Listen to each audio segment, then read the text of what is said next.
Chapter 1. Imperial Star Northern Domain. Myriad Sword Mountain. A place second only to the Holy Land. A hall full of flowers intoxicates 3,000 guests. A sword cold with frost intimidates 14 states. Crew danced with his sword while drunk. He didn't know why, but he had been transported from Blue Star to this exceptionally perilous place for several decades now. Over these decades, he rose from an ordinary disciple to become a Lucian in charge of one peak at Myriad Sword Mountain. The hardships and efforts involved were indescribable. Ding. Invincible System loaded successfully. Suddenly, a voice appeared in Crew's mind, instantly sobering him up. A system? His very own golden finger had finally arrived? Joy surged through Crew's heart. If he relied solely on his innate talent, he might only become an existence akin to a holy lord of a holy land. But with the system's assistance, ascending to imperial deity would merely be a matter of time. Congratulations, host has obtained a beginner's grand gift package. Would you like to open it? The electronic voice sounded. Open it. Crew hastily replied. Ding. Congratulations, host has successfully opened the beginner's grand gift package. Ding. Congratulations, host has obtained the True Inside Eye. True Inside Eye. System ability that can detect the other party's condition, find weaknesses, and derive missing portions of cultivation techniques. Ding. Congratulations, host has obtained 10,000-fold return. 10,000-fold return. System ability that grants returns 100-fold when gifting items or techniques to disciples. Rewards from the system cannot be returned. Ding. Congratulations, host has obtained the Ancient Sword Formation. When fully activated, it can cut down even a saint. It has been automatically set up within Solitary Sword Peak and can be activated anytime. Listening to the series of system prompts, Crew felt astonished. The first two abilities, without any doubt, were immensely powerful, but the final Ancient Sword Formation could actually kill a saint. Even a saint-level presence like the leader of Myriad Sword Mountain would meet their match here. System, use True Inside Eye to inspect myself. Crew silently recited, and a panel appeared before him. Name, Crew. Cultivation, Heaven Transcending Realm. Technique, Myriad Sword Decree, Holy Level Technique. Abilities, Primal Sword Technique, Yellow to Holy Level, Heaven Turning Seal, Holy Level, Star Pointing Finger, Dao Level, Lion Mane Treasure Art, Dao Level. Talent, Divine Dao Realm, Saint Qualities. Evaluation, Prodigious Genius, Future Saint. Looking at the panel, Crew felt the information was quite genuine. His talent was indeed good. Otherwise, he wouldn't have been accepted into Myriad Sword Mountain, becoming a peak leader in just a few decades. Ding. Mission released, recruit disciples. It is now the time of Myriad Sword Mountain's grand recruitment ceremony. Please complete the mission as soon as possible. Mission requirement. Recruits must possess Evar-grade potential. The voice in his mind left Crew stunned. What? Evar-grade potential? Where do I find that? There hasn't been an Evar for tens of thousands of years. Where could such a person easily come from? System, if you don't want me to complete the mission, just say so. Crew complained. Even if he became a saint, he would only live for a few thousand years. It was highly unlikely he would find someone with Evar-grade potential within that time frame. This is an era of great contention. If you patiently seek, you will surely find one. Additionally, this system has a radar function that can detect within 50,000 miles anyone with Evar-grade potential. The system's voice echoed in his mind. Understood. Crew sighed with relief. With the system radar, finding disciples would be significantly easier. After conversing with the system for a bit, a figure emerged from the void. White-clad, resembling a celestial being. An imposing aura twisted space. A mere hair from this person could crush mountains. Ronald of the Headmaster. Crew respectfully greeted. His senior brother was well over 1,000 years old, possessing immense strength and having been a prodigy in his youth. Though not yet a saint, he was already halfway there. The recruitment ceremony preparations are nearly ready. Come with me. Acton said. Okay. Crew nodded. Soon, the two arrived at the main peak. Acton sat at the head seat, while Crew stood beside him. They were of the same generation, with all the other peak leaders and Lucians being junior by a generation. Given Crew's saint-level talent, the ancestor took him as a disciple upon entering Myriad Sword Mountain. Over the years, under Acton's cultivation, Crew gained his current strength. Crew was essentially groomed to be the next leader of Myriad Sword Mountain. Yet, Crew had no interest in this. Junior Uncle Grandmaster, Little Junior Uncle. Over 10 peak leaders bowed. How many passed the test this year? Acton asked. 132 people, among them, 3 possess special physiques. Should they be taken as disciples? Kramer of Casting Sword Peak responded, his voice booming. His strength surpassed Crew. Oh, where are those 3? Acton questioned. Recruitment ceremonies occurred every decade, but recent ones had low quality. 3 individuals with special physiques were indeed unexpected. These special individuals, if cultivated properly, would at least reach the level of peak leaders, becoming pillars of the sect. I'll bring them to you. Soon, the 3 disciples were brought before Acton. Kramer briefly introduced each, explaining their origins and names. Acton glanced at Crew, as if seeking his opinion. He had no plans to take disciples himself. In his early years, he had taken a few, but they all perished in a secret realm incident. Crew understood and knew about his own mission. If not for this, he would never have planned to take on disciples. System, inspect these 3. Crew quietly thought. Although the system provided no hints, Crew proceeded. Those with special physiques would still be prioritized by the sect for cultivation. The girl's profile appeared. Name, Milana. Gender, female. Age, 16. Cultivation, Spirit Gathering Realm. Talent, Divine Heavenly Realm, Green Lotus Sword Body, capable of reaching Holy Lord level, but unlikely to ascend to Saint without extraordinary opportunities. Not bad. Crew felt satisfied. She would be a valuable asset to the sect in the future. How? Interested? Acton smiled. No, Ronald should teach them. You need someone to succeed you. Crew shook his head. Acton remained silent, looking somewhat dejected. Crew paid no mind and focused on the remaining two disciples, a robust one and a slender one. Name, Xavier. Gender, male. Age, 17. Cultivation, spirit gathering realm. Talent, divine heavenly realm, sword god body, capable of reaching holy lord level, unlikely to ascend to saint without opportunities. He's suitable for wielding swords, but few practice swordsmanship here. Crew mused internally. Name, Derek. Gender, male. Age, 17. Cultivation, spirit gathering realm. Talent, divine heavenly realm, star river saint body, holy lord qualifications, possibility to become a saint. The slender youth's talent exceeded the previous two. Crew felt pleased. These were treasures for Myriad Sword Mountain. Living here for decades, he had developed a strong sense of belonging, and seeing the sect grow stronger filled him with joy. Ronald, assign them as you see fit. They're all promising. Crew suggested. As soon as he spoke, numerous peak leaders lit up. These young talents would bring glory to their peaks. Headmaster, I wish to take Milana as my disciple. Elder Bamboo Sword Hobie urgently requested. I want her too. Frost Sword Peak Elder Egan countered. Such gifted disciples couldn't be missed. Milana shall be yours, and Xavier will join Casting Sword Peak. Kramer decided. Kramer had practiced blade techniques, making him indeed suitable to teach Xavier. Just as everyone was arguing, the system notification suddenly rang out. Ding, ding, ding. Name, John. Cultivation, mortal body 4th stage. Talent, Evar-grade, primal chaos sword body. Current status, meridian severed, near death, located at the foot of Myriad Sword Mountain. The system's warning was extremely urgent. Near death? Crew furrowed his brow. This is someone with Evar-grade talent. If this opportunity slips by, it might never come again. Crew prepared to set out immediately. However, at that moment, a Myriad Sword Mountain disciple arrived on a flying sword. Venerable Isaiah. There is a young man kneeling at the mountain entrance below, seemingly from the Shao family. He's covered in blood and doesn't seem like he has much time left.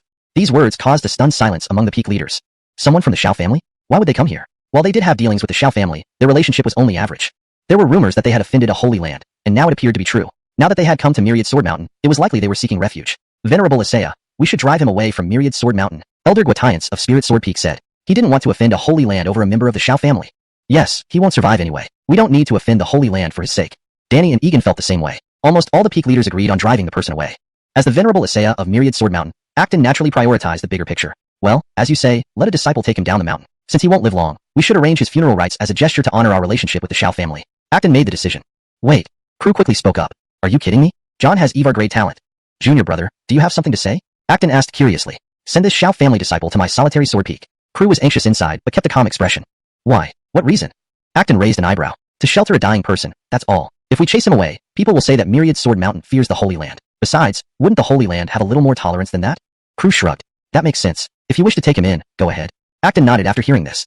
It did make sense. To mercilessly drive him away would indeed make them look like they feared the Holy Land. But he could still be a Yin Huan. Should be edited too. But he could still be a Yin Huan hazard. However, Yin Huan should be translated to maintain fluency in English. The corrected and fluent translation is. But he could still be a hidden danger. To ensure the text reads naturally and maintains consistency in terminology and style, here's the refined version of this segment. But he could still be a hidden danger. Yeah. The peak masters frowned and glanced at each other. Yes. The peak leaders frowned and exchanged glances. Cultivation realms, spirit gathering realm, mind condensing realm, Tao refining realm, heart enlightening realm, heaven transcending realm, for tribulations realm, void god realm, true god realm, heavenly god realm, divine Tao realm, Tao sovereign realm, life death realm, Evar realm. Power techniques, yellow, black, earth, heaven, Tao, saint, supreme, Evar. This appears to be a list of power technique rankings or classifications. The term Shen was translated as black to maintain consistency with typical translations in this genre, where black is often used instead of the literal translation mysterious for better fluency and understanding in English. Note, the word Yin Huan can be translated as hidden danger, which means potential risk. For better readability in English, I've used the term hidden danger. Kramer had practiced the Tao of Knives, so it was indeed appropriate for Professor Xavier to teach him. Just as everyone was arguing, the system alert suddenly rang out. Ding, ding, ding. Name, John. Cultivation level, 4th stage mortal body. Potential, Great Evar, primal Yuan sword body. Current status, meridian severed, near death, located at the base of 10,000 Swords Mountain. The system's warning was extremely urgent. Near death? Crew furrowed his brow. This is someone with great Evar potential. If you miss this opportunity, there won't be another one like it. Crew immediately prepared to set off. However, at this moment, a disciple of 10,000 Swords Mountain arrived by flying sword. Palace Isaiah. There's a young man kneeling at the mountain entrance, seemingly from the Shao family. We don't know what happened. He's covered in blood and likely doesn't have long to live.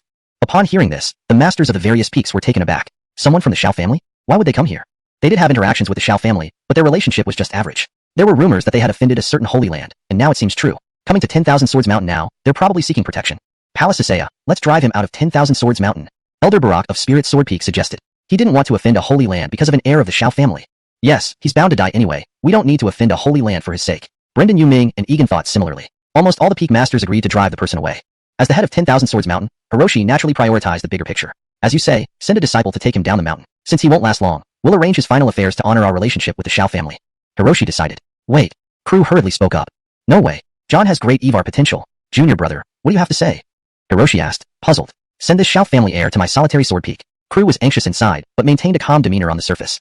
Why? What's your reason? Hiroshi frowned slightly. Taking in a dying person. If we drive him away, people will say 10,000 Swords Mountain fears the Holy Land. Besides, wouldn't the Holy Land have some tolerance? Crew shrugged. That makes sense if you wish, then take him in. Hiroshi nodded after hearing this. It does make sense. If we brutally drive him away, it might seem like 10,000 Swords Mountain fears the Holy Land. But, it's still a hidden danger. Yes, yes. The various peak masters frowned and exchanged glances. Cultivation realms, Spirit Gathering realm, Mind Condensing realm, Tao Refining realm, Heart Enlightenment realm, Heaven Connecting realm, Fourth Tribulation realm, Void God realm, True God realm, Celestial God realm, Divine Tao realm, Taoiseia realm, Life and Death realm, Evar realm. Power skills, Yellow, Mysterious, Earth, Heavenly, Tao, Sacred, Supreme, Evar. Translation completed maintaining the original tone, style, paragraph structure, and ensuring natural, fluent English. ####Chapter 2, Taking on an Apprentice. Seeing the hesitation, Crew coldly admonished. Why are you all so timid now? Have you been frightened by the Holy Land? Are you turning into dogs in your old age?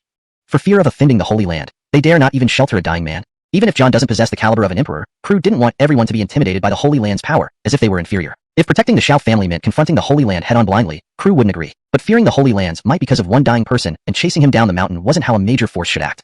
Little uncle, we are considering the Holy Land too. Joey retorted unhappily. How was this considered fearing the Holy Land? They just didn't want to invite trouble over one dying person. It was for the greater good. Everyone held their own reasoning, and no one could persuade the other. Crew sighed inwardly. Apart from not wanting everyone to be cowed by the Holy Land's reputation, he also didn't want to miss out on John, who had the potential of an emperor. Don't waste more time. I've made up my mind. Have someone bring him to my solitary sword peak, Crew declared sternly. Little uncle, don't blame us for not warning you. If the Holy Land people come knocking later, what will you do? What if it endangers our 10,000 Sword Mountain? Joey was brimming with dissatisfaction. Although Crew was a rank higher in seniority, his experience far lagged behind. When Joey became peak master, Crew probably hadn't even been born. I'll take full responsibility for my actions. I won't implicate the sect. Crew replied coldly. Talk is cheap. Joey was filled with anger. I have an idea. Since neither can convince the other, why not decide through combat at the same realm? The winner represents the will of our 10,000 Sword Mountain. Kramer proposed a solution when the deadlock continued. I think that's fair. Hiroshi nodded. However, this fight would be disadvantageous to Crew. Joey was 2 major realms higher than Crew, and even if he suppressed his cultivation, he would still have the upper hand. Whether in battle experience or understanding of abilities, Joey was stronger. Since the sect leader has spoken, let's do it this way. Joey glanced at Crew. He was confident in his strength. Although Crew's talent was superior, he had lived hundreds of years longer, accumulating profound experience beyond Crew's match. I have no objections, but not now. The Shao family member is severely injured and near death. Let's delay the duel for 3 days. If you win, I'll personally expel him from 10,000 Sword Mountain. Crew felt some pressure but believed in his strength. The current priority was to keep John alive. Fine, I'll wait 3 days, hoping little uncle won't resort to seniority cheating then. Joey snorted coldly. Crew said nothing and left for his peak. The other peak masters sighed at the sight. Crew was too young and still needed tough lessons. Facing seasoned veterans like Joey, even suppressing their levels to parity, victory would be hard.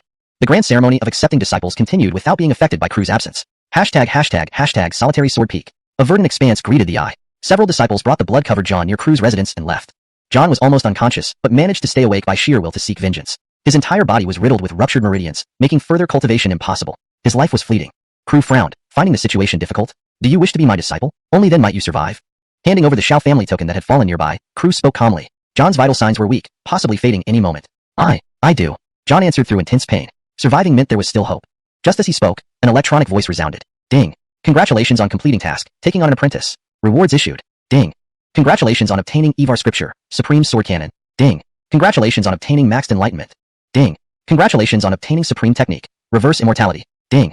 Congratulations on obtaining Saint Weapon, Demon Slaying Sword. Ding. Congratulations on completing the first task. Achievement rewards placed in system space. Mystical enlightenment descended upon him. A terrifying sword scripture emerged in his mind. Faint visions appeared, of an incomparable figure slicing through stars and reversing time. Is this an Evar scripture? Crew was shaken to the core. So fearsome. Storing all the insights within, Crew looked sharply at John. From now on, this child was his eldest disciple. Crew infused spiritual energy to sustain John's vitality while retrieving a vial of spirit spring water from his storage ring. This was heavenly treasure obtained during training, the life ancient spring, capable of healing and reviving mortals. Great cultivators could extend their lives by decades with just a sip. Sadly, much of its life essence had dissipated, leaving it only at the Tao level. Drink it. Crew poured the water into John's mouth. Concentrated life essence healed John's injuries. His fractured meridians started mending. However, the divine nature in his meridians had vanished, making future cultivation arduous. Ding. System detected granting life ancient spring, Tao level, to John. Congratulations on triggering 10,000-fold return. Obtaining ageless immortal spring, supreme level. System has delivered the item.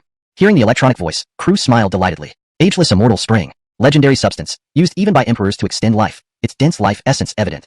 Thanks to the life ancient spring, John's life was saved. Disciple John thanks Isaiah for saving my life. Tears glistened in his eyes. To live meant everything was still possible. Revenge for the extermination of the Shao clan would come, but not now. He stored his fury deep within. As your Isaiah, it's my duty to do this. Crew patted John's head, pleased by his determination. Using true inside eye to examine John. Name, John. Cultivation, 4th stage mortal body. Potential, Evar, chaotic Yuan sword body. Affection, 85, wholehearted obedience. Current status, chaotic Yuan sword axle damaged foundation, increasing cultivation difficulty by 100-fold. Seeing the panel, Crew frowned. The situation remained dire. That formidable emperor potential might be ruined. Realizing Crew's expression, John understood. Though his body had healed, his foundation was compromised. Isaiah, can I still cultivate? Trepidation laced John's trembling voice. Living but unable to cultivate meant losing his revenge. Helplessness overwhelmed him. Still a child. Yes, Crew nodded, activating true inside eye again. Ding. Solution, cultivate, supreme sword cannon, guiding chaotic sword chi with immortal spring and sacred grade elixirs to reconstruct his foundation. Hearing this, John felt hope rise, eagerly looking at Crew. I will impart a scripture for you to practice. When you can guide the chaotic sword chi within you, we will start reconstructing your foundation. Transmitting mental energy, Crew tapped John's forehead, passing profound scriptures into his mind.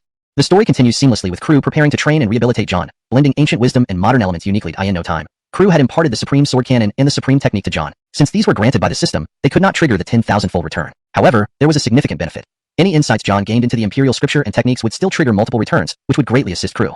Alright, find yourself a residence on the mountain peak to serve as your abode. I am going to seclude myself for 3 days. During this period, you must practice diligently and not slack off. Crew felt some pressure. Joey, having become a peak master, undoubtedly possessed both talent and strength. Crew was not arrogant enough to think he could easily win. Even with confidence in his own abilities, he couldn't rule out the possibility that Joey might have hidden cards up his sleeve. Caution was necessary. After all, the man had lived for several hundred years. I understand. I will work hard, John said dizzily. Absorbing such vast scriptures was indeed quite challenging for the young boy. After John left, Crew also returned to his abode to prepare for a 3-day seclusion. With his maxed out enlightenment talent and the system's assistance, these 3 days would certainly bring about a significant enhancement. And there were the supreme technique and imperial scripture. Even comprehending just the surface aspects would bring about a qualitative leap. Inside the abode, immersed in a state of epiphany, Crew could now enter this state at will thanks to his maxed out enlightenment. The great origin sword technique, heaven reversing seal, star pointing finger, and rock treasure art. One by one, the techniques gradually reached perfection during this state of epiphany. In just 1 day, such remarkable progress had been made, highlighting how much the system was aiding Crew. Phew, finally perfected. Crew's face beamed with satisfaction. Achieving perfection in his signature techniques meant a significant upgrade in his power. Next came the comprehension of the imperial scripture. Reviewing the scriptures in his mind, Crew fell back into the state of epiphany. Although his enlightenment was maxed out, the imperial scripture and supreme technique were terrifying levels of existence, not easy to grasp. They were difficult and incomprehensible. While Crew was in seclusion, news of the same realm combat between Crew and Joey had already spread throughout the 10,000 Sword Mountain. Almost all the disciples were discussing it, and a betting pool had even been set up. Clearly, the odds favored Joey. Most disciples believed the winner would be him. Senior strongmen indeed commanded respect. Chapter 3. Hiding one's abilities? At the peak of 10,000 Swords Mountain, 2 men sat drinking in a pavilion. Grandmaster Uncle, do you think this will be a good thing for Junior Isaiah? Kramer asked with concern. They all knew Crew's talent. He was undoubtedly one of the strongest contenders to become the future Grandmaster. If he were to falter now, it would indeed be a significant loss. Chuckling, if he truly wants to become strong, he must learn to accept failure, Hiroshi replied. After so many years, he understood Crew's character well. His mental fortitude was incredibly strong, and he would never fall because of minor setbacks. Besides, Crew still had a chance to win. Sigh, there is still a gap between them. I hope that Barack goes easy on him, Kramer sighed. Hiroshi remained silent, gazing into the distance, lost in thought. 3 days passed quickly. Crew emerged from his state of enlightenment. He looked somewhat helpless. Even with the aid of full-level insight, he still couldn't fully grasp the profound mysteries of the imperial scripture and enter its domain. However, he made some progress with the supreme technique, barely reaching the entry level. Though it was only a small achievement, it was enough to make Crew feel satisfied. This supreme technique, called Defying Immortality, was indeed powerful. Even at the entry level, it could double one's combat strength. When perfected, it could multiply combat strength by 16 times, making one virtually invincible at the same cultivation level. Even challenging higher levels might not be impossible. Leaving his cave dwelling, John was waiting at the door. Over these 3 days, he had learned the entire story and his respect for Crew reached unprecedented heights. Seeing his disciple, a system notification sounded. Ding, detected John comprehending the supreme sword cannon for 3 days, triggering a 100-fold return. You have gained 300 days of comprehension. With 300 days of comprehension flooding his mind, Crew's understanding of the imperial scripture deepened slightly, but it was still just the surface, far from entering its domain. After all, this was an emperor-level scripture. Axelaner, did you cultivate diligently these past 3 days? Crew asked with a chuckle. Though he already knew the answer, he asked anyway, with a purpose. Of course, except during meal times, I spent the rest cultivating. John eagerly showed his effort. Besides wanting revenge, he also yearned for his master's praise. He still had the heart of a child. Very good, very good. Since you've worked so hard, let me give you some rewards, Crew smiled. Hearing this, John became excited, staring at Crew eagerly. This sword, which I have used for over 10 years, is called the Zhaoshua sword. Now, I pass it down to you. A sharp long sword appeared in Crew's hand, pure white as snow, untainted by dust. Isaiah, this is really for me? John's eyes widened in disbelief. Although his family was a major force, such heaven-tier treasures were usually only owned by Lucian members. He didn't expect to receive such a precious sword after being a disciple for just a few days. Of course, take it quickly. I need to go prepare to deal with the Lingjian Peak Master. Crew nodded, urging him. He was waiting for a higher-grade weapon in return. No way, Isaiah, how will you fight without this sword? What if you get hurt? John shook his head, unwilling to accept it. Don't worry, I have better options. Quickly take it. Crew said helplessly but felt pleased. His disciple still cared about his safety. He hadn't chosen wrongly. Well, thank you Isaiah, for your great kindness. John hesitated but finally accepted, filled with excitement. Ding, Detected host granting John the Zhaoxue sword, heaven tier. Congratulations, triggering a 100-fold return. Receive the Xianin sword, Dao tier. The Xianin sword has been sent to the system space. Please check your inventory. A system notification echoed, leaving Crew smiling broadly. The Dao tier Xianin sword would last him for quite a while. Although the system space contained a saint weapon, using it now would draw too much attention. Good disciple, watch as I deal with Barak. Let's go. With a laugh, they flew towards the martial arts peak. At martial arts peak, disciples and Lucians gathered, creating a lively scene. On the practice platform, Barak had been waiting for a long time. Junior Isaiah, you finally came. I thought you might have conceded defeat. Barak sneered. Ha, you're only good at talking, aren't you? Crew climbed onto the platform, face expressionless. Barak hugged his sword, looking darkly grim. I heard you not only took in that Shao family disciple, but also accepted him as a disciple. So what? Crew glared coldly. You completely disregard the bigger picture. It seems you're not fit to be a peak master. Barak shot back angrily, his tone brimming with hostility. The crowd buzzed with whispers. The tension was palpable. There's going to be a show. How thrilling. Who knows who will win? No doubt, it'll definitely be Isaiah. Junior Isaiah is still young, perhaps in another century, but I still hope Junior Isaiah wins. Not likely. I bet all my accumulated spirit stones on Isaiah today. If we win, I'll treat you all. Hehe, sounds like a plan. Outside the platform, discussions among disciples continued, most doubting Crew's chances of winning. Peak masters from Casting Sword Peak, Frost Sword Peak, Bamboo Sword Peak, and others also exchanged opinions. These past years have been smooth sailing. Maybe it's time our Junior Isaiah face some hardships, Egan joked. Yes, instead of facing external setbacks, it's better for Brother Gua to teach Junior Isaiah a lesson, helping him grow faster and shoulder the responsibility of 10,000 Swords Mountain. Danny laughed, both seemingly eager to see Crew suffer a bit. On the practice platform, the atmosphere was thick with tension. Barak's aura peaked, immense pressure enveloping the entire platform, sword chi raging fiercely. Junior Isaiah, I advise you to concede defeat and send the Shao family disciple away. Otherwise, you'll lose badly today. Barak warned earnestly, ready to teach Crew a memorable lesson. Too much talk. Crew frowned, his spiritual energy surging, forming a protective field against Barak's overwhelming pressure. I won't hold back. Barak's eyes gleamed with madness. Spiritual energy surged into his sword, sending sword intent soaring high into the sky, countless sword chi tearing through the air. 7 slaughter sword style. Barak struck, the compressed energy distorting space. It was terrifyingly powerful, capable of easily decapitating a mountain. Whoa, Brother Gua is serious. He even uses his famous technique as a starting move. Junior Isaiah might not even last one strike. Seems about right. Junior Isaiah should taste some hardship. The various peak masters watched with a mixture of schadenfreude. Crew focused, responding seriously, his spiritual energy circulating continuously. Light gathered at his fingertips. Glowing light erupted. Dao rules appeared. Star pointing finger. Dao sound boomed, as if an unparalleled figure pointed at the stars, shattering them into pieces. Boom. The powerful might crush the sword chi, pushing forward. What? How can this be? Barak froze. His 7 slaughter sword style was so easily broken. Intense frustration welled up within him. Protective spells formed barriers, blocking the star-pointing finger's might. Still, his internal spiritual energy was shaken, becoming slightly chaotic. My great heavens, did I just see what I think I saw? Peak Isaiah was actually suppressed by Junior Uncle Su? The translation has been adjusted to ensure it reads naturally in English while accurately conveying the meaning of the original text. The term Yajur Ed has been replaced with suppressed for better fluency. Could it be that we were all wrong? Under the same cultivation level, Junior Uncle Su is actually stronger? No way, no way. It must be that Isaiah didn't use his full strength. I agree. Isaiah must not underestimate him. I've staked all my assets of recent years on him. The disciples were all shocked by what they witnessed. The various peak masters were even more so, exchanging incredulous glances. With their level of strength, they could clearly tell that Barak had not held back during the confrontation. That left only one possibility. Junior Uncle Su must have been concealing his true abilities all along. But, even so, the chances of Junior Uncle winning are still low. Barak still has trump cards up his sleeve. One of the peak masters slowly said. Even though Crew had taken the upper hand and impressed everyone, this alone was not enough to defeat Barak. On the practice platform. Junior Uncle, you sure have been hiding a lot. Never thought your strength would have advanced further, Barak remarked calmly, but with a shadow of darkness in his eyes. Crew remained silent, his spiritual energy circulating as he warily watched his opponent. A sense of threat enveloped him, making him uncomfortable. This Ling Jin peak master must have some hidden tricks. Try this move then. 9 swords of chaotic demons. Barak was surrounded by an aura of malice, his momentum rising with flashes of killing intent. A mountain-like pressure bore down on Crew, overwhelming and inescapable. 10,000 swords command the sky.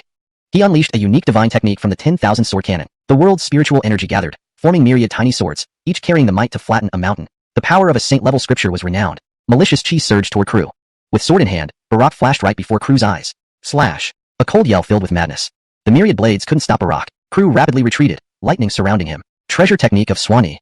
Facing Barak's relentless pursuit, Crew channeled his spiritual energy and released the treasure technique. Dazzling thunder illuminated the sky, transforming into a terrifying creature, roaring at Barak.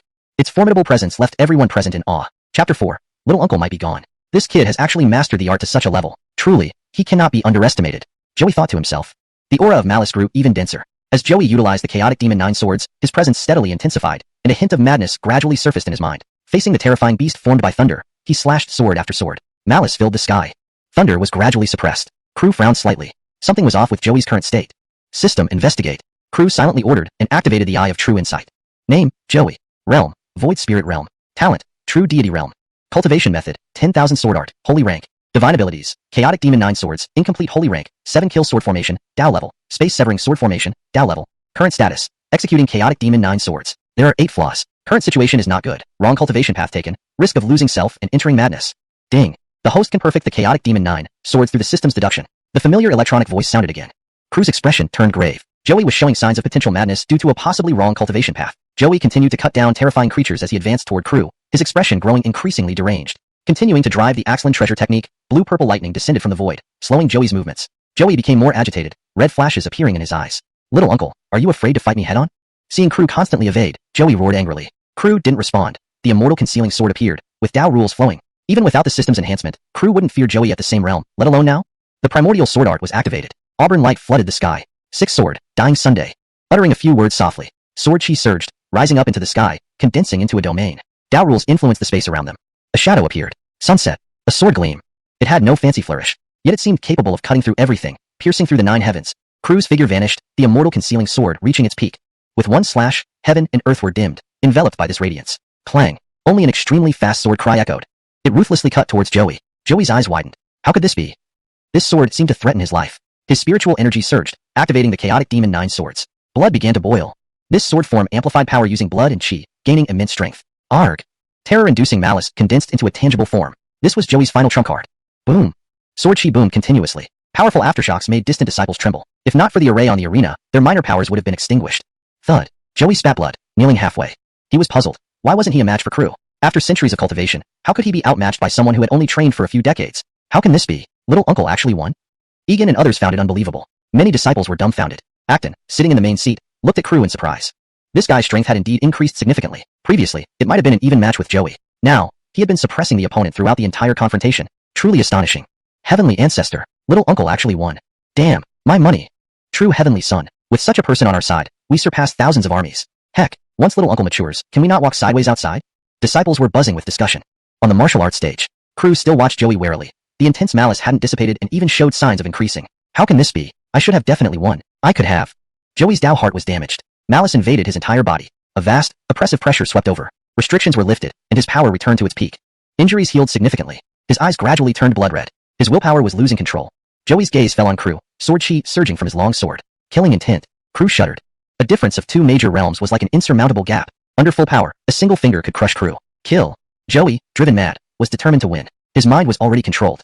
A sword gathered vast malice, slicing towards Crew. Trouble. Acton rushed up, but it was too late. Facing this sudden change, countless disciples and Pikaseyas were stunned. Crew directly felt the terror of a void spirit realm expert. Just by the pressure alone, he could be killed, not to mention this sword strike. Am I really going to die? Crew muttered. He felt some regret. Not yet reaching the highest level, and now he might die. Truly unfortunate. Ding.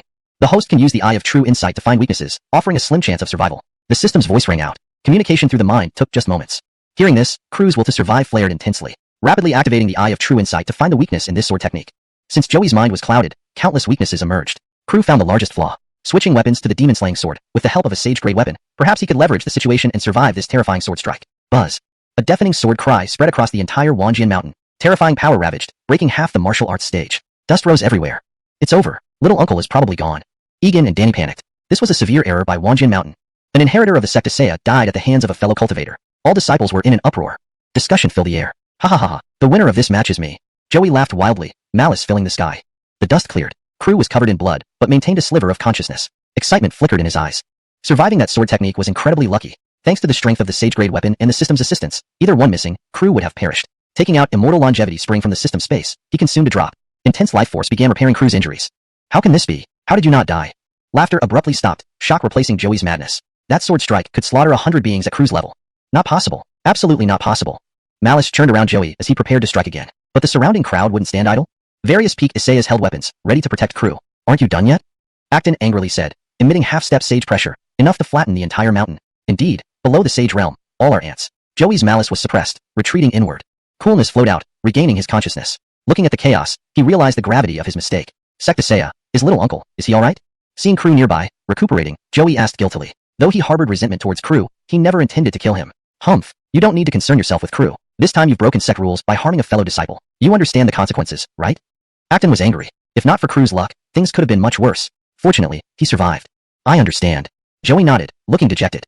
Harming a fellow disciple meant having his cultivation revoked and being imprisoned in the repentance cliff. At his current age, it If his cultivation was revoked, he would likely only have 1 or 2 years left to live. Since that's the case, I shall revoke your cultivation. Acton took a step forward, approaching Joey. He condensed power in his hand. Joey did not resist. Wait. Crew woke up and, seeing the scene before him, hurriedly spoke. After all, Joey had been a peak master and a pillar of support within the sect. If he died like this, it would be a great pity. Although both harbored grievances, they were merely small disagreements. Each had their own fire inside. All eyes turned to Crew. Isayagwa lost control due to the influence of his divine ability, which led him to try and kill me. Crew explained on his behalf. Joey and others glanced at Crew unexpectedly. They didn't expect Crew to speak up for him. After all, the two of them weren't on good terms now. Even so, a heavy punishment is necessary. Acton said coldly, since it wasn't intentional, we won't revoke your cultivation for now. However, you will still be confined to the Repentance Cliff. We'll reconsider your release when you can fully control your divine ability. Thank you, Sectasea, for your mercy. Joey knelt down and bowed. You should thank Crew more. Acton flicked his sleeve and stared at him coldly. Thank you, little uncle. Joey bowed again promptly. Crew nodded without saying anything. He could indeed solve Joey's problem with the chaotic demon 9 swords, but letting Joey spend some time reflecting in the Repentance Cliff might also be beneficial. When he found the time later, he could teach Joey the chaotic demon 9 swords perfected by the system's deduction. He could also pass it down to his disciples as well. After all, it was a wholly ranked divine ability, something rare and valuable. After sending Joey to the Repentance Cliff, the various peak masters surrounded Crew. Little uncle, when did you become so strong? Egan asked curiously. Being able to defeat Joey at the same realm meant Crew was virtually invincible at his level. In this world, every realm gap was like an insurmountable chasm. Yes. Danny was equally curious. Surely, he has been hiding his true strength. Kramer chuckled. The stronger Crew was, the happier Kramer felt. After all, Crew was the future leader of Wanjin Mountain, leading Wanjin Mountain to greater strength. Initially, he had been worried about Crew being defeated by Joey and suffering a damaged out heart. Now, he realized his worries were completely unnecessary. Crew completely dominated the match. Certainly, Crew would amount to greatness in the future. Since I've beaten Joey, John can stay in our Wanjin Mountain, right? Crew ignored their questions and focused on the issue concerning his disciple. That's natural. I heard you accepted him as a disciple? Acton asked. Yes, he has excellent talent. Crew nodded. In that case, he will be a disciple of Wanjin Mountain from now on. Acton agreed calmly. ####Chapter 5. Inyang Holy Sect. After chatting with Hiroshi for a while, Crew excused himself, saying he needed to recover from his injuries and prepare to return to his own peak. Naturally, the others did not try to keep him longer and said no more. Lonely Sword Peak. Crew and John returned to their territory. Thank you, Isaiah. John's eyes were red and swollen. He didn't know what else to say. The gratitude in his heart was indescribable. Isaiah had risked death just so that John could remain here. John himself felt it wasn't worth it. Foolish disciple, your dedication to cultivation will be the best repayment to me. Crew smiled lightly. This was true. After all, every bit of enlightenment his disciples gained would multiply and return to him, greatly assisting his progress. I won't let you down, Isaiah. John nodded with red-rimmed eyes, determination etched on his face. Crew nodded. All right, go and cultivate well. When you can control the chaotic sword chi in your body, I'll help you resolve any cultivation issues. Yes, disciple understands. John bowed deeply. Crew returned to his cave mansion to begin recovering his injuries. His consciousness also connected with his system. Through today's battle, he deeply felt the urgency. The outside world was undoubtedly far more perilous than within the sect. The feeling of being as insignificant as an ant, struggling to grasp one's own fate, was indeed unbearable. System, is there any way to temporarily increase my cultivation, so I don't end up like this when facing danger? Crew asked. Ding, there is, but the host needs to take on more disciples to unlock other system functions. Also, remember, you still have a gift package unopened. An electronic voice rang in Crew's mind. Crew pondered for a moment. It seems I must take on more disciples. But how easy is it to find disciples of Imperial caliber? System, open the achievement gift package. Putting aside his thoughts, Crew focused on opening the package. Ding, congratulations on successfully opening the achievement gift package. Reward obtained, 3 Great Sage Experience cards, 1 Supreme Being Experience card, 1 Sage Puppet. Seeing the rewards he had just received, Crew was taken aback. It was indeed timely. He had been thinking about having no means of self-protection, and now he had these items. However, they should only be used as a last resort, as they were crucial lifelines. Thank you, System. Crew felt happy and thanked the system. The system made no sound. Looking at his rewards, Crew decided to retrieve the Sage Puppet first. Having a Sage-level protector would bring him considerable peace of mind, resolving most problems. After all, sages hadn't appeared in the world for centuries. They were all waiting for the grand era to come, seeking supreme opportunities. Not long after, a terrifying pressure emerged. A middle-aged man stood motionless before Crew. His aura was radiant. Even a single rune could destroy mountains and rivers. Remember, beneath a sage, everyone is as insignificant as ants. Respected superior. The middle-aged man spoke without emotion, as he was only a puppet. From now on, you shall be named Warren, guarding my safety, Crew ordered. Understood, Warren nodded. All right, you may leave now. I need to rest, Crew said happily. With the system's help, he felt he had a solid footing in this dangerous world. Warren vanished, disappearing into thin air. Thanks to the immortal spring, Crew's injuries quickly healed. He then began to comprehend the supreme divine ability, reversing immortality. Only second to emperor-level existences, this was quite powerful. 7 days passed swiftly. The apprentice ceremony on 10,000 Sword Mountain concluded, with various peak leaders taking in their desired disciples, filled with lively celebrations. Crew came out of his brief seclusion. He had made some progress over these few days, though nothing revolutionary. Therefore, he did not plan to focus solely on cultivation. How is my disciple doing? Crew mumbled to himself. Outside the cave mansion, the weather was clear and sunny. John lived not far from Crew. In less than the time it takes to drink tea, Crew saw him. John was diligently cultivating. Understanding Imperial canon was exceedingly difficult. At this rate, it might take another half a year to grasp the basics and control his internal sword chi. Ding. Detected disciple John, comprehending the supreme sword scripture for 7 days, triggering tenfold return, gaining 70 days of comprehension. The system notification sounded, giving Crew further understanding of Imperial canon, though modestly. Nonetheless, the progress was pleasant. Still need to guide this kid or his progress is too slow, Crew sighed. Half a year was indeed too long. With guidance, 3 months might suffice for initial control of his sword chi. Thinking this, Crew awakened John from his meditation. Isaiah, you've emerged from seclusion so soon? John's eyes were full of surprise. Perform a few rounds of the supreme sword scripture for me. Crew's expression was solemn. As a teacher, he needed to maintain some dignity. Yes. Holding the Jiaoyue sword, John began demonstrating. Though an advanced technique, it unleashed powerful sword chi. Yet, to Crew, it was easily extinguishable. Activating the true sight from the system reward, he sought out flaws in John's form, beginning his analysis. John's movements became faster, yet Crew frowned. The speed is good, but the force is scattered and unpredictable. Crew pointed out the most critical flaw. Manifesting the fairy concealment sword. Watch me. Without invoking spiritual power, he guided the sword with Tao. Sword chi surged ceaselessly. Each move was precise, containing formidable killing intent, albeit simple. Indeed, Isaiah is Isaiah. John saw the gap between them and couldn't help but marvel. Did you see clearly? Need me to demonstrate a few more times? Crew asked. Hee, please do, Isaiah. John was shameless. Crew began demonstrating again, explaining key points. Progress required understanding the text. Under Crew's guidance, John progressed rapidly. Teaching benefited both student and teacher alike. Through explaining, Crew also gained insights. Evening approached. That's enough for today. Rest well tonight. Visiting the main peak library would be beneficial. Don't obsess over cultivation. Haste makes waste. Crew advised. I understand, John nodded. Realizing he had been pushing himself lately, it was time for some rest. But after resting, double effort in cultivation was necessary. Finishing up with his disciple, Crew flew off to find Ronald Hiroshi. Along the way, he stopped by the Repentance Cliff to check on Joey. Though struck hard, Joey seemed okay, actively seeking solutions to counteract the effects of the divine ability.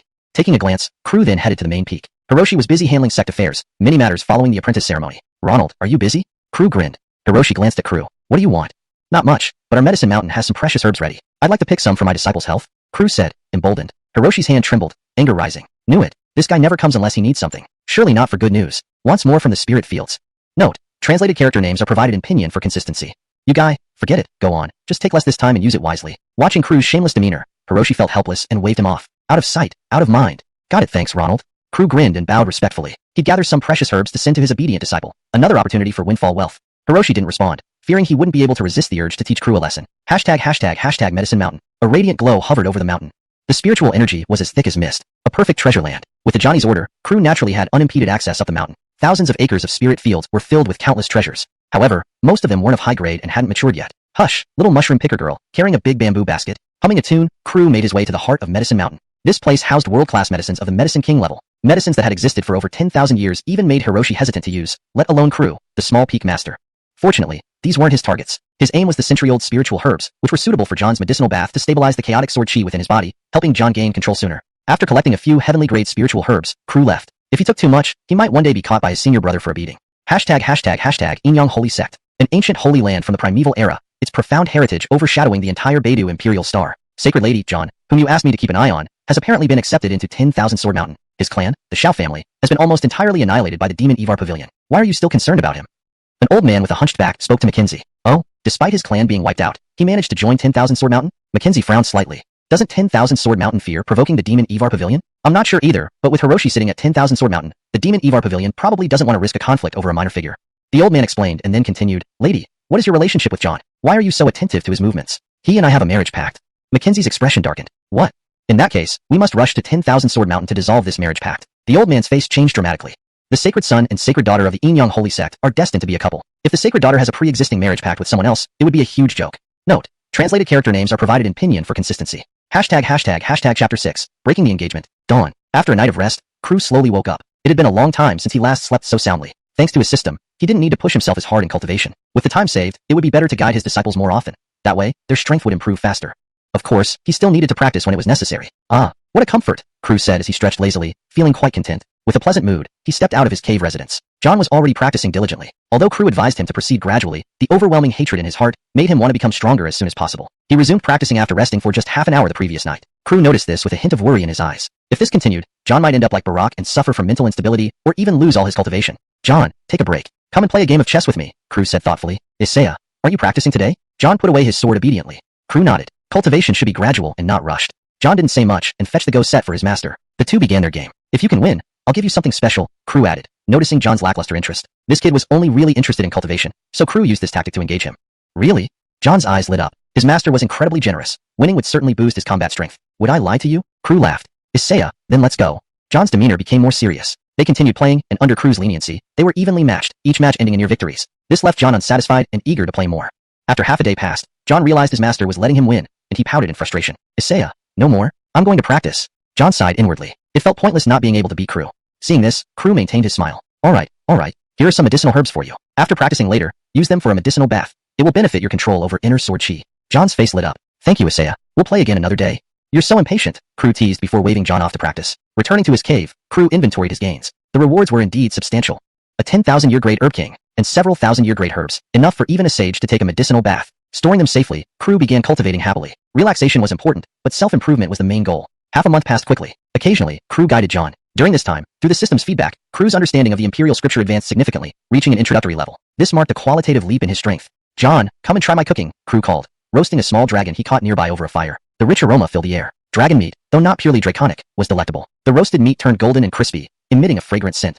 Coming. John hurried over. Not only did it taste good, but it also benefited his vitality. Both devoured the food ravenously. While they ate, an unexpected group arrived at the foot of 10,000 Sword Mountain. It was the people from the Inyang Holy Sect. The territory ahead is forbidden to pass, several mountain guards declared. We come from the Inyang Holy Sect, seeking someone named Xiao who joined recently, the Lucian replied expressionlessly. If not for 10,000 Sword Mountain's power, they would have stormed in already. Oh, is it Xiao uncle on Lonely Sword Peak?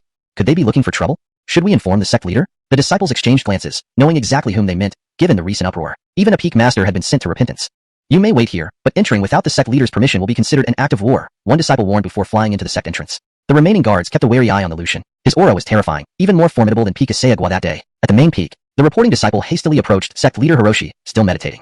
Reported, there are people from the Inyang Holy Sect at the foot of the mountain, seeking the Xiao family member, the disciple announced. Hiroshi furrowed his brow slightly but swiftly approached. Sensing the frightening aura inadvertently released, the disciple repeated the message shakily. They're probably here to cause trouble, Hiroshi murmured, preparing to descend the mountain. Soon after, a formidable figure arrived at the gate. Nathaniel, what brings you here? Hiroshi asked coldly, recognizing the Lucian as a contemporary, but now far below him in strength. If they weren't from a holy site, he wouldn't have come personally. We seek the Xiao family member. Rest assured, sect leader Axel, our intentions are friendly. The Lucian smiled politely. Despite his status from centuries ago, they had to show respect. Very well, please come up, Hiroshi nodded. Satisfied it wasn't a confrontation, yet remained cautious. Vanishing and reappearing, Nathaniel bowed even as Hiroshi walked away, a trace of resentment in his gaze. The gap between them, as contemporaries, was now immense, breeding jealousy. As Hiroshi left, the disciples allowed them up the mountain. Elder, why not directly state our purpose? Mackenzie asked. Princess, if we revealed the truth, we'd not only be denied entry but also offend them, Nathaniel explained respectfully. But isn't breaking the engagement going to offend them too? Mackenzie frowned. At least by doing so, our purpose is achieved, Nathaniel laughed. If we're turned away at the gate, we'll embarrass the holy site. Mackenzie understood and didn't press further. Lonely Sword Peak. After eating, both sat relaxed under a giant tree. By the way, you don't seem to have any attack techniques. It's time I teach you one, Crew remembered suddenly. Cultivating the Imperial Scripture was monotonous, and mastering supreme techniques wasn't urgent. He lacked a potent offensive skill. Isaiah, I want to learn, John exclaimed eagerly. While the Imperial Scripture was great, he hadn't even scratched the surface, denting his pride. Thinking he was naturally gifted, he now realized he was merely average. Watch closely. Crew formed hand seals. Thousands of thunderclaps roared, lighting up the sky with radiant lightning. Black clouds gathered, harboring terrifying power. How strong? John marveled. The purple lightning enveloped the entire peak. Did you see clearly? Crew smiled. Not really, John admitted sheepishly, having been too mesmerized by his master's display. Then, let's take another look.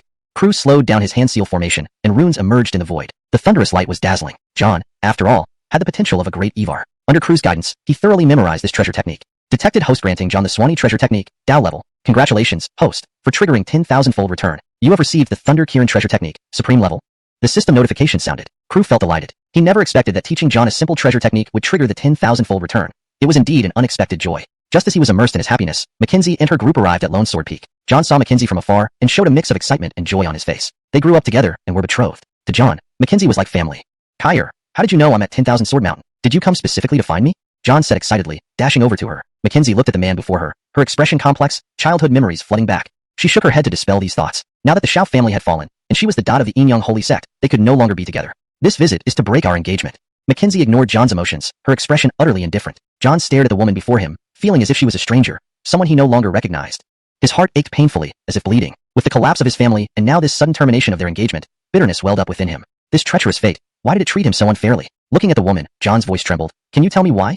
His eyes gradually reddened. The past few days had been too much for him. The destruction of his family, and now his fiancée choosing to end their engagement. I am the dot of the Inyang Holy Sect. In the future, I can only marry the holy son of our sect.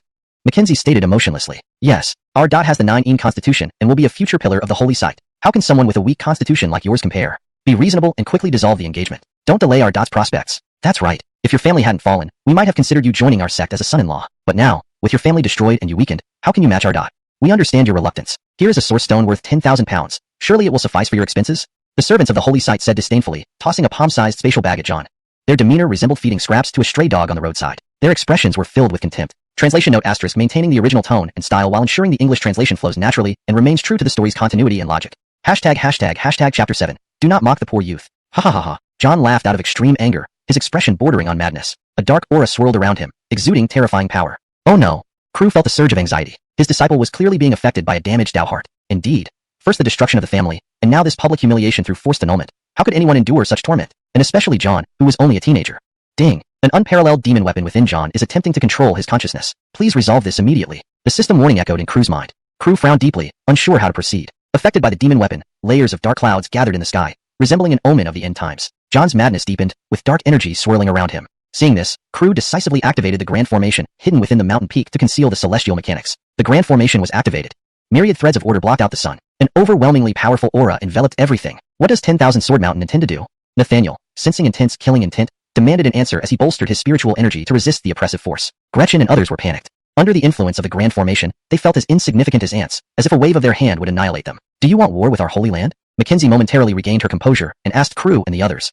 Behind her, the servants of the Holy Land looked terrified, all traces of their former bravado gone. Crew had no patience for them and focused on John. Axlener, guard your spirit and recite the scriptures. Empowered by the Grand Formation, Crew's words carried weight. The sound of Tao reverberated, with golden runes shimmering brightly around him. A burst of radiant light flowed around him. John's body trembled. His muddled spirit seemed to recover somewhat. But how could the unparalleled demon weapon inside him let go of this opportunity? It launched its final assault, seeking to seize control. Dark energy surged. Even if everyone else is gone, I still have my master to rely on. John found solace in this thought. The damaged Tao heart was slowly healing. The sword scripture activated automatically, faintly containing the might of an emperor. The chaotic sword chi within his body began to stabilize under John's control. The dark energy gradually retreated. Roar. Dense black energy was fully absorbed by John. The damaged demon weapon inside him had limited strength and sought to possess John using this chance. But under the combined power of Crew and John, it was once again suppressed. It was a close call. Had Crew not awoken John, the demon weapon might have taken full control.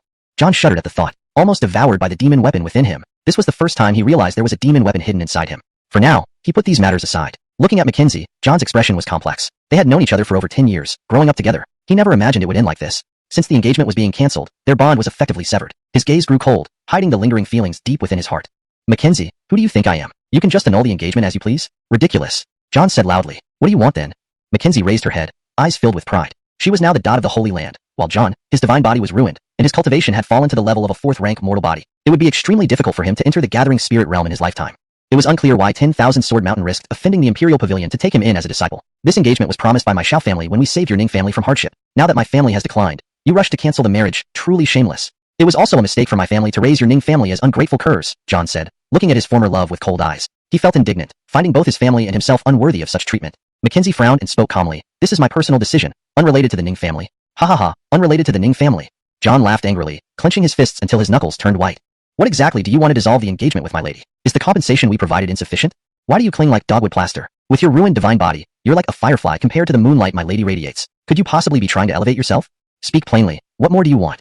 Mackenzie's servants couldn't hold back any longer, mocking John. Their fear from earlier vanished with the dissipation of the black aura, and they resumed their haughty demeanor. Mackenzie remained silent, calmly meeting John's gaze. To John, she seemed more and more like a stranger, impossible to reconcile with the sweet girl she used to be. I don't want anything. John shook his head, laughing bitterly. Mackenzie, you should know how humiliating it is to come here to annul the engagement. I, John, have nurtured you with countless cultivation resources when the Xiao family was prosperous. Without that support, where would you be today? But you repay me like this? Ha ha ha, how ruthless you are. Mackenzie fell silent, her heart stirred slightly by the young man before her. Memories of youthful bliss flooded her mind. Shaking off these thoughts, she continued resolutely. John, I understand that my actions today make you angry, but I must do this. The Yin-Yang Holy Sext cannot have an engagement. It is a rule. If you are unhappy, I will not dissolve the engagement now, but we must set a 3-year agreement. Mackenzie pondered for a moment before speaking. A 3-year agreement? John frowned. In 3 years, we shall have a duel. If you win, I will leave the Yin-Yang Holy Sect, and the engagement remains. If you lose, accept the annulment. Mackenzie stated calmly. Lady, no. This matter needs prompt resolution. Delays are undesirable. Nathaniel and the surrounding servants voiced their concerns anxiously. John snorted. No need for 3 years. Since you come to cancel the engagement, I will dissolve it today. This way, we're even. With that, he retrieved a talisman from his spatial ring, biting his finger to draw blood and write on it fervently. The word divorce appeared prominently. In 3 years, I will still challenge you at the Yin-Yang Holy Sect. From this day forth, we have nothing more to do with each other. John's eyes burned as he threw the talisman forcefully at Mackenzie. Before Mackenzie could respond, Nathaniel stepped forward, glaring angrily. Boy, dare you humiliate my dot? He condensed a formidable force in his hand, striking towards John's face. Unavoidable under this pressure. Old dog, think I'm dead, huh? Crew roared angrily. What audacity, defying 10,000 Sword Mountain, and assaulting his disciple. He wouldn't stand for it. Just because they were from a holy land didn't mean they were untouchable. Under the Grand Formation's effect, overwhelming power coalesced around Crew. Countless threads of divine order rushed toward Nathaniel. Tremendous killing intent concentrated on the old man, causing him to feel immense dread. Oh no, Surprising seal of destruction. Nathaniel's face changed drastically as he rapidly retreated, gathering spiritual energy into a seal. This move was incredibly powerful. Without the Grand Formations boost, Crew might have struggled. This old man was even stronger than Joey that day, a powerful figure akin to Hiroshi. Boom, boom, boom. The loud explosions attracted the attention of many peak masters. The entire 10,000 Sword Mountain was alarmed. Nathaniel was indeed formidable, but under the empowerment of the Grand Formation, even Hiroshi would have met his match against Crew. The surging sword energy once again surged toward Nathaniel. The fear of death spread through Nathaniel's body, cold sweat pouring down. We come from a holy land. If you kill me, the Holy Land will be alarmed and send their full might to flatten this entire 10,000 Sword Mountain. Nathaniel shouted while forming seals. The shadow of Hiroshi also appeared. This was a clone specifically created to monitor Nathaniel and others. If it acted within the range of 10,000 Sword Mountain, it would manifest. Attempting violence here in 10,000 Sword Mountain is already a capital offense. Hiroshi, as the headmaster, spoke without blinking. Although Holy Lands were powerful, if they truly attacked 10,000 Sword Mountain, they would suffer heavy losses. With headmaster saying so, then prepare to meet your end. Crew's immortal concealment sword materialized in his hand. Empowered by the Grand Formation, countless golden runes shimmered around him, exuding terrifying power.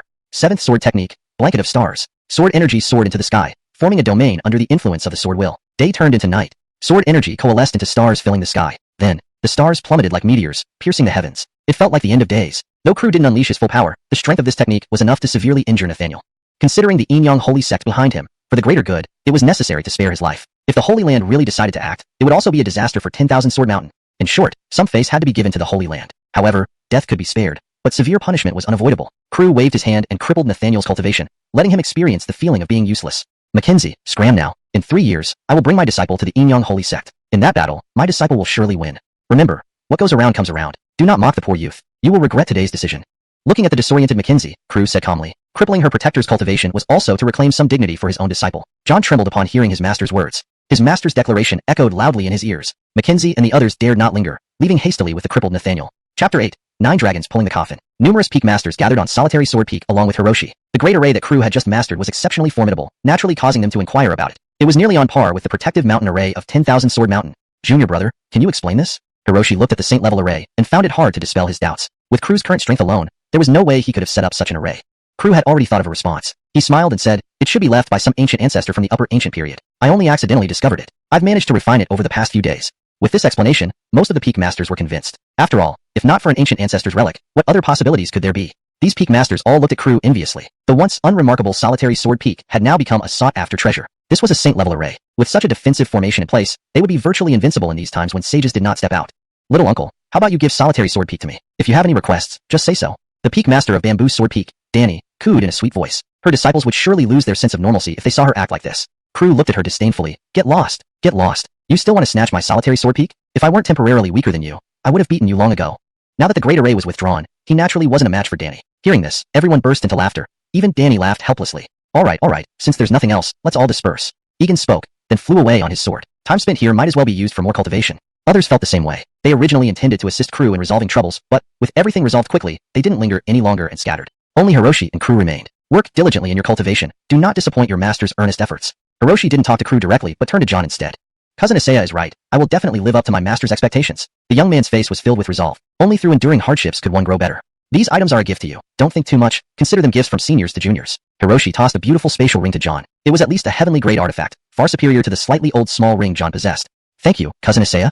John respectfully bowed. Hiroshi nodded slightly, then glanced at Crew before flying off on his sword. Swordflight was a symbol of 10,000 Sword Mountain. Solitary Sword Peak returned to its usual tranquility. Plop. A crisp sound of kneeling echoed. The grace of Isaiah cannot be repaid. I vow to serve you for all eternity. John looked at Crew and struck a firm head knock on the ground. His eyes were red. The youth still harbored deep resentment. Though his mentality was somewhat stronger, he was still just a child. Faced with the tragedy of his clan's destruction and his beloved reneging on her promise, anyone would feel distressed. Foolish child, cultivate well, don't dwell on it. Crew patted John's head. Some matters don't need to be bottled up inside. If you need to cry, cry. Your Isaiah won't laugh at you. Hearing this, John felt a lump in his throat. Tears fell drop by drop, yet he made no sound. His family destroyed, clansmen dead. Even during those times, he hadn't shed a single tear, filled only with hatred. But now, with just this light comfort, all the bitterness flooded back. The pressure on his shoulders was heavy, unbearably heavy. Looking at the determined face of the youth, Crew felt a pang of sympathy. Neither of them spoke again. Crew gave John some personal space, then returned to his own abode. 3 months passed swiftly. Under Crew's guidance, John finally gained complete control over the rampant sword chi within his body. The broken magic sword also behaved obediently. During this time, through accelerated comprehension, Crew's understanding of the imperial scripture deepened, although it could not be considered proficient. However, he still comprehended a sword Dao divine technique, comparable to a saint level. Isaiah, I've successfully controlled the internal sword chi. When can I regain my natural talent? John was anxious. Over the past 3 months, every day revolved around cultivating the imperial scripture. New disciples who recently joined 10,000 Sword Mountain already had cultivations far surpassing his. Soon, Crew was eating roasted meat. He had hunted another ancient species somewhere. Tender meat, golden brown and crispy, emitting mouth-watering aromas. John, feeling helpless, joined Crew. This was the recreational time each day. Consuming the roasted meat refined the abundant blood and flesh energy, greatly enhancing physical vitality. His current strength was comparable to that of a spirit-gathering realm cultivator. Isaiah, I've heard many outstanding geniuses have emerged recently. When can I challenge them? John's eyes were full of longing. Soon. Crew kept focused on his meal. Seeing this, John was speechless. If you like eating when I get stronger, I can catch a few pure-blood beasts for you. Well, that would be great. Crew smiled. Pure-blood beasts were a great source of nourishment. There was a chance he could use the system to restore their innate techniques. Such high-level innate techniques were usually at the Tao level. Powerful beings could easily reach the Saint grade. Legendary Tin Fierce Beast techniques were coveted even by great Evars. Seeing his disciple's dejected look, Crew chuckled. All right, follow me to the abode. After finishing the wild beast's meat and cleaning up, Crew went back to his abode, followed by John. Crew had prepared earlier. A black cauldron was being refined, containing the immortal fountain of youth and thousands of years' worth of elixirs obtained through returns. Saint-grade medicinal treasures. Using these substitutes for Saint-grade pills was completely sufficient. Take off your clothes and jump in. Crew said. To restore the mixed yuan sword body, one must endure refining in the cauldron for 7 consecutive days. The pain would be unbearable even for a mighty existence. It tested one's sheer willpower. If you can't hold on, call out to me anytime. Crew warned. What will happen if I don't make it? John asked. Crew replied calmly. If you can't even endure this, don't expect to fully recover your natural talent. Hearing this, John steeled his resolve. Unable to overcome such difficulties, how could he suppress the 1,000-year-old sacred lands? John removed his clothes and jumped into the black cauldron. The immortal fountain boiled. Intense pain swept over him, but he gritted his teeth and held on. Crew left a part of his mind to watch over John and began cultivating. A day and night passed quickly. John's state remained good. Thick life energy and medicine efficacy merged, healing his hidden injuries. Crew felt relieved. At this rate, there shouldn't be any problems. Just as he planned to go hunting for ancient species, a tremor shook the entire imperial star. In the boundless sky, 9 dragon corpses pulled a coffin with Tao patterns toward the Wild Ridge. The Tao laws enveloped everything, astounding the world. Wild Ridge. It was a forbidden land, yet it also contained supreme opportunities. What's going on? Why does my heart flutter? Crew suppressed this feeling with spiritual energy. What terrifying entity could affect someone's emotions unintentionally? Time to pay a visit to Elder Brother Chief Instructor. Crew activated Xian Yingjian and flew towards the main peak, then walked up. The numerous peak masters had gathered here, clearly alarmed by the commotion. 9 dragons pulling the coffin has come from the outer domain and descended upon the Wild Ridge. A grand era is about to begin, Hiroshi said softly. But it was like a bolt of lightning striking a calm plain. All the peak masters exchanged glances. 9 dragons pulling the coffin? This was legendary. It was said that a great Evar was buried within. Moreover, once the 9 dragons pulling the coffin appeared in the world, it would certainly be an era of great contention. This was why Hiroshi had just said what he did. If it has landed on the Wild Ridge, could the laws of that forbidden place have been suppressed? Kramer asked. If so, it would be an opportunity beyond imagination. An unprecedentedly shocking opportunity. It seems so. We should observe for a while. All the sacred lands will likely make their moves, Hiroshi replied. If the sacred lands start making moves, head teacher uncle, we might need you to personally take action, Danny and others said. If there was no one capable of maintaining order, they would go in vain. Only the appearance of someone as formidable as a holy Isaiah from a sacred land could possibly vie for such opportunities. Hiroshi nodded, his expression heavy. He had been in seclusion for several centuries, and now it seemed he would have to act again. Little brother, when the time comes, you should accompany me. Hiroshi looked at Crew. Crew didn't respond, only nodding. In such a grand era, he too needed to emerge and see the world. It would be incredibly spectacular, undoubtedly filled with remarkable individuals. After a small meeting on the main peak, Crew returned to prepare. Although departure was not yet confirmed, he had a premonition that this journey was necessary. John was still enduring torment inside the cauldron. Crew observed for a moment before deciding to finish what he hadn't completed earlier. The fierce beast meat still needed to be eaten. Today, he planned to stew it, similar to braised pork knuckles. Soon enough, smoke rose, bringing a touch of earthly flavor. In a pot of considerable grade, bare paws were stewing. The soup was thick, bubbling hotly. The rich aroma of meat wafted over, mouth-watering. Another 2 hours should do it. Crew thought expectantly. The dark red sauce looked utterly appetizing. Covering the pot, he continued stewing as Crew lay nearby humming a tune. Chapter 9. World-renowned genius. 9 dragons pulling the coffin. The restrictions of Wasteland have been suppressed, and the mountain treasure is about to be born. This is an unprecedented opportunity. Quickly head to Wasteland, seize this opportunity, and strengthen our family's foundation. As wandering knights, we must head to Wasteland to experience this rare event.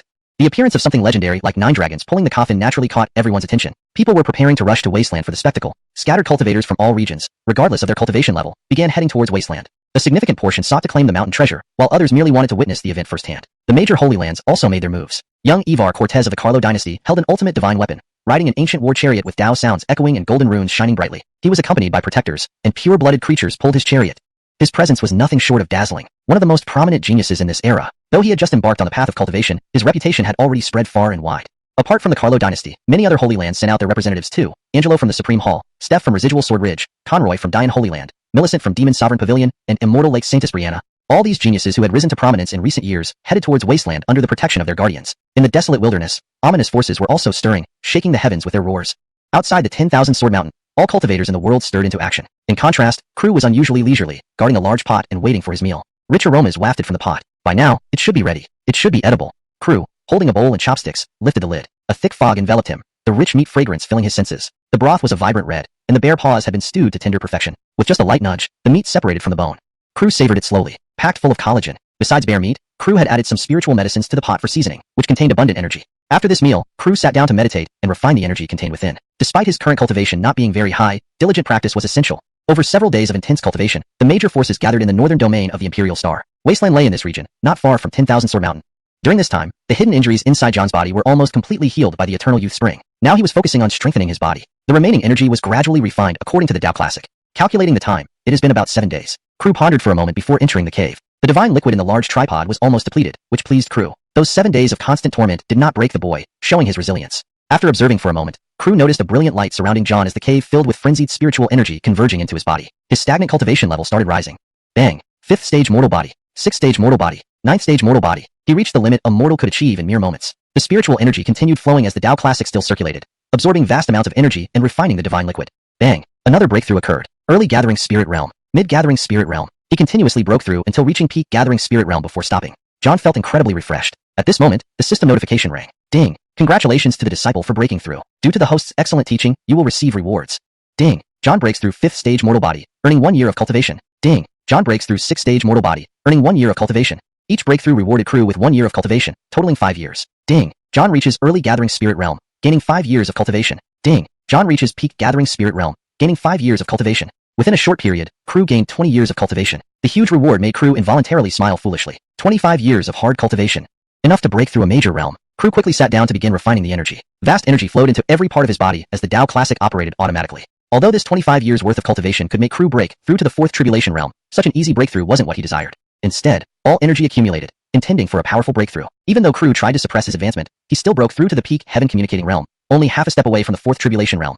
Thunderclouds gathered in the sky. If Crew chose to break through, thunder would descend. Abundant harvest. Crew was in an exceptionally good mood. Having a disciple certainly accelerated his cultivation progress. Normally, it would take at least another 30 years to reach the 4th tribulation realm. This speed was already remarkable. Before reaching 100 years old, achieving the 4th tribulation realm made him one of the top existences in the entire Big Dipper world. Of course, compared to true prodigies, there was still a significant gap. John emerged from the black tripod, spirited and smiling. Isaiah, my talent has returned. Seeing his master, John shared his joy, his smile never fading. After enduring a long period of lows, finally turning things around, how could a young person not feel elated? Wonderful, wonderful.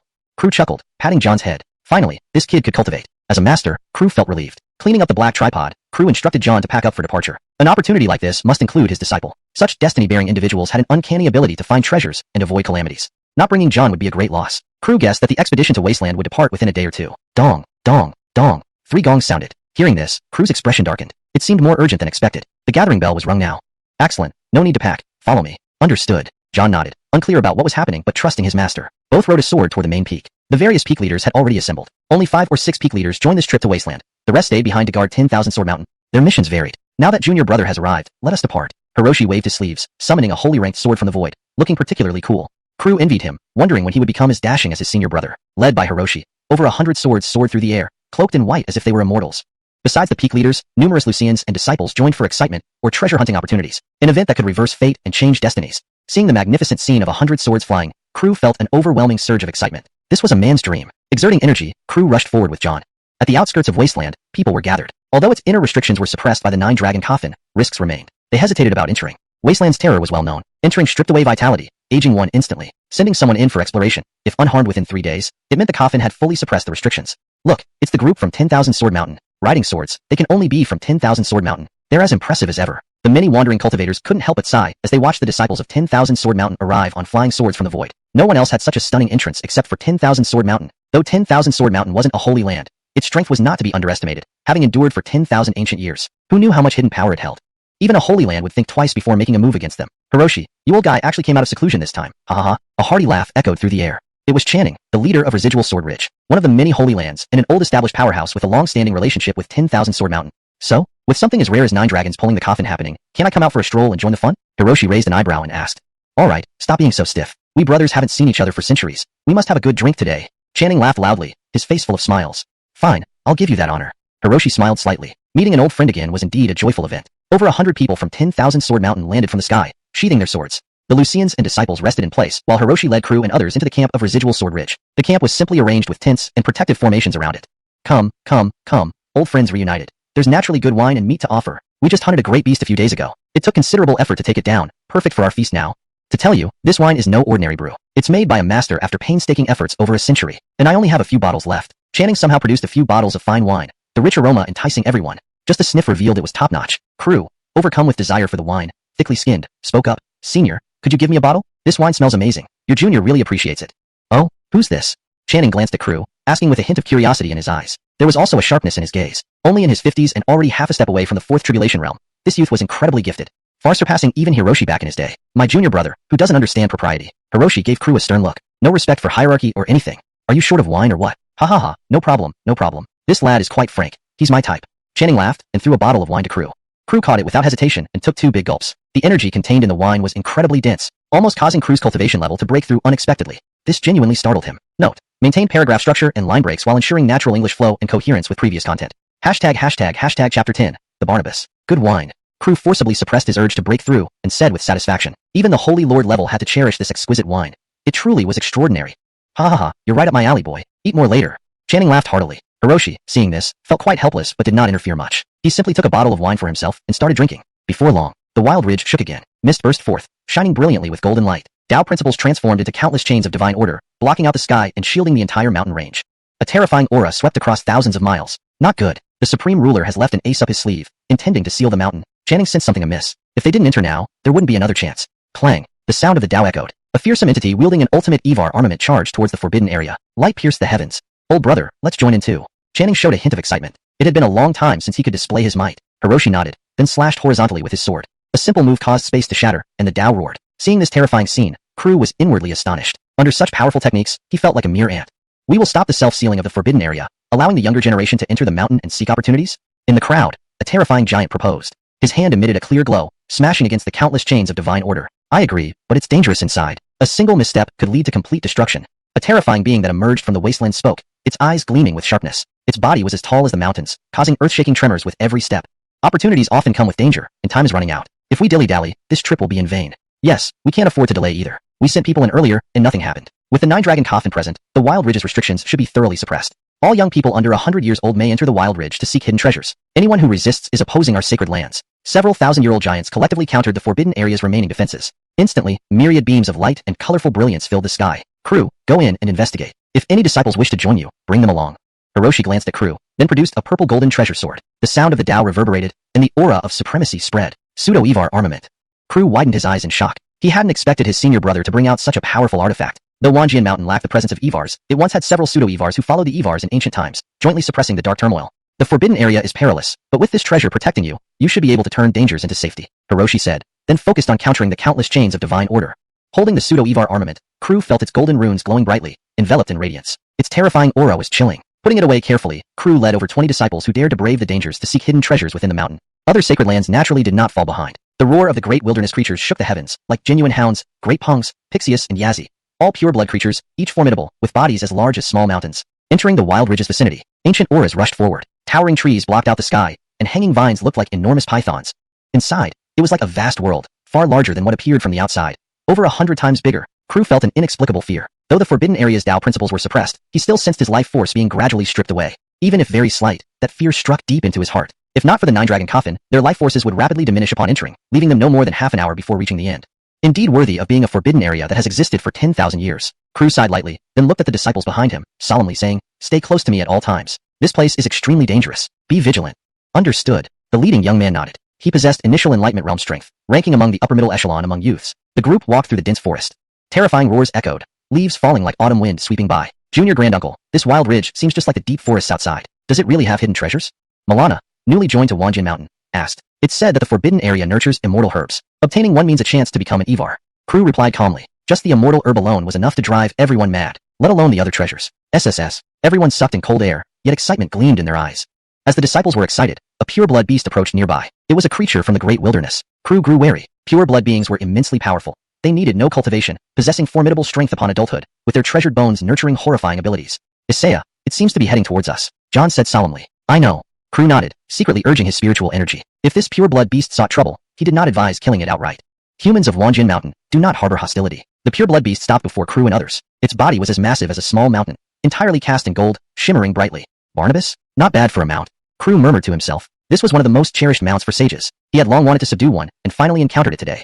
Heh, you beasts prey on humans for flesh and blood, yet dare to talk cooperation here? Crew smirked teasingly. The enmity between the two races ran deep for millennia. This is an abnormal time. How about we join forces and split the spoils equally? Relying solely on Wanjin Mountain won't help you seize opportunities. The Barnabas enticed. Their ancient remnants were no less intelligent than humans, with some even controlling myriad lives' fates during the ancient era. If I subdue you and make you my mount, wouldn't it yield the same result? And I wouldn't need to share half the opportunity. Crew showed no friendliness. The Barnabas bared its teeth, looking ferocious. Human, bold indeed. Beasts generally had straightforward temperaments, ready to fight at the slightest provocation. Its power surged, emitting a faint golden mist, a surging energy rushing forward. This Barnabas was formidable, but not enough against Crew. Nemean lion treasure art. Crew urged his spiritual energy, lightning surrounding him brilliantly. With a thunderous boom, Crew rapidly closed in, dispersing the blazing light. The lightning remained dazzling, striking toward the Barnabas. It wore a look of shock. How could this human be so powerful, seemingly effortlessly neutralizing its treasure art? With your quasi-powerful strength, how did you enter the wild ridge? Aren't you afraid of the pursuit from various sacred lands and the great wilderness races? The Barnabas retreated, resisting Crew's formidable strike, its eyes piercing. Though weaker than Crew, it was a sky-penetrating realm powerhouse. It could clearly discern Crew's current realm after careful observation. Huh? Why should I be afraid? The sacred lands limit age, not strength. Why can't I seek opportunities in the wild ridge? Crew sneered. How could that be possible? The Barnabas was incredulous. To possess quasi-4 strength at barely 100 years old? Such a human prodigy should be widely known. Why had it never heard of him? Even its own sage-like talent had only reached mid-sky penetrating realm nearing 100 years. If one wanted to reach Crew's level, it would likely take another 2 or 3 decades. The higher the realm, the more difficult cultivation became. Rest assured and stay as my mount. Otherwise, I might just taste the flavor of braised lion head. Crew threatened, lightning surging around his hands. It seemed he was ready to strike at any moment. Hearing this, the Barnabas felt some fear. It had thought that with its strength, it could swagger among the younger generation. But now it had stumbled upon a tough opponent. Human, think carefully. My father is the 9-headed Lion King. If you harm me, there will be retribution. It retreated step by step while shouting at Crew, hoping to deter him from acting. But Crew wasn't going to fall for such tactics. Enough chatter. If you don't want to be my mount, then I'll slaughter you and let my disciples from Wanjin Mountain taste authentic braised lion head. Countless thunderbolts raged. The lightning blazed brightly. Boom. Blue-purple lightning shattered the Barnabas's golden barrier. Roar. The Barnabas screamed in pain, golden blood spurting out. This simple strike easily injured it. Human, you've gone too far. The 9-headed lion howled. This is your last chance. Crew stared intently, his hand crackling with terrifying lightning. Seeing this state, the Barnabas's fear magnified infinitely. It could clearly sense the threat of death. This madman would absolutely slay it here without hesitation. Even if it was unwilling, becoming his mount was the only way out. Don't kill me. I submit to you. Just don't lay a hand on me. The Barnabas pleaded, hoping to break free once they left the wild ridge. That's fine. Then sign a master-slave contract. Crew said indifferently. The Barnabas endured the humiliation and reluctantly agreed. After signing the contract, Crew felt quite satisfied. John, however, secretly thought it was a pity. He wouldn't get to taste the braised lion head. This was a pure-blood creature, something he had never experienced. The sheer power contained within its flesh alone was enough to help him break through again. Thinking about it made him regretful. But since it had become his master's mount, they were now family, and he shouldn't keep lusting after those 9 heads. Hashtag Chapter 11. Martial Way Steel. In the wilderness, there stood a martial way steel. On it were inscribed remnants of an ancient legacy, left behind by a perfected holy physique who had battled in forbidden lands and died. To this day, the steel was no longer complete, having been eroded by a terrifying force. This moment, many prodigies sat meditating before the steel. From a distance, the ancient remnants of primeval races watched jealously. They naturally had no hope of obtaining this human inheritance. Among the crowd, there was a teenager who seemed out of place compared to those around him. He wore peculiarly styled clothing and sported a short, neat haircut. The youth's name was Sinclair. He came from Blue Star, inexplicably pulled here by the 9-dragon coffin. A few others had accompanied him, but due to some unknown misstep, they all became separated.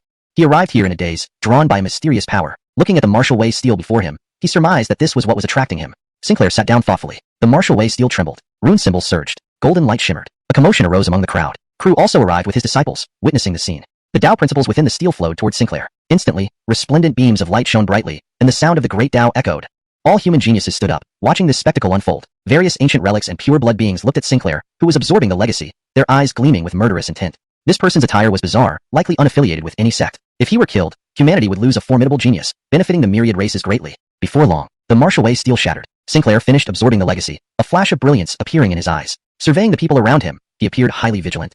Crew stared intently at Sinclair. His system's alert made him realize that this individual possessed the potential to become an Evar. However, now wasn't the time to recruit a disciple. Boy, hand over the legacy you obtained. A Heston glared at Sinclair coldly. The Wang family had always been a powerful presence, producing several Evars in ancient times, ranking as one of the top sanctuaries. There were differences even among the sanctuaries. Exactly. This is the legacy of our human race's great saint, and should be shared among us. If you understand the bigger picture, hand over the legacy.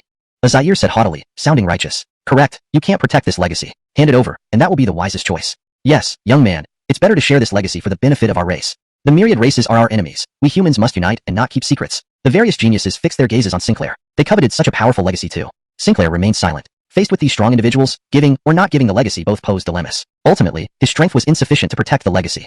Ha ha ha ha, your human race is truly the epitome of hypocrisy. In the sky, a hovering azure sky pong sneered. Wanting the legacy? Just say so, don't pretend to be moral. Shameless. Humans have always been like this. Ha. A true howl laughed mockingly. Our internal affairs have nothing to do with you. Are you envious that we might obtain the legacy? The Zaire retorted arrogantly. If asked which sanctuary was the strongest, the Supreme Celestial Court would undoubtedly be a fierce competitor. Its powerful background had nurtured this kind of disposition among its disciples. We won't let you get this legacy. A beam of clear light descended. A silver wheel struck toward Sinclair. The Azure Skypong attacked, full of killing intent. Its power was terrifying. The human geniuses knew clearly that they couldn't let Sinclair die just yet. After all, they hadn't extracted the entire legacy yet. A perfected holy physique was an immensely powerful existence. Even with much of the legacy erased, it was still world-shocking. Several treasures and spells were unleashed. Yet, they barely held against the terrifying silver wheel, though they managed to mitigate most of its power. Enough for Sinclair to dodge. Looking at the Azure Skypong in the sky, the geniuses exchanged glances, all shocked. This ancient relic is incredibly powerful. Not surprising for the bloodline of the legendary 10 Great Perils Kuanpong. It looks like we're in trouble. The human geniuses' faces darkened. Apart from the Azure Skypong, there were still many other ancient relics surrounding them, ready to strike. Ha ha ha ha, these human geniuses have only their names without real substance, not worth fearing. Let's attack together, devour their flesh, and enhance our cultivation. The Azure Skypong laughed, looking down on the humans with disdain. Antons, Tungsha, dragons, and flame rhinos. Various ancient relics' eyes filled with viciousness. Devouring these humans would undoubtedly weaken humanity's future fighting strength, which was a boon for the myriad races. Powerful innate techniques were unleashed. Dust clouds billowed, and light spawned. Humans and ancient relics clashed. However, the situation was one-sided. In front of these powerful ancient relics, the human geniuses were no match. Their cultivations weren't particularly high, and some were even comparable to John's level. The strongest were the two geniuses from the Supreme Celestial Court and the Wong family, who could contend with the Azure Skypong but were gradually retreating, seemingly realizing the situation was unfavorable and preparing to flee. Isaiah, should we take action? Can we win? Seeing their fellow humans suffer heavy casualties, John couldn't help but ask. Of course, I'll handle the Azure Skypong and Anton. You resist the others, and if things get bad, retreat first. Crew warned, then instructed the Gold Lion nine-headed beast to remain hidden, appearing only when John and the others faced danger to protect them. He didn't want to see his sect disciples suffer heavy losses here.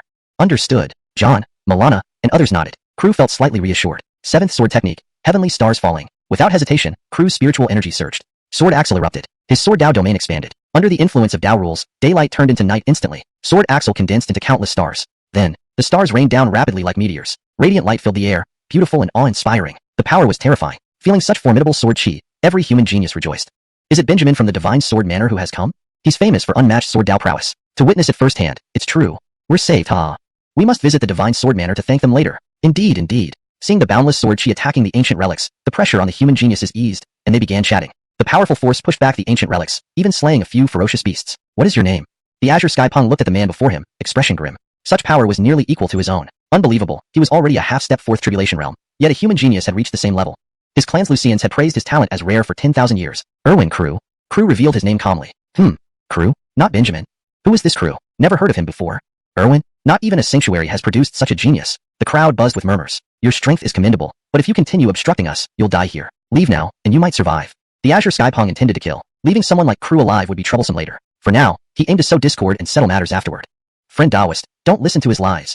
The Zaire quickly intervened. He didn't want to die here. Yes, friend Taoist, join us to slay these ancient relics. Afterward, you'll receive the transcendent legacy of the perfected holy physique. Isn't that perfect? Right, join us, and these ancient beasts will be no match. A chorus of voices rang out from the group of prodigies. They had truly witnessed the might of the Azure Skypong and the other ancient relics. Without Crew, they would likely have all perished here. Crew paid them no heed. Feasting on someone else's generosity, this group was indeed hypocritical. But then again, facing such a transcendent legacy, it was natural for most people to feel tempted. Falling back is wise. Otherwise, I'll roast you all for my meal. A glint of light shone in Crew's eyes. To him, these great terrors seemed like delectable feasts. The ancient relics felt insulted, roaring in anger one by one. An immense pressure bore down upon them. Crew remained unafraid. Star-pointing finger.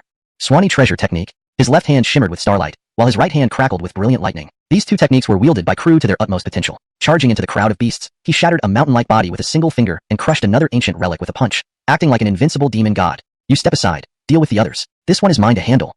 Cold light gleamed in the Azure Skypong's eyes. It was determined to kill this Erwin prodigy today. Faint moonlight sprinkled down. A silver-white full moon lunged towards Crew. Its dazzling white light resembled a towering terror, capable of severing a small mountain with ease. I'll help too. The Anton revealed a fierce gaze. Dao sounds resonated, causing space to tremble. Crew advanced against the overwhelming force. Alternating between star-pointing finger and Swanee treasure technique, he sought to slay the Azure Skypong and the Anton. However, the treasures of the Azure Skypong and Anton were also immensely powerful. Using these two skills to kill them was proving insufficient.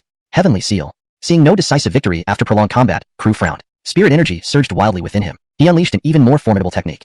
Misty light spread, imbued with countless Dao principles. Its brilliance was unparalleled. Boom. Overwhelming power pressed towards the Azure Skypong and Anton. This terrifying attack made both of them tremble, sensing the threat of death. Realizing the dire situation, cold light flashed on the Azure Skypong's iron-blue wings. It took advantage of the Anton's unawareness and struck it. Caught off guard, the Anton panicked and used its physical form to block the devastating attack. The Azure Skypong seized this moment to unleash its swiftest treasure technique, escaping into the distance. At the same cultivation level, it wasn't Crew's match. Hashtag chapter 12. Bone halberd. The Azure Skypong fled, and Crew finished off the Anton with a single sword strike. The massive body crashed to the ground, The other ancient ferocious beasts scattered in terror. Crew targeted a dragon. Thunder surrounded him as he sped forward, delivering a thunderous punch that obliterated it. Just one punch, and this remnant of ancient times was dead. He then stored it in his spatial ring. These pureblood creatures were like precious medicinal herbs. All the human prodigies watched in shock. This crew from Myriad Sword Mountain truly was a demonic godlike existence. With the ferocious beasts retreating, John and the others sighed in relief. Facing these terrifying beings would have been too much for them, but together they could manage some resistance. Hello Taoist friend, my name is Gordon from the Holy Land's Wang family. Your power is something we all admire, Gordon said with a smile, trying to bridge the gap. As for the prodigy from Supreme Immortal Court, he had returned to his haughty demeanor. Having dealt with the ferocious beasts, he now focused on obtaining Sinclair's inheritance. Boy, quickly hand over the inheritance. Such an inheritance is beyond your grasp.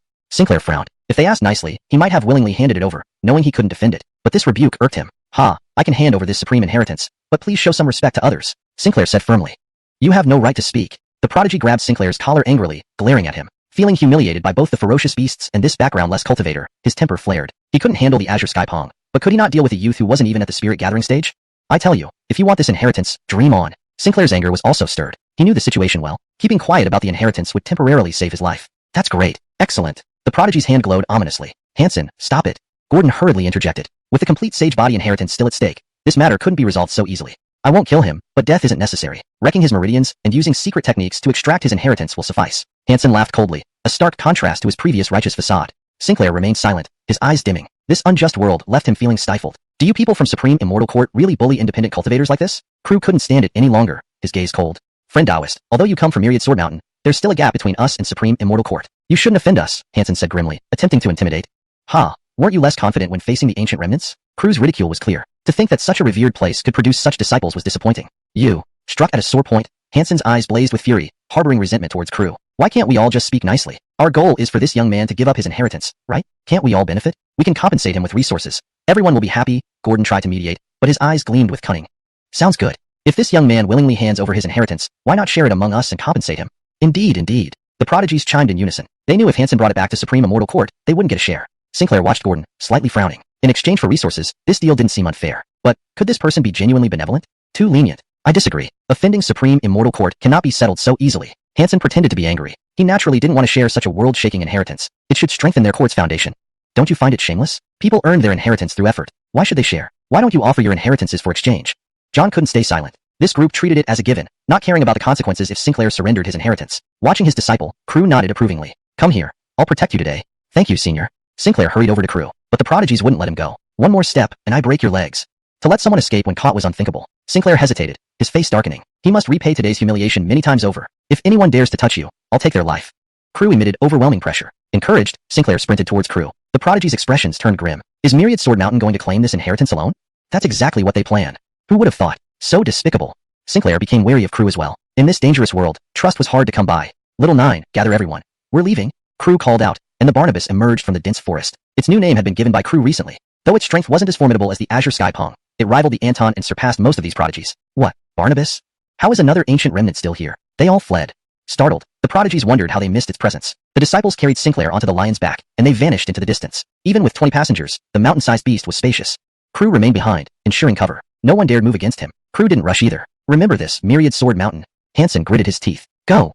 Gordon gave Crew a meaningful look before following. Unconcerned, Crew stayed calm. There was little they could openly do, given the circumstances. He hadn't harmed anyone fatally, and sacred grounds like these would turn a blind eye. For them, this widely available inheritance paled in comparison to their prestige. After the prodigies left, Crew began searching for the Barnabas. Strangely, he couldn't detect it within 100 miles. Surely it couldn't have gone so far? System, where are my disciples? Seeking help from his system, he received a response. Ding, this forbidden area has various restrictions. Your disciples might have inadvertently triggered one and been transported elsewhere. The system provided clues without exact locations. Crew pondered. If they triggered a restriction, they were likely nearby. After all, they hadn't been separated for long. Mystic fog spread out. Radiant light shimmered. In a place brimming with abundant spirit energy, the Barnabas, carrying the Myriad Sword Mountain disciples and Sinclair, arrived here. They were unsure how it happened. After experiencing a dizzying whirl, they woke up to find themselves here. To their pleasant surprise, there was an incredibly rich life aura present here. Every random plant on the ground was a treasure herb hundreds of years old. Far away stood a mountain peak, where what seemed to be an enlightenment tea tree grew. At the very least, it was at the level of immortal nectar medicine. All of this brought great joy to the group, believing they had discovered a world-renowned secret repository. Bring these treasure herbs back to Myriad Sword Mountain. Our mountain's foundation will be further fortified. There's also a towering tree on the mountain, resembling the legendary enlightenment tea tree. If we bring it back to Myriad Sword Mountain, in 10,000 years, our mountain could cultivate an Evar-level existence. Hurry, hurry. Let's act quickly. Beat everyone else to it, and put all these treasure herbs into our possession. The disciples cheered nonstop. While they were busy collecting the treasure herbs, they didn't notice Sinclair stealthily leaving. He naturally feared Crew's presence. Now, like a startled bird, he could only trust himself. At the foot of the mountain, Myriad Sword Mountain disciples had gathered no less than hundreds of treasure herbs. To them, these items already counted as a stunning secret hoard. Elsewhere, after searching for a long time, Crew finally made some discoveries regarding the area's prohibitions. He faintly sensed the place where space seemed to be warped. This discovery delighted him. After consulting the system and finding it was just an ordinary spatial wormhole, he entered it without hesitation. A dizzying whirl followed. When he regained consciousness, he found himself in an ancient land teeming with dense life aura. It differed slightly from where John and others had gone. This place was oppressively heavy, as if there was some overwhelmingly terrifying existence nearby. Crew continued moving forward along the path. The farther he went, the more oppressive it became. Ahead lay a valley. Its interior radiated brilliant light. It seems someone is fighting. I should go take a look. Crew thought to himself and then spurred on the Swanee treasure technique, transforming into a bolt of lightning as he sped off. Note, Swanee seems to be a transliteration error. It should be Swanee, which is often used in the context of treasures or techniques in Chinese fantasy literature. Inside the valley, the scenery was desolate. Yet, an immortality spring spouted. However, a shattered bone halberd possessed a terrifying aura, recklessly absorbing its life force. Despite the continuous spouting of the immortality spring, under its absorption, it all turned into mundane water. The sight was eerie. Moreover, countless shattered bones around it emitted thick black mist, each piece once belonging to an exceedingly powerful existence. At that moment, a prodigy was battling with a ferocious great wasteland beast over this terrifying bone halberd. Chapter 13, Kuanpeng Treasure Technique. Crew hid himself nearby. He needed to observe the current situation first. There were familiar existences around. For instance, the Azure Sky Pong that had fled earlier was accompanied by a few other entities of equal strength. The two-winged white tiger, Axlunyo the true dragon descendant, and the silver phoenix with a mortal phoenix bloodline. All these ancient relics possessed formidable power. There were also human geniuses present, famous far and wide. A young man in green robes had 9 Evar-grade treasure swords floating behind him, moving at his whim. He held a gourd of liquor in his hand, facing these fierce beasts without an ounce of tension, sipping occasionally. Even more of a drinker than Crew. This must be Benjamin from Divine Sword Manor, Crew thought. He had naturally heard of this person before. Benjamin wielded the famous skills of the Divine Sword Manor. Those 9 upright treasure swords were proof enough. On the other side, Geraldine, the genius from one of the 4 major families, the Lin family, stood there with her hair coiled up, looking spirited like a female warrior god. Crew knew her. They were from the same era, and she now possessed mid-stage, heaven-piercing realm cultivation. Without the help of the system, Crew's strength would have been roughly on par with hers or possibly slightly weaker, considering she came from a holy land and had vastly better cultivation resources. The scene was particularly chaotic at the moment. The Azure Sky Pong seemed to have a mysterious obsession with the bone halberd, driven by its bloodline. Suppressing the human geniuses with a horrifying treasure technique, it continually advanced toward the bone halberd. Such a rank-unknown artifact, which just looked heaven-defying, could not be allowed to fall into the hands of the ancient relics.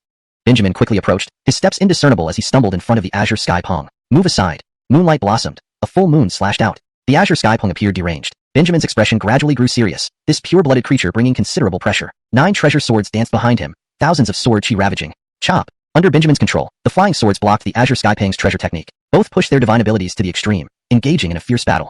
Their powers were evenly matched for the moment. Dao friends, give me a hand. I will surely repay you in the future. Unable to break free from Benjamin, the Azure Sky Pong called upon the ancient relics like the White Tiger, seeking help, clearly showing how desperately it wanted the bone halberd. However, creatures like the two-winged White Tiger, Silver Phoenix, and Axlunyo wouldn't possibly assist. An artifact brimming with sinister energy couldn't be passed over. Just words? Why should we help you? This bone halberd belongs to the most capable. The two-winged White Tiger showed disdain, flapping its wings with faint light, advancing towards the bone halberd. But the Silver Phoenix moved even faster. Using a treasure technique, it transformed into a silver arc incredibly fast. Just as it neared the bone halberd, sinister energy surged. Overwhelming pressure covered the world. Under terrifying pressure, the Silver Phoenix struggled to spread its wings, crashing onto the ground. A bloody aura condensed. The bone halberd seemed to have awareness. Thick with killing intent, the pressure alone immobilized all the geniuses. Screech. Enraged, the Silver Phoenix spat out a breath at the bone halberd, employing the immortal Phoenix dispersal technique, causing significant commotion. But this didn't budge the bone halberd, extinguished by the horrific bloody aura. This is a malevolent object, beyond our capability to handle. We must leave immediately. Benjamin regained his senses, appearing solemn. At this moment, he dared not entertain any remaining thoughts about the bone halberd. I agree, absolutely cannot perish here. Geraldine concurred. The geniuses rapidly retreated, preparing to give up this opportunity. The ancient relics, including the Azure Sky Pong, watched the human geniuses depart, hesitating. This malevolent weapon looked extraordinary. Giving up seemed a pity, but staying meant risking death. Retreat. The two-winged White Tiger made up its mind, turning to leave. Its enthusiasm for the bone halberd wasn't significant. With plenty of supreme artifacts within its clan, risking death for this evil weapon was unnecessary. The Azure Sky Pong, watching the retreating geniuses, looked conflicted. Its bloodline power yearned fervently for that fearsome artifact, as if acquiring it would bring a transformative change. Perhaps it was a supreme artifact of their ancestors, but, seeing the overwhelming bloody aura and corpses scattered everywhere, this fervor was suppressed. If he lost his life, what good would pursuing the elevation of his bloodline do? Seeing everyone leave the valley, Crew wasn't in a hurry to go. Looking at the incomplete bone halberd standing amidst the ancients, Crew felt this might be an unparalleled opportunity. Towering blood aura slowly dissipated. Crew summoned Warren. As a puppet in the Saint Realm, he was undetectable by the giants outside the wilderness. Hold back the surging blood aura. I wish to study the bone halberd. Crew spoke. On the bone halberd, runes flickered but were barely visible, mostly obliterated. He wished to get closer, using the system's true inside eye. Understood, my lord. Warren bowed and advanced toward the bone halberd. Towering blood aura surged again. This time the power was 1,000 times stronger. Even the Saint Realm Warren struggled. Yet this didn't stop Warren's forward momentum. Brilliant light shone. Tao principles flowed. Following Warren, Crew soon reached the vicinity of the bone halberd, just a few steps away. Blood aura towered, increasingly violent, accompanied by earth-shaking tremors. The valley remained unsettled, space distorting. Warren's mouth oozed golden blood, growing weary. At this distance, Crew could clearly see the vague runes on the bone halberd, quickly activating the true inside eye. He sensed his puppet, under such immense blood aura, struggling to hold on. Ding. Item. Kuanping treasure bone. Description. Rune bone left behind after 10 fierce beasts Kuanping's demise, refined into a heaven-defying evil halberd by a supreme existence, now with its Tao principles eroded through countless epochs. Rank indeterminable. Crew, looking at the information panel, felt shocked. A rune bone left by the legendary 10 fierce beasts? Truly an opportunity within the forbidden zone. Even having the Kuanping treasure bone, existences like 10 fierce beasts only existed in ancient books. Ding. Detected remnants of Kuanping treasure technique on the bone halberd, can be deduced and completed. Another system notification stunned Crew. Deduce a complete Kuanping treasure technique? A complete 10 fierce beast technique, even Evars might not possess. Obtaining one would mean an unparalleled offensive method. Deduce. Crew said without hesitation. Ding. Deduction process initiated for the host. Vast spiritual energy flooded Crew's body via the system. Spiritual energy within dozens of miles vanished instantly, but the deduction progress wasn't quick. At this rate, it would take years to complete. Crew frowned slightly. Even Saint-grade techniques took less than 10 minutes to deduce, but this 10 fierce beast technique required so long, clearly indicating its heaven-defying nature. Ding. Detected massive energy sources nearby. Absorption can accelerate deduction. The electronic voice sounded again. Crew surveyed his surroundings. Apart from scattered bones across the mountains, nothing else seemed significant. However, these bones once belonged to powerful beings, containing vast amounts of energy to absorb. Crew led the injured Warren away from the Kuanping bone halberd, picking up a piece of bone. The bone weighed 1,000 catties, and exuded intense murderous aura. Remarkably powerful. Ding. Energy absorption in progress. Please remain still. The system notification rang out. Soon, the bone darkened and lost its peculiar glow. Progress on the Kuanping treasure technique sped up significantly. As expected, the massive energy source the system referred to must be these bones. On the other side of the mountain range, where John and his group were, having collected a considerable amount of spiritual medicines, they were now on their way up the mountain. At the foot of the mountain, an increasing number of heavenly geniuses and ancient relics arrived, including the Azure Skypong and Benjamin from earlier. The most exaggerated figure among them was Cortez from the Carlo dynasty. His strength was only slightly above John's, yet he was followed by a group of heaven-piercing realm experts. Moreover, there were pure-blooded creatures pulling his carriage. Truly extravagant beyond compare. Many itinerant cultivators knew better than to provoke such an existence and kept their distance. There are immortal herbs on this mountain. The Carlo dynasty claims them. Cortez said calmly. A regal aura emanated from him, as if his words were supreme decrees. What if my supreme immortal court does not agree? A pure-blooded creature responded. He was named Sharon, the current saint son of the supreme immortal court. Since both came from sanctuaries of equal status, he naturally wouldn't yield to Cortez. Then let's see who has the greater ability. Cortez snorted lightly. With youthful vigor and ambition, he sought to compete in this grand era. These inheritors of sacred grounds paid no heed to the centuries-old herbs nearby, aiming straight for the peak. In the face of the immortal herbs, everything else was trivial. In the mountains, a secret cache emerged. It exuded extremely potent life energy. A single breath could add years to one's lifespan. It was a complete pool of ancient life springs. Streams of spring water flowed out, nourishing the entire mountain range. Nearby was a small medicinal field, naturally grown around the ancient life springs. All the plants within were peerless elixirs. In that spiritual field, there seemed to be several 10,000-year-old supreme medicinal kings. John and Milana took a deep breath, their eyes gleaming with excitement. The Cleveland drooled at the sight. If it consumed these medicinal kings, it could definitely break through an entire major realm. That was putting it mildly. Of course, on the condition that its body wouldn't burst from the immense energy. Pack away these treasures. More people are coming, and we might not be able to keep them safe if we're too slow. John urged. Seeing the logic, everyone hurried into action. Before long, hundreds of year-old spiritual herbs on the outskirts were mostly collected. However, going deeper into the medicinal field proved challenging. A pressure comparable to the Saint Realm bore down on them, an oppressive force acting on their minds. Chapter 14. Seizing Opportunity. Milana and the other disciples of 10,000 Sword Mountain found it difficult to resist this terrifying pressure, all stopping in their tracks. Those with higher realms managed to advance a few more steps, but were still far from the herb kings that were thousands, or even tens of thousands of years old. How hateful. Seeing the precious herbs and the ancient life spring not far away, the disciples felt aggrieved. These herbs that had grown for several millennia could be refined into elixirs, greatly enhancing their natural talent. But now, they could only watch the precious herbs in front of them, unable to pick them. A kind of torture. John held his breath and took cautious steps forward, resisting this immense spiritual pressure. It didn't cause any physical harm. What it tested was one's mental fortitude. A firm Tao heart made one more resistant to this spiritual pressure. John had endured many hardships since childhood, and with his clan destroyed, his mental fortitude was unquestionable. Many disciples watched John step closer to the 1,000-year-old herbs, their eyes filled with hope and envy. They had little hope themselves, but if a 10,000 Sword Mountain disciple could obtain these herbs, they would also feel joyful. Success or failure together, shared prosperity and shared adversity.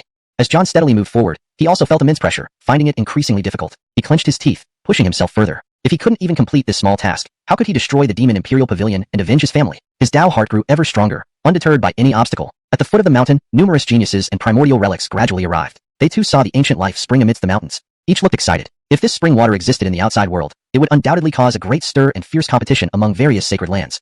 Who wouldn't want to store such a life-extending and healing treasure? Though those 10,000-year-old herbs were valuable, they weren't scarce for the sacred lands. But getting them along with the life spring would still be beneficial. The most critical part was obtaining the ancient life spring, which could significantly boost the sacred land's overall strength. Comparatively, these 10,000-year-old herbs seemed less dazzling. Everyone, there is an opportunity here. I will take the first step. A heavenly swallowing dragon sparrow emerged, shimmering with rosy light. its body as big as a small mountain, radiating terrifying pressure. However, its strength wasn't overly formidable. It was merely at the condensing spirit stage, clearly still young. When fully grown, it could shield the sky with its wings like a mountain and cover 10,000 miles in one flap. With just one flap, it could destroy entire tribes and consume millions of lives. Let everyone rely on their own abilities. A dual-winged draper also flapped its wings, flying swiftly. Whether it was thousand-year-old herbs or the ageless spring water, it wanted them all. Human geniuses wouldn't let go of this opportunity easily. Benjamin used strange footwork to head toward the spirit fields. Geraldine enveloped herself in a faint misty glow, using her spirit energy to move quickly. Cortez controlled an ancient battle chariot with immense power. Sharon stepped on lotus blossoms, looking ethereal. These geniuses entered the range of the spirit fields. The ancient herb kings had some degree of consciousness and released a terrifying spiritual pressure, making progress extremely difficult for the geniuses, who were akin to greenhouse flowers lacking much in terms of mental fortitude. However, even so, over 10 supreme geniuses still advanced slowly into the depths. In this area, all of their cultivation levels were suppressed to very low stages. Despite this, beings like the dual-winged draper and azure skypung struggled, but continued advancing steadily. Benjamin seemed unaffected by the pressure, moving effortlessly, eventually catching up with John. His Tao heart was pure, making this pressure insignificant to him. Cortez, Sharon, and Geraldine lagged slightly behind, but were still faster than the primordial relics, showcasing humanity's inherent advantages. John gently picked a few thousand-year-old herbs and placed them in his bag. He needed to speed up. Otherwise, the geniuses following him would soon catch up, reducing his advantage. Sure enough, after picking a few thousand-year-old herbs, Benjamin caught up. Comrade Indao from 10,000 Sword Mountain, would you be interested in discussing martial arts later? Benjamin sensed the heavenly sword intent within John, exciting his interest. Indeed, I'd be honored. John nodded, sensing no malice from this person, only a pure heart of the sword, evoking admiration. All right. Benjamin began picking herbs too. These 10,000-year-old herb kings were rare, qualifying as great opportunities outside. Between the two of them, almost all of these herbs were collected. John's haul was substantial, including about 10,000-year-old herbs and 4 to 5 10,000-year-old ones. With these two taking the major share, the others behind them could only get leftovers. What do you say we split the life spring between us? Benjamin asked. Agreed. John nodded and glanced at the geniuses following behind, feeling slightly apprehensive. If he took everything, he would surely become everyone's target. With his current strength, he couldn't protect what he had gained. Yet discarding this opportunity so easily would harm his Tao heart. Using storage treasures, they quickly divided the life spring between them. Damn, they were quicker. How infuriating. The primordial relics stared daggers at them. The Azure Skypung recognized John and had plans brewing. Since Crew wasn't here, they'd vent their frustrations on these 10,000 Sword Mountain disciples and seize their opportunities. Cortez and Sharon felt uneasy, watching the opportunities slip away right before their eyes. Stealing from others was beneath their dignity as geniuses. What they couldn't do, others would. The primordial relics glared at John. Human boy, hand over your opportunities. The dual-winged draper snarled, fangs bared, surrounded by white light. John brandished the Zhaoshua sword, emitting intense sword chi. With all the herbs picked, the remaining pressure was fading, though it still suppressed them for now. Hence, John dared to draw his sword. You dare?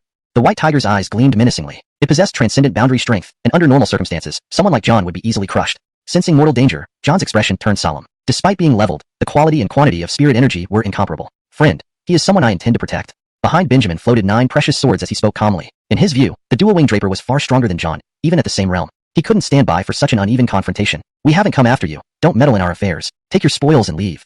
The dual-winged draper showed no mercy. If it weren't for Benjamin's strength, it might have targeted him next. Little white tiger, I advise against acting rashly. The Barnabas roared. What, are you joining in too? Why don't we work together and split the bounty?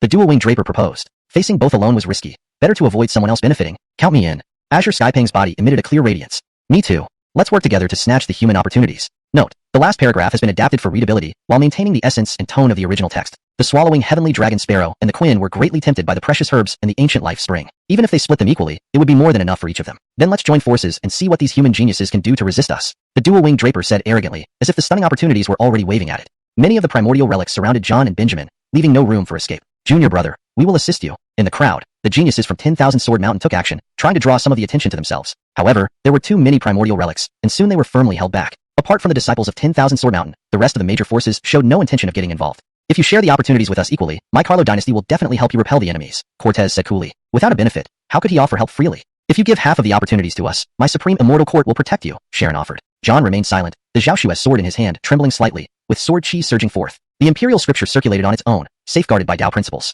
Attack! The white tiger roared, its treasure art emitting a brilliant light as it surged toward Benjamin, the greatest threat. The azure sky pung also emitted a green radiance, sprinkling silver-white light that gathered into countless starlight, aiming directly at John. Although John had not mastered many magical abilities, the great supreme sword cannon contained terrifying killing moves. His sword intent soared to the sky, and sword chi rampaged wildly. A single slash released myriad beams of light, with the sound of Tao resounding continuously. For a moment, the battle was evenly matched. A cold light flashed in the eyes of the azure sky pung. Such a genius, if allowed to grow, would become incomparably formidable. He must be eliminated now. The power within the azure sky pung's body began to revive slowly as the terrifying pressure gradually dissipated. The azure sky pung condensed its spirit energy once again, striking John with full force. The surrounding primordial relics did not stand idly by, preparing to encircle and kill John. However, the Barnabas roared, golden light shining brilliantly as it stood in front of John. The power of the lion's roar temporarily affected all present beings. It had formed a master-slave contract and was naturally obligated to protect John. How could it allow him to be killed? As a primordial relic, what is your true intention? The dual wing draper and the azure sky pong glared at the Barnabas for protecting the humans. Note: the translation maintains the original tone and structure while ensuring natural English phrasing and coherence with previous content. Chapter 15. The Ivar's Killing Sword Stance. The valley was shrouded in overwhelming malevolent energy. All that could be seen were ruins and dust. Countless terrifying bones, drained of power, crumbled into ashes. Ding. Sufficient energy absorbed. The Kuenping treasure technique has been fully deduced. A system notification sounded. Surprise lit up Crew's eyes. Such a legendary existence had actually fallen into his hands. It was truly a heaven-defying opportunity. This journey into the wilderness was indeed worth it. Feeling the power of the 10 supreme treasure techniques, runes surged all around Crew, like imprinted marks flashing continuously, spreading a hazy glow. The awe-inspiring might was shocking. Behind him, an illusory image of a Kuenping appeared intermittently. Not far away, the bone spear trembled.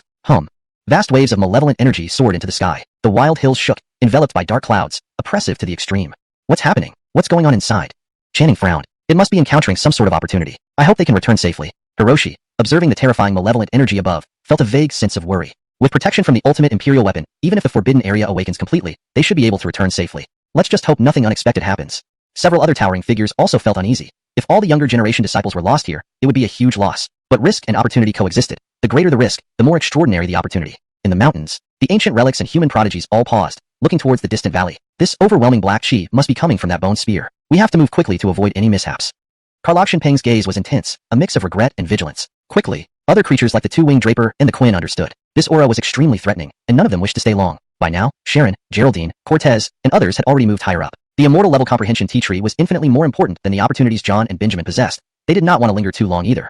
The Cleveland's energy waned, gravely injured. The Wanjianshan disciples suffered various injuries. John was panting heavily. As the spiritual herb's pressure gradually dissipated, he found himself increasingly powerless against Karlach Shinpeng and company. Benjamin, however, seemed more relaxed, fighting 3 top pure-blooded creatures yet still managing well. But once John and the others were dealt with, he wouldn't escape either. If only my master were here. John's eyes dimmed. If things continued this way, they truly would perish here. In the valley, as the runes on Crew grew brighter, the bone spear trembled more intensely. It seemed like the entire valley might collapse. This bone spear feels like it shares a connection with me. Crew felt within. Using the rudimentary Kuenping treasure technique intensified this feeling. The bone spear rose from the ground, heading towards Crew. Terrifying malevolent energy surged like a vast sea crashing against the sky. Despite its formidable might, Crew felt no threat, instead sensing a kinship. Yes, possessing the Kuenping treasure technique, and the bone spear being made from Kuenping bone, this connection was understandable. The bone spear stood before Crew. From now on, you will follow me. Crew gripped the damaged bone spear tightly. The bone spear offered no resistance, instead retracting all its malevolent energy. Afterward, it looked unremarkable, even inferior to ordinary weapons. Boom. A massive rock shattered. Mountain debris slid down. The whole valley was about to be buried. We need to leave immediately. Crew realized something was amiss. Golden runes enveloped him, transforming into a streak of light. This was using the power of the Kuenping treasure technique. The fastest speed in the world. Though not yet proficient, it could be used imperfectly. This conveys the meaning that the skill is usable but not yet mastered, which fits well within the context of the story. Using imperfectly ensures the sentence reads naturally and fluently in English while maintaining consistency in terminology and style. Even so, it was faster than a perfected Swanee treasure technique. In an instant, he escaped before the valley collapsed. Ahead lay countless mountains, teeming with life.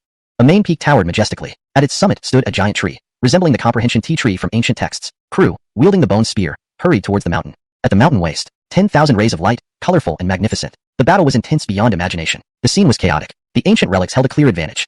John forcibly expelled the primordial sword axle within, his strength skyrocketing. Such a method would undoubtedly harm his foundation, but he had no other choice. Without the suppressive pressure, those ancient relics regained their strength, leaving the Wanjianshan disciples helpless. He would die unless he did this. Primordial sword axle enhanced his sword intent, reaching heaven. Major forces were stirred, Tao rules resounding. Primordial sword body was the pinnacle of swordsmanship. This forced expulsion gave John temporary control over the Tao of swords. However, it caused immense pain. The sword chi within him went out of control, veins crumbling inch by inch. Clearly, it couldn't last long. Ivar's killing sword style. John shouted. Blood spurted from his mouth, sword principles reinforcing his body, driving the imperial scripture to its limit. A fearsome aura began to gather. Sword chi surged like a vast ocean. All ancient relics were startled by this intimidating presence. Fear gripped their hearts. How is this possible? A mere spirit-gathering realm could unleash such tremendous power. Karlach Shinpeng couldn't believe it, flapping wings in retreat. John's sword slashed through. Many ancient relics who couldn't evade were sliced in half, falling silent. Yet, the residual power remained undiminished. The real dragon offspring Axlunyo moved slowly, barely dodging in panic, fully activating a treasure technique in an attempt to resist. But under the enhancement of primordial sword axle and the Tao of swords, the Emperor Scripture's sword style was not easily defended. Boom! Bloody mist filled the air. With a horrific scream, Axlunyo perished. This mighty pure-blooded creature was one of the top ancient relics, yet fell here. The path ahead was fraught with danger. No one could predict what might happen next. The remaining ancient relics stared at John with fear. Two-winged draper, swallowing heaven dragon finch, Quinn, etc., cautiously watched John but dared not move. Who knew if he would target them next? John stood with his sword. Internal agony twisted his features. He couldn't last much longer. Even if I die, I'll take one of you with me. Who dares to come forward?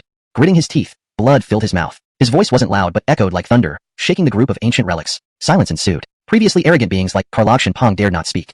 Ha ha ha, I thought you were outstanding figures. Turns out, You're merely cowards who bully the weak. Cough, cough, cough. John laughed mockingly, spitting out blood after a violent cough. His state was dire. Still, no ancient relic dared approach, each cautious. We mustn't fall for it. He's weakened. Let's exhaust him. Don't act impulsively. Karlach and Pong circled in the air, warning the rest. John's expression turned melancholic. Unresolved grievances and gratitude toward his master flooded his mind. Dying here would be unbearable. Wanjianshan disciples gathered, disheveled but determined to fight to the death. Benjamin's breathing was slightly heavy. The 9 Dao stage swords behind him lost their luster, damaged. If he wanted to flee, no one could stop him, yet he prepared for a final battle. The Cleveland roared continuously. It never imagined it would die fighting for humanity here. Although knowing Crew was powerful, they still felt a certain degree of disdain as he was just one person. They were not as fearful as Karlach and Pong. Do you ancient relics always enjoy bullying the weak and overpowering the vulnerable? Crew sneered, his voice filled with mockery. The 2-winged draper glared coldly. Boy, if you don't leave now, don't blame us for being ruthless. Let's not waste more words with him. Let's kill him outright. Tungsha's eyes flashed dangerously. Then come together. I don't believe he can resist all of us. Quinn's body radiated with light and mist. Karlach and Pong hesitated but finally joined the attack, showering starlight toward Crew as it figured Crew couldn't be resisted even though he nearly killed it earlier. Many of the ancient relics unleashed their innate treasure techniques, causing colorful rays of light and runes to surge. Feeling the threat, Crew's bone halberd trembled, its runes flashing brightly. A towering aura rose into the heavens. A terrifying power swept over. Kill. Crew activated the Kuanping treasure technique. Even though he hadn't mastered it, its power far surpassed that of the Swanee treasure technique. With the enhancement from the bone halberd, its power multiplied. Among the crowd, Benjamin's eyes lit up in surprise. Just by this overwhelming force, he knew he wouldn't be able to match Crew. Crew charged at the ancient relics, his bone halberd sweeping through. In an instant, he felled several massive beasts as large as hills. His body shone with radiant light, stained red with blood. He then rapidly advanced on the 2-winged draper. This formidable power made the 2-winged draper tremble with an indescribable fear. It unleashed its innate treasure technique. Runes gleamed golden, its power terrifying enough to level a hill easily. Yet Crew, holding the bone halberd and activating the Kuanping treasure technique, moved like a god of war. One strike shattered the 2-winged draper's technique with the force of a sea hitting the sky, undiminished. Bang! Space itself twisted. Crew struck the 2-winged draper with his halberd, crushing half its body. It lay gasping for breath on the ground, near death. What? How is this possible? This must be some kind of monster, felling a 2-winged draper in one strike? How could we, all at the quasi-4th tribulation realm, not withstand a single blow from him? Creatures like Swallowing Heaven Dragon Finch, Quinn, and Tungsha looked terrified. Retreat quickly. Seeing the situation worsening, Karlach and Pong hastily fled first. Crew didn't chase after it, allowing Karlach and Pong to escape. He stared at the remaining ancient relics with golden runes blazing around him, appearing like a living deity. Those relics, under his intense gaze, felt a wave of dread rising within them. Tungsha, Quinn, and others retreated quickly, unleashing their techniques for speed. The rest of the ancient relics also turned tail and ran. Merely by staring at them, Crew had frightened off many ancient relics. Little senior uncle, you are invincible. Ha ha ha, these ancient relics are such cowards. Just a glance from our senior uncle sends them fleeing like whipped dogs. Yes, indeed they are bullies who prey on the weak. Wanjianshan disciples laughed heartily, relishing in their survival and mocking the fleeing relics. Crew put away his bone halberd and prepared to check on his disciples' injuries. If John's root injury wasn't properly treated, his chances of becoming an emperor would be ruined. Thankfully, the nephew longevity immortal spring was powerful, capable of healing Dao wounds and nurturing roots. After about a year or so with sacred medicine baths, John should be fine. Brother, since the beasts have retreated, I will depart. There's a transcendent opportunity at the mountain peak. Benjamin nodded and swiftly left.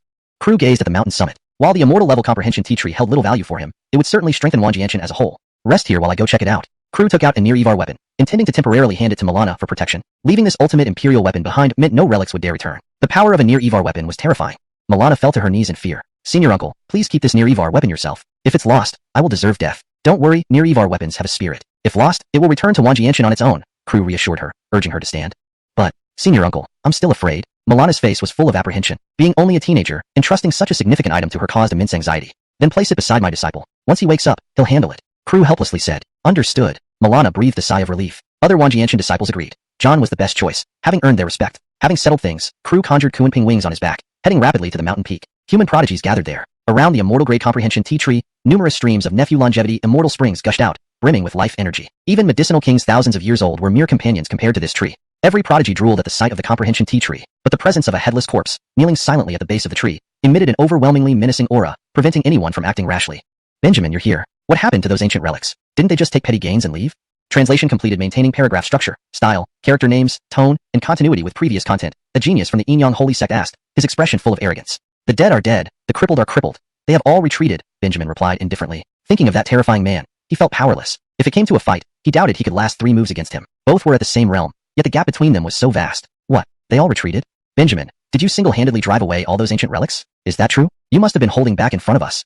To defeat a group of ancient relics by yourself, your name will soon spread across the entire Northern Dipper. Indeed, worthy of being the holy son of the divine sword manor, an unrivaled existence at your stage. The human geniuses marveled, subtly ranking Benjamin as the top among their generation. If these achievements were publicized, they would surely cause a stir.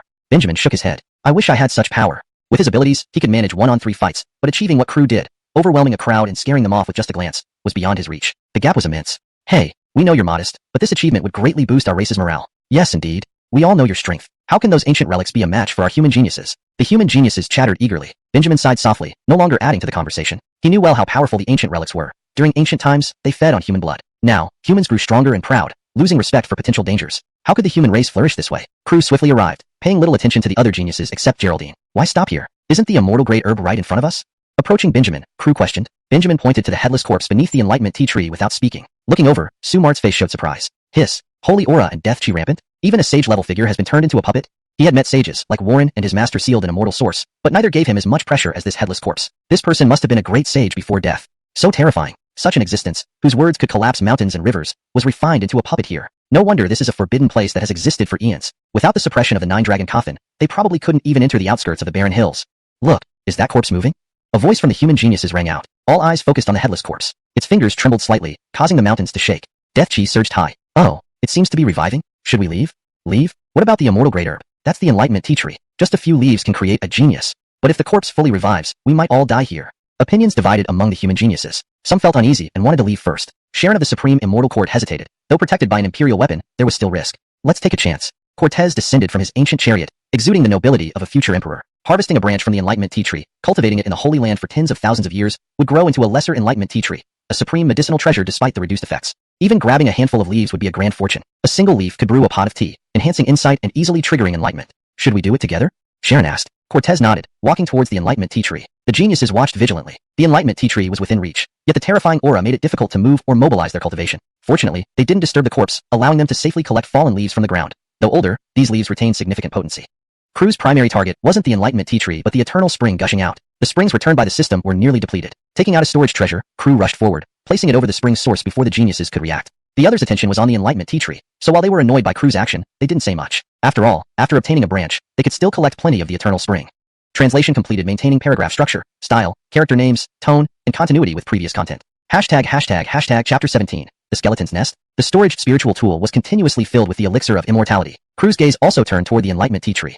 Blessed light shimmered and auspicious colors spread. It was indeed extraordinary. Crew collected all the scattered enlightenment tea leaves around him. With ease, he gathered about 1 or 2 pounds. Just as he was about to focus on the enlightenment tea tree to cut a branch, a terrifying aura of death surged upward. Dao sounds echoed, transforming into chains of order. The might of a sage descended. Trouble. Crew sensed something was amiss. The headless corpse must have awoken. A thick wave of death energy swept through. The 2 human prodigies closest to the headless corpse were immediately engulfed in death energy, dying on the spot, their souls dissipating. Cortez, who had just taken a small branch from the enlightenment tea tree, frowned. This awakening of the headless corpse must be related to the tree. Merely cutting a small branch caused it to awaken. After careful consideration, he understood. This headless corpse was likely an exalted being who had fused here to guard the immortal elixir. Death to those who tamper with the immortal medicine. The voice came from within the torso of the headless corpse, eerie beyond description. With a mere finger lift, several more prodigies were crushed into bloody mists. It was extremely brutal. Run fast. It's too powerful. Let's get out of here. Finished. We triggered some taboo existence. Can we still escape? Quickly activate the imperial artifact. What are you waiting for? The human prodigies felt terror. Just by lifting a finger, the headless corpse could crush them. Watching the overwhelming death energy, they shivered inwardly. The first Ivar's cauldron. Cortez summoned the peak imperial artifact. In ancient times, a terrifying emperor unified the 8 desolates and 6 extremities, leading humanity through countless dangers, suppressing ancient beasts and creating an era of peace. This supreme artifact carried the fortune of humanity. Sensing the overwhelming death energy, the peak imperial weapon gradually revived. The emperor's aura spread, suppressing the headless corpse's power. Using this opportunity, the human prodigies accelerated their own spiritual energy and fled rapidly, abandoning any thought of the enlightenment tea tree. The tea leaves they had already picked would suffice for a long time. There were, however, a few greedy individuals left behind. Seeing Cortez wield the peak imperial artifact, they intended to use their swords to take another small branch. If carefully cultivated back home, it could become an ultimate medicine, possibly even an immortal elixir, absolutely enhancing the sect's core strength. However, the headless corpse could not let the enlightenment tea tree be plundered again. Death to those who tamper with the enlightenment tea tree. The headless corpse appeared angry. A torrent of death energy surged like a waterfall, pushing away the peak imperial artifact and swiftly releasing a black mist. Puff, puff, puff. The black mist pierced through several bodies, exploding into bloody splashes. The air was thick with the smell of blood. The peak imperial artifact seemed enraged, as if it had suffered a great humiliation. Buzz. It continued to engage the headless corpse in battle. Such supreme beings clashing generated terrifying power. Thankfully, the imperial artifact emitted a benevolent light, enveloping the remaining humans.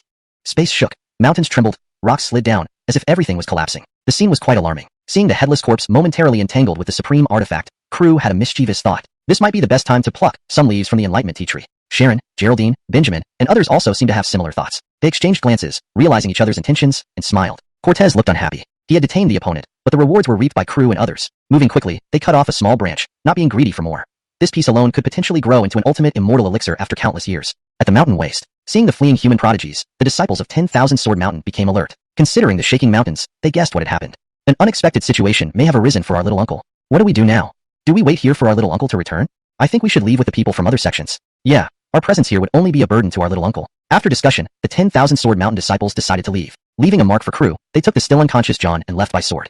At the mountain peak, Crew put away the branches and the nearly full storage spiritual tool, preparing to leave. The headless corpse was too terrifying, and although he had his trump cards, he couldn't risk using them lightly. If the immortal elixir proved immensely beneficial, the sacrifice might be worth it, but since he himself was of top intelligence and could enter enlightenment at will, the elixir served no purpose for him. With Kuan-Ping wings emerging on his back, runes flashing around him, he turned into a stream of light, moving at an astonishing speed. Sharon of the Supreme Heavenly Court watched him with colorful eyes, whispering, "This person seems to possess the dispersion techniques of 10 fiends, making him incredibly renowned despite being under 50 years old, already having achieved half-step fourth calamity. Why is he unknown? The world is vast, and there is always someone greater outside. Let's go, young Isaiah." A figure of indiscernible cultivation level appeared. His age exceeded 100 years, his strength not far from the Sage Lord level. Many rulemakers eventually became rulebreakers, often limiting only the weak. Alright. Sharon nodded and left with the high-ranking figure. Geraldine glanced deeply, her expression unperturbed. Situations like these were common, and she did not intervene much, using delicate steps to leave. That single branch of the Enlightenment tea tree was enough reward. In the sky, the battle continued, sending terrifying waves that made the entire Wild Ridge shake uncontrollably. Even with the assistance of the Imperial artifact, many Titans started feeling the pressure. Crew arrived at the mountain waste quickly, noticing the mark left by 10,000 Sword Mountain's disciples, confirming they had retreated. He felt relieved. Protected by the quasi-imperial artifact, they should be relatively safe unless they stumbled into something terrifying. Again accelerating with the Kuan-Ping treasure technique, he left the area rapidly. Not knowing the direction his disciples had gone, Crew could only leave the mountain range first. The Wild Ridge was vast, and they had explored less than 20% of it. Numerous opportunities remained undiscovered. After a rapid flight of half an hour, Crew crossed numerous mountains, arriving at a dark abyss. A mysterious force guided him there. Holding the bone halberd, it gently trembled. It must be related to this bone halberd. I wonder what it is. Walking deeper into the abyss, a sense of inexplicable fear rose. It seemed something supreme lay within, affecting emotions. The deeper he went, the brighter it became. The surroundings were rich in divine sources, like a vein of ore. Collecting all these could establish a formidable power base. God Essence is the most common cultivation resource in this world. Next here are spirit stones, also excellent materials. This is a grand opportunity. Crew's eyes gleamed with joy as he began gathering. Within half an hour, he easily collected over 1,000,000 pounds of divine sources, enough for all of 10,000 Sword Mountain's disciples for 3 to 5 years. Even with such collection, the ore vein showed no signs of depletion. If this were to be known in the outside world, it would definitely cause a scramble among the major holy lands. After another half hour of collecting, Crew lost his patience. There was indeed an abundance, but he couldn't afford to spend too much time here. He decided to gather just a bit more and leave. Who knew if deeper within the abyss, there might be even better things waiting to be discovered. Continuing further into the depths, Crew grew increasingly vigilant, unsure of what dangers might lurk ahead. In the deep abyss, the spiritual energy became increasingly abundant, forming dense fog-like clouds. In an area strewn with countless skeletons, a coffin stood at the center. Behind it was a nest made of bones, extremely blood-soaked and gruesome, causing a sense of revulsion at first sight. Myriad divine sources surrounded the nest, providing inexhaustible spiritual power. The uses of these divine sources are diverse. Every 10,000 pounds of God essence contained one piece of immortal source, valuable for cultivation or sealing oneself to slow down the ravages of time. This coffin doesn't look like a 9-dragon coffin? Crew muttered to himself. They say the 9-dragon coffin is pulled by true dragon corpses. Given that, this coffin clearly isn't a 9-dragon coffin but rather an ancient one originally buried in the Wild Ridge. But what kind of existence would be buried here in the wilderness? As Crew approached closer, he saw a man with features as fair and refined as jade, extremely handsome. However, apart from his appearance, there was nothing particularly unusual about him. Why was he buried here in the Wild Ridge? Crew felt puzzled. Just as he was about to continue exploring, golden runes began to float out from the bone nest. The bone halberd in his hand vibrated continuously. Was this an opportunity presenting itself? Crew moved swiftly, darting into the bone nest. Millennium-grade great medicines covered the entire nest, seemingly used merely for padding. It was extravagance beyond imagination. Such treasures, sought after even by saints, lay here indistinguishable from dried grass. What kind of existence could have built such a nest? Crew had a vague yet astonishing guess. Perhaps, it could be the work of Kuan-Ping, one of the 10 fiends. That would explain why the bone halberd kept trembling. If I could take all these millennium-grade great medicines back, my senior brother's teeth would fall out from laughing. Crew sighed. Unfortunately, most of the medicinal properties of these great medicines had already dissipated, leaving only a fraction of their original efficacy. Bringing them back would be meaningless. Chapter 18. The Darcys. In the center of the lair, several stone eggs shone brilliantly, their surfaces adorned with runes that glowed in a peculiar manner. The bone halberd trembled violently, breaking free from Crew's control and floating towards the vicinity of the stone eggs. For some reason, Crew also felt an inexplicable sadness rising within him. These stone eggs were indeed mysterious, but they contained no trace of life. Countless years ago, these eggs must have nurtured baby Kuan-Pings. But for some unknown reason, the adult Kuan-Ping had been slain and turned into a bone halberd. The eggs, deprived of the nurturing presence of the bird, gradually petrified and lost all vitality. It was truly lamentable. Who on earth could have the power to hunt down a Kuan-Ping, one of the 10 dire beasts? What happened during the ancient times? Crew grew interested, but this wasn't the time to investigate such matters. Looking at the stone eggs before him, Crew came up with a plan. Although these stone eggs could be transformed into supreme elixirs, he already obtained the Kuan-Ping treasure technique and the bone halberd, thus creating a cause and effect relationship. He planned to find a feng shui treasure spot to bury these stone eggs to sever this karmic connection. Just as Crew intended to gather the stone eggs, a ray of rune-laden light shot towards him. Its momentum was terrifying. Holding several stone eggs, Crew rapidly withdrew, narrowly dodging the attack. Who's there? Crew barked coldly. Hand over the stone eggs, and I'll spare your life. A faint voice echoed from the distance. A man, clad in Yin-Yang sacred teaching attire, appeared with a cold demeanor, radiating like a divine being. Su-Yang Shinti, you're Anatoly, the sage son of Yin-Yang sacred teaching? Kru's eyes gleamed with disdain. He harbored no good feelings towards the Yin-Yang sacred teaching. They had provoked his disciple, and now they were trying to snatch what belonged to him. Truly detestable. Since you know my name, why don't you quickly hand over the items? Anatoly's expression remained indifferent. Kru held the bone halberd and assumed a fighting stance, remaining silent. Feeling Kru's formidable aura, Anatoly hesitated, surprised by Kru's overwhelming might. Why did someone with little renown exude such powerful energy? It would not be easy to defeat him. However, as a successor of the Holy Land, Anatoly was confident in himself. The stone eggs contained fragmented techniques with shocking power. At that moment, a youth around 15 or 16 years old appeared out of nowhere, his eyes emitting brilliant light. Darcy's?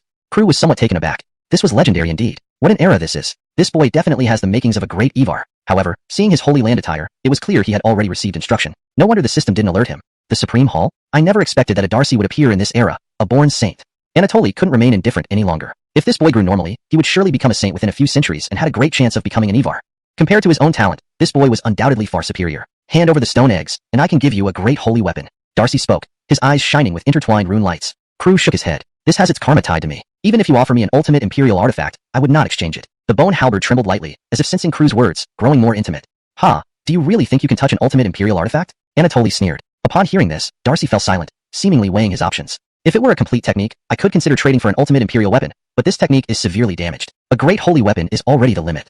If you don't trade, I will compete for this opportunity. Kru wasn't offended by this. Instead, he felt a bit appreciative. But this youth was about the same age and strength as his disciple. If they fought, Kru could crush him with one finger. What could he possibly use to contest for the opportunity?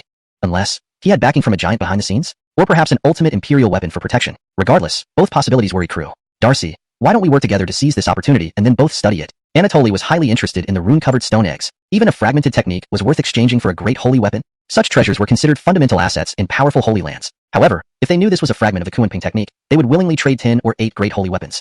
10 dire beast techniques. Even great Evars sought after these supreme techniques. Let's work together. Darcy nodded, producing a great holy weapon in his hand. Its power was formidable. Though inferior to imperial artifacts, it was still a pinnacle existence beneath them. Relying solely on this weapon, even when revived, Kru would find it hard to resist. An imperial weapon could easily crush Kru. Luckily, Kru also possessed a sage weapon that could provide some defense. Summoning the Demon Slayer's sword, fully awakened, he slashed towards Darcy. The momentum was staggering. Darcy creation. Darcy shouted, his eyes dazzling. The great holy weapon flew away. Despite its power, Darcy's lower cultivation made it difficult for him to unleash the weapon's full potential, making it strenuous under Kru's suppression. Knowing the immense strength of a sage weapon, Kru suppressed Darcy with one hand while the other conjured thunder and unleashed a Swanee treasure technique to subdue Anatoly. But Anatoly was the sage son, possessing formidable strength. Sky-striking stance. A powerful technique was launched, barely blocking the incoming thunderbolt. How strong! Anatoly's eyes flickered with astonishment. Just from this brief clash, he realized his strength was no match for Kru. They were both half-step fourth Cataclysm realm cultivators. How could someone so powerful be obscure? Can you suppress both of us alone? Do you also come from a holy land? Darcy asked, his gaze heavy. As a peak master, Kru did not need to wear disciple attire for identification, just carrying a jade token. Therefore, Darcy posed this question. Weston Kru. Though not a holy land, its reputation was comparable to some minor ones. Having survived countless years, it had its place in history. Weston produces another invincible prodigy, truly lucky. An old figure appeared behind Darcy, bent with age, at least a millennium old. He must have been from Slade's era. Seeing this, Kru scoffed. Didn't your holy lands establish rules stating any young person under 100 can enter the desolate ridge, and those who violated are against your holy lands? Why break your own rules now?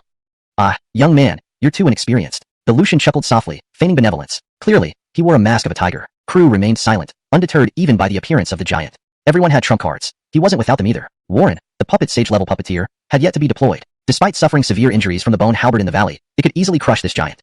Below the sages, all were ants. Hand over the stone eggs, we only need to replicate the complex runes inside and return them to you. The Lucian smiled warmly. If I refuse, what can you do? Kru sneered. The Lucian smile faded. Young man, while Weston is powerful, it's not a match for our holy lands. If I slay you here, what can Weston do?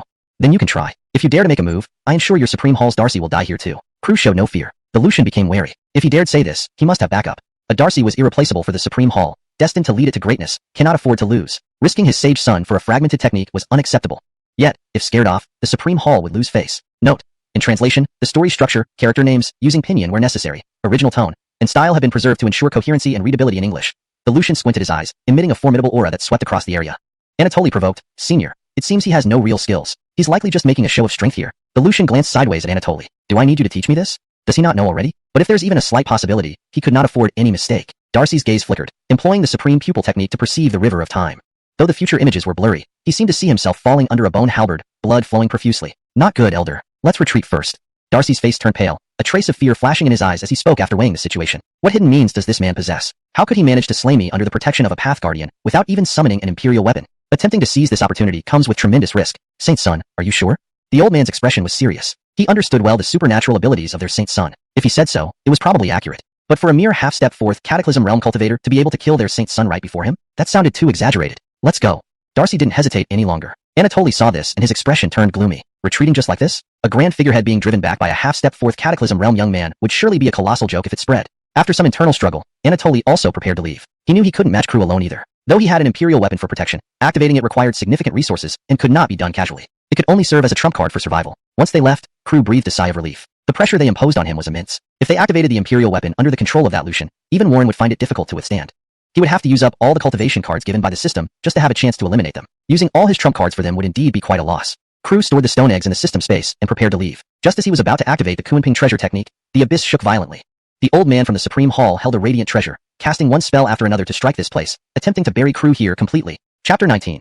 Isaiah of the Forbidden Land? Damn it, that old thing. Once I have enough trump cards, I'll storm the Supreme Hall and kill you. Crew cursed furiously. The immortal source on the wall was shaking and continuously falling down. Within moments, tens of thousands of caddies had already tumbled down. Massive boulders were also rolling over. Before long, the entire abyss would be buried. Just as he was about to leave, a system notification suddenly rang out. Ding! An existence with the aura of an emperor has been detected within the immortal source. Please accept him as your disciple as soon as possible. What? Crew froze. There's someone inside the immortal source? But now isn't the time to think too much about it. He hurriedly used his storage spirit artifact to collect the falling immortal source, but a huge piece of immortal source appeared, unable to be stored due to the living being sealed within it. Taking this chunk of immortal source, with Warren's assistance, Crew narrowly escaped from the abyss. The collapse of the abyss resembled a natural disaster, with dust clouds rising and truly a terrifying sight. F***K. Lucky me for running fast. Crew's anger still hadn't subsided. This grudge was formed, vowing revenge someday. System, what should I do with this chunk of immortal source? It's not convenient to carry around.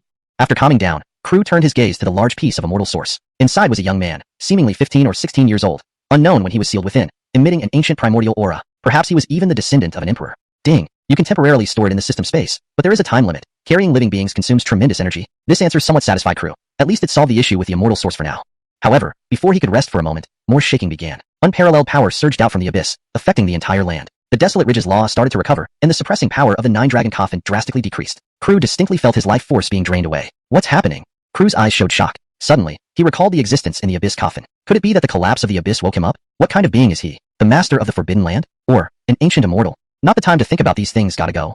Crew urged himself, hastening to activate the Kunping treasure technique, fleeing rapidly. Being stripped of his life force by the Forbidden Land was not a pleasant feeling. Fortunately, Crew had collected plenty of immortality spring water, and a small sip could extend his lifespan by 100 years. Indeed, this treasure of longevity, which even supreme powers sought after, terrorizing might continue to rise. The human geniuses within the desolate ridge and the primordial relics sensed their own life force being drained, leading to widespread fear, causing most of them to prepare to retreat. Meanwhile, outside the desolate ridge, various supreme powers seemed unable to hold up against such formidable power and released their supreme imperial weapons to fully awaken them. Even if awakening them was extremely resource-intensive, only this could withstand the terrifying laws of the desolate ridge. The imprint left by emperors on the imperial weapons could shake heaven and earth. Resisting the laws of the desolate ridge naturally wasn't difficult. Not far from the outskirts of the desolated ridge, several sages fell here. Sitting on the mountain top, they left behind all their legacies and artifacts for future generations to retrieve. Imagine in their era, they must have been invincible in one region. Such existences, standing at the pinnacle of authority among humans, didn't indulge in enjoyment. Instead, for the prosperity of humanity, they rebelled against the Forbidden Land during their peak, eventually perishing here. Truly a tragic loss. During their retreat, some primordial relics and human geniuses passed by this place, spotting this incredible opportunity, pausing to take advantage.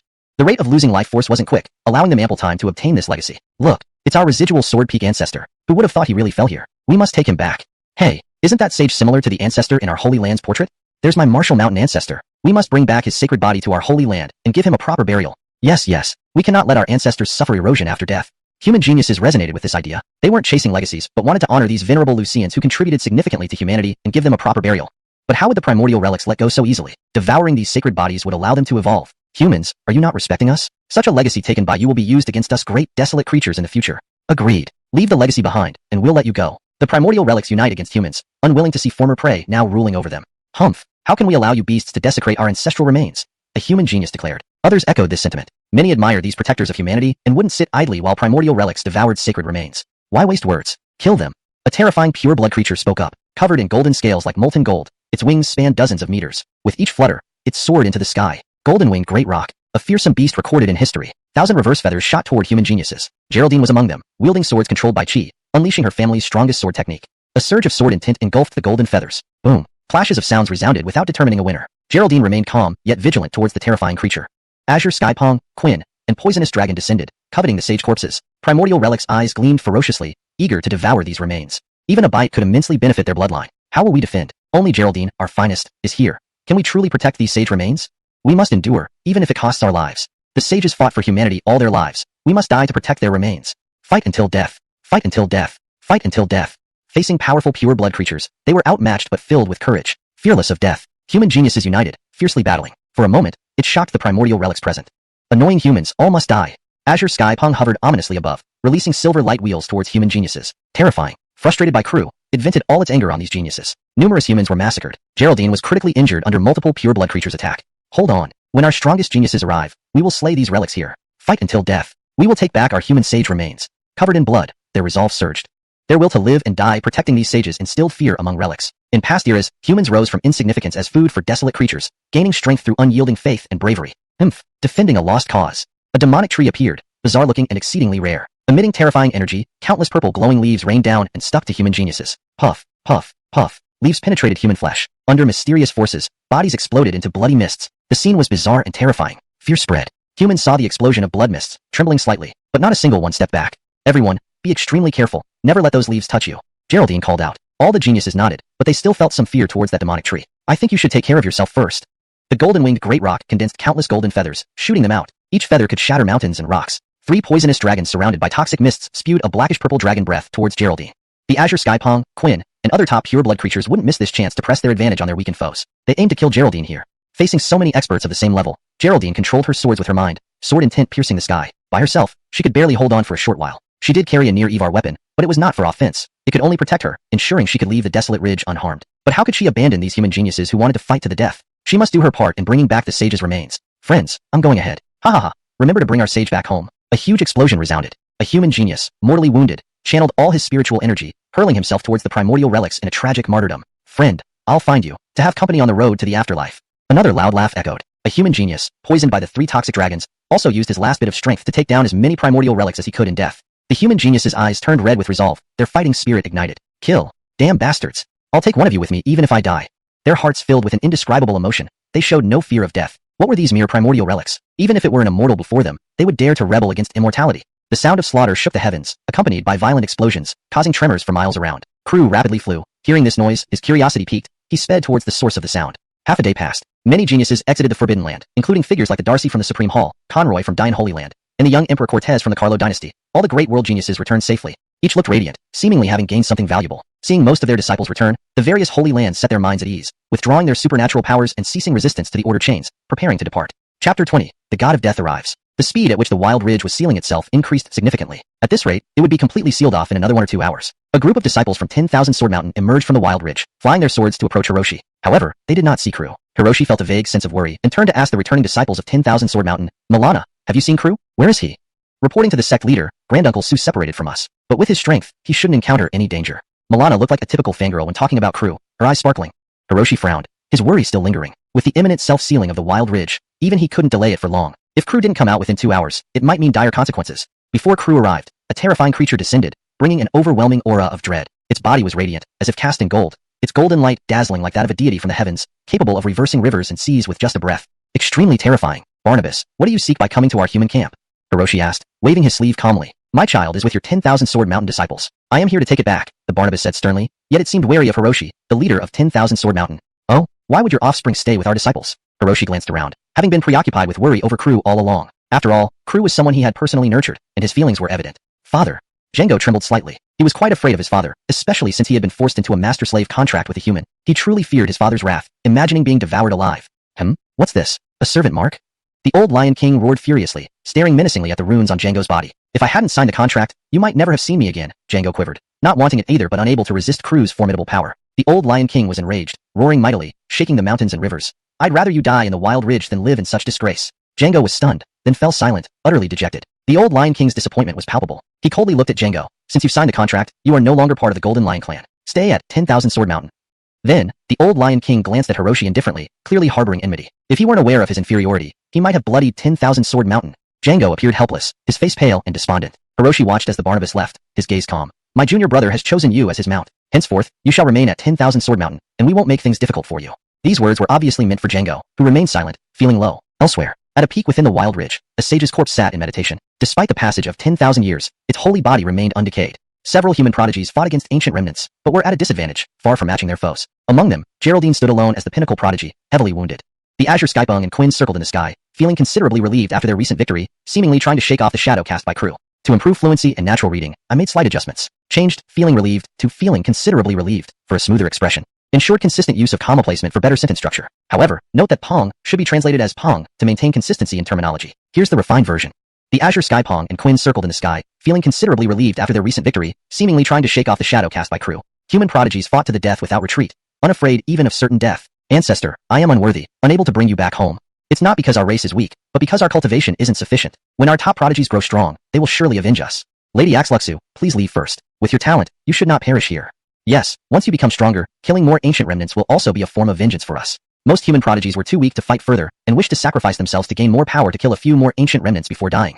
Geraldine was moved, understanding why humanity's days as prey for other races were over during the ancient times. It was due to this willingness to sacrifice. But human nature is complex. Some face life and death calmly, while others would sell out the world for personal gain. You all fight to death for humanity. How could I live on selfishly? Geraldine held her sword, her clothes stained with blood. She could have left any time if she wanted, but doing so would disqualify her from pursuing the Tao. All men must die, some heavier than Mount Tai, others lighter than a feather. These humans are fools, sacrificing their lives for the dead. How absurd. Exactly. Knowing they can't hold on, why send themselves to die pointlessly? Heh, doesn't this benefit us? Their bodies will be nourishing food. Ancient remnants discussed mockingly. Let's finish quickly. The Tao laws of Wild Ridge have strengthened. If we don't leave soon, we'll meet the same fate. The golden-winged Pong bird spoke, its countless golden feathers converging again. Geraldine couldn't resist now. If it launched its attack, most human prodigies would perish. Friends, dying for the sage. My life has meaning. Ha ha ha. We probably can't escape this calamity. Dying together wouldn't be bad. Just pity Lady Axluxu. It's not worth it for her to die with us. Human prodigies were valiant men, facing death calmly. It was only sad they couldn't see their families one last time, unsure how they would react to their deaths.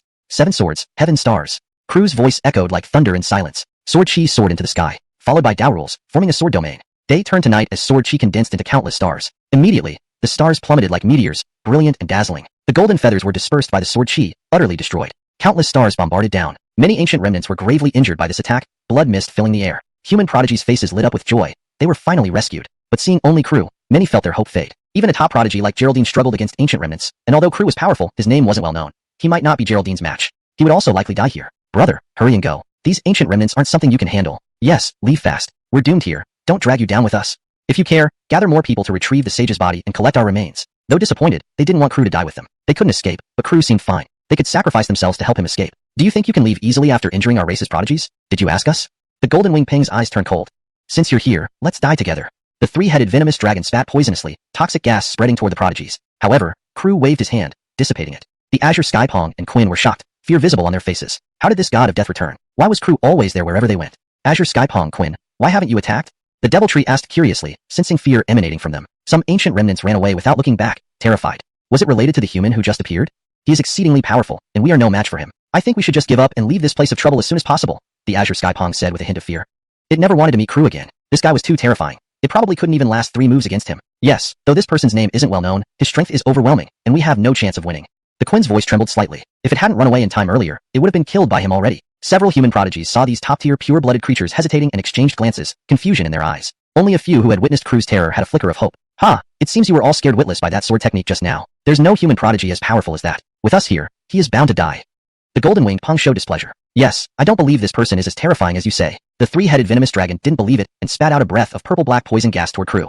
Its power was terrifying, and any creature touched by this poison would lose its vitality. Crew wielded the holy weapon, the demon-slaying sword. Even just the aura of this weapon made the ancient remnants who faced Crew tremble in fear. Sword technique 6, setting sun. Crew said calmly. Clang, a plain and unadorned strike. But the sword chi was astonishing, seemingly able to cut through everything, striking across the 9 heavens. Crew's figure disappeared, his long sword reaching its pinnacle. One slash, and the heavens seemed to dim. The terrifying sword chi struck the 3-headed venomous dragon. Though they were of the same realm, under this sword strike, 2 of the 3-headed venomous dragon's heads were severed, blood fog spreading everywhere. One hit left the 3-headed venomous dragon gravely injured. The scene was horrific. Roar! The 3-headed venomous dragon howled in pain. This terrifying scene increased the fear of the Azure Skypong and the Quinn. But the golden-winged Pong remained unmoved, its expression only darkening. In its view, Crew could achieve such results only because the 3-headed venomous dragon was careless. Overall, his strength was roughly on par with them, perhaps just a bit stronger. Chapter 21. The Ancient Ivar's Edict. This person can seriously wound 3 venomous dragons with a single sword strike. Who is this heavenly pride of which sacred land? Why have we never heard of him before? Could he be Benjamin from the Divine Sword Manor? I've seen Benjamin, it's not him. This person seems to come from the 10,000 Swords Mountain. 10,000 Swords Mountain? Impossible, right? No matter who he is, this guy is so powerful that there might actually be a chance for our survival. Can one person subdue all the primordial legacies by himself? Really? Pity that all of us are heavily injured and cannot offer much help to this fellow Taoist. Crew's single sword strike left many human prodigies speechless. With such power, why isn't his name well known? He should be a top prodigy of the human race. Is he perhaps a saint's son of some hidden family? Questions filled everyone's mind. Together, attack and annihilate this brat. The golden-winged Great Pong saw the hope in the eyes of the human prodigies and let out a cold command. It intended to crush all their hopes. Countless golden feathers flashed with terrifying force, bombarding towards Crew. Though Crew was indeed powerful, and it acknowledged this strength, it did not believe that Crew possessed power far exceeding its own. Every individual present was a celestial childlike existence. If Crew were truly that powerful, he would have already become famous throughout the entire Beidou imperial realm. Under the leadership of the golden-winged Great Pong, various unseen primordial legacies calmed down, each snarling as they activated their innate treasures, intending to kill Crew with one blow. Instantly, the energy flared like it could flatten mountains. Crew's expression remained unchanged. His long sword flickered lightly, summoning countless sword chi. Behind him condensed thousands of small swords, densely packed in a terrifying array. Chop! Crew uttered calmly. Sword chi raged, and an incalculable number of small swords flew out, resembling a waterfall reversing, striking the sky like an endless sea. Boom, boom, boom. The sounds of bombardment continued without ceasing. While combating numerous ferocious beasts, Crew spoke distractedly. Fellow Taoists, please leave first. Take our holy sage with you. I will stay behind to hold them off. Opposing so many primordial legacies on his own, to be honest, was quite strenuous. No way. How can we rest easy leaving you alone here? Yes, if we go together. If we can't escape, we'll stay here together. Fellow Taoist, don't sacrifice yourself just to give us a chance to live. Many human prodigies shook their heads, now harboring admiration for Crew. Crew felt somewhat helpless. He only wanted these people to leave quickly so he wouldn't have to worry about accidentally harming them. As the golden-winged Great Pong attacked again, Crew couldn't afford to remain distracted. His demon-slaying sword emitted an aura, and Myriad Sword Chi surged. Crew unleashed the powerful sword form he had comprehended from the imperial scriptures. Though unnamed, its terror rivaled saint-level abilities. Little mountain chicken, today I'll slay you and invite the prodigies for a delicious meal. Crew had long heard how exquisite the taste of a golden pong bird was, and now he had a chance to try it. One fearsome sword form cut through, warping space, light beams rippling everywhere. Human boy, you're courting death. Golden-winged Great Pong seethed. It had never been called a mountain chicken before. An outright insult. 1,000 golden feathers flashed, Tao principles permeating, coalescing into a terrifying being. Two forces collided, stirring waves that reverberated across the heavens. This terrifying scene left both human prodigies and primordial legacies astonished. Truly a peerless prodigy of this generation. Again, Crew raised his sword for a horizontal slash. Primordial sword technique reached its peak. Each sword technique burst forth, forcing back the golden-winged Great Pong and slaying several primordial legacies. Why aren't you two helping? Karlog Tian Pong Quinn, what are you waiting for? Golden-winged Great Pong roared. Only it was taking damage while the other two watched. Absolutely ridiculous. Karlog Tian Pong and Quinn hovered in the air, looking embarrassed. They weren't unwilling to help but feared joining the battle, always ready to flee if things turned sour. Come on, both of you, lend a hand. I'm worried there won't be enough to eat. Crew pointed at them with his sword, showing no fear. They were just defeated foes. Brother Golden Pong, I'm leaving first. Karlog Tian Pong trembled, using its innate treasure to swiftly flee. We can't match him, better to run. Quinn let out a cry and transformed into a silver art, escaping as well. Seeing these two formidable pure-blood beings flee without fighting, the remaining primordial legacies were stunned, while human prodigies felt bewildered and shocked. What happened? Just ran away? Geraldine and others also looked puzzled. With such an advantageous situation, if they had united, Crew might not have been able to handle it. Why did they flee? Did they fear Crew? Some knew Crew was strong, but not to this extent. You all disgrace the myriad races of the great wilderness. Golden-winged Great Pong wished to kill them. However, they fled too fast, vanishing instantly. Human prodigies remained in shock. They seemed to really have a chance at survival. Yet, they didn't know which major force this man came from. Could it really be 10,000 Swords Mountain? Although it had some renown, it wasn't a sacred land. How could it cultivate such a peerless genius? Golden-winged Pong birds gazed at the fleeing two, eyes darkening with a cold glint. Killer intent spread. Even without these two useless ones, you shall still die here today. Golden-winged Great Pong roared furiously, golden light surging forth. Oh, where does your confidence come from? Crew smiled faintly, terrifying pressure towering like a mountain. Had Karlog Tian Pong and the others not fled, he would have needed to be cautious, but with just Golden-winged Great Pong, victory would be easy. Its strength only slightly surpassed Karlog Tian Pong. He didn't even need his trump cards. Ancient Ivar's Edict. Golden-winged Great Pong resolved to exterminate Crew and the others, even willing to use this supreme treasure. This was a decree written by Andrew of the Great Wilderness, imbued with imperial patterns, instantly collapsing a river or mountain. Even immortals would be suppressed. Doomed. With the ancient Ivar's Edict invoked, only extreme imperial weapons can counter it. We can't escape death. It's a pity for this fellow Taoist and immortal Lady Axluxu. It looks like this edict has been used a few times. Its power has diminished. Using an Empyrean weapon might give us a chance. But how could we possibly possess such treasures? All prodigies turned their gazes to Crew, hoping he could stabilize the situation. If he came from a major force, with his talent, he would at least have an Empyrean weapon. Crew frowned. The ancient Ivar's Edict, though not as potent as an imperial artifact, bore imperial patterns and counted as a supreme treasure. A bit troublesome. Prepare to die. Golden-winged Great Pong glowed brightly as the ancient Ivar's Edict shone fiercely, emitting terrifying pressure. Crew was nearly immobilized. Geraldine invoked her Empyrean weapon, a jade pendant flying out, carrying traces of imperial energy that could twist space. Though lacking combat power, it ensured she could escape using spatial power. Now, she hoped its imperial energy could suppress the ancient Ivar's Edict. As Geraldine anticipated, the terrible pressure from the edict lessened temporarily. Prodigies sighed in relief. Quick, take our holy sage away. Only if you leave can Crew and I have a chance to survive. The jade pendant couldn't carry so many. If only Crew, there was some assurance. Translation provided as requested, maintaining paragraph structure, tone, and style. The group of prodigies gritted their teeth, exchanging glances. They understood in their hearts that staying behind would only be a burden. It was best to quickly take the human sage away from this wild ridge. This was what they should do. They started moving at once. How could the golden-winged Great Pong let such an opportunity slip away? To it, these sage corpses were undoubtedly great supplements, supreme elixirs. If fully refined, they could also lay down a foundation for its future ascension to Emperor. Edict of the Ancient Evar. Chop. The golden-winged Great Pong poured its entire spiritual energy into the edict. Runes intertwined and shone brightly, its power shocking the heavens as it directly repelled Geraldine's jade pendant and struck toward Crew. Geraldine panicked. Crew, be careful. The runic patterns had transformed into a terrifying golden pong. If it landed, Crew wouldn't stand a chance. At this moment, Crew remained unperturbed even as Moutai crumbled before him. Warren, hold back the edict of the Ancient Evar. I'll capture that golden wing pong. It was time for his puppet to make its move. Once he killed the golden wing Great Pong, the edict of the Ancient Evar would lose its power and fall into his hands. The edict of the Ancient Evar wasn't comparable to an imperial artifact, though powerful. It lacked any spirit or awareness. In his hands, it would still be an unparalleled treasure. Even after a few uses with diminished Evar patterns, its might was still on par with a rejuvenated near-imperial weapon. Warren wouldn't hold out for long, so Crew needed to act swiftly. Warren dashed out, taking the demon-slaying sword from Crew. Only a sage-level existence could unleash the full power of a holy weapon. A sage puppet? How is this possible? Shock flickered in the eyes of the golden-winged Great Pong. Only beings on the level of Evars could create such puppets from sages. Regular major forces didn't necessarily have them, nor did anyone wish to be turned into a puppet. They'd rather self-destruct than suffer such humiliation. Geraldine was also bewildered. A force like the 10,000 Swords Mountain would never be able to create a sage puppet. Even in an ancient heritage like the Lin family, sage puppets were nearly non-existent, kept only as legacies. After all, puppets lack vitality but can endure for millions of years if well preserved. Chapter 22. The Slaughter. Even a sage-level being, how long can you resist the decree of an ancient Evar? You shall all die here today. The golden-winged Great Rock's eyes, once filled with surprise, now turned gloomy as it spoke. It refused to let this opportunity slip away. The power of the ancient Ivar's decree was overwhelming, affecting the Tao principles of the wasteland and even sealing off spiritual energy. This was a presence imbued with the aura of an emperor, carrying imperial Tao patterns. Suppressing even a sage would not be particularly difficult. It was just a matter of time. It doesn't take long for me to slay you. Crew held a bone spear in his hand, channeling his full strength, unleashing terrifying might. He appeared like a war god. The peerless technique Reverse Immortal was pushed to its limits, doubling his combat power instantly, exuding a formidable aura. Screech. A piercing cry echoed across the sky as the golden-winged Great Rock was enveloped in dazzling gold light. Thousands of golden feathers fluttered down. Each feather was sharp as a blade, radiating immense power. Roar. The ancient remnants also unleashed their innate magical techniques, charging toward Crew. They naturally wanted their share of these many sage corpses. Geraldine looked worried, using the jade pendant to help counter the ancient Ivar's decree. The puppet sage wouldn't last more than 15 minutes. Even if Crew were incredibly strong, could he possibly slay the golden-winged Great Rock? It seemed highly unlikely. The heavenly elites carrying sage corpses watched, tears streaming down their faces. If the two didn't leave soon, they too would soon be suppressed by the decree. They understood that these two were buying them time to escape from the wasteland. Brothers, we must hurry and cannot let our friends' sacrifices be in vain. Yes, though we may die without regret, we must bring back the sage corpses. We must not goof their kindness. Edit. Yes, though we may die without regret, we must bring back the sage corpses. We must not waste their kindness. Note, goofu is replaced with waste to ensure it reads naturally in English while maintaining the meaning. We will avenge Crew and Autumn Snow someday. The human elite accelerated their retreat, thinking Crew and Geraldine would stay behind to hold off the enemy, with little hope of escaping successfully given the decree's presence. Watching the human elites leave, the ancient remnants began to go wild, their powers shocking the heavens. Crew showed no fear. He activated the Kuanping treasure technique. Even with just the basics mastered, its power was on par with sage-level techniques. The terror of Kuanping was unimaginable. His spear swept through, dispersing countless golden feathers. He formed the Kuanping seal, suppressing numerous magic techniques. He was as powerful as a divine fiend. What? How is this possible? The golden-winged Great Rock was locked onto by Crew.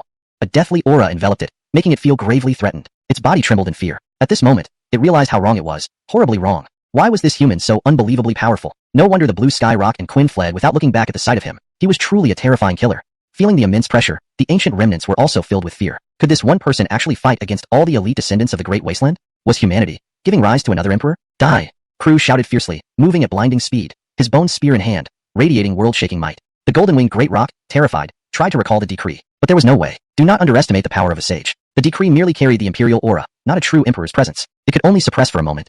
Slash. He pushed the Kuanping treasure technique to its limit. Seals flashed continuously. Sky-piercing light shone brightly, and Tao roared. The golden-winged Great Rock exerted all its abilities to resist. All in vain. No, you cannot kill me. I am of the golden-winged Great Rock lineage, from the ancient divine mountain. If you harm me, it will bring untold disaster upon you and your race. Crew paid no heed to such threats. Tao principles swirled around him. With one swing, his spear cut through, carrying surging killing intent. A light tremor followed. Blood mist spread as the golden-winged Great Rock died. Its massive body shattered into pieces. Golden blood flowed, its divine essence completely consumed by the bone spear. A faint trace of brilliance fell, seemingly adding a bit more power. The ancient Ivar's decree also fell to the ground, concealing its divinity. Crew picked it up. Even with the system, this was still a valuable trump card. What? He actually killed the golden-winged Great Rock? This boy is truly ruthless. Let's get out of here. With the golden-winged Great Rock dead, if we don't leave soon, we'll suffer the same fate. Yeah. Being targeted by this killer means certain doom. Numerous beast descendants fled in panic. Crew's killing intent was aroused. Spear in hand, he slashed horizontally. Brilliant light erupted, blood mist rising. A one-sided massacre unfolded. Most of the ancient remnants were slaughtered. Crew, stop. Geraldine, with a heavily injured body, spoke sternly. Massacring all these ancient remnants isn't beneficial for Myriad Sword Mountain. Crew stopped, coldly gathering the remaining beasts into a spatial treasure vessel. Their flesh contained energies comparable to precious medicines. Screech. Outside the wasteland, a terrifying creature felt its offspring's soul crystal shatter, anger surging within. Its golden feathers shone brilliantly, wings spread, reaching thousands of feet, covering the sky like clouds. With a light flap, it soared tens of thousands of miles, stirring storms. It was the heaven-shielding golden rock. Additionally, a white tiger with wings roared. Terrifyingly real howls shook mountains and rivers. An ancient dragon soared through mists and thunderstorms. These were all holy lords, standing at the threshold of the sage realm. The great wasteland stirred. This trip cost them many lives. These creatures, what are they doing? Could their offspring have perished in the wasteland? Haha, if true, that's excellent news for us humans. Channing, the holy lord of Broken Sword Ridge, laughed heartily. His character matched this open laughter, but it offended quite a few ancient life forms. Many glared at Channing. They didn't attack lightly, respecting the ancient and powerful traditions of Broken Sword Ridge. Acton, beside him, remained silent but deeply worried. When will Crew come out? So many of the great wasteland life forms had fallen. It hinted at grave dangers. Without an Empyrean weapon, could Crew return safely? Welcome back our sage ancestors. Cheers resounded from various factions. A sage aura spread, mingling with thick, deathly energy. Hiroshi and Channing gazed over, speechless. It was their ancient sages. Their remains had been preserved, brought back by this generation's human elites. This act would greatly boost humanity's fortunes. Roger, one of my own ancestor sages, is among them. I must go ahead and escort the ancestor back to Broken Sword Ridge, to rest eternally. Channing's usual nonchalant demeanor vanished, replaced by solemnity. Go, it's important. Hiroshi nodded respectfully. Without those sages who dedicated their lives to humanity, they might still be bred by the great wasteland for food. Channing and some other holy lords left with their ancestors, speeding up the wasteland's self-sealing. Hiroshi's face darkened with growing worry. Meanwhile, the human elites who had brought out the sages prepared to return to the wasteland. They carried a determination to die. You intend to do what? A terrifying leader asked in confusion. As the great wasteland was about to seal itself, entering the mountain at this time would be no different from suicide. Senior, Daoist Brother Crew and Fairy Autumn Snow are still in the great wasteland. We need to go back and save them. Yes, we cannot abandon them and leave. Such an act would be against our Daoist principles. If not for these two blocking the ancient remnants, we wouldn't have been able to bring back the sage ancestors. We would have perished long ago. The various powerhouses exchanged glances upon hearing this. They knew Geraldine, but who was this Crew? However, this was not important as one of the powerhouses spoke up. If you return now, it will also mean certain death. So what if it means death? Since we have brought back the sages, dying will be worth it. Indeed. Charge back in. If we can save Daoist Brother Crew and Fairy Autumn Snow, that's best. If we can't, at least we'll die without regrets. People die eventually, but we should die with a clear conscience. This group of human elites was truly moving. The many powerhouses remained silent. An old man slowly stepped forward, hailing from the Carlo dynasty, a terrifying powerhouse even 1,000 years ago. You may go. Bring back our heroes. They brought back our human sages. We can't leave them behind. Schwanner, take the first Ivar's cauldron and go with them. As the legitimate heir of the Carlo dynasty, having the crown prince accompany them ensured there would be no objections. Moreover, protected by an Empyrean weapon, Cortez would not encounter danger. Yes. Cortez nodded. Before the human elites and Cortez could enter the great wasteland, Crew and Geraldine emerged from within. Their bodies were covered in blood, exuding a formidable killing aura. In the air, the golden-winged great rock continuously circled, sensing a familiar presence. It was their kin. Cry. A terrifying momentum surged. Dark clouds amassed, heavy and oppressive. Human boy, was it you who slew my offspring? The golden-winged great rock suppressed its murderous intent. The twin-winged draper, ancient dragons, true beasts like the true bear, and other terrifying creatures surrounded the humans. The blue sky rock did not leave. Under the protection of its Lucians, its fear of Crew vanished, its expression grim. This child massacred our great wasteland descendants in the mountain, accumulating boundless killing karma. I implore you all, slay this child here, destroy his backing force, and honor our fallen great wasteland beings. Translation notes. Names such as Geraldine, Crew, Cortez, formerly Schwanner, and Blue Sky Rock are retained in Pinyin. The tone and style remain consistent with the previous content, ensuring continuity and coherence. The paragraph structure and line breaks match the original text. The English translation is natural and fluent, free from grammatical errors. Chapter 23. Make them fear, make them suffer. Blood for blood. Avenge the geniuses of our great wasteland tribes. Kill this child and raise the power behind him. Come, act together. The geniuses of our great wasteland tribes are not to be trifled with. The human race grows ever more rampant. We can no longer ignore this. If we do, it will surely backfire on us. Today, we, the great wasteland tribes, must join hands to root out the force behind this boy and set an example. Yes, that's right. The geniuses of our great wasteland tribes did not die in vain. Kill, kill, kill. Under the incitement of Green Sky Pong and Quinn, as well as the ancient descendants fearing Crew, they successfully portrayed Crew as a bloodthirsty killer. This ignited the anger of the great wasteland tribes, blaming Crew for their lost geniuses. Roars were continuous. Over a dozen existences like holy Isaiahs surrounded the human forces. Our goal is solely this boy and his backing power. Those unrelated should withdraw quickly or risk being annihilated alongside your forces. Numerous fearsome beasts roared. Smaller factions rapidly departed. This matter had nothing to do with them. Staying meant courting death. They couldn't resist these terrifying creatures. Moreover, if the boy hadn't slaughtered the beasts so wantonly, how would they have fallen into such predicaments? They brought it upon themselves. Kill. An ancient dragon gathered thunder power, charging toward Crew. Even a casual move held such formidable might that it could instantly shatter Myriad mountains. Junior brother, come back immediately, Hiroshi gravely ordered, a flying sword shooting out to intercept the terrible thunder. It seems this boy hails from your 10,000 Sword Mountain. Excellent. Perfect timing to settle new and old scores. The Barnabas grimaced. Hiroshi frowned. If all these horrifying beasts acted together, he too would find it hard to withstand. This trouble Crew has stirred is indeed immense. Various factions kept their distance, unwilling to invite disaster. Slaughtering ancient descendants and provoking the Great Wasteland tribes was something even Holy Lands dared not do. Yet Crew did, mercilessly and bloodily. It was clearly self-inflicted. Axel Schwe, it's unsafe here now. Go home. A giant from the Lin family used great powers to retrieve Lin Axel Schwe, giving her little time to speak. No faction wished to offer aid at this critical juncture. Half the Great Wasteland tribes sought to destroy the 10,000 Sword Mountain. What good would their interference do? Moreover, the indiscriminate slaughter of Great Wasteland lives. Why bother aiding and inviting catastrophe? These ancient descendants didn't strike major powers without reason. Thus, others had no say in it. This boy has caused a calamity. I think this 10,000 Sword Mountain is most likely doomed. Inherited through untold ages, it's about to end here. Pity. He's truly a sinner. Several giants shook their heads silently. Some factions friendly with the 10,000 Sword Mountain wished to help but feared the Great Wasteland tribes. Leading to their own demise would make them sinners too. Isaiah, should we act? Perhaps he slaughtered those beasts for the sake of welcoming back our human sage. A genius addressed his sect master, despite not knowing why Crew was so powerful, killing the golden-winged rock alone and slaughtering many ancient descendants. All done for the return of the human sage. How could they watch idly? Child, this situation has grown severe. If these pure-blood beings don't destroy the 10,000 Sword Mountain, they won't pacify their rage. It would bring calamity upon our human race.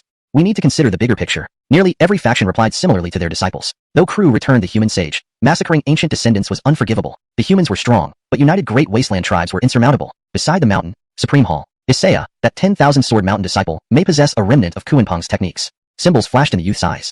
Startling words. What? Remnant of Kuanping? Disciple, this isn't a joke. The Supreme Hall Isaiah's face turned solemn. Kuanping, one of the 10 fears, could slay immortals. Stronger than Evar's. Even remnants were terrifying. I confirmed it after reviewing ancient texts. Indeed, it's a remnant of Kuanping's technique. Ajax nodded. The Supreme Hall Isaiah's eyes sparkled. Peerless immortal court. Even this formidable power joined in. Sharon remained calm. Isaiah, that 10,000 Sword Mountain disciple, might possess Kuanping's inheritance. The bone spear could be made from Kuanping bones, and has shown remnants of Kuanping techniques before me. What do you think? An old man with silvery hair looked surprised. Even Kuanping techniques have emerged? Truly a brilliant era. Child, if you wish to study these remnants, I can intervene.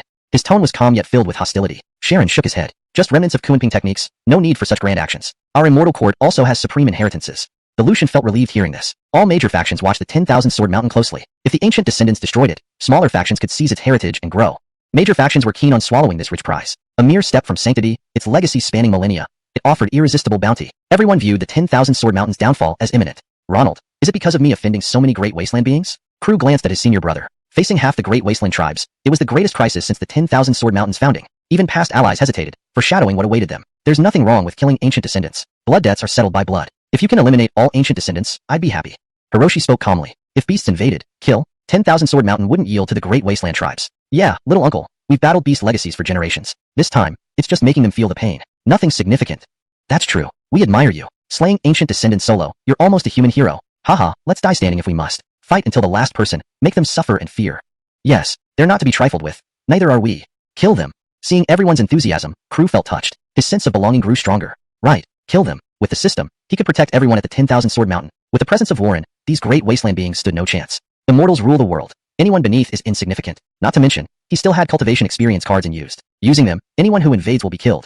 Human brat, die. Golden Pong blocked the sky with its spread wings casting shadows everywhere. Countless golden feathers condensed, each terrifying enough to destroy a major power instantly. Truly frightening. Hiroshi unleashed the 10,000 Swords technique, wielding a near Evar weapon. Facing Saints, he fought equally. His purple golden sword deflected and destroyed the terrifying golden feathers. Everyone, do not underestimate the Johnny of 10,000 Sword Mountain. In his youth, he was a terrifying prodigy. Now, with a quasi-Evar weapon in hand, we must all act together to avoid any mishaps.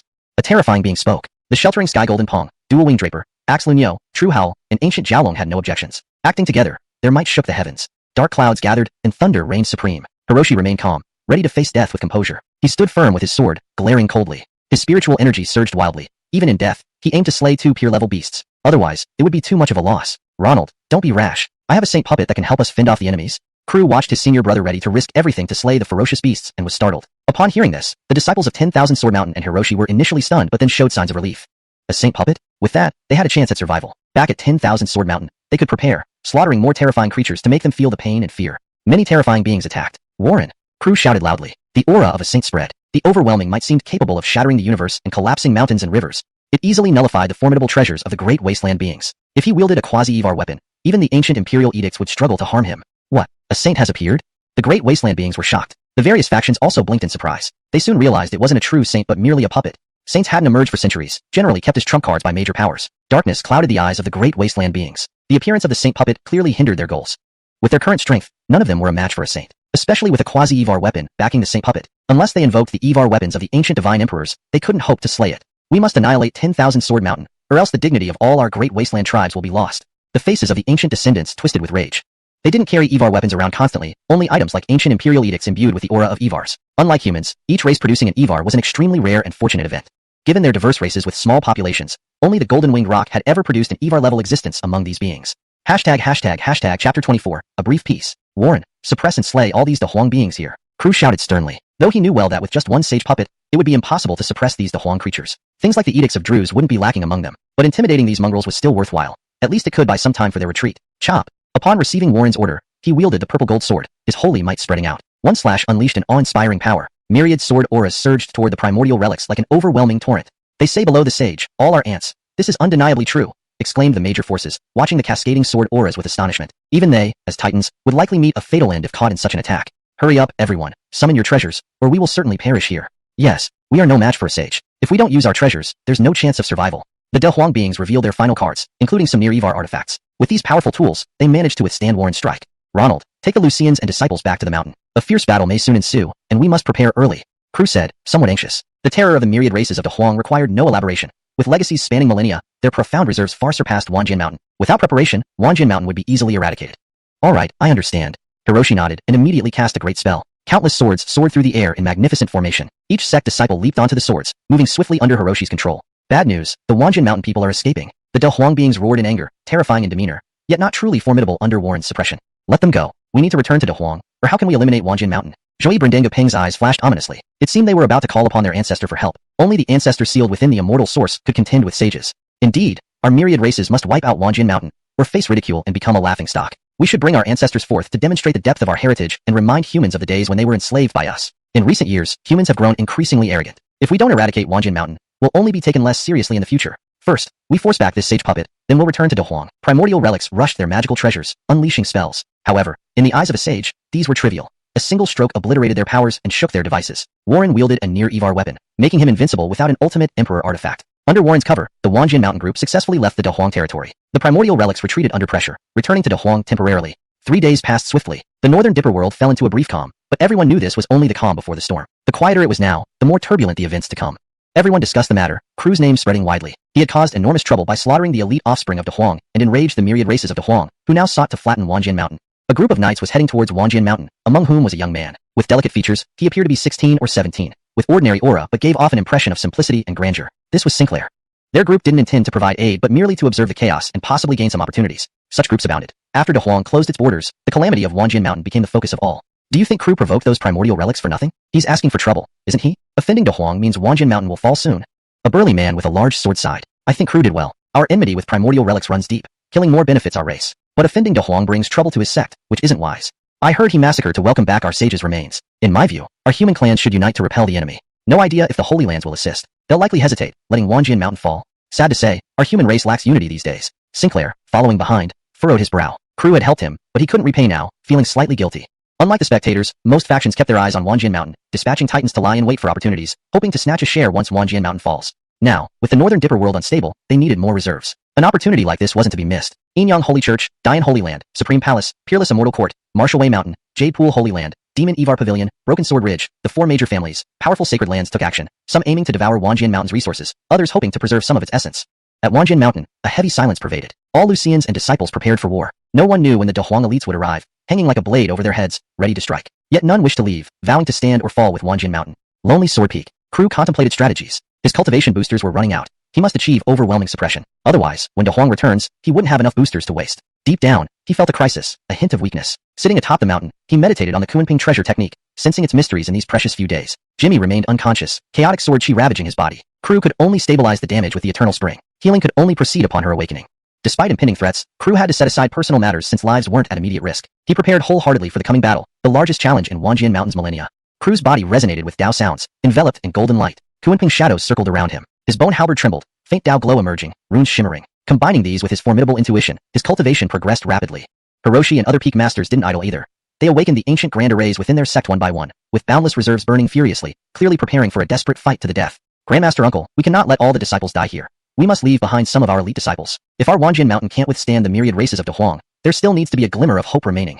Elder Kramer of Sword Casting Peak said, his expression full of worry. Yes, let little Grandmaster Uncle take those talented disciples away to preserve a sliver of hope for our Wanjian Mountain. Perhaps we can return with greater strength in the future. That's right, Wanjin Mountain must not be destroyed under our generation. Little Grandmaster Uncle has unparalleled talent. Let him take our most capable forces with him. Who knows, he might revive the glory of Wanjin Mountain someday. Indeed, we can perish here, but the vitality of Wanjin Mountain cannot be extinguished. We implore the sect leader to make the decision to send some disciples out of the mountain to preserve our legacy. All the peak masters embraced the resolve to die fighting, but also worried about Wanjin Mountain's future. Hiroshi pondered deeply. Facing the myriad races of the Huang, even someone like him felt powerless. Not just him, all the disciples and Lucians of Wanjin Mountain felt the same way. They could foresee only one path for Wanjin Mountain, extinction. But for these bloodthirsty warriors, even if it meant death, they would make the ancient relics bleed profusely, to let them know that humans are not to be bullied. There is a teleportation array on the main peak. Quickly select a batch of disciples as the hope for Wanjin Mountain's future, and let those disciples and Lucians who don't wish to stay and defend the sect descend the mountain as soon as possible. Time is running out. Start arranging immediately. Hiroshi made his decision. The legacy of Wanjin Mountain must not be severed on his watch. Yes. The peak masters accepted the order. The mountain gates were opened. Some family disciples did not wish to perish with Wanjin Mountain, so they packed their bags and returned home. Of course, this was just a small part. No one blamed them. Their departure served as a way to preserve a bit of Wanjin Mountain's lineage. Those who left also had lingering feelings of attachment and nostalgia for Wanjin Mountain. But everyone had their own difficulties, and no one commented. Witnessing this scene, various major forces and wandering cultivators couldn't help but think, Wanjin Mountain might truly have no hope. Chapter 25, The Sage Descends. The world's currents converge here. All major forces gather, creating quite a stir for the moment. After all, when something doesn't concern them directly, people often take a hands-off approach. They just want to join in on the spectacle and perhaps seize an opportunity to divide the resources of Myriad Sword Mountain. After all, it is comparable to a holy land. Its hidden treasures naturally evoke envy. Humanity from all corners makes their moves. How could the vast wilderness remain quiet? A terrifying beast emerges from the vast wilderness, resembling a black tortoise, carrying mountains on its back, with limbs as robust as celestial pillars. With each step, the earth shakes, truly intimidating. The awe-inspiring might of the sage sweeps through, making countless living beings tremble in fear. In the mountain ranges, a fearsome winged demonic ape, with a face as terrifying as if it were from hell, turns everything it passes into scorched earth, devouring all life. In the sky, a five-colored phoenix spreads its wings high, transforming into a streak of colorful brilliance, both dazzling and terrifying. There's even a half-blooded azure dragon soaring in the heavens, Tao essence flowing, with auspicious clouds filling the sky. Terrifying beasts emerge one after another. In a sacred land within the vast wilderness, the ancient divine mountain stands. A human-like entity stands on top of the mountain, dressed in a red robe unmatched in beauty, with a graceful figure and a countenance akin to a deity, incomparably beautiful. This is an existence who gained fame 1,000 years ago. Anyone would respectfully call her Cecilia. She has emerged again this time to head for Myriad Sword Mountain. The commotion in the vast wilderness is considerable. Humanity, of course, received the news. The awakening of many ancient races and the rise of sages signifies that they intend to completely destroy Myriad Sword Mountain. Some forces with grievances against Myriad Sword Mountain are overjoyed, waiting for the day of its destruction. Days passed quickly. Myriad Sword Mountain prepared thoroughly. Hiroshi arrived at Lone Sword Peak, his expression complex. He invited many allied forces, but received almost no response. It can't be blamed on them. Why should they sacrifice themselves and drag down their own sects to perish with Myriad Sword Mountain? I don't know how to persuade my junior brother to leave Myriad Sword Mountain. Hiroshi felt a headache. He knew Crew's character. How could he abandon Myriad Sword Mountain after causing this trouble? But if such talent dies here, how can Myriad Sword Mountain hope to revive in the future? On the mountain peak, Crew absorbed spiritual energy, pushing the Kunping art to its limits. Vast power surged forth, the aura of 10 terrors revealing itself, instilling fear. Hiroshi watched from the side without interrupting. He was also curious about what legacy his junior brother had obtained in the desolate hills. The revelation of this divine power made his heart churn, evoking a sense of reverence. It might not be inferior to the great Evar scriptures. Crew noticed his senior brother's arrival and reined in the Kunping art, fixing his gaze. Ronald, have those great beings of the vast wilderness arrived? Crew asked seriously. Hiroshi shook his head. Not yet, but soon. Hearing this, Crew felt guilty. This calamity at Myriad Sword Mountain was caused by him. Although he did not wish to involve the sect, how could he escape responsibility? He represented the will of Myriad Sword Mountain with every action. Killing so many ancient species inevitably led to retaliation against the sect. Hiroshi saw Crew's thoughts and consoled him. Don't feel too burdened. Slain ancient creatures are part of our duty as cultivators. Don't hold back or treat Myriad Sword Mountain as a liability. The existence of the sect is to protect you and humanity from external threats. Do not fear involving the sect and become hesitant. A clear mind will prevent you from being constrained. As long as it's not indiscriminate killing, we support your actions. Hearing his senior brother's comfort, Crew felt touched and moved. Hiroshi ruffled Crew's hair, then said more seriously, when the vast wilderness invades, Myriad Sword Mountain will find it hard to resist. There is a secret mission for you. What instructions do you have, Ronald? Take Myriad Sword Mountain's resources and select a group of talented disciples. Leave here. Revive Myriad Sword Mountain when you grow strong. Crew was stunned. Escape from Myriad Sword Mountain? And what about you? Crew's voice trembled slightly. Hiroshi remained calm. We will hold out and fight to the death, hoping to find a glimmer of hope. His tone was calm but resolute. I won't go. Crew shook his head. With the system's help, Myriad Sword Mountain's crisis can be resolved. If he plays his cards right, he can make the creatures of the vast wilderness afraid to attack again. Little Moo, please listen. Hiroshi pleaded. He knew Crew didn't want to leave, but losing the leader would make revival extremely difficult. Brother, I won't leave. This disaster is because of me. Anyone else can go, but I must stay.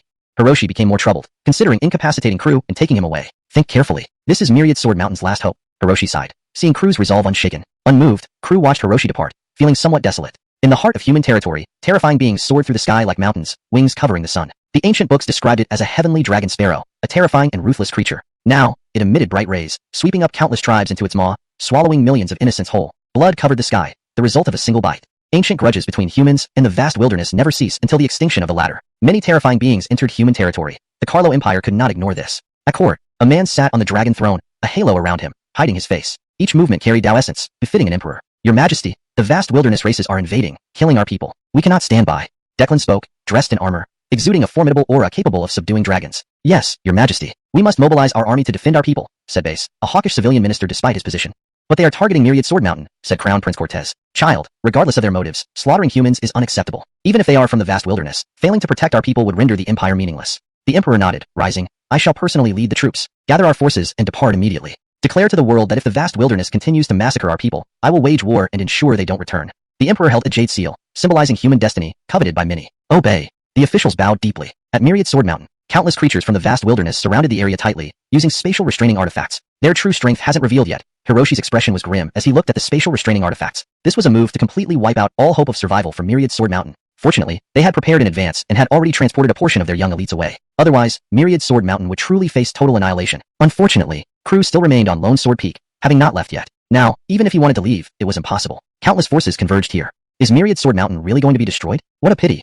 Yes, I heard that the terrifying half-blooded Azure Dragon from 1,000 years ago has also set out. It's probably aiming to use Myriad Sword Mountain's heritage to break through to the Downlord realm. Another fearsome great sage will be added to the vast wilderness. There's also the sky-swallowing dragon Sparrow. This Lucian saint who has existed for millennia has now appeared. Since entering human territory, it has devoured countless innocents, treating humans as blood food, extracting life force to delay its own aging process. What a despicable act. These creatures of the vast wilderness are too audacious. Do they think our human race is defenseless? Yes, if it seizes this opportunity to break through to the great sage realm, we humans will suffer immense losses once again.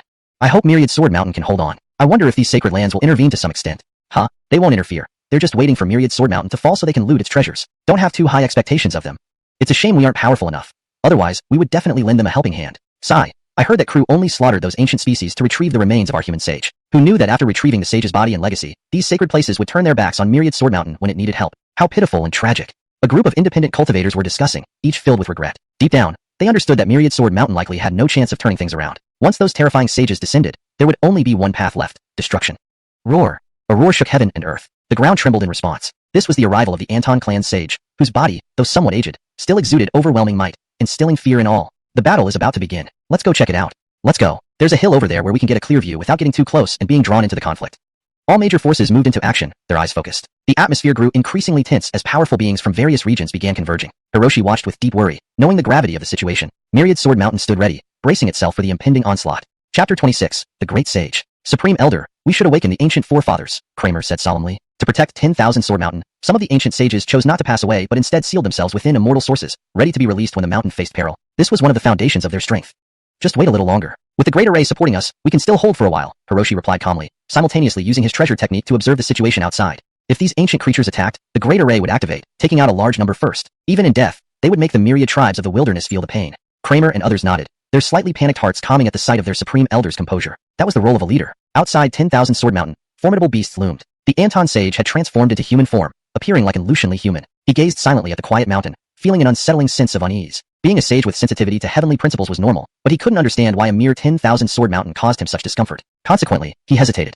Crew remained immersed in cultivation, not letting a single moment pass. With the Bone Spear's aid, his understanding of the Kunpeng law advanced rapidly. Soon he might reach mastery. When that time came, he would unleash tremendous power. Days passed. The Anton sage didn't launch an assault, but awaited other wild sages. Vigilance ensured longevity. Despite no offensive action, he drove some wilderness beings to harass 10,000 Sword Mountain. Boom, boom, boom. The earth shattered, mountains collapsed, and a terrifying creature appeared. It's the heaven-shaking black tortoise. We're doomed. The heaven-shaking black tortoise has been renowned for tens of thousands of years. With a long lifespan, even a great sage struggles to penetrate its defenses.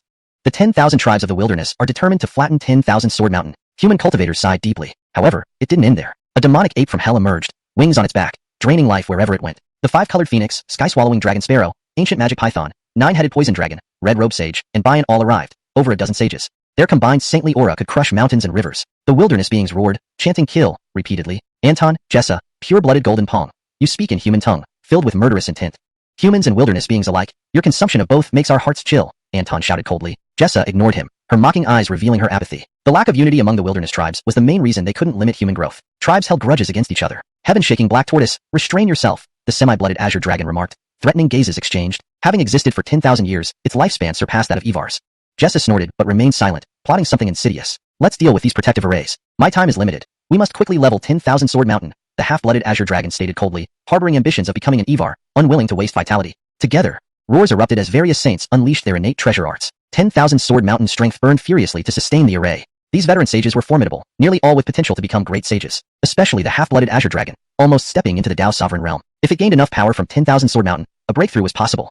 Inside 10,000 Sword Mountain, countless disciples and Lucians held swords, stern and resolute. Ancient forefathers, 10,000 Sword Mountain faces its greatest crisis. I humbly request your assistance to protect our path. Hiroshi's sword energy pierced the sky, causing the mountains to tremble. Sacred sounds echoed, and radiant symbols shone. Terrifying beings emerged, their saintly auras oppressive, capable of crushing rivers and mountains with a wave. Their white hair and dim vitality signaled the end of their lives. They were 10,000 Sword Mountain's hidden strength, emerging only in dire times. Little Roger, who would have thought you'd grow so old? A purple-robed Lucian chuckled, radiating immense, unparalleled saintly might. A clear sign of a great sage. I apologize, venerable ancestor. As a disciple, I failed to guide 10,000 Sword Mountain well, needing to disturb your rest. Forgive me. There's no need for that. You've done admirably. We Lucians are nearing the end, dying in battle for the sect rather than aging gracefully. What fortune! The Lucian laughed heartily. Hiroshi felt deeper remorse seeing the dedication of these Lucians who spent their lives serving the sect. Children, our strength is diminished. Think carefully about retreating. 10,000 Sword Mountain must have a future. The Lucian sighed, knowing full strength would deter wilderness beings. Unfortunately, his life reached its end. Any sacred or immortal elixir was futile. His current state hardly reflected his true might.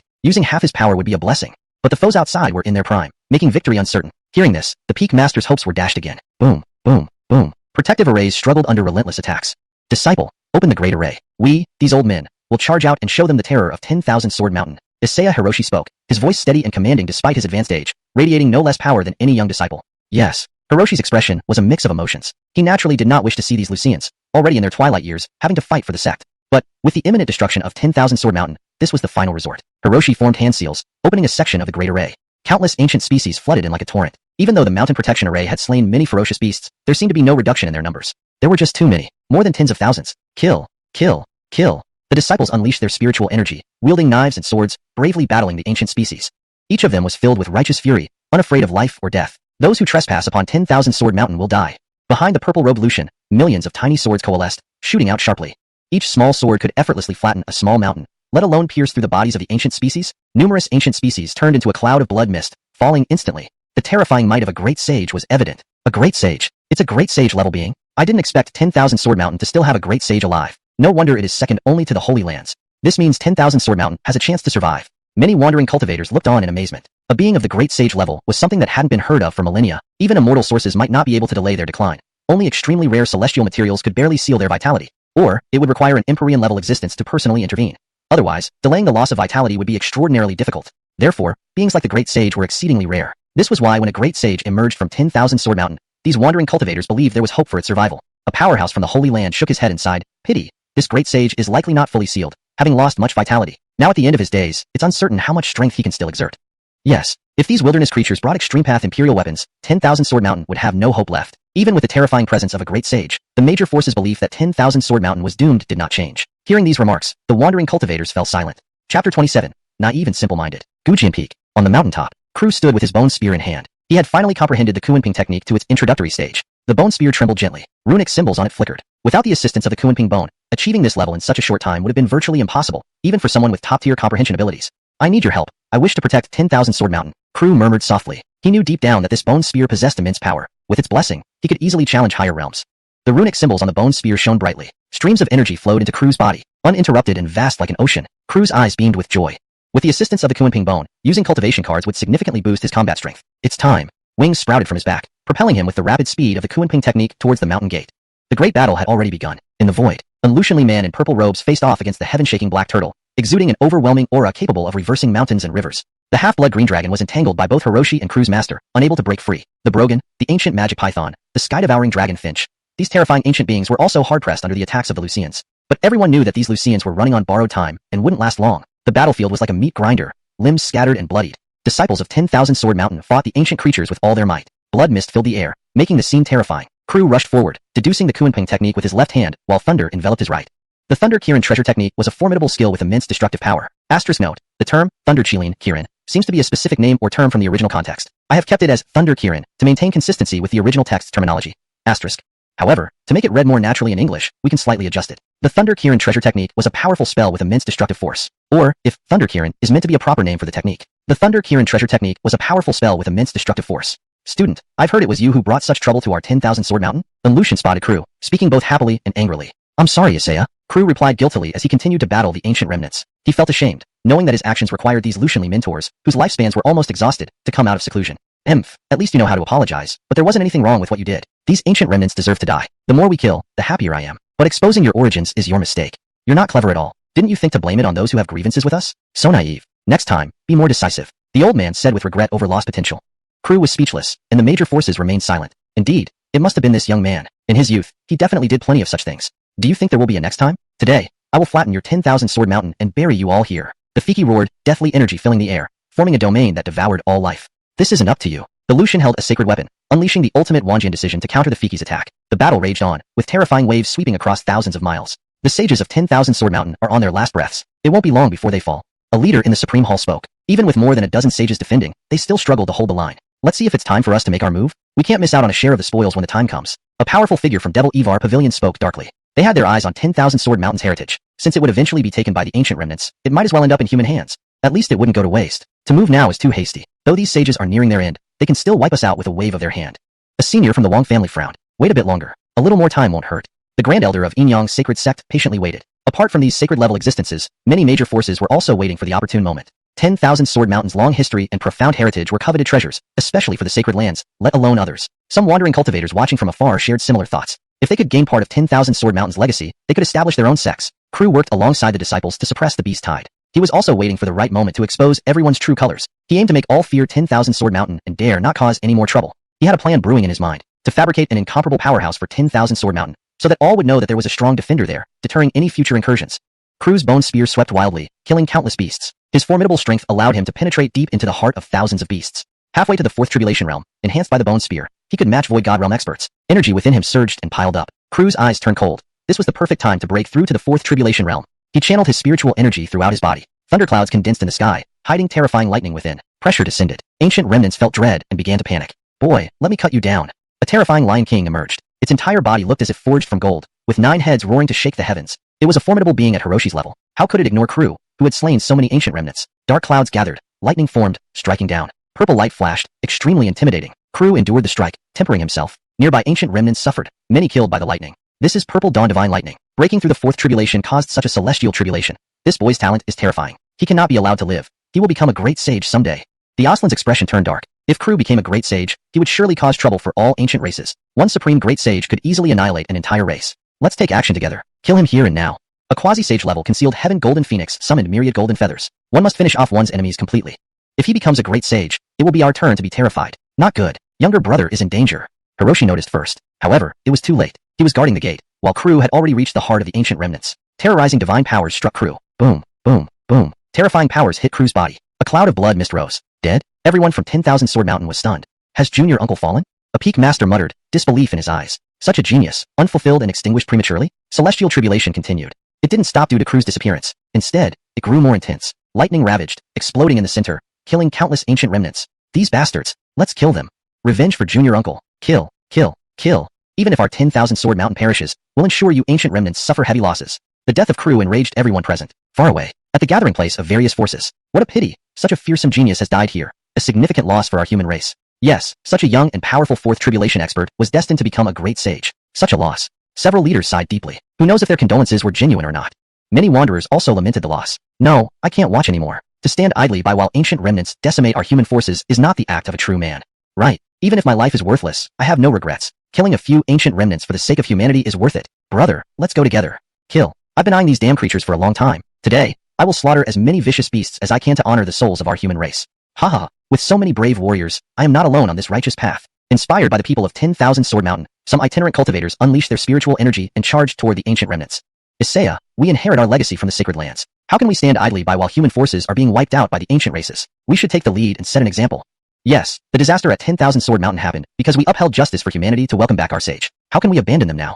The boys rescued by Crew were all enraged, ready to fight to the death against the ancient remnants. However, the sect Lucians could not possibly agree. These young geniuses were rare and precious, the future pillars of the sect. They could not be allowed to throw away their lives recklessly.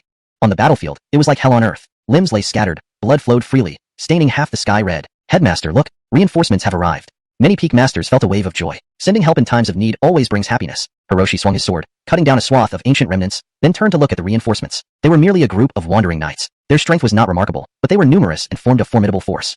Hiroshi sighed slightly. These itinerant cultivators alone couldn't change the situation. Only if the great sacred lands intervened could this tragedy possibly be prevented. He knew that the major powers were watching nearby, yet he was fully aware that these forces hoped for 10,000 Sword Mountain's downfall. You have exhausted your life force and have no power left to resist. Surrender now. If we're in a good mood, we might spare your disciples. Bien, a creature, had just driven back a sage, with cruel eyes gleaming. Consuming the bodies of these sages would surely advance his cultivation. Deluded fool. Your ancient races have reneged on agreements countless times. Die. The sage burned the last of his remaining essence blood, preparing to use his final strength. Even if he couldn't kill Bien, he would at least leave him gravely wounded. Stubborn to the end.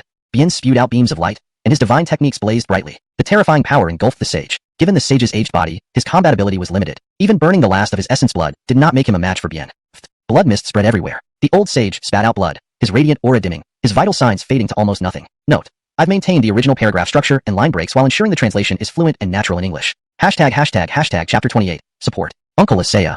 Hiroshi's eyes were filled with fury and despair. The retreat of the old sage was like a signal. Wanjin Mountain didn't have much time left. Jeremiah seal. The Nash roared, shaking the mountains and rivers. It being an offshoot of Jeremiah, inheriting Jeremiah's divine power was natural. The terrifying treasure seal flew out, forcing its way toward the Govind. The Govind activated the 10,000 sword technique, summoning countless swords behind him. His almost dried up vital energy continued to boil. This level of confrontation was immensely fearsome. Karlaglong technique. The Landon used the supreme treasure technique, influencing the grand trends of heaven and earth, imposing pressure that covered all, easily pushing back both sages. The Fiki flapped its wings, spreading a dark aura, forming a domain. Anyone stepping into it would lose their vitality, turning into nourishment. Various great sages in the wilderness acted with full force. The old sages of Wanjian Mountain struggled greatly, showing signs of imminent defeat. Wanjian Mountain is beyond saving. They are just too old, not as powerful as they were in their youth. If not for this, these ancient creatures would have no chance. Yes, even sages at the great sage level find it hard to turn the tide. It's truly pitiful. Discussions among various forces and independent cultivators from distant mountains continued. Some were eagerly waiting for an opportunity. Isn't this the best time? To take advantage of the chaos, adding insult to injury. Many coveted Wanjian Mountain's resources. Fellow Taoist, let's make our move. A giant from the Devil Evar Pavilion spoke, eyes full of wickedness. Why leave the spoils to these remnants of the ancient era? Let us benefit instead. Let's move together. If these resources fall into the hands of the ancient beings of the wilderness, who knows how many humans will suffer? We cannot sit idly by. Yes, we're doing this for the greater good of humanity. Majestic figures and powers spoke with righteous indignation. Various forces prepared to act. This moment, Crew hid in the shadows, watching the battlefield of Wanjian Mountain. His fists clenched tightly, veins bulging. How could he die so easily? This was planned long ago, with teleportation talismans ready and the system's power activated, using the Great Sage Experience card. Terrifying power surged within his body. One punch seemed capable of shaking the world. Wanjian Mountain. All major forces appeared simultaneously. Hiroshi, hand over the resources. These things must not fall into the hands of the wilderness creatures. A giant from the Devil Evar Pavilion declared, brooking no refusal. Yes, better give them to us than let the wilderness creatures take them, benefiting humanity. An Lucian from the Wong family raised the banner of righteousness. That's right, think carefully, fellow Taoist. Wanjian Mountain is about to fall. If these treasures are taken, they will be used against humanity. The blame will be yours. Hand the inheritance over to all people. That seems fair, doesn't it? Time is running out. Humanity's heritage must not be lost. Hand them over quickly. Major forces coerced. Hiding in the shadows, Crew seethed with anger, his eyes blazing. The bone spear in his hand glowed fiercely, radiating terrifying power. He noted down every opportunistic force. Listening to these major powers, Hiroshi and the old sages felt disgusted and frowned deeply. You all have no shame. Our Wanjian Mountain hasn't fallen yet, but you already plan to divide our heritage. The Govind yelled in anger. Seeing Wanjian Mountain weaken, they sought to seize the inheritance. Disgusting indeed. What did we say wrong? As human sages, you should think of the greater good. What if the wilderness creatures get these resources? You know the consequences better than us.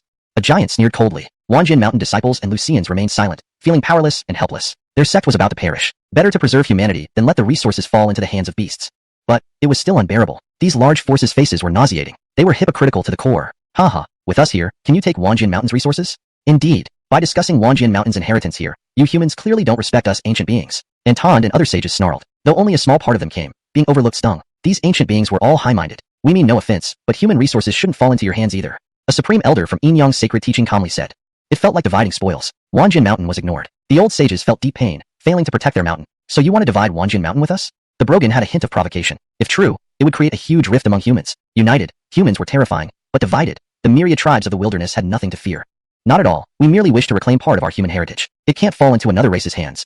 The Wong family giant said sternly. Huh, then let's see whose strength prevails.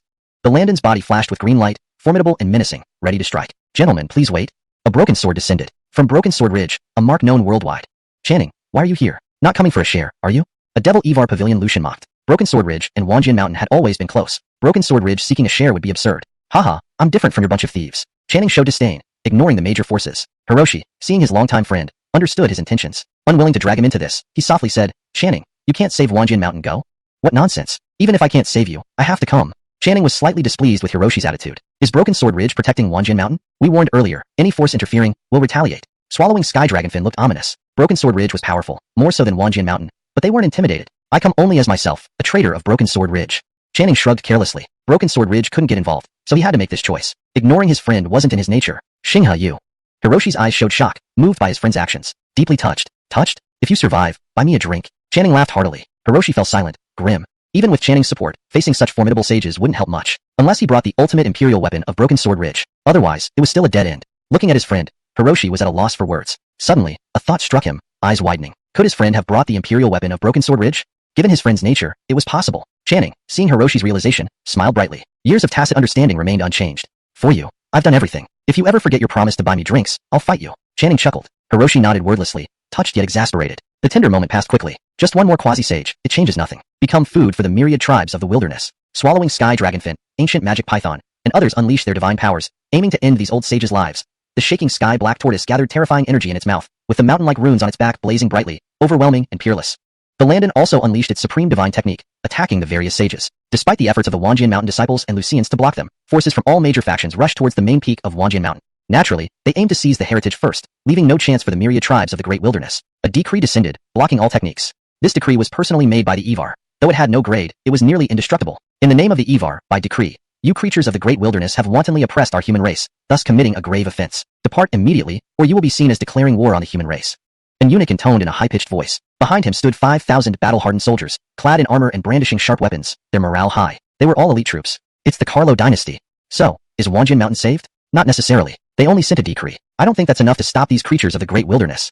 I agree. If the Evar himself came, it might be of some use. The independent cultivators outside discussed among themselves. Does a mere decree dare to obstruct us? The Carlo dynasty sure has an inflated sense of self-importance, sneered the Swallowing Sky Dragonfin. Kill. What is the Carlo dynasty anyway? Do they really dare to start a war with the myriad tribes of the great wilderness? Roared the Entente. We'll leave after we flatten Wanjin Mountain. If the Carlo dynasty interferes, the myriad tribes of the great wilderness won't let it go unpunished, said the Landon coldly. The eunuch continued in his high-pitched voice, expression unchanged. By order of His Majesty, Swallowing Sky Dragonfin has slaughtered tens of millions of humans and must commit suicide as atonement. Ha ha ha, what a colossal joke. The Swallowing Sky Dragonfin paused, then burst into laughter. Many other creatures of the great wilderness wore scornful expressions. Could Alonso actually control it? Those mortals were just killed for food, barely filling its belly. To demand it commit suicide over such trivial meals. What did they take the Swallowing Sky Dragonfin for? The old eunuch's face turned cold. I have delivered the Ivar's decree. If you do not comply, it will be considered an act of war. Behind him, the 5,000 Azure Dragon Guards waved their swords and spears, ready to attack the creatures of the great wilderness at a single command. Before the creatures of the great wilderness could react, another group of powerful beings descended from the sky. Chapter 29. Broken Sword Ridge Imperial Armament. Look quickly. They're the immortals from the Jade Pond Holy Land. How could they have come? And experts from the Divine Sword Manor. Even someone from the Lin family has arrived. With such powerful holy lands coming to support, 10,000 Sword Mountain will be saved. The scattered cultivators on the distant hill watched in delight as forces descended into the void. The great wilderness creatures paused their attacks, feeling a certain gravity. They hadn't anticipated that 10,000 Sword Mountain would attract so many holy lands for rescue. But this did not mean they were afraid. The overall strength of the great wilderness creatures was still slightly more powerful than all of humanity combined. The Jade Pond Holy Land, Divine Sword Manor, and Lin family. Wonderful, wonderful. Do you think we would be frightened just because you have the support of holy lands? Darren's expression was sinister. It was eager to destroy 10,000 Sword Mountain. Slaughtering countless humans had enraged the Carlo dynasty. Only by growing stronger could it avoid being suppressed. Saint Sovereigndella of the Jade Pond Holy Land spoke calmly. We are here merely to quell anger. This war is not beneficial to either of our races. Humph, insulting us, killing our young geniuses. You really think we are soft? To be bullied like this? Adriel's eyes blazed with rage. The death of a future great sage from its race couldn't leave it indifferent. That's not right. The Wild Ridge is a place where youth compete. If your offspring perished here, didn't our human geniuses also fall? Joe, the Divine Sword Manor Saint Sovereign, had 9 terrifying holy weapons floating behind him. Only those at the Holy Land level had such extravagance. Don't talk nonsense. Casualties during competitions are acceptable, but slaughtering thousands of our descendants is infuriating. 10,000 Sword Mountain will perish today. No force can stop me. Jack's gaze was cold, full of murderous intent. Destroying 10,000 Sword Mountain and consuming the body of a great sage might offer a chance for breakthrough. For the sake of the honor and benefits of the great wilderness, the fall of 10,000 Sword Mountain was inevitable. What if we protect 10,000 Sword Mountain? Are you ready for an all-out war? And Lucian from the Lin family snorted. He despised these beasts and had killed countless great wilderness creatures. Are you threatening us? Shaking Heaven Black Tortoise narrowed its eyes, exuding divine power. We only wish to destroy 10,000 Sword Mountain. It's about the honor of our great wilderness. If we can't handle it, more life forms will rise up against you humans. It's just 10,000 Sword Mountain. Going to war for them isn't wise. All the sages voiced their opinions. They didn't want further entanglement. Eradicating 10,000 Sword Mountain already meant considerable gains, but getting involved with major powers wouldn't end well.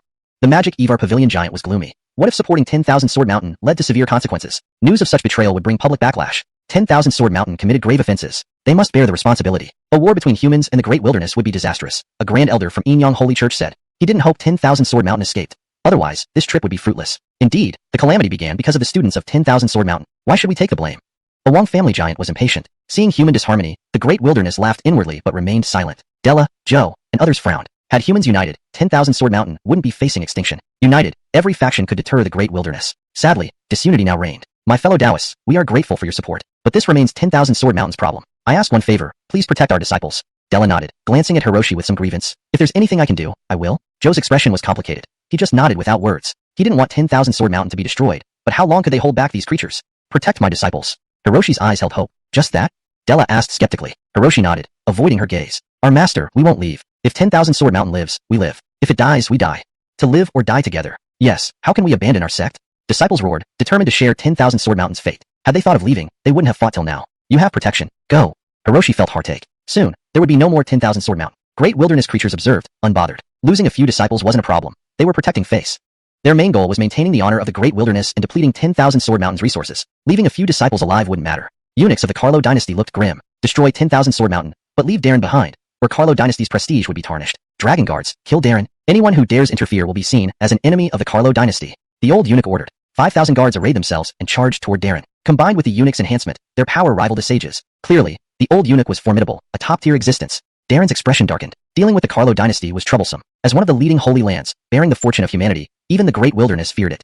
No sympathy existed for Darren, only schadenfreude, who let it slaughter humans recklessly upon appearing. These weren't ancient times. Humans couldn't be mistreated. Seeing no help, Darren unleashed various treasures, aiming to crush the guards. Meanwhile, 10,000 Sword Mountain disciples refused to leave, troubling Hiroshi deeply. He wished to save them, but their stubbornness was evident. Didn't they know a tree needs roots to survive? Feeling both comforted and annoyed, Hiroshi sighed. Even a temporary reprieve wouldn't prevent eventual destruction. Della offered sorrowfully. This is the soothing god lute, a replica of our Holy Land's imperial armament. I give it to you. It contains an emperor's Tao rules, which might help. Hiroshi looked into her eyes and felt deep sorrow. Even with this lute, 10,000 Sword Mountain cannot escape. Keep it yourself. Though a replica, it was a supreme holy weapon, imbued with an emperor's Tao rules. If given, Della would be criticized. Della smiled sadly. Do you dislike me? Take it, please. Hiroshi bitterly smiled, unsure how to respond. You two have had enough. Now, with a major enemy before us, don't delay any longer. Channing, the Johnny of Broken Sword Ridge, expressed his discontent. Joe of Divine Sword Manor also shook his head. Our presence here to participate in this battle does not represent our respective sects. We are merely here as your friends. Let's focus on combating the enemy. Hiroshi felt moved and nodded in agreement. Perhaps 10,000 Sword Mountain still had a glimmer of hope. If they didn't fight now, it would truly be the end. With the imperial armament from Broken Sword Ridge and this soothing god lute, under the control of a great sage, they might actually be able to repel these creatures of the Great Wilderness. In the shadows, Crew tightened his grip on the bone halberd in his hand. All the relevant forces were here. It was time for him to make his move. He planned to solidify the name of 10,000 Sword Mountain, once and for all, making every power fear it.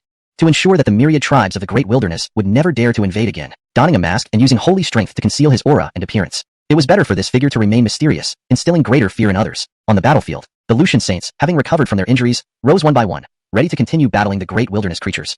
In the hands of the purple-robed ancestor was still the purple golden treasure sword. With this quasi-imperial weapon, he could slightly suppress the shaking heaven black tortoise. Black tortoise variants were naturally extremely powerful, and having lived for tens of thousands of years, this one's strength rivaled a great sage. In its prime, he could suppress it, but now he could barely hold it back. Once his vital energy and holy strength declined, it would be beyond his control. The purple-robed ancestor felt somewhat anxious. Was 10,000 Sword Mountain truly beyond saving? Old ancestor, catch! Hiroshi shouted loudly. A broken sword flew out, shimmering with brilliant light, slightly ancient but containing the will of the great Tao. An ultimate imperial armament. Every force present was startled. How is that possible? 10,000 Sword Mountain has never had an emperor. How can it possess an imperial armament? If that purple-robed great sage gets his hands on the imperial weapon, the shaking heaven black tortoise will be in grave danger. I understand now. It must be the Johnny of Broken Sword Ridge bringing out the sect's imperial weapon. Damn it, we must destroy Broken Sword Ridge, no matter if it's a holy land. No, he mentioned earlier that he had already fled from Broken Sword Ridge. We can't touch Broken Sword Ridge. The eyes of the ancient demon dragon, demonic ape, nine-headed venomous dragon, true ho, and other great wilderness creatures flashed with cold light, their anger surging.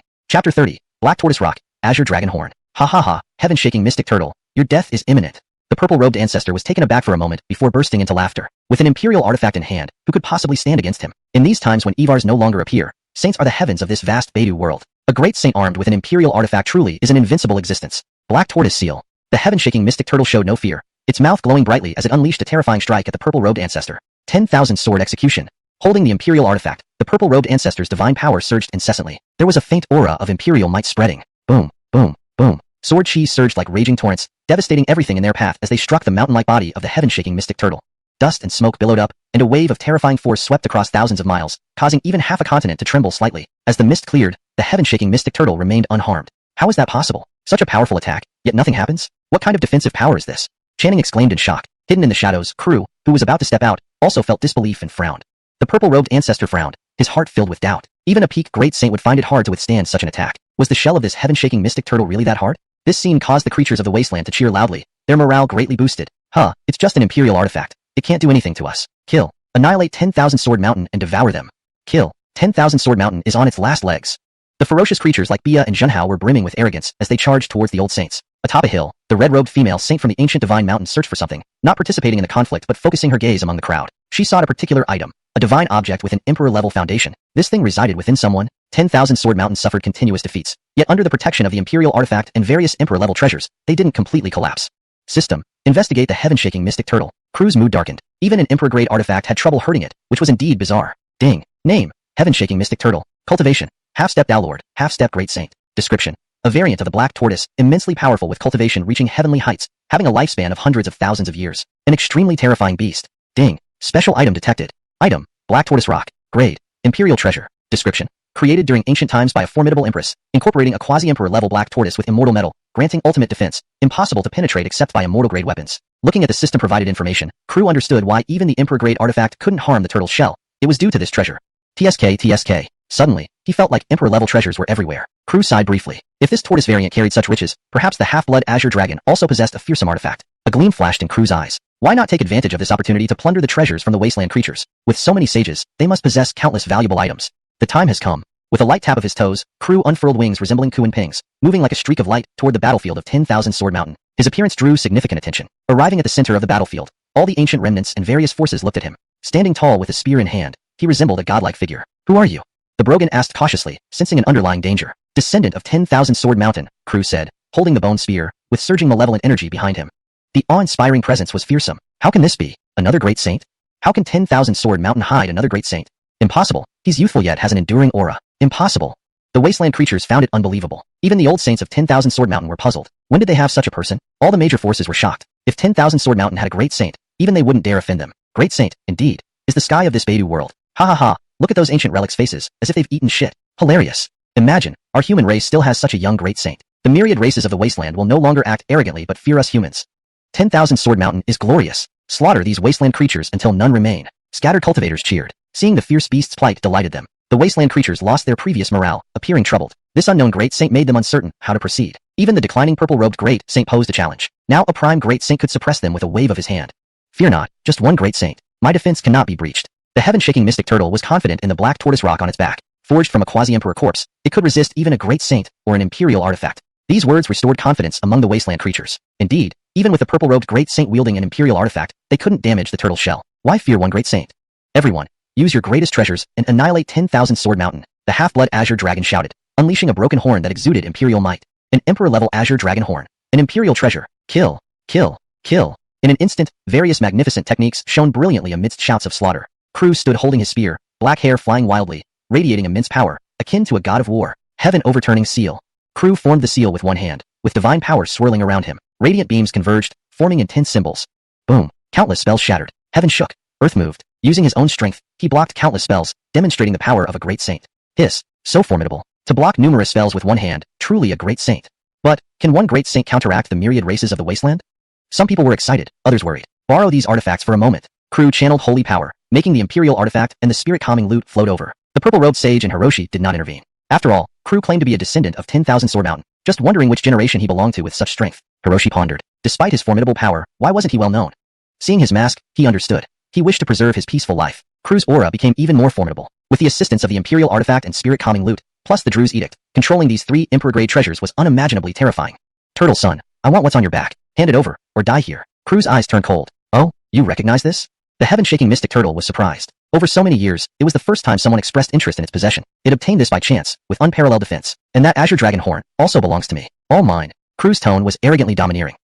Nice thought. The azure dragon horn is an extreme offensive weapon, my clan's treasure. A mere great saint thinks he can lay hands on it? The half-blood azure dragon spoke with disdain. With half-step great saint power, plus the azure dragon horn and the mystic turtle's defense, defeating a great saint was plausible. All of you, attack together. Even a great saint can't change 10,000 Sword Mountain's fate. The Brogan drew out a near-imperial weapon, resembling a purple golden staff. Despite its small size, it weighed billions of pounds. One strike could flatten a mountain. The three half-step great saints unleashed their power together, with treasures and runes surging, Tao patterns intertwining, radiating an especially intense and terrifying aura. Boom. Their treasure techniques were cast. The power seemed to shatter heaven and earth. If left unguarded, 10,000 Sword Mountain might be leveled by half. Crew's expression was solemn. Although the 3 half-step Great Saints were not formidable on their own, the power of 2 Imperial-grade treasures and 1 near-Imperial weapon couldn't be underestimated. A misstep could result in injury. Kuan Pong treasure technique. Crew activated the bone halberd in his hand, causing runes to flicker continuously. Thick, swirling black gas soared into the sky like waves striking the heavens. The entire space seemed affected by Crew's Dao rules, turning pitch black with fierce winds raging. Kill. The black gas condensed into a Kuan Pong, enveloping Crew's body. Holy strength surged, slamming towards the 3 half-step Great Saints. The bone halberd glowed brilliantly, its bizarre power effortlessly shattering their 3 techniques. Is it really that easy? Even the purple-robed Great Saint didn't have this kind of presence. It feels like they're not even on the same level. The multitude of creatures from the wasteland and human cultivators stared dumbfounded. No problem, with the heaven-shaking mystic turtle here, this human Great Saint can't hurt us. 10,000 Sword Mountain will still face destruction. The ancient demonic python gritted its teeth, coldly saying. It felt both fear and a hint of jealousy towards Crew. Breaking through to the Great Saint realm had been its long-held dream. But seeing this young human reach this realm so early, how could it not feel envious? Indeed. Let us watch as our wasteland creatures torment these human Great Saints to death. Let them dare not challenge the myriad races of the wasteland again. The true Howl also sneered. Even with the purple-robed Great Saint wielding an Imperial-grade weapon, they believed it couldn't harm the heaven-shaking mystic turtle at all. They thought Crew would be no different. At most, he might be slightly stronger than the purple-robed Great Saint. The disciples and Lucians of 10,000 Sword Mountain were anxious. The old saint's eyes held hope. They hoped this human Great Saint could save 10,000 Sword Mountain. After shattering the 3 half-step Great Saint's techniques, Crew's power remained undiminished. He held the bone halberd, charging towards them. The bone halberd's runes blazed brightly. The Kuan Pong law pushed to its limits. I don't believe you can break through the black tortoise rock's defense. The heaven-shaking mystic turtle grew resolute, taking a step forward that made rivers and mountains tremble. ####Chapter 31. How about turning the world upside down? Crew's bone halberd grew even more terrifying, with primordial runes flashing incessantly, exuding an overwhelming aura of power from a Kuan Pong. It's just black tortoise rock, and I'm going to smash it to pieces today. Crew pushed the Kuan Pong technique to its limits and simultaneously activated the Supreme Art. Invert Immortality, doubling his strength. The oppressive aura of a great sage was already daunting. Now that his power had doubled, everyone present felt an intense fear from the depths of their hearts. A burst of dazzling light erupted from the halberd, like a shower of starlight. It was magnificent yet harbored deadly intent. Boom. The bone halberd struck the black tortoise rock on the back of the heaven-shaking mystic turtle. The nearly indestructible defense, which not even immortal-grade weapons could easily penetrate, was indeed astonishing. But the bone halberd was formed from Kuan Pong's treasured bones. Though it lacked a grade, it did not fall far behind immortal-grade weapons in quality. Crack. A loud sound echoed through the air, as if something had shattered. The black tortoise rock did not break, but cracks began to form on its surface. However, the sound did not come from this. *** roar. A painful roar shook the heavens. The mystic turtle's carapace shattered into pieces, its radiance dimming. What? How is this possible? To actually pierce the mystic turtle's carapace, what kind of power is this? The creatures of the Great Desolation felt genuine fear. If even the mystic turtle couldn't withstand such an attack, what chance did they stand against Crew? Crew's hands trembled uncontrollably. Indeed, Black Tortoise Rock was an Evar-level treasure purely for defense. Had it not been attached to the mystic turtle's back, it wouldn't have suffered such backlash. Even Crew found himself momentarily unable to summon full power, underestimating the Black Tortoise Rock. But the outcome was still favorable. At least the mystic turtle was now gravely injured, at his mercy. This is indeed a fine treasure, so I won't be polite. Crew smiled broadly. He had personally tested the Black Tortoise Rock's strength. Even with the combined might of Peak Great Sage, Bone Halberd, and various magical artifacts, the attack only left some cracks on the rock. Crew was confident that his strike equaled that of a near Evar. Yet, the damage inflicted on the Black Tortoise Rock was almost negligible. Summoning holy power, Crew hurriedly refined the Black Tortoise Rock. After establishing a subtle connection, he shrunk it down and tucked it into his hair. As its size decreased, its weight became almost negligible. The heavenly shaking mystic turtle lay lifeless on the ground, its shell shattered, slowly succumbing to death. Crew chuckled. Cooking this for a while should make a delicious meal. His eyes sparkled, and his mouth watered. The creatures of the Great Desolation heard this clearly and exchanged glances, their hearts pounding with fear. This man was terrifying. Ignoring the reactions of these ancient remnants, Crew gathered thunderbolts and struck the mystic turtle, ensuring it had no lingering vitality. He then stored it in a spatial treasure.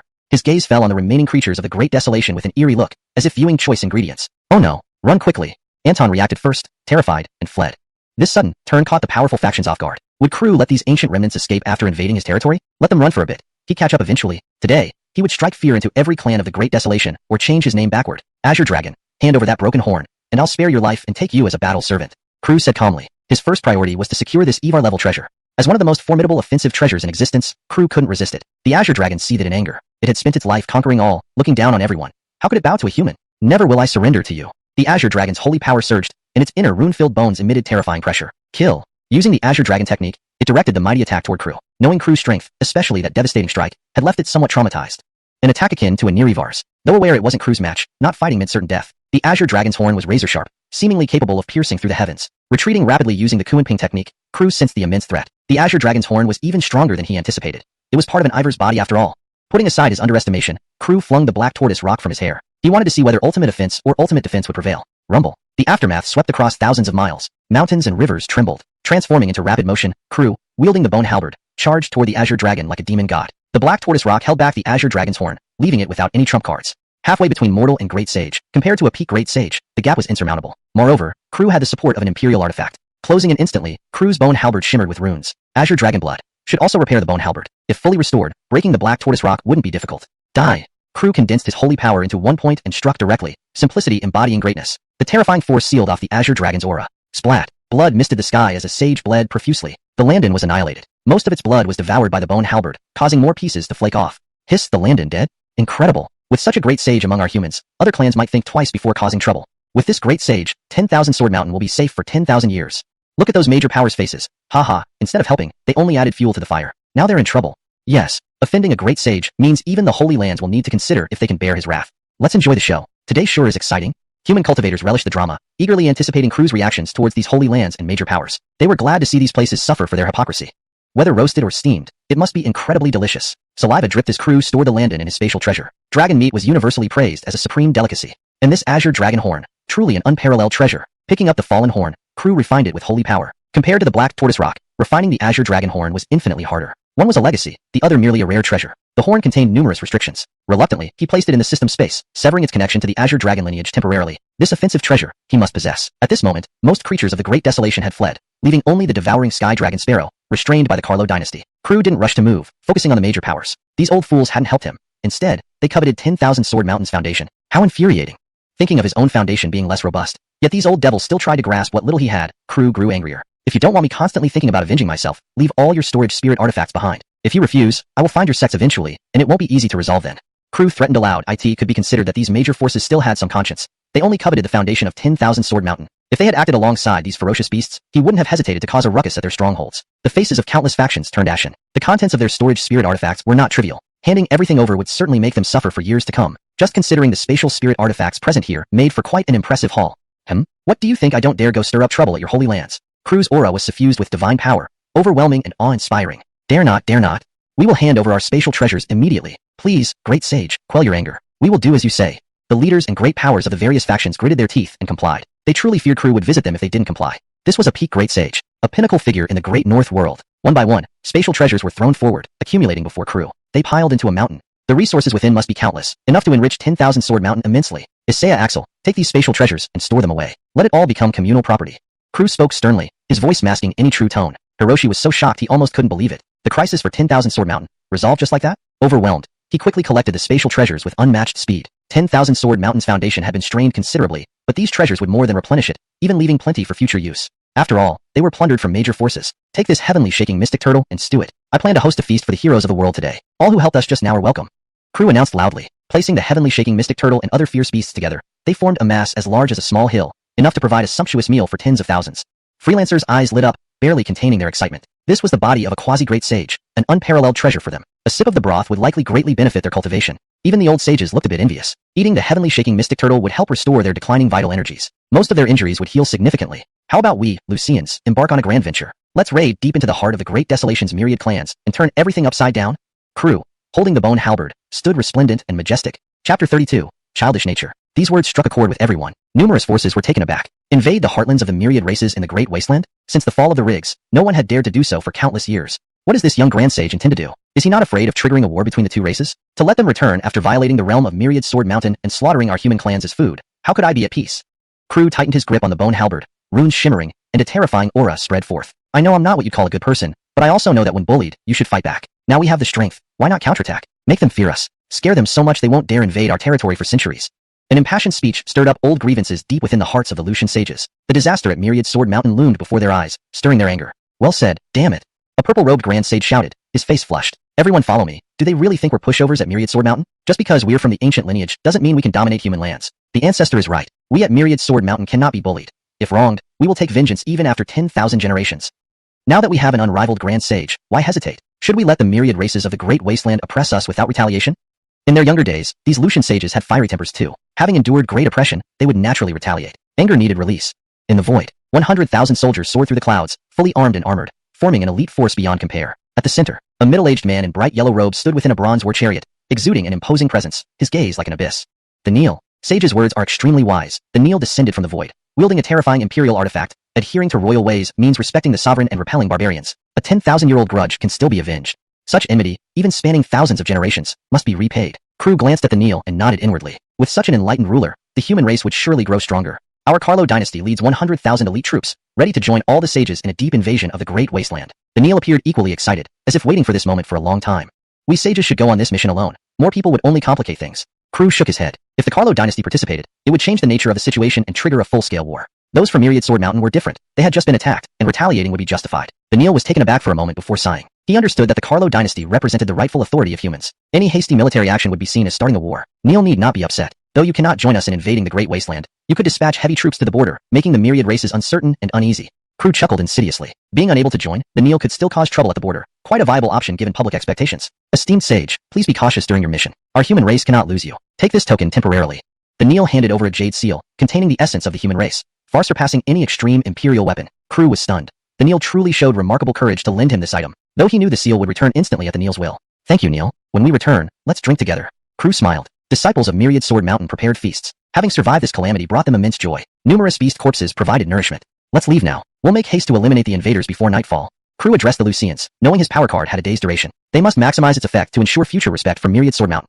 Yes. The Lucian sages, now seeing Crew as their leader, agreed. Drink this immortal fountain, one mouthful each. It will heal wounds and replenish vital energies. Crew dispensed an appropriate amount from a spatial treasure. Decades of lifespan and restored vitality made each sage grateful. If only the first sip granted longevity, I'd give you all the fountain's water, Crew mused. Thank you, Brother Daoist. The sages felt rejuvenated, recovering nearly full strength. The immortal fountain's power resisted time, unlike most treasures. No need for formalities, we're all from Myriad Sword Mountain. After consuming the fountain, Crew led the sages into the Great Wasteland, utilizing saint-level speed to arrive within half an hour.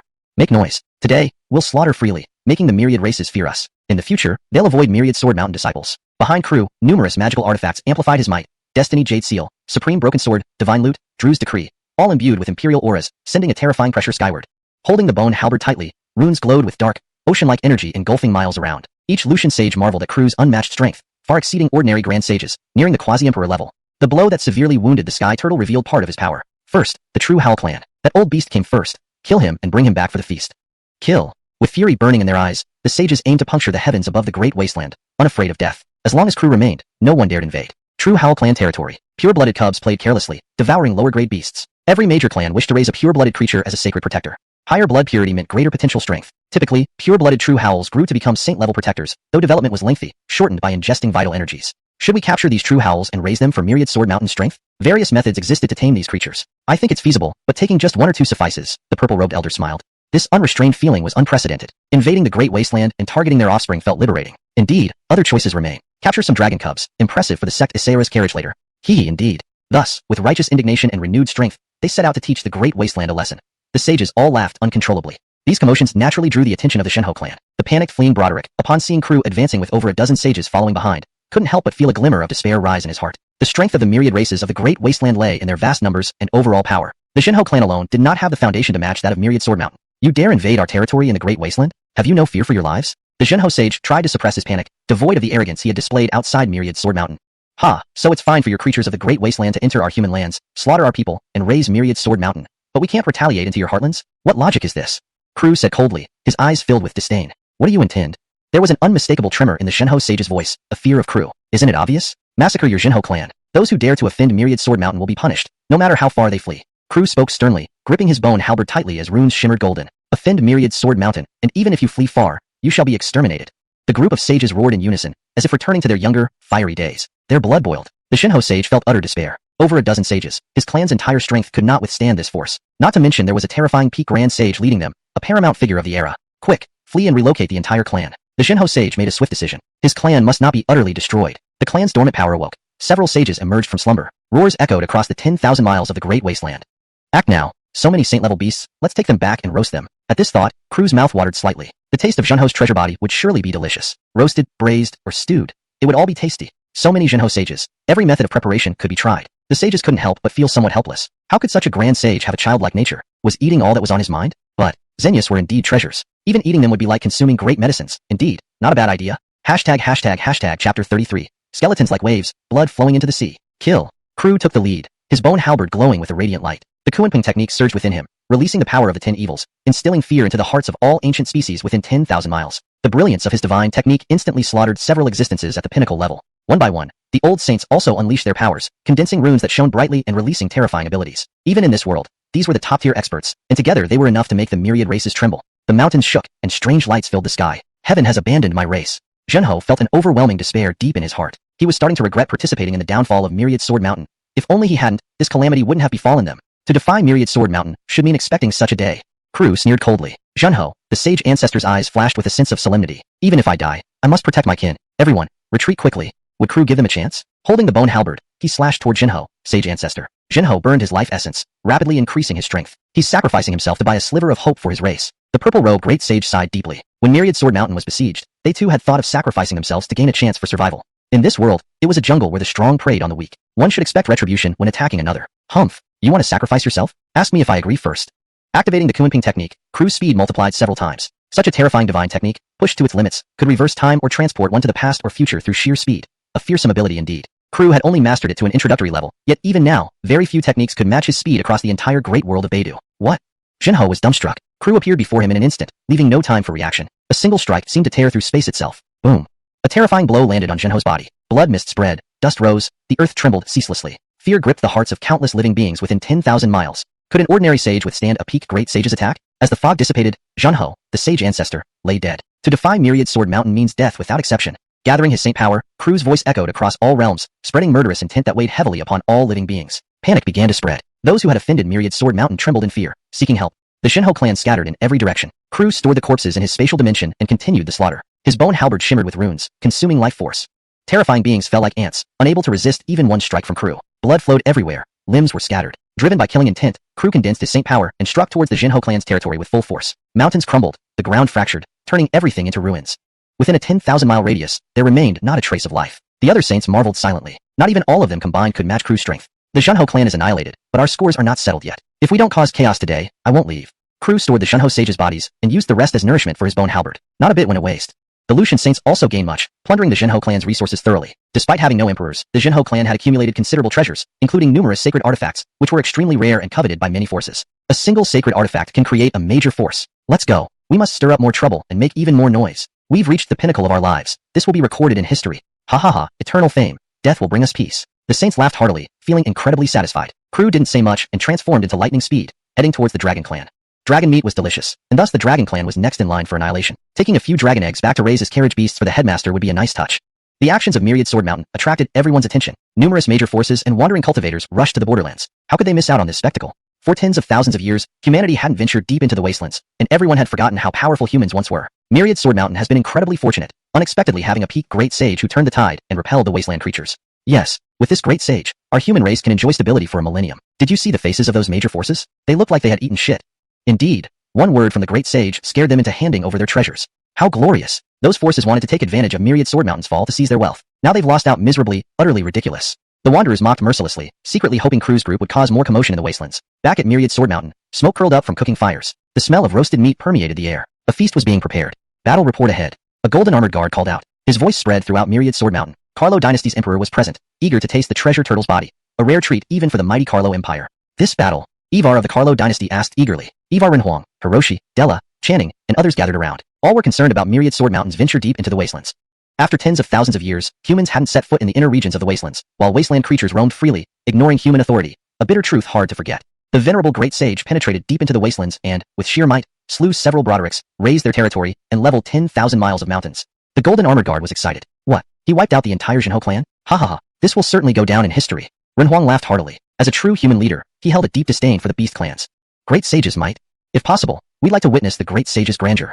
One swing, and the Zhenho clan perished. What a great blessing for our human race. The remaining cultivators cheered. Such a storm hadn't stirred in the wastelands since a white-robed divine king tens of thousands of years ago. A figure whose strength rivaled that of a great sage, willing to sacrifice his life for love, tearing apart the wastelands. That battle alone killed more than a dozen sages, weakening the myriad wasteland races significantly. Find out more, find out more. Renhuang ordered urgently. The golden armored guard withdrew. Deep within the wastelands, surrounded by mountains and ravines, Crew encountered and slaughtered many obstructive beasts along the way, piling up corpses. Skeletons like waves, blood flowing into the sea, malevolent energy filling the sky. Even the sky above the wastelands was dyed red with blood. The Lucian saints following him felt a chill. This great sage was ruthless. But, killing the beast clan made them feel exceptionally gratified. Centuries of enmity between the two races ran deep. In ancient times, how many wasteland creatures consumed human flesh? Even now, countless humans died at the hands of beasts. Ahead lies the Dragon Lake. Crew stopped. His bone halberd, drenched in blood, exuded immense hostility. An absolute evil weapon. We will encircle Jiaolong Lake so tightly that not even water can pass through. The rest is left to you, Taoist friend. This was said with a slight smile by the Govind. It wasn't that they were unwilling to join in. It's just that the power of the Jiaolong clan paled in comparison to the Xinhou clan, with the only formidable entity being the ancient magic Jiaolong. A single strike from crew could flatten the entire clan territory. Ensure not a single vicious beast escapes. If possible, try to capture a few Jiaolong eggs. They can be kept for the headmaster's carriage, and serve as a prestigious symbol for our 10,000 Sword Mountain. Crew said with a cold smile. The Lucian sages nodded, their hearts filled with anticipation. Eradicating the Jiaolong clan would not only eliminate a threat, but also provide them with mighty steeds, a twofold gain. Under Crew's influence, the cosmic currents began to shift. Dark clouds gathered, streaked with lightning, radiating an overwhelming pressure. The mythical ancient divine mountain, a place steeped in history, struck fear into humanity. According to legend, this force was established by extraterrestrial beings and held considerable sway among the wilderness creatures. Terrifying beings like the Bayan and Brogans descended here. All signs of defiance toward 10,000 Sword Mountain erased, replaced by palpable fear. Clearly, the massacre in the heart of the wilderness instilled terror in them too. A humanoid entity emerged, adorned with silver wings and enveloped in holy light, looking quite mystical. What do you want here at my mythical ancient divine mountain? The humanoid calmly asked. He had sensed the disturbance in the wilderness, but it held no relevance to his domain. Please save us. That human slaughter god is too cruel. Many of our brothers have fallen to him. It won't be long before he comes here. Please unite the forces of all wilderness clans against him. Kill this human great sage within our territory and curb the arrogance of humans, cried the Brogans and Bayan together. Even the peak great sage could kill a heaven-shaking black tortoise in one strike. How much less a chance did they stand? Fear was inevitable. What does your plight have to do with me? Should he dare step onto my mythical ancient divine mountain, even as a peak great sage, I will see to it that he dies here. The humanoid showed disdain, clearly underestimating the human great sage they spoke of. Purple-robed great sage smiled gently. It wasn't that they were unwilling to lend a hand. It's just that the power of the Jiaolong clan was inferior to that of the Xinhou clan, with only the ancient demon Jiaolong being formidable. If Crew struck, one strike would flatten the entire clan territory. Make sure no beast escapes. If possible, bring back a few Jiaolong eggs. We'll keep them for the sect leader's carriage, serving as a grand symbol for our Myriad Sword Mountain. Crew sneered coldly. The Lucian saints all nodded in agreement. They felt a surge of excitement. By wiping out the Jiaolong clan, besides gaining their legacy, they could also obtain magnificent mounts, a move with multiple benefits. Under Crew's influence, the cosmic trends began to shift. Dark clouds gathered. Thunder crackled brilliantly, concealed within the dark clouds. An overwhelming pressure enveloped the area. Ancient Divine Mountain, a place with an ancient lineage, which once invoked fear among humans. It was rumored that this force was established by extraterrestrial beings, and held some sway among the creatures of the Great Wastelands. Beasts like the Baikan, demon monkey, and demonic apes descended here, their faces filled with terror, utterly devoid of the domineering airs they had displayed at Myriad Sword Mountain. Clearly, the massacre crew unleashed deep in the wastelands instilled fear in them. A humanoid creature emerged. It bore a pair of silver wings on its back, enveloped in a protective holy light, appearing quite divine. What brings you to my ancient divine mountain? The humanoid creature asked calmly. He naturally sensed the turmoil in the wastelands, but it had nothing to do with their mountain. We beg you, noble one, save us. That human killer from the human race is too savage. Many of our kin have died by his hand. It won't be long before he slaughters his way to the ancient divine mountain. We beg you to unite the strength of the myriad races of the great wastelands to repel this enemy. Kill this human great sage within the great wastelands to curb the arrogance of humanity. The demonic apes and Baikans said in unison. This peak great sage could kill even a heaven-shaking mystic turtle with one strike. How much more so for them? It would be foolish not to be afraid. What does your plight have to do with me? If he dares to step into my ancient divine mountain, I will make him die here, peak great sage or not. The humanoid creature's face showed disdain, not giving the human great sage and their words any regard. Chapter 34. The Ancient Divine Mountain. Report. Urgent news from the front. The golden armored guards returned with fresh intelligence. Naturally, everyone present, from major factions to solitary cultivators, was eager to hear the outcome. Some hoped Crew would meet his match or even perish there, while others were excited to see him continue his awe-inspiring feats. Hurry up and tell us what our scouts have found out. Evar-grade lost his usual composure and hastily asked. Hiroshi and others were also closely watching the developments. Your Majesty, Venerable Nathan has slaughtered for 10,000 miles straight. He constructed monuments of bones from the countless beasts he defeated, and their blood flowed like an ocean. The sky in the great wasteland turned crimson, resembling a living hell. And then? Evar-grade's eyes gleamed with admiration for this great sage from 10,000 Sword Mountain. It was exactly as Crew had promised, to create chaos in the heart of the great wasteland. This was a dream shared by Evar-grade, but unfortunately, he lacked the strength and had too many concerns. Otherwise, he would have charged into the great wasteland long ago. The golden armored guard caught his breath and continued in a storytelling tone. Venerable Nathan wielded a bone halberd and reached the territory of the dragon clan. His first move summoned terrifying lightning that electrocuted a horrifying ancient magic dragon to death, leaving not a single survivor. Well done. Excellent. Evar-grade laughed heartily, clapping his hands. Our human race is truly fortunate to have such a great sage. Some major factions did not look pleased upon hearing this. The stronger the great sage of 10,000 Sword Mountain became, the more these forces feared approaching him for grievances. No one could predict if this great human sage would come knocking at their doors to settle accounts. Where has Venerable Nathan advanced to now? Have we received any information?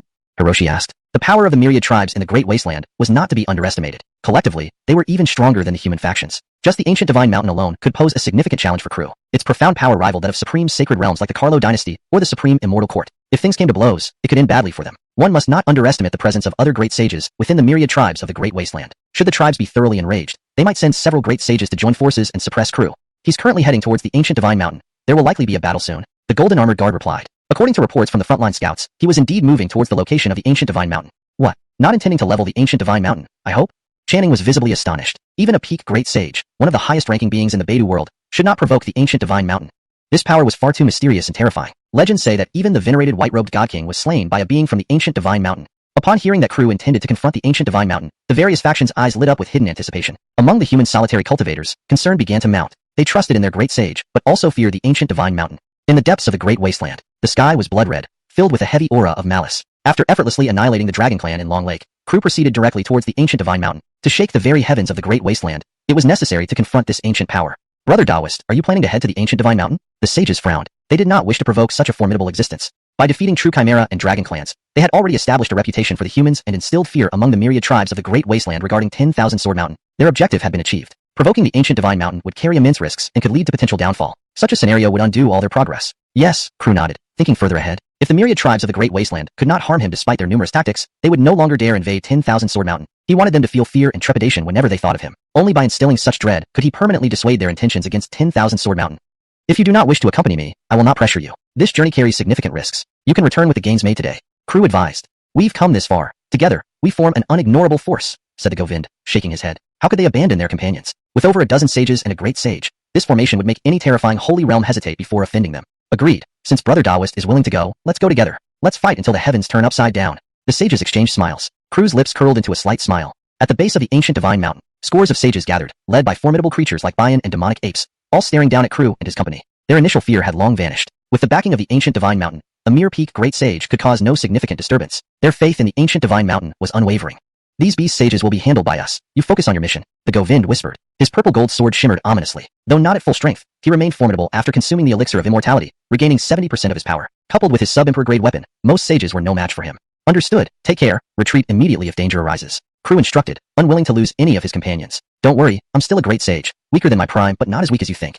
The Govind smiled, battle spirit igniting. Each young man once harbored dreams of charging into the great wasteland and becoming legendary. As they grew older, they realized how impractical those dreams were. Protecting humanity and 10,000 Sword Mountain was enough for a lifetime without regrets. Now, given this chance, why not fulfill their youthful ambitions fully? Crew chuckled, nodding. These old comrades still had much left to give. I go now.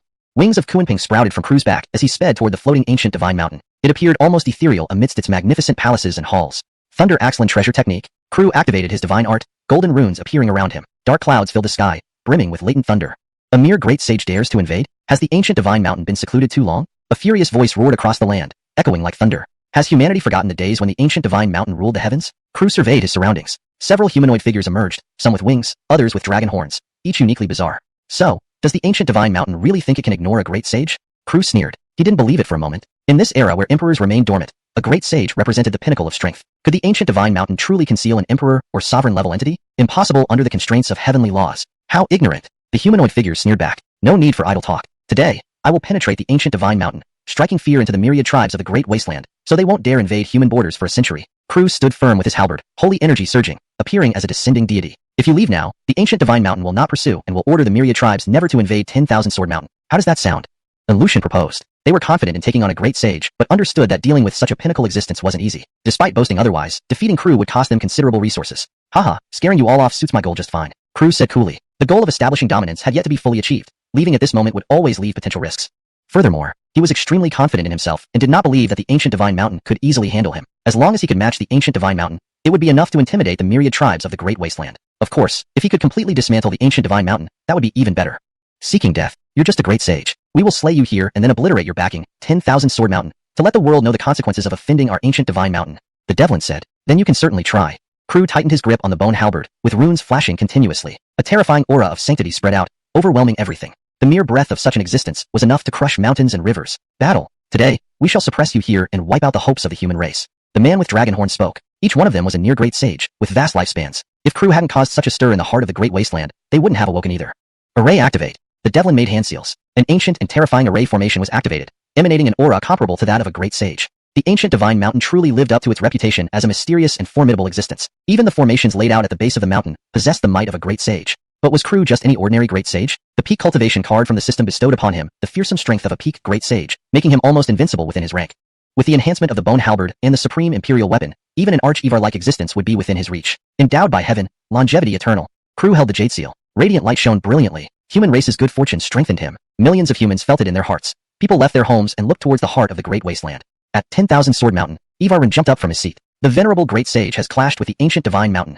These words spread. First came shock among the major factions, followed by some vicious thoughts. If this great sage were to die at the hands of the ancient divine mountain, no one would care about the loss of face today.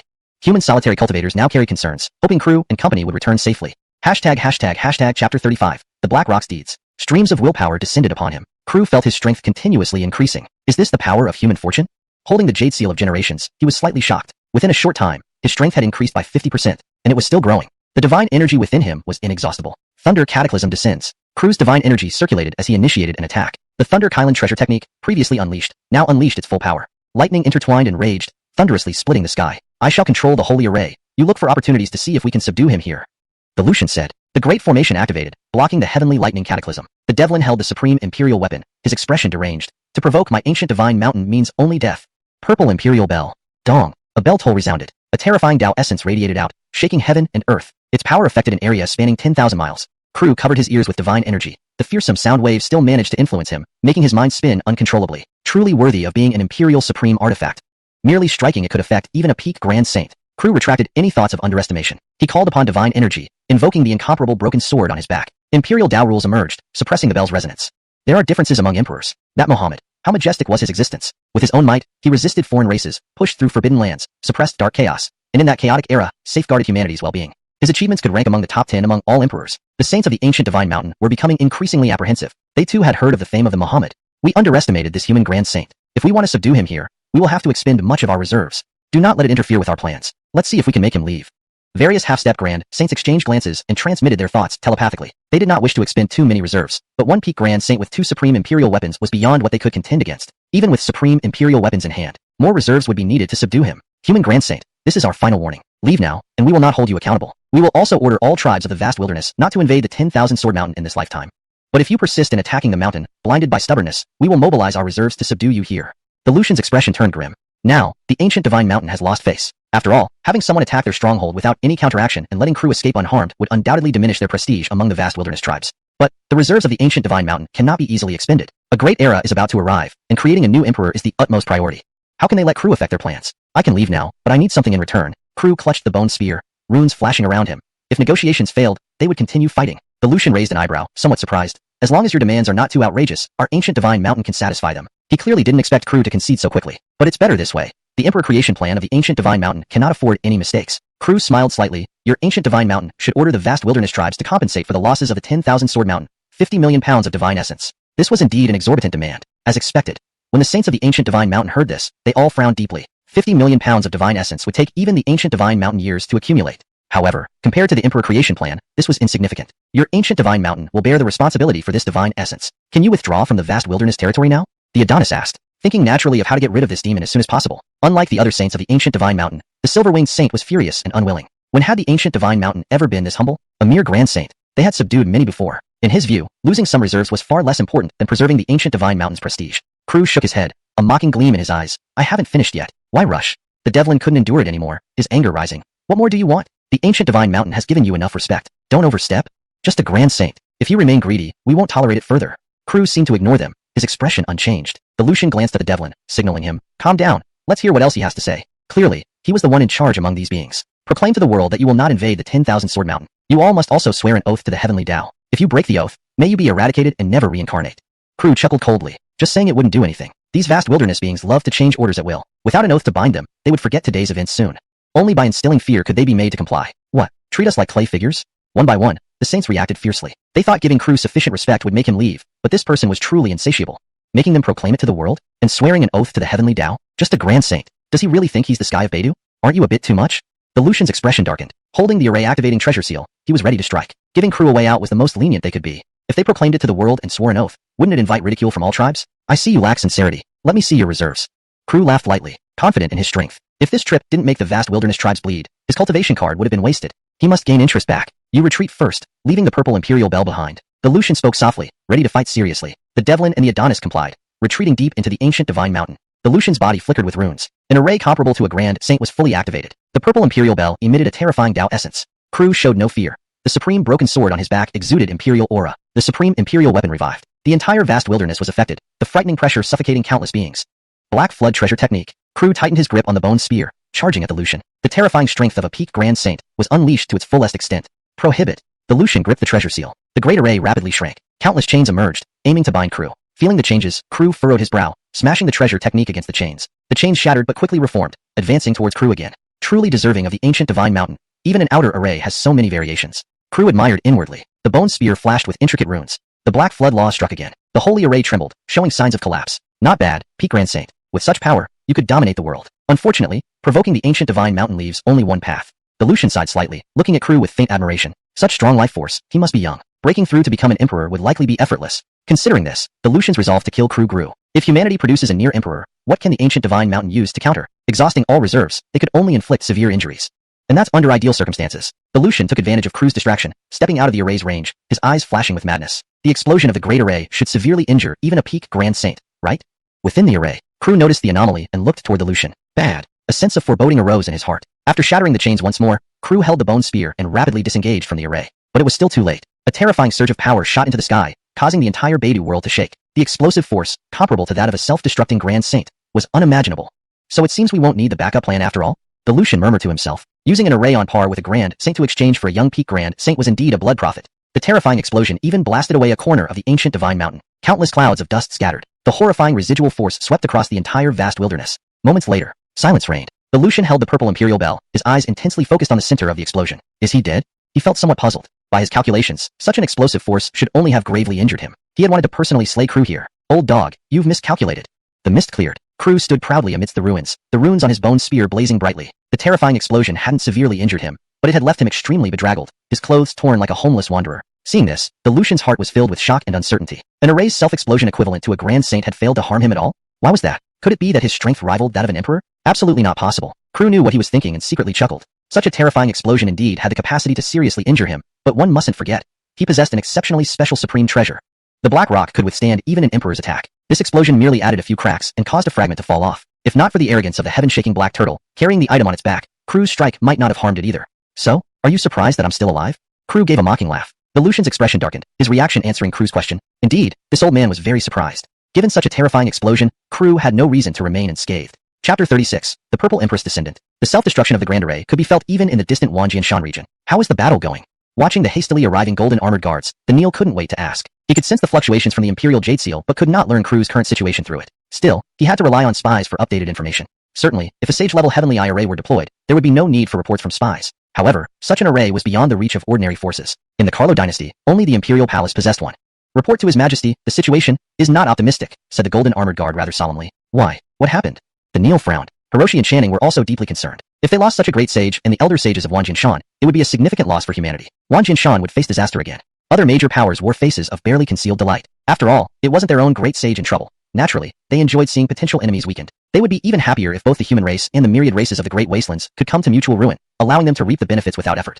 The saint from the ancient divine mountain triggered a saint-grade array with immense power. Great Sage Venerable may survive, but certainly with severe injuries. Our spies can no longer gather information and require time to reorganize, the guard replied with a hint of bitterness. The assembled independent cultivators and Wanjianshan disciples were struck dumb. Some representatives from major powers even laughed out loud. At the ancient divine mountain, amidst the ruins, Crew gripped his bone spear tightly. Runes swirled around him, glowing intensely. Old dog, shall I grant you death? Asked Crew as the Kunping Law reached its peak. Crew became a flash of light, instantly appearing before the Lucian. Facing this sudden attack, the Lucian forcefully activated the Purple Emperor spell, restoring it to full power. An imperial aura surged, gathering energy from the world. A majestic figure emerged, wielding the Purple Emperor spell, intending to slay Crew. Reverse immortal technique. Crew roared, doubling his aura. The fearsome broken sword and the imperial jade seal glowed with imperial might. Fighting alongside a virtual imperial figure, Crew's eyes revealed a flicker of excitement. Evars were legendary figures, beings who hadn't appeared in tens of thousands of years. The Purple Emperor spell descended upon Crew. Kunping treasure skill. Crew unleashed his utmost strength, circulating saint power throughout his body. The terrifying skill shook the heavens themselves. Kunping ascended 9 heavens, a sight so fierce that it stunned the Lucian. Realizing Crew wielded one of the 10 savage treasure skills from ancient texts, the Lucian felt shock and disbelief. Such skills could drive any force into madness. If not for Crew's peak great sage power, the Lucian might have coveted it. But he needed to assess his strength against a peak great sage before coveting such a powerful technique. The Kunping slammed into the Purple Emperor spell. A resonant bell chime echoed across realms, stirring panic among the myriad races. The aftershock swept for thousands of miles, blanketing the world in dust. The Purple Emperor spell darkened, its imperial aura fading as the virtual emperor vanished. Crew's strike matched an Empyrean's. Even an extreme Dao imperial weapon strength depended on its Lucian. Is this the Purple Emperor spell? Now it's mine. Crew exhibited a high axeless character, always claiming, never releasing. He seized the Purple Emperor spell, provoking it to react with extreme hostility. Crew, however, easily suppressed it. Once fully awakened, an extreme Dao imperial weapon would become dormant for some time, which was why Crew could subdue it. To truly master it, however, required Empyrean level power. Hastily returned my ancient divine mountain's supreme treasure. The Lucian panicked, realizing Crew could suppress a fully awakened Purple Emperor spell and aimed to claim it. Heh, consider this your compensation for your disrespect? Crew smiled, holding onto the weapon even if he couldn't master it. An extreme Dao Imperial weapon was invaluable to even the ancient Divine Mountain. Losing it would be heart-wrenching. Do you truly wish to break ties with us? The Lucian went mad, eyeing Crew as if ready to devour him. Crew remained unfazed, his bone spear glowing fiercely. Old dog, without the purple emperor spell, descend to hell. He unleashed another Kunping treasure skill, invoking the phenomenon of Kunping ascending 9 heavens. Its power shook the world, trapping the Lucian who faced inevitable doom. 9 heavens thrusting finger. The Lucian gathered all saint power at his fingertips, making a last-ditch attempt. Kunping shattered this ability, reducing the Lucian to terror and regret. How did he provoke such a killing god? Human great sage, you've overstepped. A voice resounded like divine thunder. A brilliant white light fell just in time to counteract the Kunping treasure skill. Crew had withheld his full power, or the Lucian would have already perished. Who hides in the shadows, too cowardly to reveal yourself? Meanwhile, Crew grew wary. That white light wasn't ordinary. The hidden being was at least on par with him. Indeed, the ancient Divine Mountain harbored a peak great sage. Human great sage, return our supreme treasure. A colossal being emerged from the depths of the mountain, towering high as if blessed by heavenly mandate. Was this a heavenly lion? Described in ancient texts, it effortlessly attracted divine blessings, a favored son of the heavenly Tao. The purple empress's item will remain here. A gentle voice added, and countless purple bamboo leaves descended from the void. Upon these leaves, a striking woman appeared. Crew inwardly marveled, recognizing her formidable power. He underestimated these ancient powers' depth. Are you a descendant of the Purple Empress? Crew guessed based on ancient records. According to legend, the Purple Empress, once an ordinary bamboo, attained godhood after being enlightened by an immortal, becoming an Empyrean a million years ago. She wielded immense power yet didn't harm humans, retreating to the ancient Divine Mountain until emerging late in life to combat chaos. Ultimately, she perished, consumed by several forbidden supreme beings. Though she lacked significant accomplishments, she commanded respect for advocating peace. I am a descendant of the Purple Empress, Aisha, the woman confirmed. Hearing this, Crew's gaze softened towards Aisha. Respecting this Empyrean's descendant was appropriate. Yet, he wouldn't easily return the Purple Empress spell. Such a supreme treasure falling into the hands of a person with nefarious intentions would undoubtedly be a catastrophic disaster for humanity. Return the Purple Empress spell immediately, or we will suppress you here and now. Song Tian sure felt ignored, a strange anger rising in its heart. It was a being uniquely favored by fate, standing proudly in the world, and yet a mere human great sage dared to ignore it? If you wish to reclaim the Purple Empress spell, then rely on your strength. I have come to the ancient Divine Mountain today. Do you think I fear you? You cannot simply demand such a treasure back with just words. Crew shook his head and gripped the bone halberd tightly. Streams of runes flickered continuously. This original treasure bone of the Kunpeng contained the supreme power of the Kunpeng. Though it was damaged, it remained terrifying. Your Highness, watch me subdue this man and retrieve our ancient Divine Mountain's supreme treasure. Song Tianshi's eyes blazed with anger. Aisha nodded, giving it permission to act. Crew's fighting spirit ignited. The ancient Divine Mountain was one of the main pillars of the myriad races in the Great Wastelands. If he could break through it today, it would surely cause countless beings in the Great Wastelands to tremble with fear. Even if the battle was evenly matched, it would discourage any thoughts of invasion. Kunping treasure skill, Thunder Kirin treasure skill. Crew made hand seals. The bone halberd, broken sword, imperial jade seal, divine soul calming lute, Drew's edict, and other items all enhanced him. With these formidable artifacts boosting his power, Crew's strength transcended that of an ordinary great sage, capable of contending against a near Evar. Dark clouds condensed in the sky, harboring countless thunderbolts. A terrifying Kunping sword amidst the clouds. Kill. Crew channeled his full saint power. Boom, boom, boom. Space warped and exploded. The power of the treasure skills strained the very rules of this world. Song Tian felt genuine fear. Even Aisha's eyes revealed surprise. They hadn't expected Crew's strength to reach such heights. To truly suppress Crew would likely require unleashing all the hidden strengths of the ancient Divine Mountain. Heavenly Lion treasure skill. Song Tian moved swiftly. Blessed by Heavenly Tao, this attack could only be withstood by a peak great sage. Purple bamboo sky. Aisha formed a treasure seal. Countless bamboo leaves flew, forming a domain filled with killing intent. She knew well that Song Tian alone wasn't Crew's match. Rashly confronting him would be courting death. Chapter 37. Venerable Peacock. Report, Your Majesty. We've finally received news from the front lines. The golden armored guard spoke with evident excitement, his tone rising unconsciously. All eyes focused on the golden armored guard. Hurry, what's the situation? Acton and others were more anxious than even the Rigs at this moment. This was a matter of life and death for 10,000 Sword Mountain. How could they not be worried? Tell us quickly. Even the Rigs urged. Our great sage is unharmed. He used unknown means to withstand that terrifying explosion. The golden armored guard reported without delay. Upon hearing this, the disciples of 10,000 Sword Mountain and the human scattered cultivators all cheered. Acton and others also heaved a sigh of relief. I understand. It must be due to the defensive treasure on that heaven-shaking tortoise's back. Note, the term Shin is translated as tortoise for consistency and clarity in English. Della pondered for a moment, and then voiced her conjecture. Channing and others nodded in agreement upon hearing this. They still vividly remembered the incredible defense provided by that supreme treasure. Even when the heaven-shaking turtle's shell was shattered, the damage to the supreme treasure was negligible. Upon learning that Crew was still alive, major forces like Inyang Holy Land and Devil Evar Pavilion lost any trace of excitement and appeared ashen-faced. There's one more thing. The golden armored guard added. Everyone was momentarily stunned. Was there another twist? Hurry up and say it. The Rig said impatiently. It seems that the ancient Divine Mountain has also sent an expert, a celestial being that resembles the Haywood mentioned in ancient texts. As for the other one, their origin is rather mysterious, but their cultivation does not fall below the Haywood. The golden armored guard hastened to explain, fearful of any rebuke from the Emperor. The gathered crowd exchanged glances, astonishment in their eyes. Haywood. Ancient Divine Mountain hides such an existence, and it even possesses peak great sage strength. And it's not just one. Heaven's Lion has appeared. Our great sage may indeed be in trouble. The Rig sighed deeply. Acton and others frowned, worry creeping into their hearts. Two powerful beings of the same rank in ancient Divine Mountain territory, dealing with Crew should not be difficult. Upon hearing this, the originally ashen faces of various factions seemed to come alive again. I think the great sage of 10,000 Sword Mountain might be in for a tough time. Ancient Divine Mountain isn't something he can provoke. They really overestimate themselves. Indeed, not knowing when to stop, they actually dared to provoke an existence like the Ancient Divine Mountain. If this leads to war between our two races, he will be the greatest sinner of our human race. Leaders of major powers like Inyang Holy Land and Devil Evar Pavilion spoke sarcastically.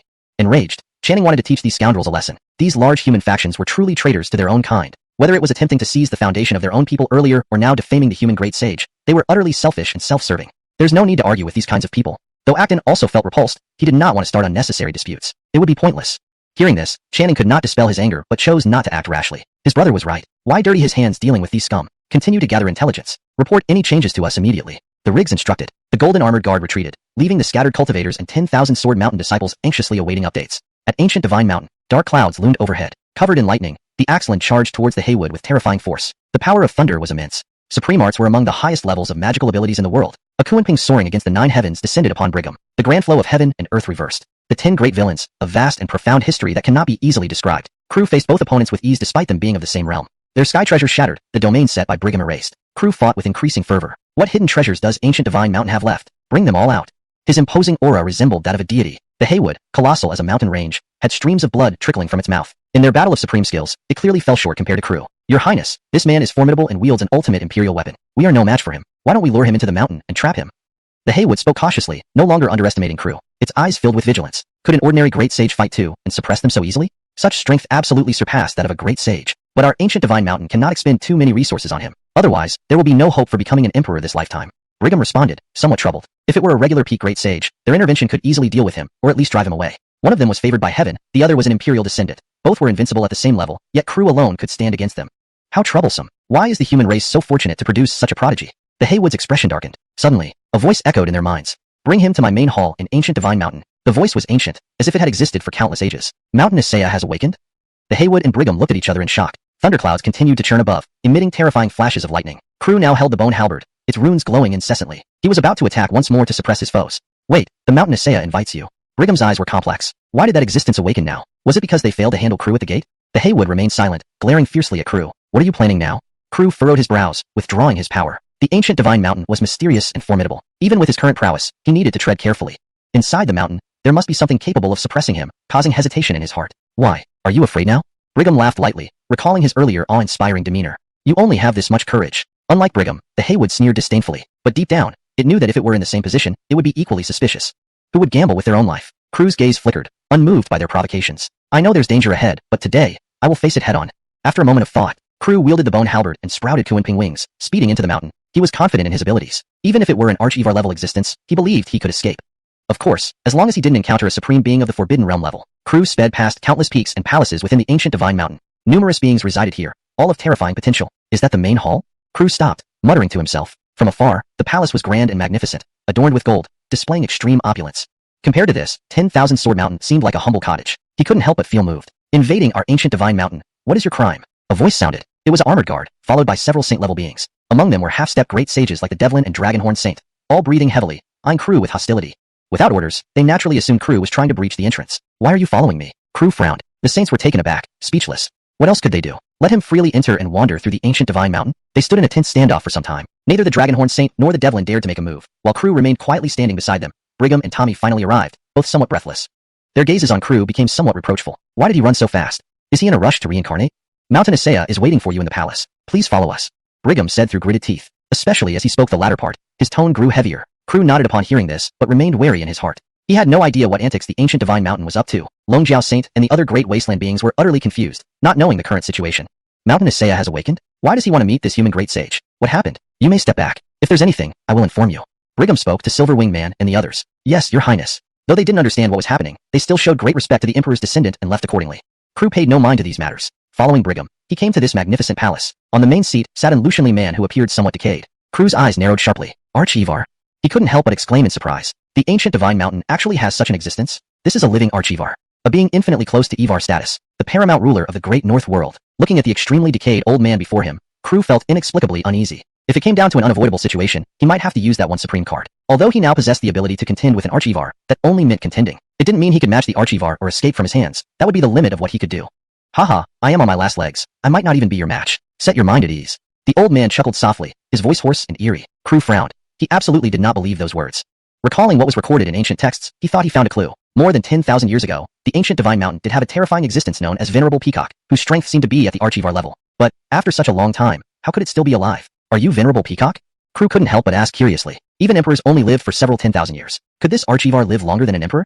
Chapter 38. The Secrets of the Immortal Realm. Well, after such a long time has passed, it's surprising that someone still recognizes me. The old man chuckled but did not deny it. His wrinkled face looked quite eerie. Upon hearing this, Crew felt a chill run down his spine. A legend from over 100,000 years ago was now standing right in front of him, an uncanny feeling that was hard to describe. It felt like he was directly facing an ancient history as vast and turbulent as smoke, an extremely surreal sensation. Seeming to sense Crew's emotional fluctuations, Ian smiled gently but said nothing. You invited me here. Do you have something important to discuss?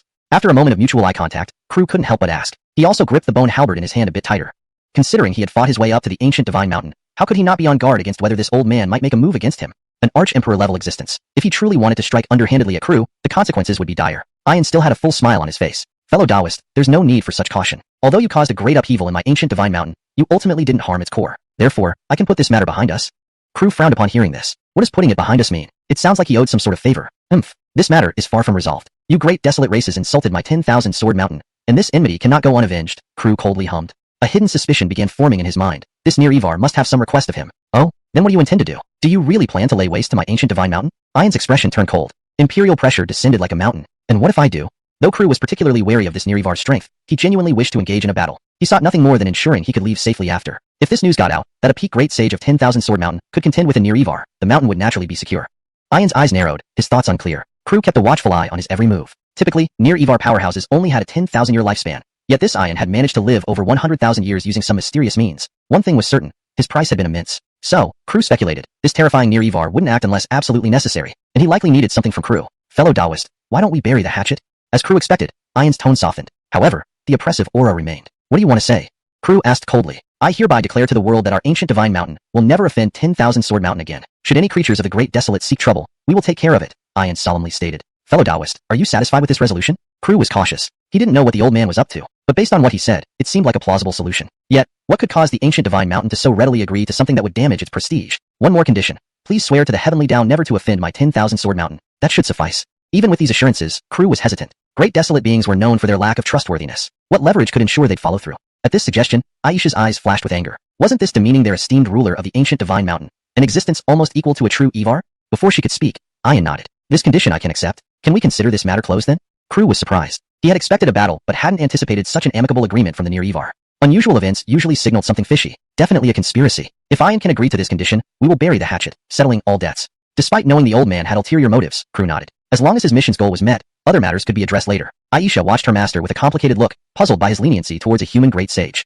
Little girlsy Gustav, step back. Eurysea and I have important matters to discuss. Hearing this, Crew's expression turned serious. Here we go. Just as he suspected, this old man had something up his sleeve. Otherwise, he wouldn't have agreed so quickly. Aisha hesitated for a moment, but eventually left without saying anything. She trusted her Eurysea had his reasons. With everyone gone, only Crew and Ian remained in the Grand Palace. Fellow Taoist, do you know why I've survived for so many years? Ian laughed self-mockingly. Opening with this statement was like dropping a bombshell. If the world knew a fearsome supreme being of the ancient divine mountain had lived for over 100,000 years, it would create a huge uproar. Only a creature as uniquely endowed as the heaven-shaking mystic turtle could have such a long lifespan. Crew shook his head, not understanding at all. This old man was even older than typical Evars. Given his longevity, it was difficult to gauge his current strength. Assuming he was weak, just because he looked decrepit would lead to regret. The world hides many secrets. Do you know of a place called the Immortal Realm? Stepping into it grants infinite longevity.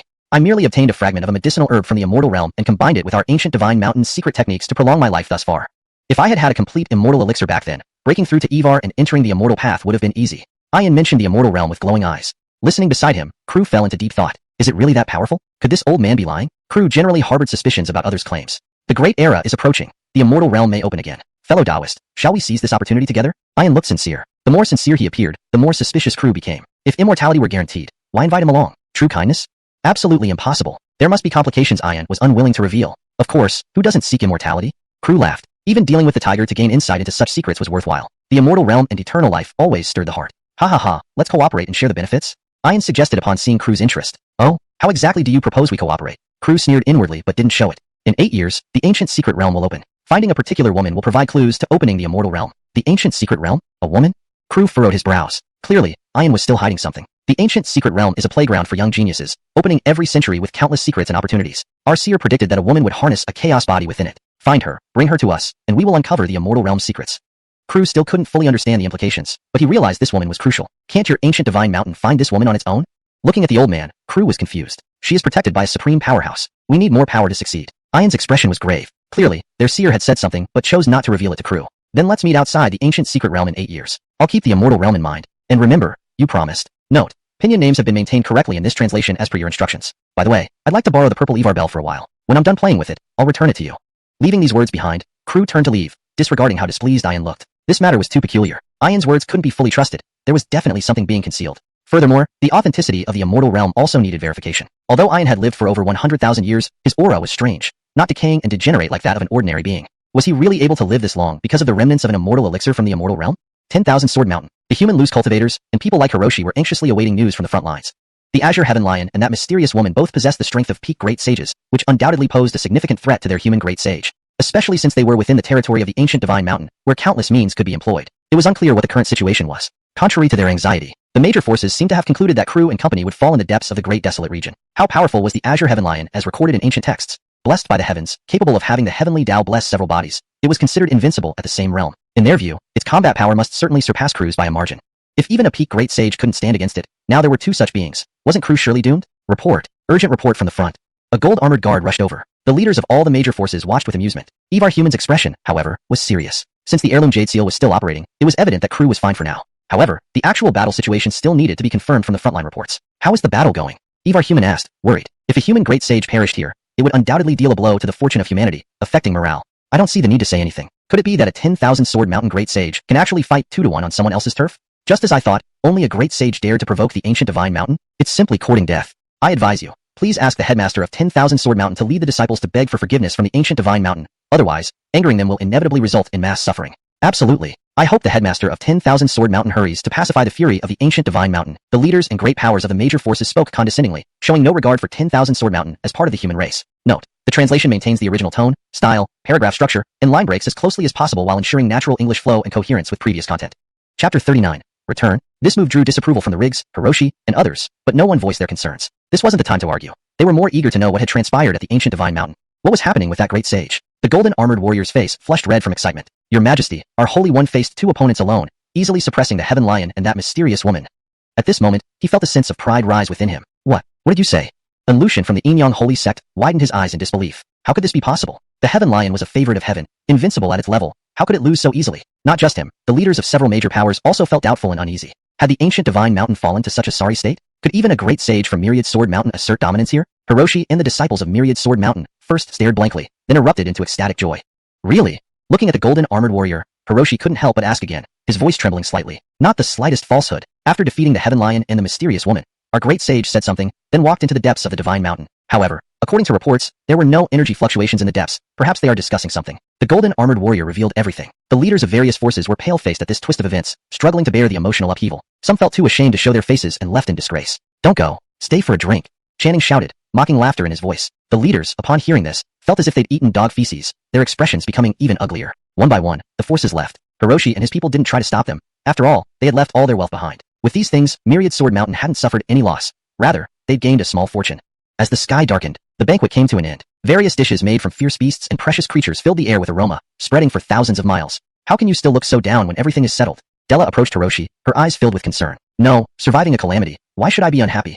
Hiroshi's expression was somber, but he still shook his head. Crew's death had further numbed his already wounded heart. His disciple died, and now his beloved junior brother was also gone. It seemed like everyone close to him was leaving him, as if it were destined. Della didn't speak further. She knew that if Hiroshi didn't want to talk, he wouldn't tell her anything. All she could do was offer her companionship. Brother, come have a drink. Channing threw over a bottle of fine wine, the rich scent seemingly able to make one forget all worries and unhappiness.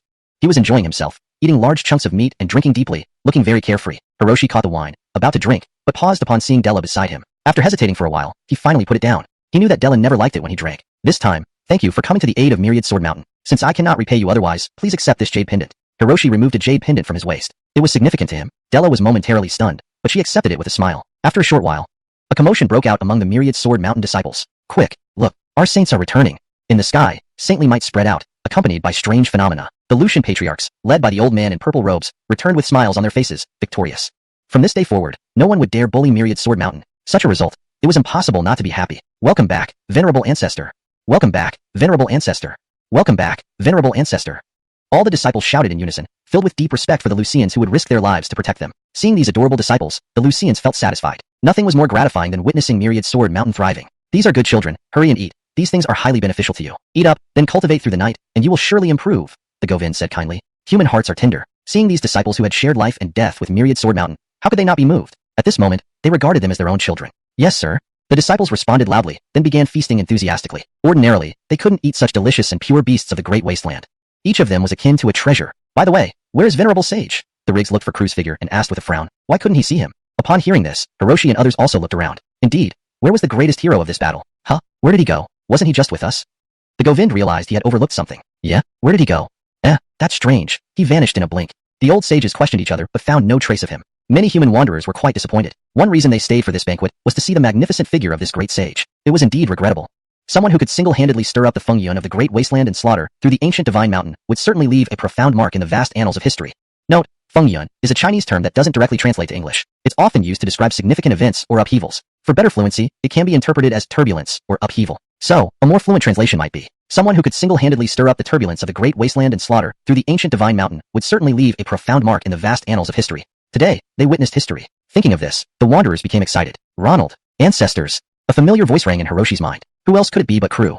First, Hiroshi was stunned, then overwhelmed with joy. His junior brother was still alive? Though he didn't know the details, this news brought tears to the cold and aloof leader of Myriad Sword Mountain. Aren't you supposed to be dead? A deep voice echoed, full of surprise. Crew was speechless, feeling somewhat aggrieved. Who else could talk like that but his cheat master? His master seemed very broad-minded. Hearing this tone, it was as if he wished his disciple would die. Old man, if you keep talking like that, I'll rebel against my teacher someday. Crew retorted. Jean Carlagang, Crew's master, laughed heartily. Oh, as long as you're alive, that's enough. Go see your senior brother. He cares about you more than I do. The old man spoke the truth. After all, Hiroshi had raised Crew from scratch. In fact, he treated Crew more like a master than a senior brother. I don't need you to tell me. Crew responded curtly, then ignored Jean Carlagang's embarrassed face and walked to Hiroshi's side. Ronald, I caused you worry. Seeing Hiroshi's tear-filled eyes, Crew felt a bit choked up. Compared to Jean Carlagang, he respected Hiroshi more, finding a sense of family in his senior brother. You being alive is a blessing. Tell me what happened. Hiroshi controlled his emotions and asked. Crew had already prepared his response. I was saved by that predecessor. Our Myriad Sword Mountain's great sage? So that's it. Do you know where he is now? Hiroshi understood and continued to ask. With such a great sage residing in Myriad Sword Mountain, no one would dare invade. This, he didn't want me to reveal it. He wishes to meditate quietly. If not for Myriad Sword Mountain's crisis, he probably wouldn't have appeared. Crew acted coy, performing excellently. Well, never mind. Such beings have their own thoughts. Knowing of his existence is enough for us. Hiroshi sighed.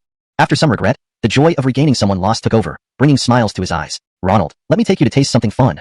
Now, the fierce beasts of Myriad Sword Mountain were piled up like mountains, all existing as treasures. After this feast, the overall strength of Myriad Sword Mountain would surely rise to a new level. Especially that pot of old turtle soup, along with the true howling beast and the flood dragon brought back by the saints. These things could also serve as a foundation. These ancient relics were treasure from head to toe. All right. Crew's eyes and brows curved into a smile. The warmth after a great battle always softened hearts. Little Uncle Sue, it's so good that you're alive. A slightly tearful voice came through. It was Egan and Danny. They had always had a good relationship with Crew, and seeing him return from death, they couldn't help but show their girlish side. The disciples of Myriad Sword Mountain were also glad to see this young uncle still alive. What? So sad to see me alive? Tears are coming out. Crew teased them. This naturally aroused the anger of the two peak masters. At a time like this, you're still joking around. We are shedding tears of joy. Egan gave Crew a firm punch on the shoulder.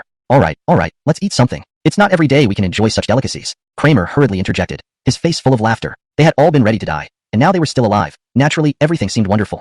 Right, everyone, hurry up and eat. Today is a great day for our Myriad Sword Mountain, worthy of being remembered. After today, the name of our Myriad Sword Mountain will spread across the entire Beidou world. Ha indeed. This fame will be recorded in history. The faces of all the peak masters were filled with smiles. Pride welled up in their hearts. Amidst the lively scene, Crew enjoyed the delicious food, savoring this rare moment of leisure. Having walked back from the brink of death and experienced so much, a wave of weariness washed over him. But thankfully, everything was now settled, allowing him to rest well for some time. Eating the flesh of the heaven-shaking turtle, its flavor was incredibly fresh. The energy within it was quite substantial, though Crew couldn't fully digest it yet. After all, the heaven-shaking turtle was a creature at the half-step great sage level. Amidst the lively atmosphere, Crew enjoyed the delicious food, savoring this rare moment of leisure. Having walked back from the brink of death and encountered so many events, waves of exhaustion now washed over him. But with everything finally settled, he could enjoy a proper period of rest. Now, everyone should eat. Opportunities like this don't come often, Kramer hurriedly advised, his face beaming with joy. Initially prepared to die, they now felt that everything was wonderful. Yes, everyone should hurry up and eat. Today is a great day for our 10,000 Swords Mountain, worthy of being remembered. After today, the prestige of our 10,000 Swords Mountain will spread throughout the entire Beidou world.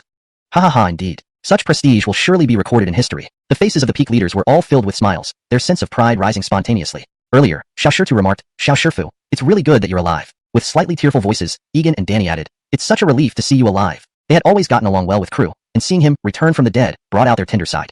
Many disciples of 10,000 Swords Mountain also felt genuinely happy to see their young great-uncle still alive. Are you upset that I'm alive? You're even shedding tears? Crew teased. This naturally drew the ire of the two peak leaders. Of all times, you're still joking. These are tears of joy. Egan gave Crew's shoulder a hard tap. In the aftermath of the intense battle, this moment of warmth softened everyone's hearts. The energy within was quite abundant. Crew could not fully digest it yet. After all, the heaven-shaking Shin turtle was a quasi-great sage level being. Note, the character Shin is not translated as it seems to be a specific term or name in the context of the story. If it should be translated or has an established translation, please provide that information. For better fluency and natural reading in English, we can slightly adjust this sentence while keeping the meaning intact. After all, the heaven-shaking mystic turtle was a quasi-great sage level being. Chapter 40, The Myriad Fathom Sky Ladder. Dawn broke faintly. After having their fill, Channing, Della, the Riggs, and others packed up and prepared to return. The peerless broken sword and the legendary jade seal were naturally taken back. This caused Crew a little regret. He hadn't had enough fun yet. After a night of revelry and celebration, the Myriad Sword Mountain finally returned to peace. The sages continued their deep slumber, while the disciples resumed their daily lives, immersing themselves in cultivation. The grand competition was 2 years away. Then, the greatest talents under 25 from all major forces would converge. It was an opportunity for these young geniuses to showcase themselves. Newly initiated disciples looked forward to this grand event, hoping not to embarrass the Myriad Sword Mountain. Lonely Sword Peak. Crew was completely drunk last night. Now, he lay snoring at his cave entrance. Inside the cave, John soaked in a medicinal cauldron, nurturing his injuries. Inside were elixir of immortality and precious herbs, potent enough to repair even hidden wounds within a sage's body, a testament to its effectiveness. However, John's primal chaos sword body was an Empyrean-grade constitution. Indiscriminately invoking the primal chaos sword axle led to a leakage of essence, making recovery extremely challenging. This situation was more complex than initially, amounting to a secondary injury. Sword axle continually surged within him. The Imperial cannon autonomously operated, slightly restraining the primal chaos sword axle, while the elixir of immortality cleansed his recurring injuries. Without this restraint, John would likely have perished long ago. On the bright side, the Imperial cannon's autonomous operation greatly benefited John, like giving himself a cheat code that allowed his cultivation to slowly advance even without active effort. Though slow, John would still need to work hard after waking. Although unsure why, this could be considered turning misfortune into fortune. At that moment, the medicinal cauldron emitted sinister energy. John sensed something and grimaced in agony. Huge pain enveloped him as the supreme demon weapon devoured all the primal chaos sword axle within his body and attempted to consume him. His essence was being stripped away. John fully awakened, eyes wide. Damn it, you're hosted inside me, and now you want to eat me? Dream on. Feeling his strength wane, John cursed loudly and endured the pain, activating the Imperial cannon. Under his control, terrifying sword chi emerged from the demon weapon and returned to his essence. Seeing the situation turn unfavorable, the demon weapon went dormant. John, though enraged, had severe injuries and temporarily ceased fighting the demon weapon, absorbing the life force from the elixir of immortality to repair his wounds. It was a long process. As the sun rose high, Crew leisurely woke up. A beautiful day starts with breakfast. He took out a small piece of dragon meat from his spatial treasure, about 1 pound. Eating too much was unwise, considering it was from a holy Isaiah level creature. Consuming this tiny piece would keep Crew occupied for a whole day. Too much might cause a burst of overwhelming energy. Producing some cookware from nowhere, Crew happily started cooking. Compared to battling, such peaceful days were far more enjoyable. Adding some spirit spring water to the pot along with dragon meat and flavoring herbs, he covered the pot. High-quality ingredients needed minimal preparation. Soon, the rich aroma filled Crew's nose. Opening the pot, the milky white dragon soup easily stimulated appetite. Eyes gleaming, Crew had a bowl ready and slurped up the soup. This is living. The exquisite taste made his eyes narrow in pleasure. Finishing the entire pot, he then began a day of cultivation, disregarding John's near-fatal condition. However, Crew was confident no problems would arise since he had already made arrangements. 3 days flew by. Through diligent cultivation, Crew stabilized his early 4th tribulation stage. John also crawled out of the medicinal cauldron. They say surviving great peril brings good fortune. Indeed, John advanced to the early spirit cohesion realm, saving Crew 20 years of cultivation. The system's provided energy nearly pushed him to mid-4th tribulation stage. Considering Crew had just broken through not long ago, if not fearing rapid advancement might weaken foundations, he might have broken through sooner. Good. Although you've advanced to the spirit cohesion realm, don't be overly proud. The grand competition approaches, you still need to strive. Remember, many are stronger than you among peers. Crew urged him on. To reach the spirit cohesion realm at 16 or 17 made him a genius. But, compared to young Empyreans, there was still a gap. Crew envisioned his disciple as a future Empyrean, hence the high standards. I understand, Master. John nodded, believing firmly in Crew's words. There were definitely many with superior talent. He needed to work harder. Sure. Focus on healing your injuries for now. If you have questions during cultivation, ask me anytime. Crew chuckled, pleased with his disciple's rapid progress. Remember, months ago, Crew was merely at mid-transcendent realm. Now, only 1 step separated him from mid-4th tribulation stage, an astonishing advancement rate. Even intentionally restrained, his spiritual energy far exceeded others at the same level. Sure, I will, John nodded obediently before retreating. With nothing better to do, Crew planned a medicinal field behind his cave, nurturing numerous precious herbs, gathered from barren lands and myriad races, far surpassing Myriad Sword Mountain's herbal fields in quantity and quality. Even a branch of immortal herb existed. Proper care could transform it into supreme immortal medicine in thousands of years. After tending to the field and placing the abyssal found celestial source for energy, Crew leaned against an evergreen tree, reading ancient texts. A way to pass time. Not a fanatic cultivator, he allocated time for other activities, including reading. This world's ancient history was dramatic, even more exciting than novels. Every Empyrean's biography inspired awe. An afternoon passed quietly. Putting down the book, Crew prepared to reward himself with a meal when he heard a familiar electronic voice. Ding! An Empyrean-grade individual has appeared within Myriad Sword Mountain. Please recruit them quickly for substantial rewards. Crew couldn't be happier. Another disciple meant effortless advancement. Imagining rapid advancement without arduous practice thrilled him. Rushing according to the system's direction. At the foot of the mountain stood a girl, seemingly isolated from the world, coldly gazing at the towering mountains. Around 15 or 16, her face was exquisitely delicate, skin smooth like white jade, appearing like a porcelain doll. Anyone would feel protective towards her. Little girl, are you lost? Where is your home? Would it be alright if we escort you back?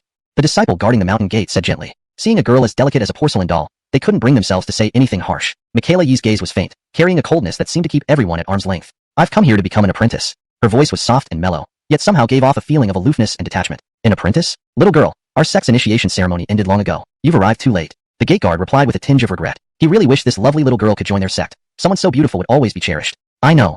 Michaela Yee already understood. She didn't come specifically to become an apprentice. It was just an excuse. Her true purpose was the Myriad Fathom Sky Ladder of the Myriad Sword Mountain. It had a total of 10,000 steps. No one had ever reached its peak. Not even the founder of the Myriad Sword Mountain, an existence who had almost achieved the status of an Evar. Since you know that, why did you still come?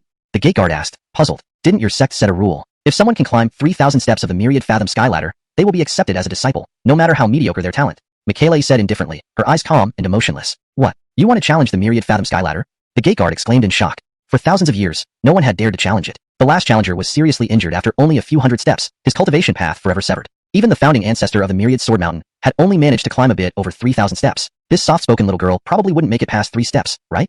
Yes. Michaela Yee affirmed resolutely. She knew that reaching the peak of the Myriad Fathom Sky Ladder would grant an incredible opportunity. The gate guards exchanged glances, tried to dissuade her further, but finally agreed out of helplessness. However, they were ordinary disciples and couldn't initiate the opening of the Myriad Fathom Sky Ladder without informing the senior members of the sect first. At that moment, Crew sped down rapidly, quickly arriving near the mountain gate. Chapter 41. Reincarnated Empress. The mountain guarding disciples were naturally very familiar with this young granduncle. At such a young age, he was already a formidable figure at the Fourth Tribulation Realm, even among all of the top prodigies in the entire Big Dipper Great World. How could such a prodigy not be famous in 10,000 Sword Mountain? Almost all disciples were die-hard fans of Crew. Greetings, young granduncle. The mountain guarding disciples stopped in their tracks. With Crew here, who else would they seek to make decisions? Young granduncle, this young lady wishes to join our 10,000 Sword Mountain. She intends to challenge the 10,000-step heavenly ladder of our sect. What do you think? The mountain guarding disciples sought Crew's opinion. Really? Crew's gaze rested on Michaela Yee. The porcelain doll-like girl gave him an impression of cold detachment. She must be the one with empress potential that the system mentioned, Crew thought to himself, still somewhat doubtful. A seemingly delicate girl, destined to become an empress in the future? Just a thought, and his eye of true knowledge opened, revealing her stats. Name, Michaela Yee. Cultivation, none. Talent, none. Physique, none. Current status, reincarnation of an empress, suffered some accidents leading to fragmented memories. Seeing these stats, Crew frowned. Reincarnation of an empress? This is too unrealistic. A reincarnated empress turned out to be a triple-nothing girl? Putting aside his thoughts, looking at this soft-looking girl, he couldn't help but feel a headache. But, if she became his disciple, the system would award extremely rich rewards. These alone were enough. Do you wish to become my disciple? Crew asked gently. Looking at this girl, he felt some inexplicable guilt, like a bad uncle luring a minor. I don't. Michaela Yee refused straightforwardly. She wasn't here for apprenticeship. She came for 10,000 Sword Mountain's opportunity. Crew was stunned. Isn't she here to join 10,000 Sword Mountain? All mountain guarding disciples looked at each other, also puzzled. To join the sect, she had been willing to challenge the heavenly ladder. Now that someone wants to take her as a disciple, why did she refuse? I want to join 10,000 Sword Mountain based on my real strength. The girl found a good excuse. Sure enough, upon hearing this, the mountain guarding disciples' gazes toward the girl changed, filled with admiration and respect. Crew smiled helplessly. He also began to worry. Could this seemingly delicate girl endure the torture of the 10,000-step heavenly ladder? Every step was formed from condensed sword chi, continuously ravaging. Ascending slightly higher would lead to it piercing into the body, tormenting the organs, more painful than being sliced to death. Compared to physical damage, mental torture was far worse. Most people couldn't withstand this torture and ended up losing both body and mind. As a reincarnation of an empress, she should have strong willpower. Just how much of her past memory remains to help her overcome this? Crew pondered, then looked at Michaela Yee, saying helplessly, if you insist on challenging the heavenly ladder, I will allow it. But if you can't endure, let me know immediately. I'll save you. His gaze was resolute. Michaela Yee paused, then nodded without further words. Crew took out his Peak Lord token, holding immense authority second only to the Supreme Lucians and Sect Master, activating the runes within the token. Instantly, myriad rays of light and auspicious colors appeared. 10,000 Sword Mountain shimmered with myriad principles. Everyone sensed this activity. Slade was dealing with sect affairs when he felt this, frowning. Is it the heavenly ladder opening? As his waist-worn Sect Asaya order flashed, he muttered to himself. Each major peak thundered. 10,000 Sword Mountain was saturated with sword intent. Sword chi condensed. Shortly, a path reaching to the sky appeared. Many peak lords emerged, looking amazed. They knew about the heavenly ladder but never witnessed it firsthand. Why open the heavenly ladder now? Egan was puzzled. Generally, the heavenly ladder only appeared during initiation ceremonies, giving less talented kids one last chance to prove themselves. No one had tried for millennia, since no one had ever succeeded. Let's go check. Danny was intrigued. Various peak lords descended the mountain, spotting Crew and understanding what was happening. 80% likely, this heavenly ladder was opened by this young granduncle. Additionally, there was a little girl standing before the heavenly ladder. They couldn't help but feel curious. Would this delicate-looking girl really attempt to challenge the heavenly ladder? It seemed absurd. Absolutely not. She can't pass the test. This is suicide. Egan said sternly. Yes, close the heavenly ladder quickly. The girl is so young. We cannot let her die before us. Danny echoed gravely. The girl glanced back at these two peak lords, expression calm. She was determined to get this heavenly ladder's opportunity. Let her try. If it doesn't work, rescue her immediately, Crew said. Previously, most who perished had stubbornly insisted until the end. If they had retreated timely, the most they'd suffer were injuries which could heal within a year or two. This, Egan and others were still hesitant, mainly due to the girl's delicacy like a porcelain doll, evoking a protective impulse, making them reluctant to let her suffer. However, Before they could speak, Michaela stepped onto the heavenly ladder. All peaks of 10,000 Sword Mountain thundered. Sword chi surged. The girl's expression remained serene as she ascended steadily. Watching Michaela's determined form, Crew's heart involuntarily tightened. He didn't wish for anything to happen to this soft-looking girl. Considering her as a reincarnated empress, he felt slightly reassured. Even with fragmented memories, she shouldn't act rashly, right? Come on. Crew silently encouraged. Within moments, Michaela had crossed 100 steps, her pace undiminished. Only her brows slightly knitted from pain. The ladder seemed endless. Step after step, she continued ascending. 100 steps, 150 steps, 200 steps, 300 steps, 1,238 steps. From dusk till deep night, many disciples dispersed, believing the girl on the ladder had reached her limits. Currently, Michaela's speed slowed significantly. For someone with no cultivation, this pain was magnified several times. Crew became worried. The girl treated life indifferently, spitting blood onto the stairs but continuing upwards relentlessly. Egan and Danny felt deeply pained. There was no immediate danger yet, preventing them from intervening. With a resolve to live despite approaching death, comes a sliver of hope. The girl murmured to herself. Terrifying sword chi tore at her flesh, shredding her organs. Yet, she knew it was mere illusion. Step by step, she proceeded. The pain seemed to lessen. Her brows relaxed unconsciously. Her pace quickened. Within half an hour, she advanced over 1,000 steps. The 3,000-step mark was near. Crew and others held their breaths, victory within sight. As long as she could walk 3,000 steps, she would be able to enter 10,000 Sword Mountain and receive priority in cultivation resources. However, Michaela's goal was not just that. She intended to reach the summit. The night grew deeper. The girl's figure looked frail, yet exuded a sense of resilience. She is so strong. If possible, I want to take her as my disciple. Egan's eyes were slightly red, deeply moved by the girl's perseverance. What kind of strength could drive her to walk more than 2,000 steps? Why don't we compete for it? Danny also harbored similar thoughts. To be able to endure on the 10,000-step heavenly ladder for so long, the determination and mental strength shown were something even they felt somewhat inferior to. Hey, aren't you two disregarding me, your junior uncle? She is someone I have my eye on. It's not your turn yet. What? You want to compete with me? Crew hurriedly interjected. He feared losing this empress potential disciple who might become an emperor in the future. That would be too great a loss. Junior uncle, do you really want to take this little girl as your disciple? The two peak lords frowned. Yes, I saw her first. Don't you dare try to snatch her away. Crew warned vigilantly. I didn't know you had such a protective streak. Not far away, Slade chuckled. In his view, Crew's actions now were no different from those of a small dog protecting its food. Quite amusing. Upon hearing this, Egan, Danny, and others couldn't help but laugh. Very fitting. Crew remained speechless, choosing to ignore them. His gaze once again fell upon Michaela. The little girl continued ascending step by step, very steadily. It seemed she could truly break through the 3,000-step mark. None of the peak lords left, witnessing this historic moment. Since the founding of 10,000 Sword Mountain, no one had ever succeeded. After all, those with talent did not need it, while those without talent lacked both the mentality and strength. Additionally, the 10,000-step heavenly ladder did carry the risk of death, leading to the current situation. 3,000 steps. She has succeeded. After some time, a voice suddenly exclaimed. Crew, whose heart had been clenched, finally relaxed with a sigh of relief. But the next scene made his heart race again. The girl showed no sign of stopping, slowly continuing toward higher steps. Hashtag chapter 42. Heaven and earth resound. Already 3,000 steps. What is she planning to do? Why is she still walking? Hasn't she already succeeded in the challenge? Could it be she wants to break the ancestors' record? 3,000 steps is already the limit. If she continues, she will be courting death. The remaining disciples watched the young girl continuing her ascent with incredulity. For a mortal to climb 3,000 steps was akin to a miracle. None of them could believe that this young girl intended to climb even higher. Even the founder of their sect only managed slightly over 3,000 steps. One must remember, he was a quasi-Evar, an existence of incomparable strength. Compared to him, Megan seemed like clay beneath his feet. Little junior uncle, please stop her. If she keeps going, I fear she will perish. Egan spoke anxiously. Yes, our ancestral master only managed just over 3,000 steps. How can she exceed this record? Stop her quickly. Danny added. They initially thought that if Megan managed 1,000 steps, it would be remarkable. But to persist until 3,000 steps, no one in many years had achieved this. Crew's mind was conflicted as well. He felt that since Megan was the reincarnated empress, she must have a plan. Disrupting it might not be wise. Let's wait. If she can't bear it, she should let us know. Crew didn't believe such a destined protagonist would fail here. She must have her own strategy. Egan and others exchanged worried glances, unable to shake off their concerns.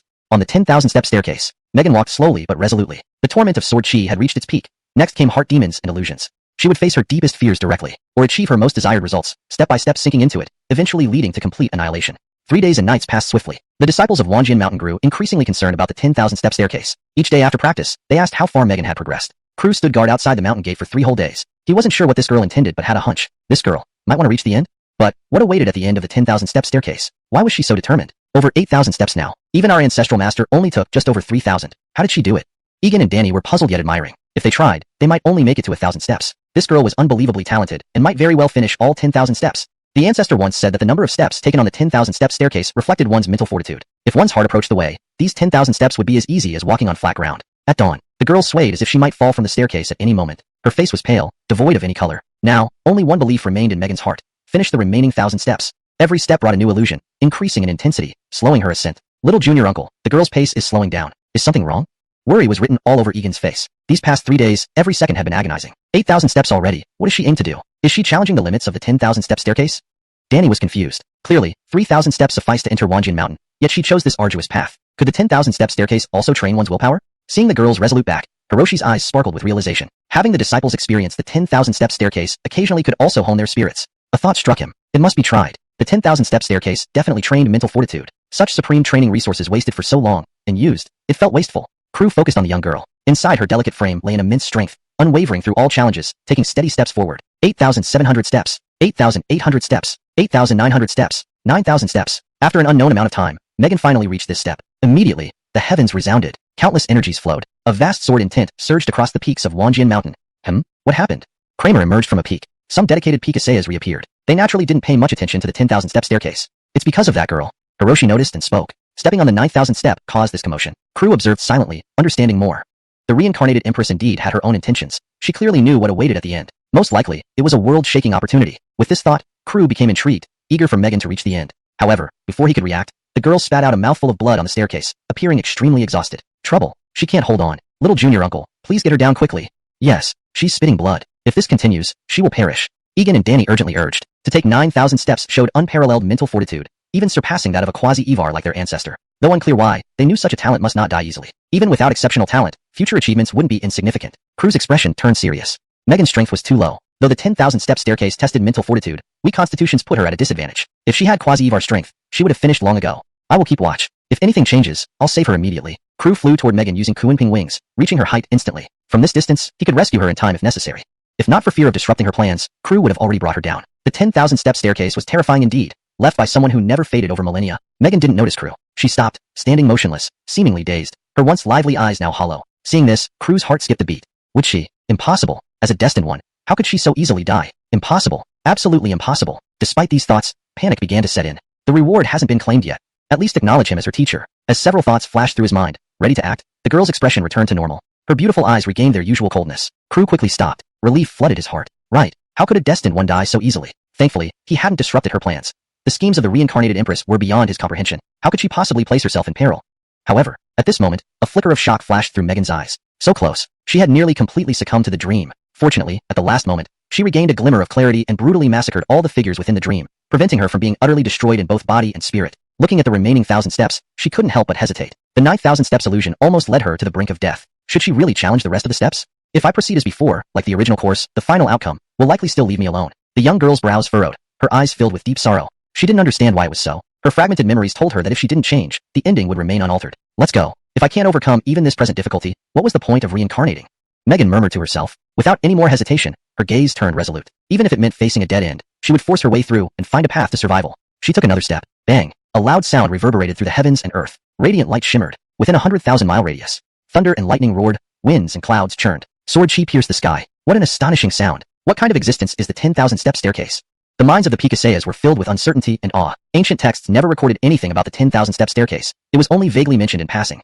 They hadn't expected that surpassing the 9,000th step would trigger such an upheaval. If, reaching the end, what would happen then? A faint sense of anticipation stirred within the hearts of the Pikaseyas. Yet, they also harbored concerns. In her current state, could Megan really complete the remaining 1,000 steps? Each step might be extremely challenging for her. Almost all the disciples of Wanjian Mountain came out, abandoning their cultivation to quietly watch from their positions as Megan walked toward the end of the 10,000-step staircase. Her determined back moved them deeply. Go on. Tears glistened in the eyes of the disciples. On the staircase, Megan took another step. In the terrifying illusion, her flawless mental fortitude was once again tempered, the resolve in her eyes becoming even more intense. Supreme willpower solidified into reality. Chapter 43, Continuous Miracles. Even if faced with an abyss, one must possess the courage to confront death and live on. Michaela stepped forward resolutely. Her pace became more steady, and her speed gradually increased. 9,100 steps. Miracles began to manifest in the world around her. The moonlight was as dark as ink, a bright full moon rising from the boundless sea. This is moonrise over the sea. Is it not a sign that this child has the potential to become a sage? Kramer exclaimed in surprise. The disciples looked at this miracle with envious eyes. Indeed, anyone who could evoke such phenomena was destined for greatness. Michaela continued walking, her figure becoming lighter, her brows relaxing, free of initial pain. 9,200 steps. The heavens roared incessantly, and the sound of Tao reverberated through the air, accompanied by countless glowing runes. Under this force's influence, Michaela's injuries started to heal, these heavenly Tao runes seeming to brand themselves onto her body. This is the sound of Tao singing. This young lady will have profound blessings in the future. The disciples marveled aloud. None had expected climbing this 10,000-rung, heavenly ladder would invoke the blessing of heavenly Tao. Their eyes flashed with longing, but recalling how even their own patriarch had stopped at the 4,000th step, their enthusiasm was immediately quenched. However, Michaela furrowed her brows. She understood that heavenly Tao wouldn't bestow opportunities without reason. There would be cause and effect. Perhaps at extreme levels of cultivation, these Tao runes would become shackles. Of course, if one couldn't cultivate to surpass heavenly Tao, this would indeed be a great boon. Devouring heaven devil art. A shadowy aura spread. The golden Tao runes were gradually devoured, transforming into pure energy that refined her entire being. Heavenly Tao seemed to sense something. Countless auspicious signs dissipated, followed by a terrifying purple thunderclap. The world transformed dramatically. Heavy black clouds descended, harboring the power of lightning principles. What's happening? The masters of various peaks watched the changing sky, filled with confusion. Hiroshi remained silent, shifting his gaze to Michaela on the 10,000-rung heavenly ladder. There must be some issue with her. Michaela felt the change and paused her refining process. She didn't rush. After all, they had just bestowed a gift on her, and turning it to another use right away would naturally infuriate them. Especially one like Heavenly Tao. Michaela continued advancing. Crew quietly followed behind her, ready to intervene if any crisis arose. If all else failed, didn't he still have an unused cultivation card? For a disciple of the Empress caliber, using the cultivation card was worth it. Heavenly Tao's anger gradually subsided. Michaela steadily moved upward. 9,300 steps. 9,400 steps. For some reason, no matter how powerful the illusion, it couldn't affect Michaela. There seemed to be a breakthrough in her mental state. Before long, 9,500 steps. Endless energy converged, golden fragments of Tao principles shone. 100,000 miles around vibrated briefly. A mighty immortal stood tall above the 9 heavens, turning his back to the masses, evoking awe. An immortal king arrives upon the 9th heaven? A disciple dared not believe his eyes. Such miracles were rarer than the moonrise over the sea phenomenon. The disciples of 10,000 Sword Mountain were utterly stunned. One person evoking 2 types of miracles and receiving Heavenly Tao's blessing was unbelievable. The peak masters looked at Michaela with fiery interest. If they could recruit her as a disciple, within 1,000 years, their peak would surely become the first among 10,000 Sword Mountain. Faced with such glory, how could the masters not be tempted? But, seeing Crew guarding Michaela from high above, they instinctively frowned. Competing for a disciple against young Uncle Su seemed unlikely to succeed. In terms of resources, what their peaks had, Crew had too. Moreover, Crew only had John under him. Adding Michaela, resources would still be abundant. They were clearly outmatched here. Only in cultivation realm could they compete. But young Uncle Su seemed to have taken some elixir or potion. His strength had been rapidly increasing and might soon catch up with him. Compared in appearance and age, completely defeated. Compared in cultivation resources, completely defeated. Compared in sect status, completely defeated. Even in the realm of cultivation, it was tough to compare. The peak masters sighed heavily, feeling disheartened. Seeing this, they felt they had little hope. The miracle persisted for a long time before dissipating. Michaela stayed in place for a while, refining the phenomenon, then continued forward steadily. 9,600 steps. Her speed slowed considerably, the pressure grew stronger. Even with small mental breakthroughs, she still encountered difficulties. After all, each step of 10,000 Sword Mountain held illusions and heart demons, becoming increasingly potent. Even the most resilient spirit would eventually tire. 9,700 steps. It was evident Michaela looked exhausted, her mental energy nearly depleted. This showed even an empress would find it challenging to reach the top of this 10,000-rung heavenly ladder. So, who had left this 10,000-rung heavenly ladder behind? A transcendent immortal? Crew pondered deeply. Michaela swayed, as if about to fall. It wasn't due to injury but sheer exhaustion. I think the girl should stop here? Kramer observed and commented. Reaching 9,700 steps is already extraordinary. I bet even after 10,000 years, her record won't be broken. Even an existence like an empress finds it hard to match her height. Who knows what experiences have given her such a resilient heart? We can't help but feel inferior. The peak masters remarked in awe. Young Uncle Su, bring her down. Egan and Danny called out to Crew. Crew heard but took no action. He was torn. 9,700 steps the limit? Even a reincarnated empress couldn't reach the end? What lay at the summit of the heavenly ladder? Can you hold on? Crew transmitted silently. He didn't know if Michaela could hear him, if his voice would be blocked by the heavenly ladder. Michaela blinked drowsily, her eyes wide and adorably confused. Even Crew momentarily forgot her identity, his lips curling slightly. Michaela struggled to focus. She saw a blurry figure smiling at her, familiar yet distant. Brother? The girl murmured softly. Memories floated up. There's only me left. Her voice echoed through eternity, revealing boundless sorrow. Her heart ached deeply, even spanning the river of time. Suddenly awakened, Michaela recognized Crew's face, a mix of familiarity and strangeness. Briefly lost in thought, Michaela dismissed her musings. Indeed, this 10,000-rung heavenly ladder was formidable. Even though her mental fortitude had been tempered, 9,700 steps were her limit. Yet, that man stirred her spirit, making her imagine a lonely figure amidst endless space. Somehow, she found renewed strength. These last 300 steps, I must complete. She didn't know how long this unexpected strength would last but had to give it everything. The 10,000-rung heavenly ladder held world-shaking opportunities. If attained, the outcome might change. Heavenly energy converged once more. Michaela resumed her ascent. 9,750 steps. 9,800 steps. Above the sky, Thunder Emperor punished the world. Hung Bird defied the heavens. True Dragon soared through the skies. Sword Grass severed the sun, moon, and stars. Terrifying phenomena appeared continuously. Some individuals with unstable mental fortitude fainted amidst these terrifying phenomena. Crew also felt the power within the anomalies. If he could refine these anomalies into a technique, it would likely be no weaker than the 10 Evil's treasures. Using the true inside eye from the system, Crew studied for a while. With his powerful comprehension, he indeed found a way. But it was not yet mature, merely an idea. Michaela continued walking and absorbing the forces within the anomalies. 9,900 steps. For some reason, the anomalies in the world suddenly vanished as if they had never appeared, leaving only the continuous rumbling of the 10,000 Sword Mountain and the rampant sword energy. Michaela stopped. She looked weary. A faint thought told her not to continue, warning that she might risk her life. Even if the abyss lies before me, I will take the plunge. Michaela remained resolute. She must change something. Otherwise, nothing would have meaning. But that step seemed impossible to take. A forbidden force prevented her from continuing her ascent. Everything must change. With a soft voice, the sky trembled abruptly. Crew frowned. He sensed the decaying aura, along with a blazing energy, and the fluctuation of the river of time. When he experienced the Great Sage card, he vaguely touched upon this level, sensing some aspects of it. 9,901 steps. Bang. The heavens and earth echoed in unison. Finally, this step was taken. The remaining 99 steps had no illusions, no strange forces. Only the sword energy contained within the 10,000 Sword Mountain grew even more terrifying. Under the witness of all those on 10,000 Sword Mountain, Michaela took her 10,000th step. Boom. The northern Dipper Great World was thrown into chaos. The sun and moon inverted. The will of Heavenly Tao became somewhat disordered. People across the world, feeling the changes, were unsure of the cause but grew accustomed to such occurrences. Recently, there had been frequent anomalies. Whether it was the nine-dragon coffin descending or the sacred sovereign waging war in the wilderness, unusual phenomena constantly emerged, causing earthquakes now and then. No matter how bizarre the situation, as long as it did not threaten their lives, they could still endure it. On 10,000 Sword Mountain, sword chi raged uncontrollably, coalescing into an aura. Throughout the northern Dipper Great World, all swords trembled continuously. The will of Sword Tao transformed into a small sword, landing on Michaela's forehead, leaving behind a mark. ##### Chapter 44, Yunbei City. Upstream in the River of Time, the white-clad man's long sword twitched. Though it appeared exceedingly ordinary, it seemed to embody the essence of swordsmanship itself. A glint of joy lingered between his brows. His legacy within the Beidou macrocosm seemed to have been stirred. At the end of the Myriad Heaven Ladder, Michaela's brow mark kept flashing. It seemed that all the sword chi in the world rushed into her body at the same moment. An unknown amount of time passed. Night turned into day. The sword chi dissipated, the Myriad Sword Mountain stopped rumbling, and the brow mark stopped flashing, returning to calmness. The Myriad Heaven Ladder faded away. Michaela was utterly exhausted, even overused. She turned her head to look at Crew, her bright big eyes revealing a trace of confusion. Then she gradually lost consciousness, mumbling something indistinctly. The girl fell from the sky. Crew caught Michaela in his arms just in time. She felt soft, like hugging a plush doll. Back at the mountain gate, seeing the obedient girl in Crew's arms, the Peak Masters looked at her eagerly. This disciple must be fought for. Whether they could honor their sect depends on whether they can bring Michaela back. This girl definitely has extraordinary talent. Crew noticed the Peak Master's looks and his expression darkened. Someone coveting his disciple? What do you want? Crew raised an eyebrow. The expressions of the Peak Masters were somewhat malicious. Let me tell you, I've set my mind on this girl. I spotted her first. Crew was very protective. Hiroshi smiled. Alright, let this disciple go to Crew. His peak only has one disciple now, and you have too many disciples under your command already, so don't compete with him. Yes, sect leader. Hearing this, the Peak Masters were helpless. Indeed, they had too many disciples under them, with at least 100 disciples per peak. They couldn't manage them all, and left most new disciples to be mentored by their true disciple seniors. Only those with extremely good talent would be personally taught. Thank you, Ronald. Crew naturally beamed with joy. He was about to gain another disciple with the potential of becoming an emperor, not sure what reward the system would give. As a reincarnated female emperor, it wouldn't be worse than John's reward, right? Alright, everyone disperse. The incident with the Myriad Heaven Ladder is temporarily concluded. No one is allowed to leak any information. It's a secret of Myriad Sword Mountain. Understand? Hiroshi glanced at Crew, ignoring him, and instead addressed all the disciples. It's better not to speak too much about the Myriad Heaven Ladder to avoid trouble. Better safe than sorry. Yes, sect leader. The cohesion of the Myriad Sword Mountain disciples was incredible. They had experienced life and death together and viewed Myriad Sword Mountain as more important than their lives. They were willing to die for their home and sacrifice themselves for the brothers and sisters in this family. This was a strong sense of belonging. The disciples dispersed. The Peak Masters regretfully stared at the gentle and quiet figure in Crew's arms, envious. This little uncle always got all the benefits. Seeing the unwilling faces of the Peak Masters, Crew was immensely satisfied.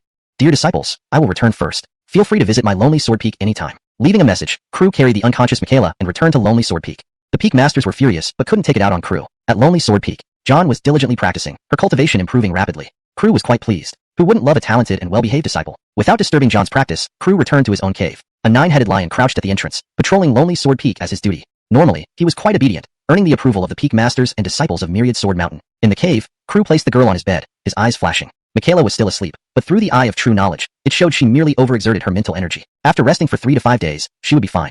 As a mortal body, even though mortals in this world are constantly purified by spiritual energy, their constitutions are robust, but after these few days, they also need to replenish energy, Crew murmured, slightly worried. The fierce beast treasure bodies in his spatial spirit device weren't suitable for Michaela. That overwhelming power could easily burst her body. It seems I need to go out once. Crew had an idea. Killing a spirit-gathering realm beast and cooking a pot of lean meat porridge would be quite nice. His culinary skills, accumulated over many years, were quite competent. Looking at the sleeping Michaela, that gentle and weak appearance made it hard to believe she was a reincarnated emperor. The little girl now slept quietly and obediently, but her lips were chapped and her clothes stained with blood.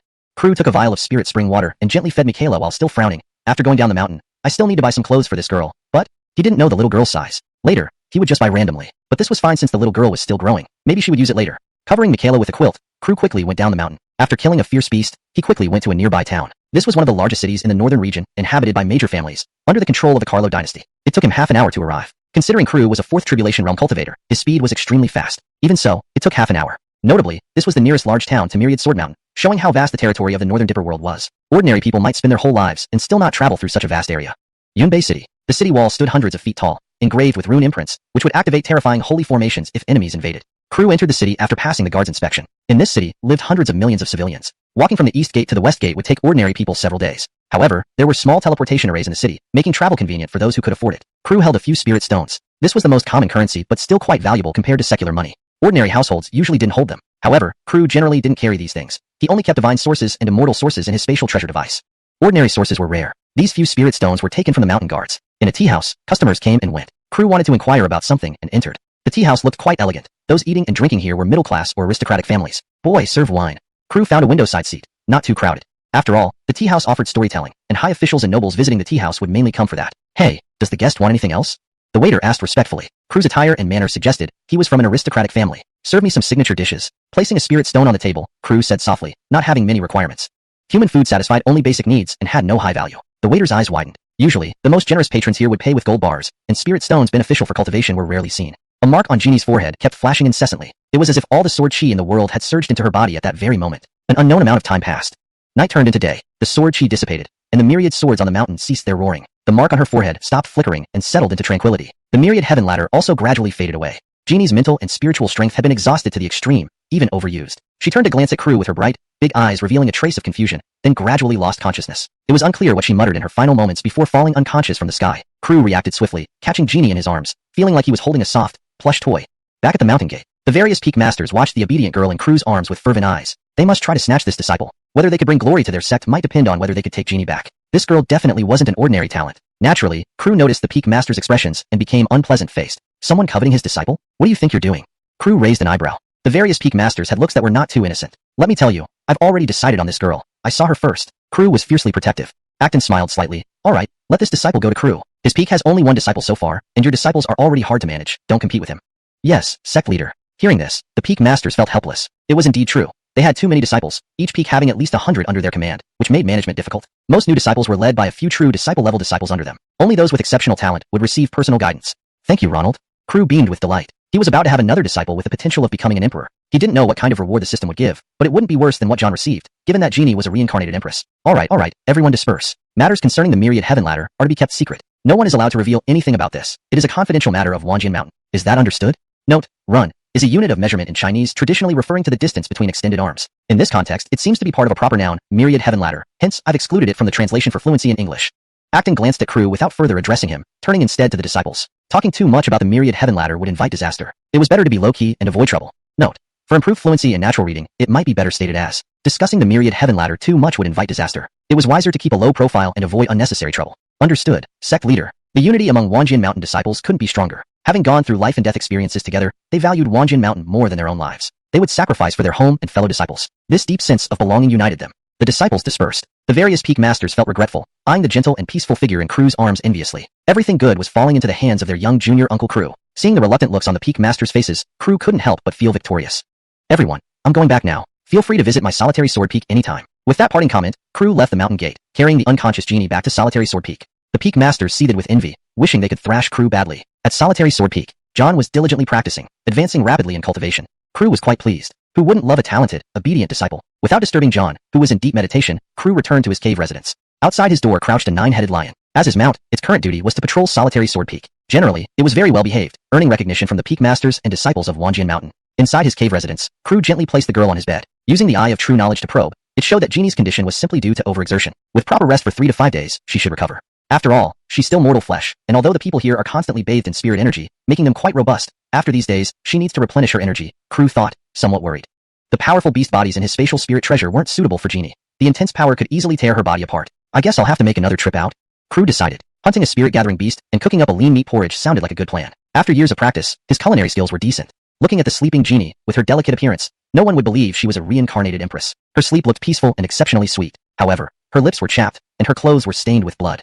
Crew fetched a vial of spirit spring water and carefully fed some to Jeannie, though his brow remained furrowed. After going down the mountain, I need to buy her some new clothes, but he didn't know the little girl's measurements. He would just have to guess. But that was fine since she was still growing. Perhaps she'd need the clothes later.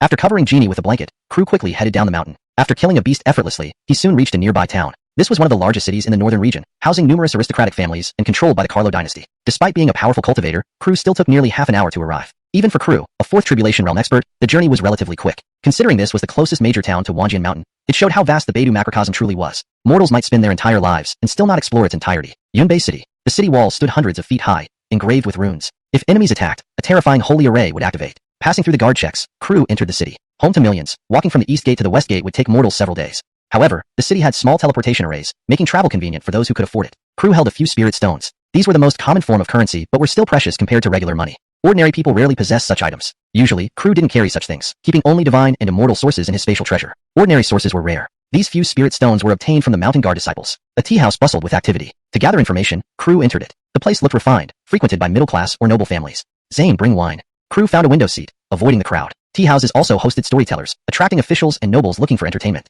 Yes. Anything else, sir?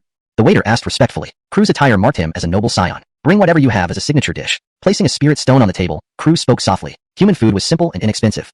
The waiter stared wide-eyed. Normally, only gold bars were seen here. Spirit stones, beneficial for cultivation, were rare. Chapter 44, Yunbei City. Upstream in the River of Time, a white-robed man moved his long sword slightly. Though this sword appeared extremely ordinary, it seemed to embody the essence of swordsmanship itself. Joy was visible between the man's eyebrows. His legacy left in the Northern Dipper world seemed to have been activated. At the end of the 10,000 run ladder, a mark on Michaela's forehead kept flashing. Sword chi from all over seemed to surge into her body simultaneously.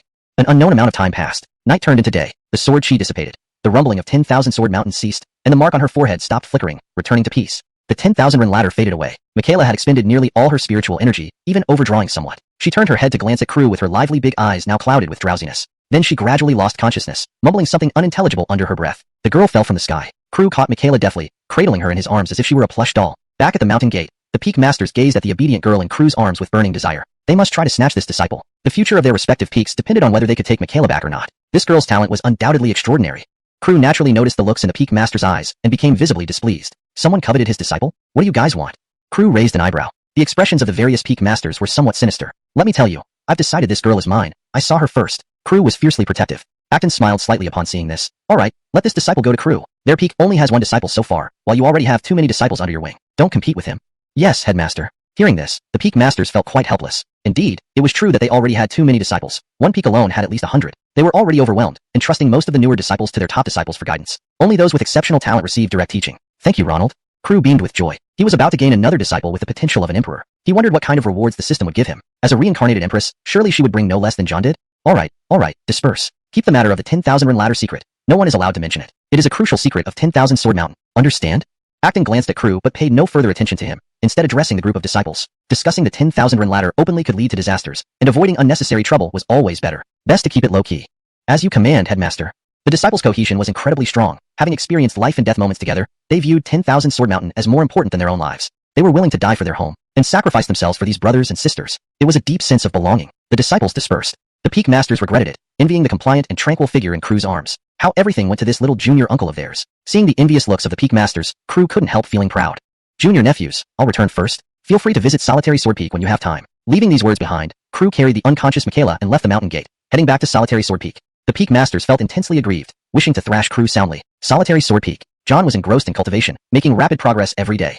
Crew was very pleased with this. Who wouldn't love a talented and well-behaved disciple? Without disturbing John's cultivation, Crew returned to his cave abode. Outside his door, the nine-headed lion squatted. As his mount, its current duty was to patrol Solitary Sword Peak. Usually, it was quite obedient, earning the approval of both the peak masters and the disciples of 10,000 Sword Mountain. Inside the cave, Crew laid the girl on his bed, his gaze thoughtful. Michaela was still in a deep slumber, but through the eye of true knowledge, it showed that it was merely an exhaustion of spiritual energy. Resting for 3 to 5 days should allow her to recover. She's still just a mortal body, even though the mortals here receive daily Shili, lust ration, by spiritual power, leading to strong physiques. After these days, she still needs energy replenishment, Crew murmured worriedly. The fierce beast bodies in his spatial spirit artifact weren't suitable for Michaela. That intense power could easily burst her body apart. Looks like I need to make a trip outside again. Crew had an idea. Hunting a spirit-gathering realm fierce beast and cooking a pot of lean meat porridge sounded nice. With years of experience, his cooking skills were decent enough. Looking at the sleeping Michaela, who seemed so frail and sweet, one couldn't imagine that she was a reborn empress. At this moment, she slept peacefully and looked exceptionally docile, though her lips were chapped and her clothes stained with blood. Crew fetched a bottle of spirit spring water and gently fed it to her, but his brows remained furrowed. After going down the mountain, I'll need to buy some clothes for this girl, but how could he know the size for such a young girl? He could only buy them randomly, but it was good. Being in her growing phase, she might eventually use them. Covering Michaela with a blanket, Crew quickly went down the mountain. After casually killing a fierce beast, he headed to a nearby town. This was one of the largest cities in the northern domain, inhabited by major families and clans under the control of the Carlo dynasty. Traveling half an hour got him there. Remember, Crew was a fourth tribulation realm existence, traveling very fast. Still, it took him half an hour. Considering this city was the nearest major town to 10,000 Sword Mountain, it showed how vast the territory of the Northern Dipper world was. Even a mortal spending a lifetime could hardly traverse this expansive land. Yunbei City. The walls stood hundreds of feet tall, inscribed with magical runes. If enemies invaded, a terrifying holy array would activate. Crew entered the city after passing the guard's inspection. Living within this city were tens of millions of people. Walking from the east gate to the west gate would take several days for a mortal. However, there were small teleportation arrays in the city, making travel convenient if you had money. Crew held a few spirit stones. These were the most common currency, but compared to secular money, they were quite valuable. Ordinary people usually didn't have any. However, Crew rarely carried these things, keeping divine sources and immortal sources in his spatial treasure. Common sources were rare. These few spirit stones were obtained from the mountain guard disciples. In a tea house filled with busy patrons, Crew wanted to gather information, so he entered. The tea house looked elegant, frequented by middle-class citizens or noble families. Zane, bring wine. Crew found a window seat, which wasn't too crowded. After all, tea houses had storytelling sessions, and distinguished guests mostly came here for that. Hey, anything else, sir? The waiter asked respectfully. Crew's attire suggested someone of noble origin. Bring the house specialties. Placing a spirit stone on the table, Crew spoke softly, without specific demands. Mortal food besides satisfying hunger had little value. The waiter stared wide-eyed. Typically, only gold bars were seen here, but spirit stones, beneficial for cultivation, were rare. Sir, the spirit stone you provided is enough to cover half a month of meals here. Our small shop can't make change for that much. The waiter said with some apprehension. No problem, just keep it. The extra can be considered a tip. Crew replied indifferently. After all, it was just one spirit stone. He truly didn't mind. Well, I'll go ask the owner for instructions. Realizing he couldn't resolve this himself, the waiter hurried off to find the proprietor. Crew shook his head helplessly and began to observe the people in the tea house. Aside from purchasing some items, he also planned to have some fun. Staying cooped up in Wanjian Mountain every day was rather boring. That person seems familiar. Crew spotted a figure's back. The man wore a blue robe and drank wine in an unrestrained manner. Benjamin? Why is he here? Could it be for an outdoor cultivation trial? Crew muttered to himself. Before long, a familiar notification sound rang out. It was from his system. After reading the system prompt, Crew turned his gaze toward the entrance. Sure enough, not long after, a young man entered the tea house, looking weary with bloodstains on his clothes, and headed for a corner. His cultivation had improved somewhat, which was good. This young man was none other than Sinclair, the one who initially showed potential for becoming an emperor. Due to the abrupt nature of the trip to the Wild Ridge and the many unforeseen events, Crew hadn't taken him as a disciple in time. But this guy seemed very wary of everyone. He decided not to rush into taking him as a disciple yet, preferring to proceed cautiously. Sir, our owner said we can note this down in your account first, and when you come again, we will deduct it from the balance. What do you think? The waiter hastened to explain. They dared not take any advantage, given that many cultivators could be unpredictable. Fine, do as you say. Crew nodded. Since he wouldn't return anyway. Got it. I'll prepare your meal right away. Upon hearing this, the waiter finally managed to smile slightly. Hold on. When the dishes arrive, send them to that table. I'm dining with him. Crew gestured towards Sinclair nearby. He seemed not to have noticed him yet. Sure thing. The waiter nodded and retreated to instruct the kitchen to prepare the meal. Note: this translation maintains the paragraph structure and line breaks from the original text while ensuring natural fluency and accuracy in English. Chapter 45. The Bloss Secret Realm. Crew slowly approached the place where Sinclair was seated. May I share your table? Although he asked, there was a hint of non-negotiability in his tone.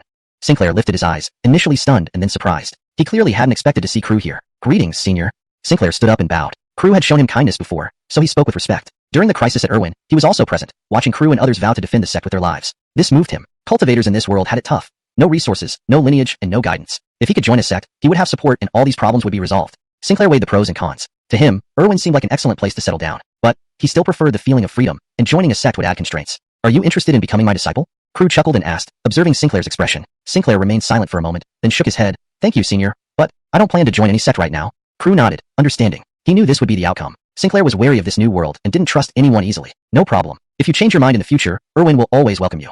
As he spoke, Crew took out a jade token and handed it to Sinclair. Senior, what does this mean?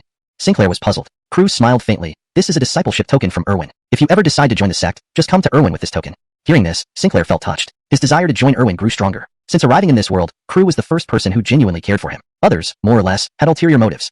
Especially those holy lands that knew about his grand sage body inheritance, secretly sent many disciples to try to take him back to their sects and seize his inheritance. This made him somewhat resistant to joining a sect. If not for this reason, he would have joined Irwin long ago. Is there anything you need to do next? If not, would you accompany me to buy some things? I rarely go down the mountain, and this is my first time in Yunbei City. Crew spoke, needing a guide. Sinclair nodded. I know Yunbei City quite well. These past few days I have nothing much to do, so I'll accompany you to shop. Excellent. While they chatted, dishes began arriving at the table. Roast goose, braised pork, soy sauce beef, braised carp, about 10 hearty dishes that looked incredibly appetizing. Here are 2 bottles of wine our Allen gifted you both. It's not as good as Celestial Brew, but it comes from our heart. The waiter set down the items and quickly left before Crew could refuse, afraid he might send the wine back. Come, let's give it a taste. We shouldn't disappoint their goodwill, right? Smiling helplessly, Crew poured a cup of wine for Sinclair. Senior, let me do it. Sinclair was startled and hurriedly took the wine pot to pour for Crew. Sinclair, do you know where I can buy protective robes? Seeing this, Crew simply asked, protective robes? Sinclair thought for a moment and replied, there should be such places in the city center. The goods there are diverse, and you should find what you need. They're just quite expensive. At least, I can't afford them. He currently only used ordinary iron equipment. Thinking of this, he felt a bit disheartened. Let's check the city center after we finish eating. Crew's eyes lit up. By the way, are there any interesting things in the city center? He hadn't been out for fun in a long time, so he wanted to enjoy himself this time. There's a gemstone auction house, but it's insanely expensive. You need at least 100 gene of source stones as the minimum bid. It's apparently a branch of Jiang family's stone shop, Sinclair added. One of the 4 great clans, the Jiang family? Crew was curious. They were on par with Holy Lands. Yes. Apart from the gemstone auction, there's also an upcoming auction. There should be some good items there. Would you like to check it out? Sinclair's eyes gleamed, likely because he wanted to join in the fun. Sure, let's go later. Crew also found it intriguing. Over the years, he mostly stayed on Lonely Sword Peak, rarely going out for fear of offending someone powerful. But now, it was different. With the saint protecting him nearby, why worry? And besides, he had his system too. Why not bring me along? A familiar voice rang out. A thick smell of alcohol filled their nostrils, causing them to wrinkle their noses as they turned to look at the speaker. Benjamin? Crew sighed exasperatedly. This guy was truly a drunkard, completely intoxicated. Even he felt like getting hammered. But they had things to do now. He'd wait for another day. Fellow Taoist, it's been a while. Benjamin retained a last shred of clarity. Why are you here? Crew nodded slightly and asked. He had questions but didn't intend to talk earlier, letting the matter drop. Now that this guy came over, he couldn't ignore it. Then Secret Realm will soon open nearby. Naturally, I came to join in the excitement and retrieve something. Benjamin released some of the alcohol with his spiritual power. Oh, worth your personal effort? Seems like it's a rich opportunity. Crew squinted. Not really. It's a stage for young talents. I'm just retrieving what belongs to me. Benjamin showed indifference. Crew doubted but didn't press further. Senior, are you talking about the Bloss Secret Realm? Sinclair, who hadn't spoken for a while, suddenly chimed in. Huh? You're going too?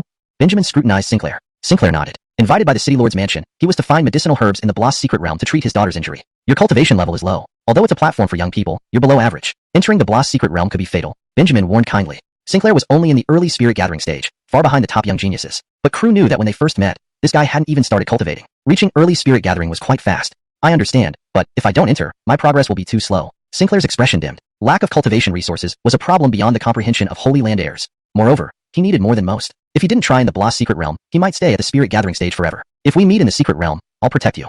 Benjamin stopped persuading. He would seal his cultivation to enter, and if they met, he'd protect Sinclair for Crew's sake. Thank you, Senior.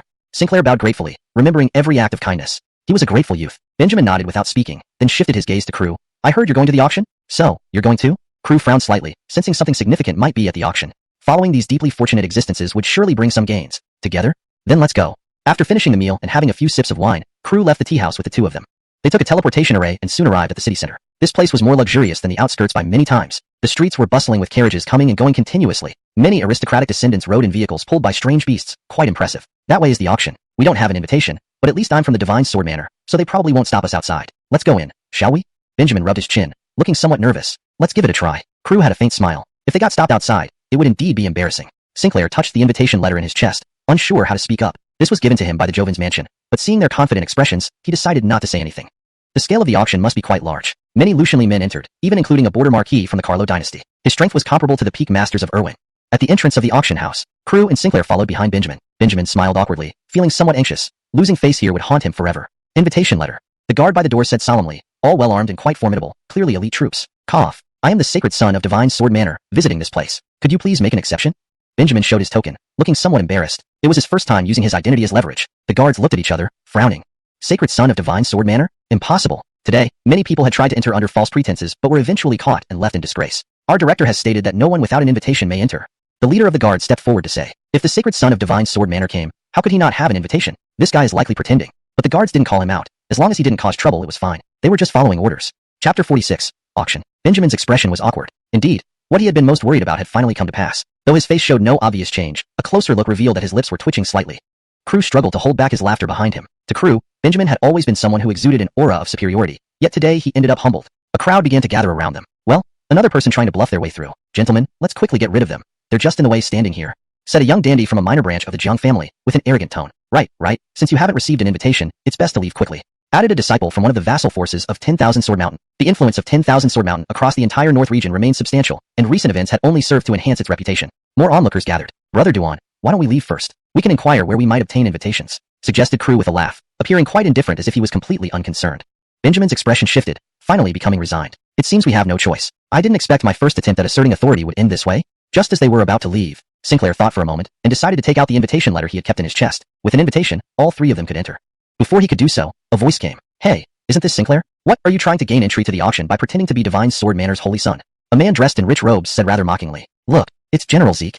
The general's residence has spoken up. It must be true. Why would these people impersonate a holy son of a sacred ground? They have a point. How could a holy son like that not even get an invitation? Passers-by also stopped to discuss the matter. Hearing the familiar voice, Sinclair frowned. Why won't this guy just go away? You're speechless now? Don't think that clinging to the old Yovan will let you act however you want. This is the Lin family auction house, not a place for someone like you. Take your hired thugs and scram.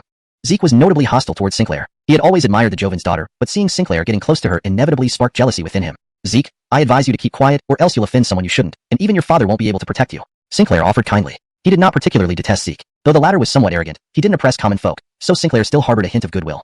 You dare to threaten me. If the Duan family finds out you've impersonated their holy son, you'd be wiped out completely. Zeke's eyes narrowed. Benjamin felt utterly helpless. How could he prove his identity further? Why wouldn't anyone believe him? Should he really pull out those 9 treasured swords? Crew watched with amusement, finding this outing rather interesting.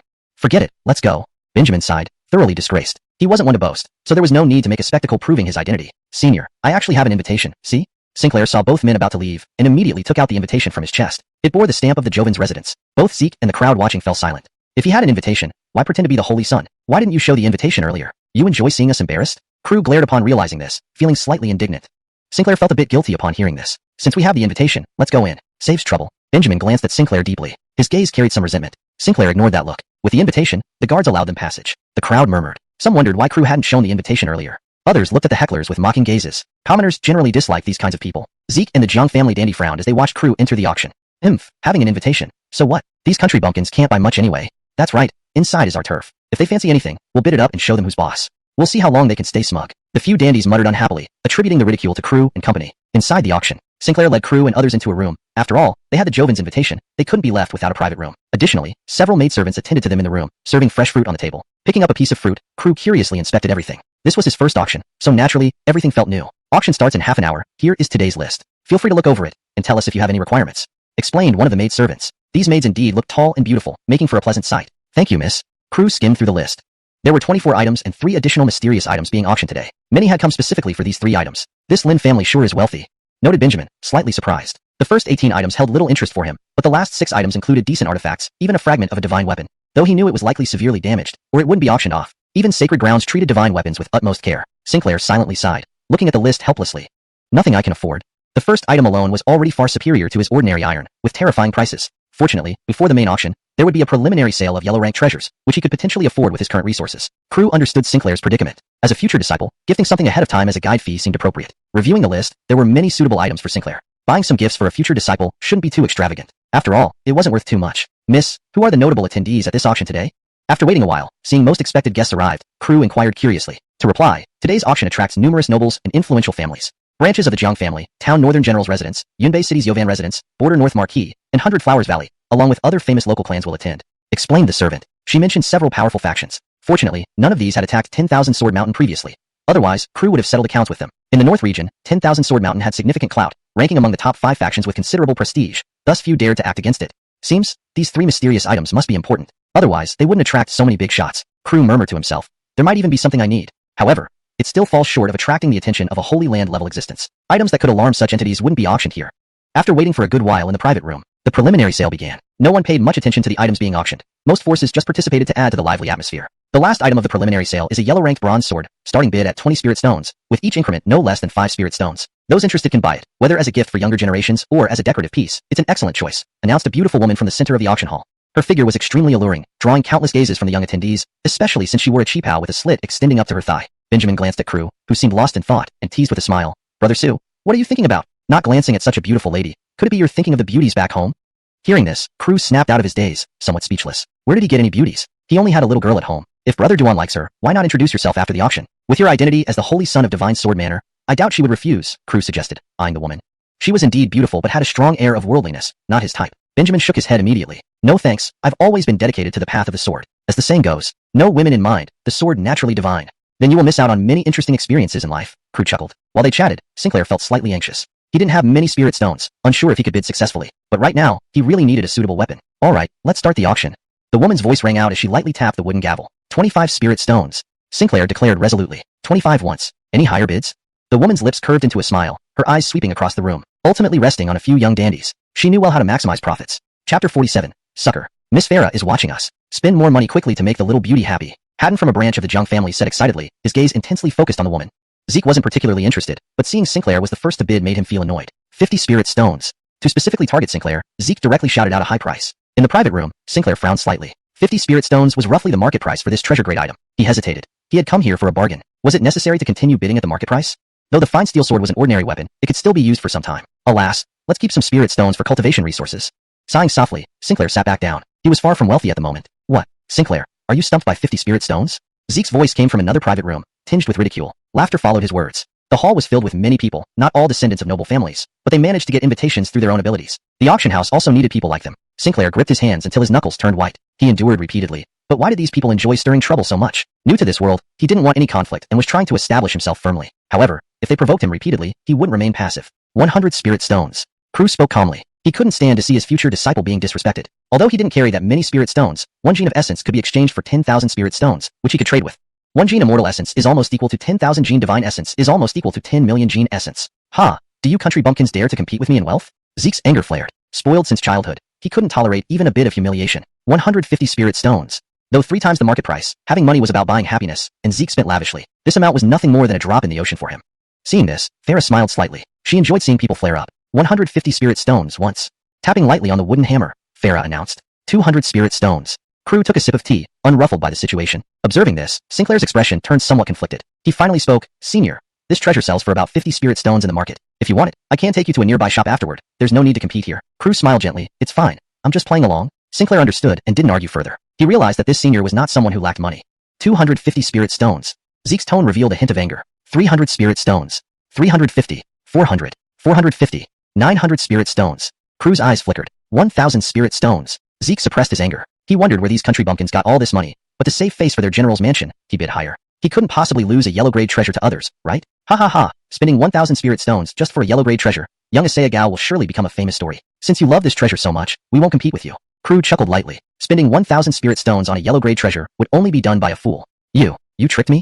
Hearing Crew's comment, Zeke's eyes widened in shock after intending to ridicule them. Laughter erupted in the hall. Indeed, who would spend so much on a yellow-grade treasure? That's sheer stupidity. That's right. 1,000 spirit stones can buy 20 yellow-grade treasures. High General's son is indeed a sucker. A pity. High General raised a dog rather than a tiger.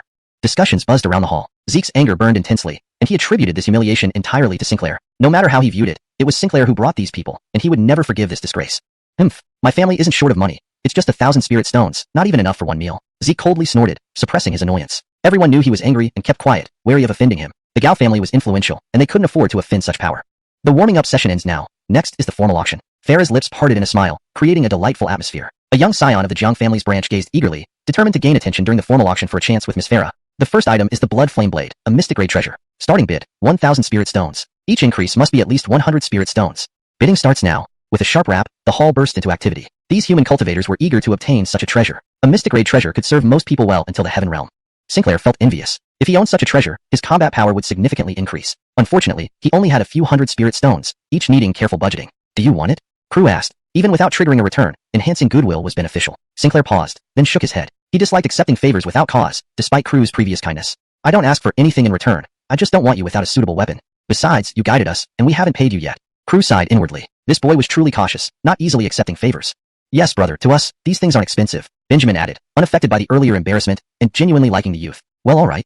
Sinclair finally nodded. Meanwhile, the bidders had already pushed the price to over 2,000 spirit stones. Generally, a mystic-grade treasure cost about 100 times a yellow-grade treasure. 3,000 spirit stones. Crew bid, raising the price considerably. Who's so rich to boost the price by 600 spirit stones at once? It's already the market price. I'll pass. There's no need to spend too much on the first item. 3,000 spirit stones is quite expensive. After the commotion, almost everyone dropped out. Noble heirs and renowned experts remained silent, considering mystic-grade treasures unworthy of notice. 3,500 spirit stones. Zeke saw no bids and promptly bid to settle his earlier score. Crew raised an eyebrow. 5,000 spirit stones. 5,500. Zeke's tone was mocking. 7,000 spirit stones. Crew's face darkened. He had promised to buy this for Sinclair, and failing would be embarrassing. 9,000 spirit stones. Zeke seemed close to victory. If Crew bid again, he quit. Crew was about to bid again. Although he knew the guy was deliberately doing this, he couldn't afford to lose face in front of his future disciple. Senior, there's no need to continue bidding. It's not worth it. Sinclair hurriedly said. This price could already buy several items of the same grade. Let it go to him. There's no need to be stubborn. Benjamin also spoke up to persuade. Hearing this, Crew nodded. Though his expression was still somber, he heeded their advice. I understand. Gawi Carlogian, since you prefer being a big spender, this mystic-grade treasure shall be yours. Sinclair said with a smile. The scattered cultivators in the hall began teasing again. It seemed that Gawi Carlogian's reputation as a big spender was confirmed. This angered the young master immensely. When had he ever endured such humiliation? But at this moment, he couldn't burst out. The auction continued. Several items passed one after another, mostly mystic-grade treasures and medicines, but Crew did not bid again. However, he had already picked out something suitable to give Sinclair. After a short while, a piece of earth-grade robe was brought up. This is the Phoenix Dance flowing fairy dress. It cannot be tainted by dust, and can even withstand a strike from a Heaven Realm powerhouse. Gifting it to a lady in your family would undoubtedly be an excellent choice. Starting bid, 30,000 spirit stones. Farah lightly tapped the table. Sinclair was somewhat stunned. A dress could actually be sold for such a high price? Compared to general earth-grade magical weapons, it was half more expensive.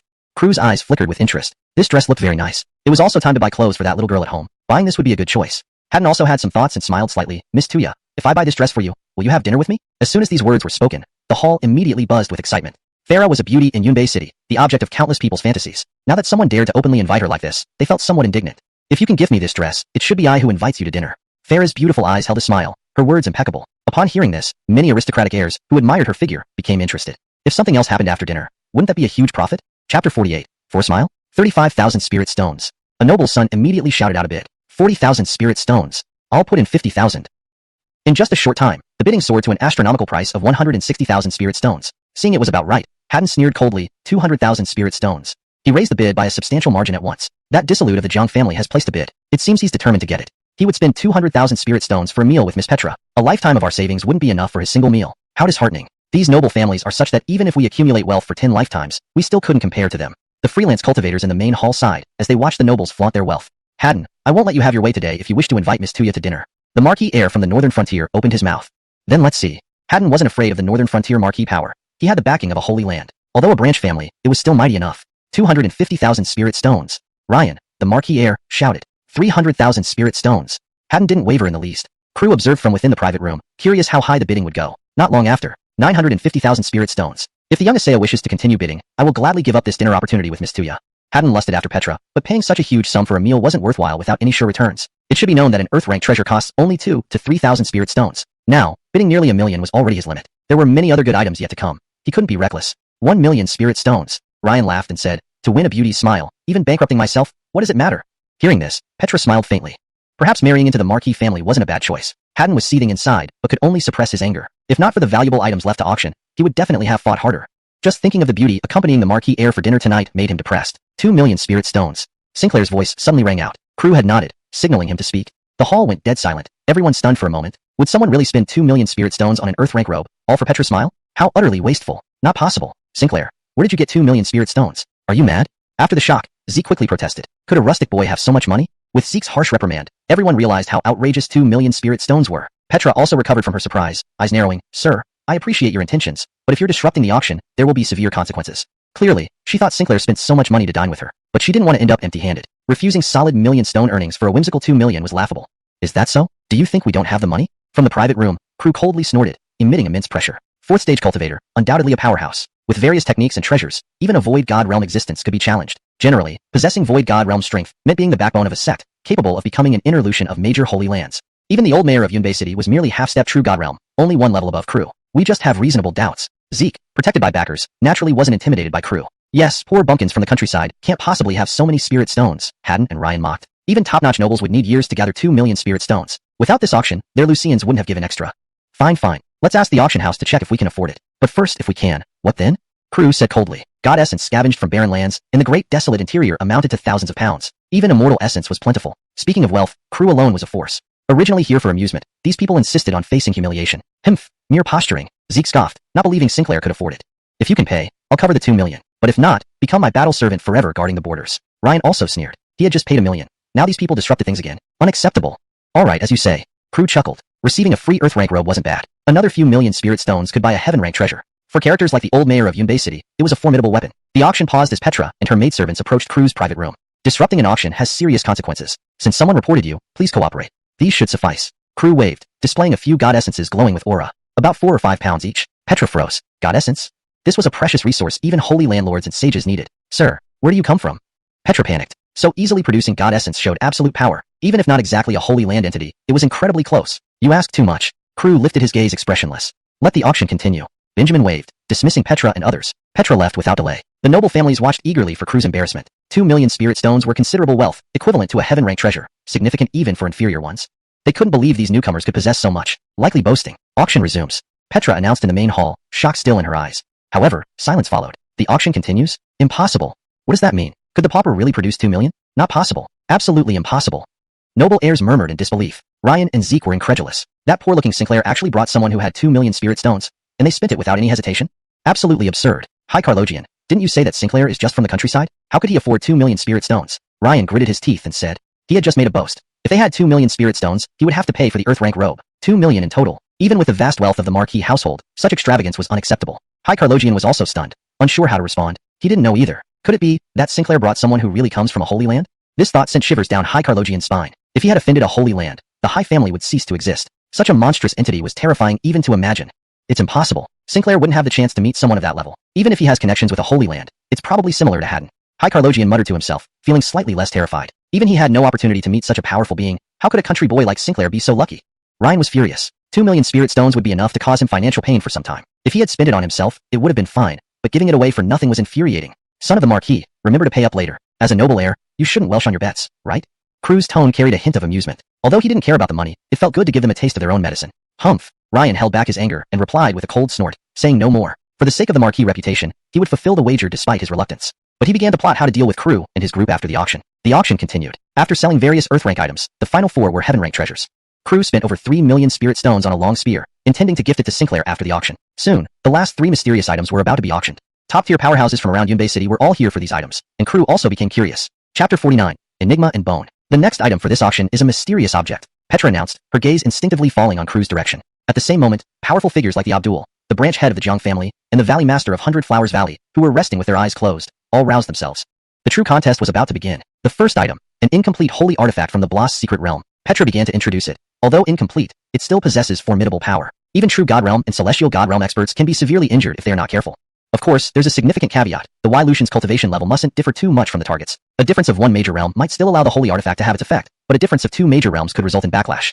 Upon hearing this introduction, the eyes of the gathered experts sparkled with longing. Holy artifacts were not easily obtained. Apart from grand forces like the Holy Lands, most factions would treasure any single holy artifact as the pinnacle of their treasures. One could imagine how rare these items were. However, Crew felt a faint disappointment. He had thought it would be something extraordinary, yet here they were treating a broken holy artifact as the main attraction.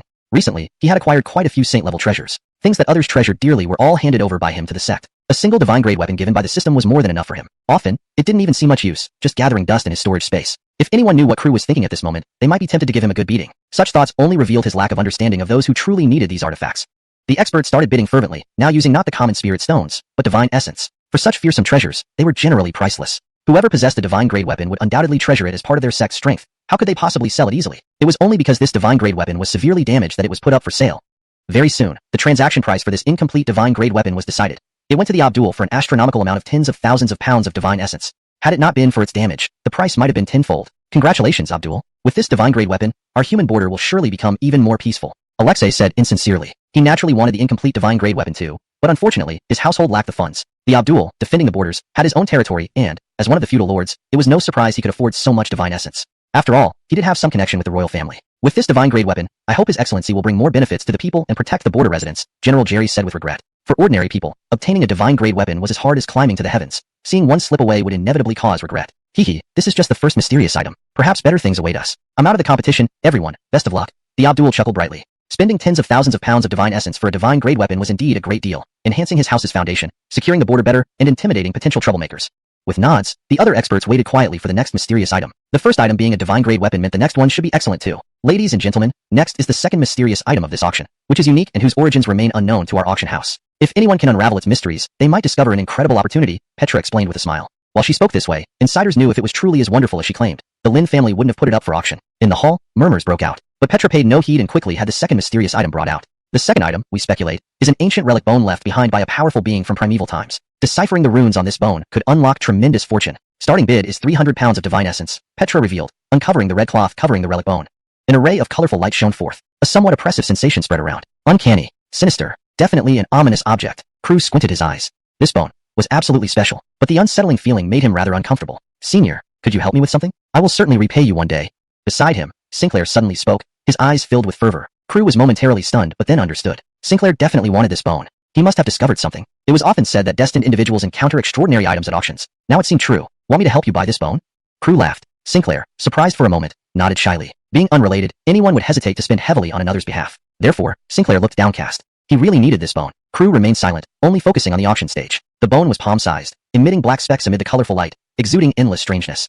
Miss Tuya, isn't this bone cursed? Auctioning such an item, what intentions do you have? Alexei asked rudely. Missing the holy artifact already irritated him. The second secret treasure being such a sinister item made everyone irate. Yes, no matter how strong, with such an eerie aura, no one would willingly pay for trouble. Jerry frowned deeply. Imbued with dark substances and demonic auras, even if valuable, no one wanted it. Seniors, while this bone has evil elements, our research shows these eerie materials coexist antagonistically on the relic bone without endangering others. Otherwise, we would have destroyed it long ago. Petra explained. Yet, no one dared risk buying potential trouble. Silence prevailed. No one seemed willing to bid. This scene made Petra sigh lightly. Sure enough, this bone, tainted by eerie elements, proved difficult to sell, as anticipated before the auction. If there are no bids, this bone will be withdrawn.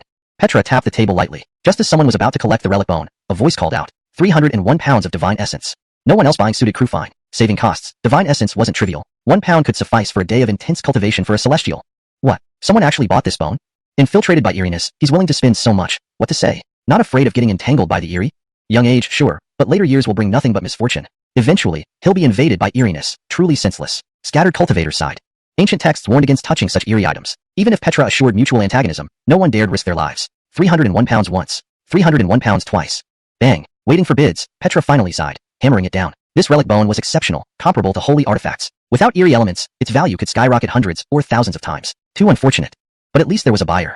Sinclair, I gift this item to you, but be very careful. The eerie isn't something to joke about. It can turn you into a puppet corpse, Crew said seriously. At the same time, he activated his true inside eye, preparing to investigate further. His gaze fell upon the treasure bone. An information panel appeared. Item: Sacred Body Treasure Bone. Rank: Great Sage level. Description: a relic left behind by a perfected sacred body that perished due to being eroded by ominous energy, containing Dao rule runes of the perfected sacred body. Seeing the information on the panel, Crew finally understood why Sinclair was so eager to obtain this treasure bone. Previously, in the desolate hills, he had obtained the inheritance of a perfected sacred body. Now, if he could get this treasure bone, it would undoubtedly benefit his cultivation.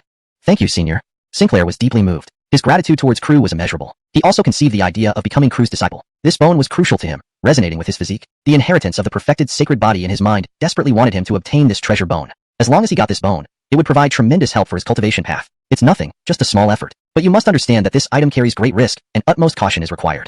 Crew repeated his warning, feeling uneasy. I understand. Sinclair nodded solemnly. While they were chatting, the last mysterious item was brought up. The final item, the Dao repository site of the Great Sage Bloss. Petra held a piece of parchment. As soon as she spoke, everyone in the hall was shocked. What? The Dao repository of Great Sage Bloss. Did I hear correctly? Great Sage Bloss existed tens of thousands of years ago. Apart from the Bloss secret realm, there are still other opportunities left.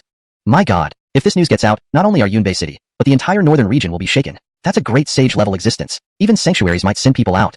But, after tens of thousands of years, does that Dao repository really still exist? The hall erupted into discussion. Many of the experts were wildly excited. That was the legacy of a great sage. If obtained, it could definitely create a significant force. Please note that I've maintained the structure and tone while ensuring the translation is natural and fluent. The logic follows from the previous content provided.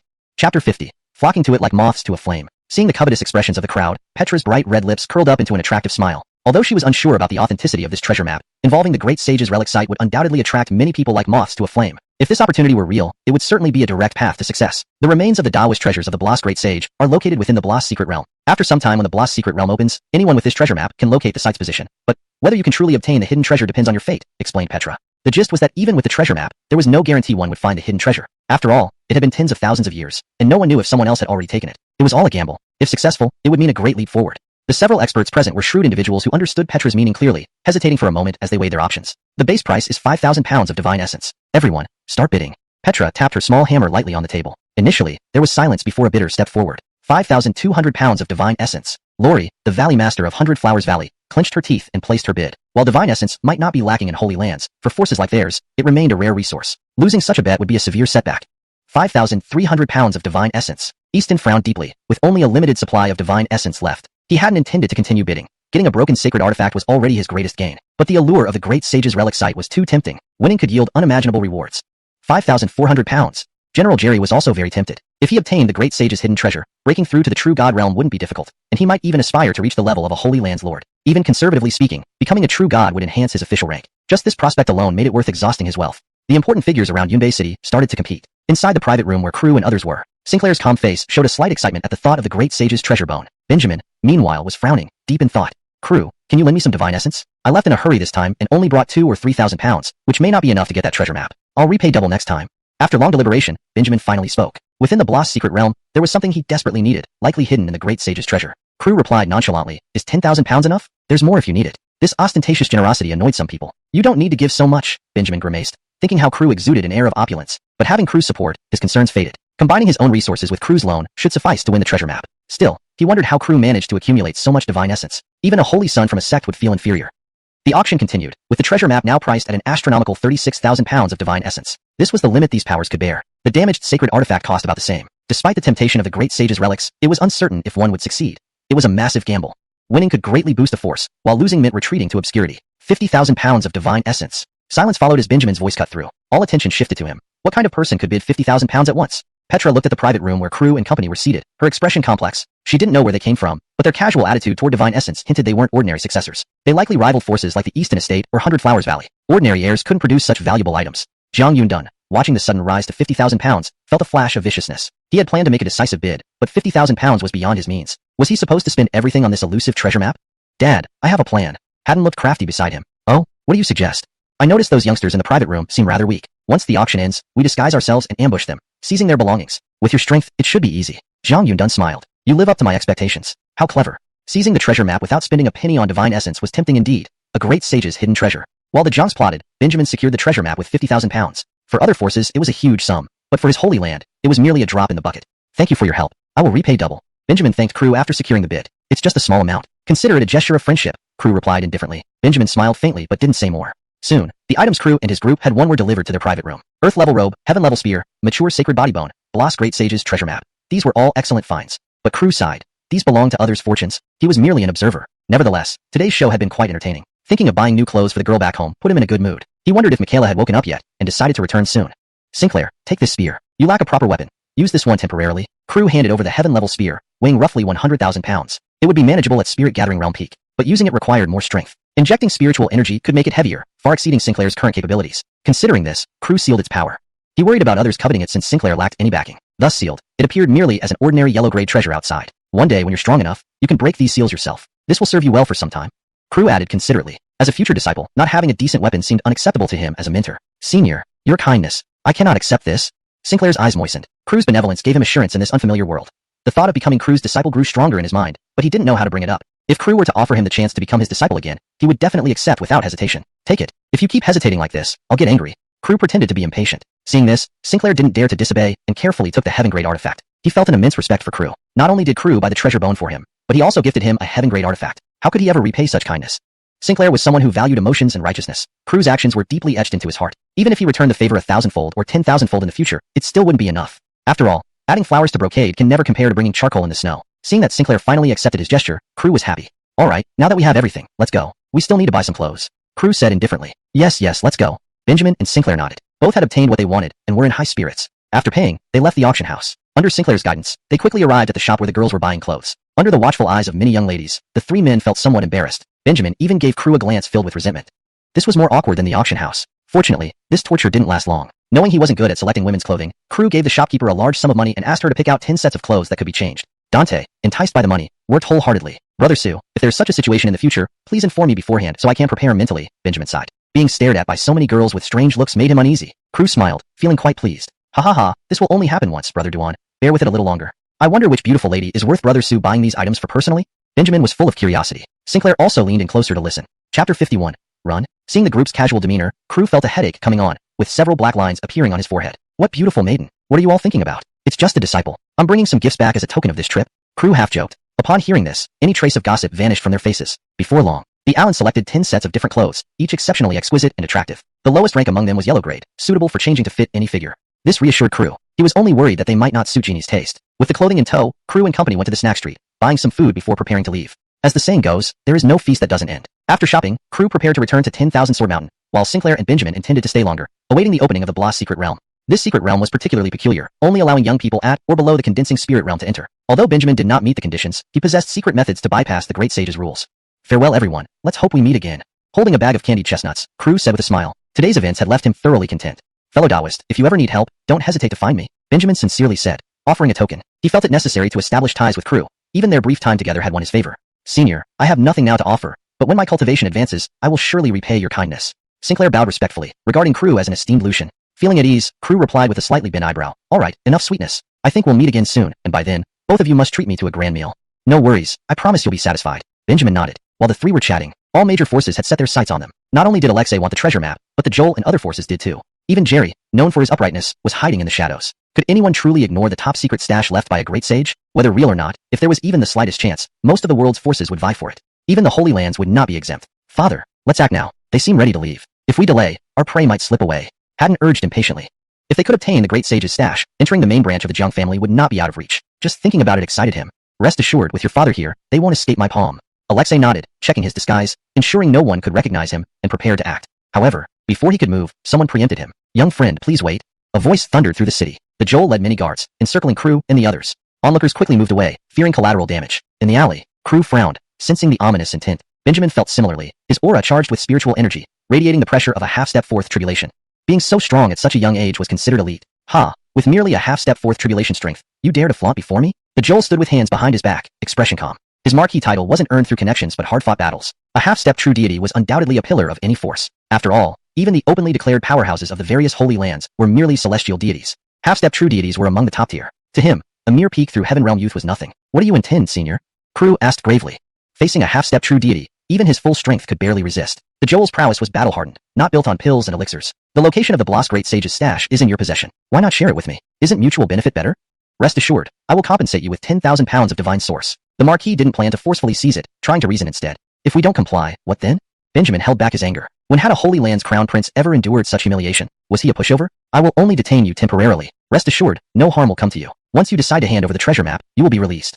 I am reasonable. Following my advice ensures safety and compensation. If we find the Great Sage's stash, you will be honored guests across the entire northern region. The Marquis coaxed persuasively. Ordinary people might surrender under these conditions. After all, the terms were considerable compared to outright theft. Senior, you can't hold us back. Crew snorted. Fortunately, this man hadn't gone too far, faithfully guarding the borders, so Warren hadn't acted immediately to kill him. Benjamin likely felt the same. He didn't believe that a Holy Land's crown prince lacked support from guardians. Even if not saints, killing the Joel wouldn't be hard. Oh, who gave you such confidence? The Marquis narrowed his eyes, looking menacingly at the two. He wanted the treasure map. If Crew and company delayed, he wouldn't hesitate to use harsher means. Becoming a border Marquis meant ruthless tactics. Crew and company weren't afraid, having seen many powerful figures from their own forces. Consider the many 10,000 Sword Mountain sect leaders, many stronger than this Marquis. Before they could respond, Alexei appeared with a grim face. He planned to rob them but hadn't expected the Joel to intervene, making it difficult to snatch the treasure map. Who are you? Another seeking the Great Sage's treasure map? Huh, a coward who hides his face. I advise you to leave now. The Marquis rebuked rudely. A wave of killing intent enveloped the area like a sea of blood. He resembled a general cutting through enemy ranks on the battlefield. Alexei, struck by this terrifying presence, harbored thoughts of revenge. Backed by the Holy Land Jiang family, how dare a commoner raised from the ranks scold him? Seeing this, Crew pondered. If these two joined forces, they would be overwhelmed. But if they fought each other, could they profit from the chaos? Though backed by protectors, couldn't they solve their problems themselves? Young friend, neither of these men is good-hearted. How about cooperating with the 100 Flowers Valley? We can protect you. If we get the Great Sage's stash, we split it evenly, okay? A white-robed fairy descended from the air. Flowers surrounded her, exuding sweet fragrance. Bad news, hold your breath. Crew shouted. The scent contained toxins. Prolonged exposure could induce unconsciousness. But it was already too late. Benjamin wasn't too worried, but Sinclair was in a sorry state. Due to his cultivation being too low, he fell unconscious after inhaling the fragrance and collapsed on the ground. Crew rubbed his forehead, feeling a headache coming on. In such a battle, low-level cultivators couldn't even withstand the aftereffects. Fortunately, with Warren as a puppet saint behind them, he could take care of Sinclair, leaving Crew worry-free. You all want the Great Sage's stash. Who should I give it to?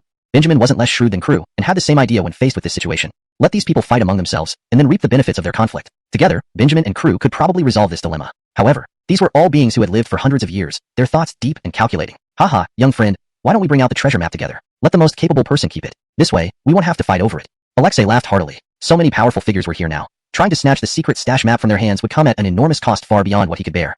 Though he also wished to claim the Great Sage's stash for himself, his strength simply wasn't enough. Little brother, I think this is also a good option. Let's hand over the stash map for joint study. When we enter the secret realm, the chances of finding the site will be higher, wouldn't you agree?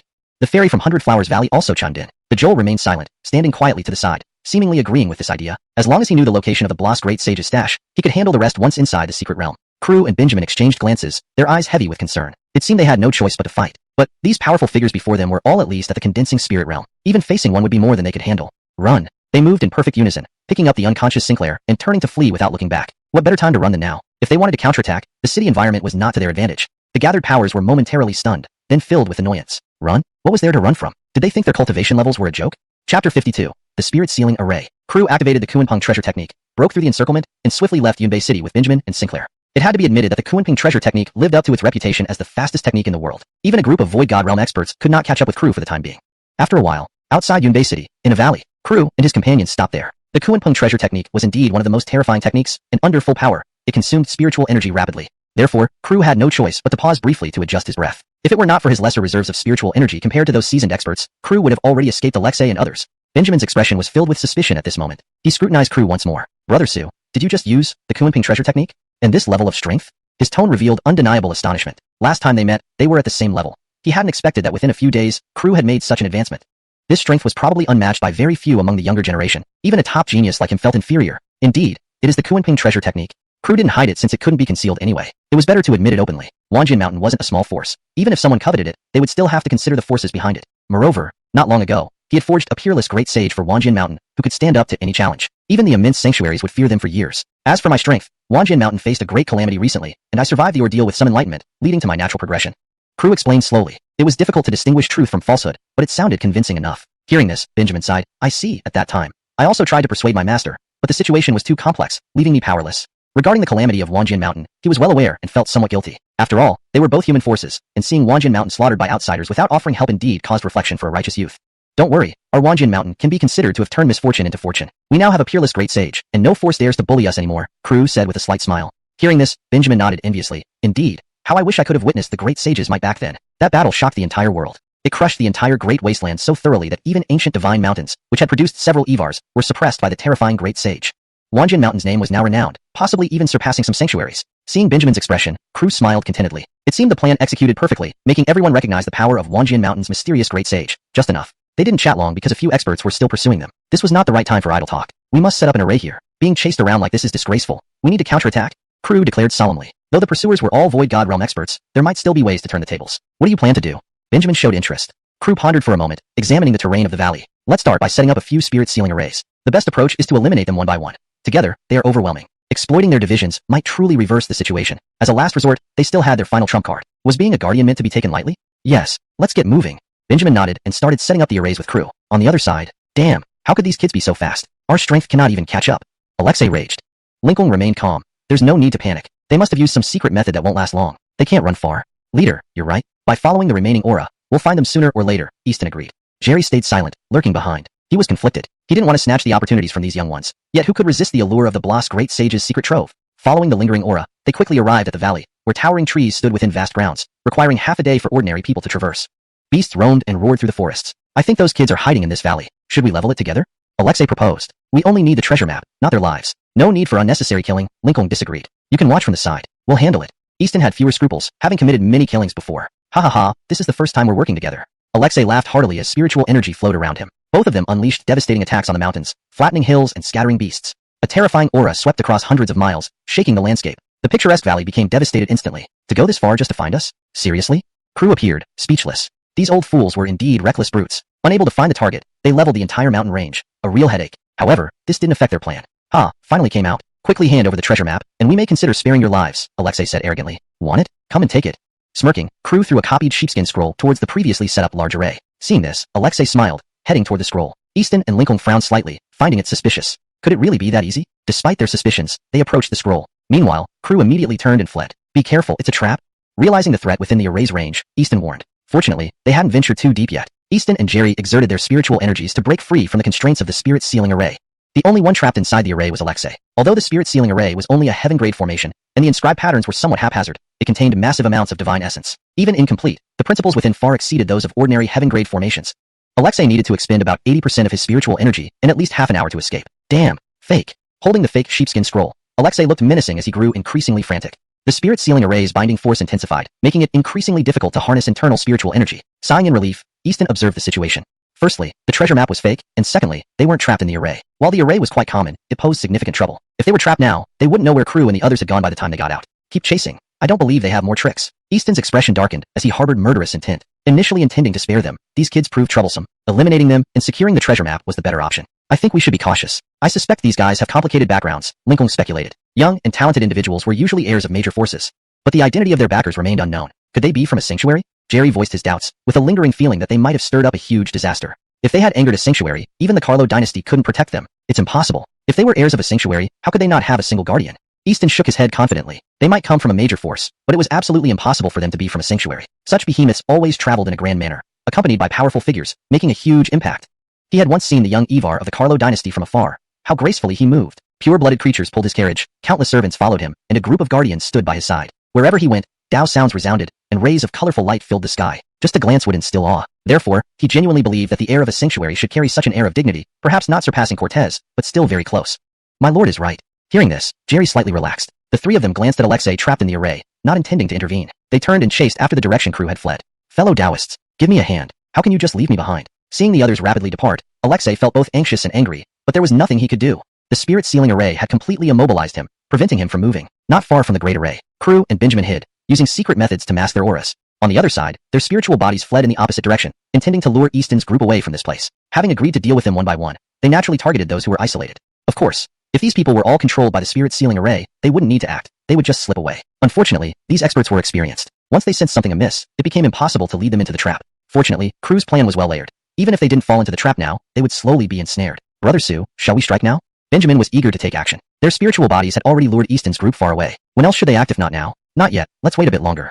Crew whispered, shaking his head. He was carving an array disc in his hand, as if planning some additional moves. Chapter 53, Have Some Backbone. Benjamin's eyes gleamed as he observed the array pattern Crew was inscribing, sensing a vague feeling. This guy might be about to cause some major chaos. He didn't say anything more, just waiting quietly. The loud noises nearby continued. Avon forcefully tapped into his internal spiritual energy, attempting to break free from the restrictions imposed by the ceiling spirit array. Breaking the formation in such a forceful manner undoubtedly required an enormous amount of spiritual energy and was highly inefficient. Benjamin and Crew were naturally pleased to see this situation. Outside the valley, the spirit bodies had lured Marquis Boyd and others away to a considerable distance. Stop. Hand over the real treasure map quickly.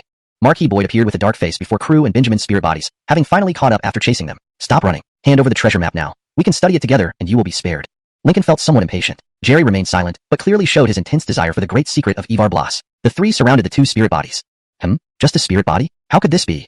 Before the spirit body could respond, Marquis Boyd noticed something amiss first. In their haste to chase earlier, they hadn't paid attention, but now upon careful perception, they realized it wasn't the main entities. It's indeed not the real ones. We've been tricked. Lincoln was anxious, finding it hard to accept that the great secret had slipped away. General Ernie sighed slightly, though disappointed, also seemed relieved. Humph, I don't think they can run far. Yunbei City and its surroundings are all within our territory. No matter how fast they are, they can't escape Yunbei City in time. Marquis Boyd said grimly. You already handed over the treasure map? Why are you still pursuing us? Crew's spirit body asked, feigning tragedy. Hand over? When did you hand it over? Why don't we know about it? Marquis Boyd sneered coldly. However, soon the trio was taken aback. Crew's words indeed gave them some insight. They hadn't delved deep into the large array, so they couldn't tell if the scroll was genuine. If the scroll was indeed genuine and Avon only used their suspicion against Crew to stage a drama, based on Avon's cunning nature, it was not impossible. By luring them away, he could monopolize the Emperor's secret. Damn, that old man is truly shameless. Realizing this, Marquis Boyd cursed loudly. Lincoln and Jerry also looked grim. Thinking this way, it turned out they had been toyed with while the real people had already handed over the map. They didn't trust each other at all. Their team obviously had rifts, and Crew exploited this, shifting their focus entirely to Avon. Of course, they still suspected Crew, vowing to use their powers to find and eliminate him. Crew's spirit body, unsupported by spiritual energy, dissipated quickly. The news was immediately transmitted back to Crew's mind. Near the ceiling spirit array, Crew sped up the inscription process. Benjamin also helped out. Soon, 3 array discs were set around the ceiling spirit array. It was still a heavenly tier formation named Illusion Spirit Formation, powerful despite the modest craftsmanship due to the investment. Duan brother, it's time to act. Let's take down Avon first. Crew declared sternly. They would proceed with their plan of elimination. Let's go. Benjamin's eyes shone excitedly. As prodigies, they were capable of transcending levels, but Avon was a peak Void God Realm expert, making it extremely difficult. But that made it more challenging, right? With the formation's restriction and their combined efforts, it wasn't impossible to defeat Avon. Crew held a bone halberd, enveloped in black mist, radiating overwhelming power. 9 divine weapons floated behind Benjamin, ethereal and wondrous. They approached the ceiling spirit array. To break it and obtain the map, they disregarded spiritual energy consumption. Compared to the map, the loss of spiritual energy was insignificant. Supreme Kuan-Ping technique. Crew activated the bone halberd, invoking supreme rune power. An overwhelming force surged. 9 sword killing raft. Benjamin wielded 9 divine swords, employing imperial techniques. Sword chi tore through the heavens. Trapped in the ceiling spirit array, Avon sensed immense danger, panicking internally. Using most of his spiritual energy to suppress the array, he lacked the strength to counter the sudden attack. Forcibly channeling internal spiritual energy, he cast a formidable spell. Despite being half-step true god, even a hasty spell was terrifyingly powerful. Boom, boom, boom. Spells clashed, shockwaves sweeping thousands of miles. As dust settled, Avon spat blood. Attacked by both, he suffered injuries. Even a peak Void God Realm expert couldn't easily withstand Crew's terrifying techniques. Moreover, Avon was already exhausted and suffered heart damage from forced spiritual energy usage. Together, these factors were too much even for a half-step true god. How dare you return? Avon spoke incredulously, adjusting his breath. Although heavily drained, he was confident in defeating Crew and Benjamin. However, his current condition was dire, suffering significant injuries and restrained by the ceiling spirit array. If not cautious, he might be killed by these young men. He needed to buy some time to recover. To claim your dog life, of course. Crew acted casually, brandishing the bone halberd. How could he give Avon any hope? Attack, kill him with all your might. They channeled their full strength, runes flashing, colorful light spreading. You may have some skill, but the gap between us is vast. Avon coldly shouted, trying to intimidate them. However, he underestimated Crew and Benjamin. Take Crew, for example, although recently achieving 4th tribulation, his combat power rivaled Void God Realm experts. Even without external factors, he could match Avon at full strength. Damn youngsters, once I escape, I'll exterminate your entire clan. Seeing spells approaching, Avon fiercely responded, using all available spiritual energy for a terrifying spell. Boom, boom, boom. Another explosion. Avon was shaken again, spitting blood. Conversely, Crew and Benjamin seemed unaffected, merely breathing slightly heavier. What? How is this possible?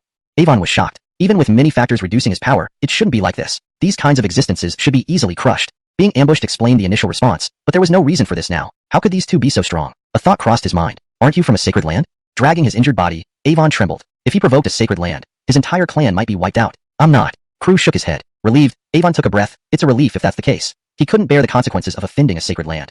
But Crew's next words made his face fall again. Although I'm not from a sacred land, this one is. Didn't you see those 9 treasure swords behind him? So obvious, don't you think?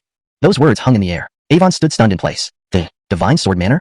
The 9 floating swords were unmistakable, but who would have thought he'd encounter them? What? Divine sword manor? What can compare to the current 10,000 sword mountain? Benjamin humbly replied. Recently, the 10,000 Sword Mountain had been making enough headlines to be recorded in history. What? 10,000 Sword Mountain? Avon was struck by another wave of shock, almost on the verge of tears. How did 10,000 Sword Mountain get involved again? In the northern domain, the name 10,000 Sword Mountain was even more influential than most sacred lands, especially in Yunbei City. After all, 10,000 Sword Mountain was the closest top-tier force to Yunbei City. Avon regretted it deeply. Who did he offend? Why these two? Even if the Jiang family patriarch stepped in, they could not stop this lineage from being wiped out. At this moment, any thoughts of resistance vanished. Knowing who he was dealing with terrified him to the core. Avon felt as though his heart had turned to ashes. If you confess and atone, I will spare the women and children of your Jiang family. Make your decision quickly. Crew tightened his grip on the bone halberd, runes flashing. Seeing Avon's state, Crew felt no sympathy. If their powers weren't enough, they would have been killed and plundered long ago. The man before him was somewhat disguised, but anyone with a brain could guess his identity. Besides the head of the Jiang family's branch, who else could it be? Avon hesitated for a moment, clenching and unclenching his fists. I can agree to your terms. I hope you keep your word. As the head of the household, this might be the last thing he could do. He cast a deep glance at Crew and Benjamin, then produced a sharp sword in his hand and took his own life. Blood spurted out, and his life faded away. At least he had some backbone. Crew was somewhat surprised that he agreed so quickly. He had expected someone like this to prefer sacrificing his entire family to save himself. Indeed, it was unexpected. This passage continues the intense confrontation between Crew, Benjamin, and Avon. After realizing the true identities and formidable backgrounds of Crew and Benjamin, Avon loses all hope of resistance. Ultimately, he chooses to accept their conditions and commits suicide to atone for his actions, revealing a certain level of integrity. Chapter 54, Illusion Array. Lord Boyd and company rushed back to the valley. The energy fluctuations near the spirit ceiling array were exceptionally strong, noticeable even thousands of miles away, which left them amazed. Looks like someone discovered that the secret treasure map is in Avon's hands, hence the big fuss. But apart from our existence, are there any other powerful figures around Yunbei City? Fedor frowned and asked. Could the old city lord have also gotten involved? Jerry speculated. The powerful figures surrounding Yunbei City could be counted on one hand. Apart from the old city lord, it was hard to imagine anyone else having the strength to face Avon. I think this is quite possible. After all, it's a secret treasure from Great Sage Bloss. I can't believe that old guy wouldn't be tempted. Lord Boyd spoke with conviction. Fedor nodded, agreeing with him. I think so too. Let's hurry over. We can't let such an opportunity slip by. The three sped up again, heading toward the location of the spirit ceiling array. However, awaiting them was another set of formations. This was a trap specifically set up by Crew and his companion. Even for a peak void god realm entity, it was easy to fall into this trap if unprepared. They're here. Crew sensed the operation of the three great arrays and stated solemnly. The coming battle would be critical. After all, they faced three peak void god realm beings who, when united, presented an overwhelming force. Three great arrays rose, trapping Lord Boyd and the others. The illusion spirit array absorbed divine essence and began operating autonomously. The trio froze, their eyes carrying a hint of bewilderment. Having rushed back in a hurry, they had no guard against the array, making it easy for its power to affect them. Old City Lord, why are you here? General Ernie fell into the illusion, speaking to his senior. In the illusion, the old City Lord held the secret treasure map, his gaze sharp as if intent on silencing everyone. Despite the profound respect for the old City Lord, he had to act to protect both the treasure map and his own life. Each person saw different illusions, yet they were similar in nature. Someone holding the secret treasure map aiming to kill them. However, only the three remained inside the great array. Boom, boom, boom. Treasure arts activated. Under the influence of the illusion, they started attacking each other. The valley shook, boulders rolling down. The terrifying might spread out. Even the citizens within Yunbei City could feel it. Let them fight amongst themselves for a while. Once they break free from the illusion, we'll trigger the array disk. Crew smiled slightly. The terrifying self-destruction of the great array was something Crew understood deeply. Had it not been for the protection of the Jeremiah Rock, things might have ended differently. The Evar-grade defense truly was astonishing. In terms of cunning, Brother Sue ranks among the top 3 of my contemporaries. Benjamin offered his evaluation, subtly growing wary of Crew. One might unknowingly get sold out at any time. It would be best not to offend him if avoidable. Getting targeted by someone like this could bring endless misfortune. Crew chuckled lightly, unperturbed by Benjamin's cautiousness. As night approached, the commotion within the great array lessened significantly. All three had sustained varying degrees of injuries, looking disheveled but with hints of excitement. Clearly, in the illusion, the secret treasure map seemed easily attainable. Thinking about the great sage's treasure, how could they not be excited? Soon after, laughter echoed through the ancient times. Ha ha ha, the secret treasure map is mine? Lord Boyd stood with a mad look on his face. Moments later, the laughter abruptly stopped. The illusion vanished, reality returned. Where's the secret treasure map? Lord Boyd stood dumbfounded, unable to believe it. How did such a large treasure map vanish? Fedor and Jerry also gradually came to their senses, coughing up blood. They were clearly heavily injured. PFFF. Lord Boyd spat out a blood mist. His injuries were worse than the others. Seeing the treasure map disappear triggered intense emotional turmoil, leading to internal damage. It's time. Take action. Crew acted decisively. Energy within the array disk was triggered. A blinding light erupted. Oh no. Fedor and all's faces turned pale with panic. The intense energy gave them a strong sense of danger. Already injured, if hit by this immense force, they would be helpless if not dead. Boom, boom, boom. Terrifying explosions followed one after another. Blazing flames enveloped the entire valley, rising skyward and lasting for half an hour before dissipating, showcasing its sheer power. Crew and his group were also dust-covered, but fortunately, they were unharmed, albeit appearing ragged. Within the formation, the ground had been blasted into a deep crater. Lord Boyd struggled to stay upright. The incomplete sacred weapon saved his life. Otherwise, his already wounded body couldn't withstand the self-destruction of 3 heaven-tier arrays. Fedor and Jerry continuously vomited blood. Though surviving the explosion, they suffered severe injuries. All three looked at Crew and Benjamin outside the pit with fear and hatred. How can it be you two? Could it be? This array is also your setup? Fedor found it unbelievable. They, respected figures, had been played by these youngsters? Ridiculous indeed. Why can't it be us? Since you intended to plunder us, you should be prepared for retaliation. Benjamin scoffed coldly. As a holy son of the Holy Land, this was the first time he'd been pursued so disgracefully. He couldn't help feeling irked. Where's Avon? Is this all a show with him? Bring him out now. Lord Boyd demanded harshly. He refused to believe Crew and his companions could deceive him, suspecting Avon must be behind it. Avon? You mean that guy? He committed suicide to atone. Crew grinned mockingly. What? He's dead? Jerry gaped. Another peer of his had perished thus? Now it's your turn. 9 divine swords emerged behind Benjamin, radiating awe. All 3 froze. Why did this feel familiar? Do you have ties with the Divine Sword Manor? Could you possibly be that famous young Benjamin?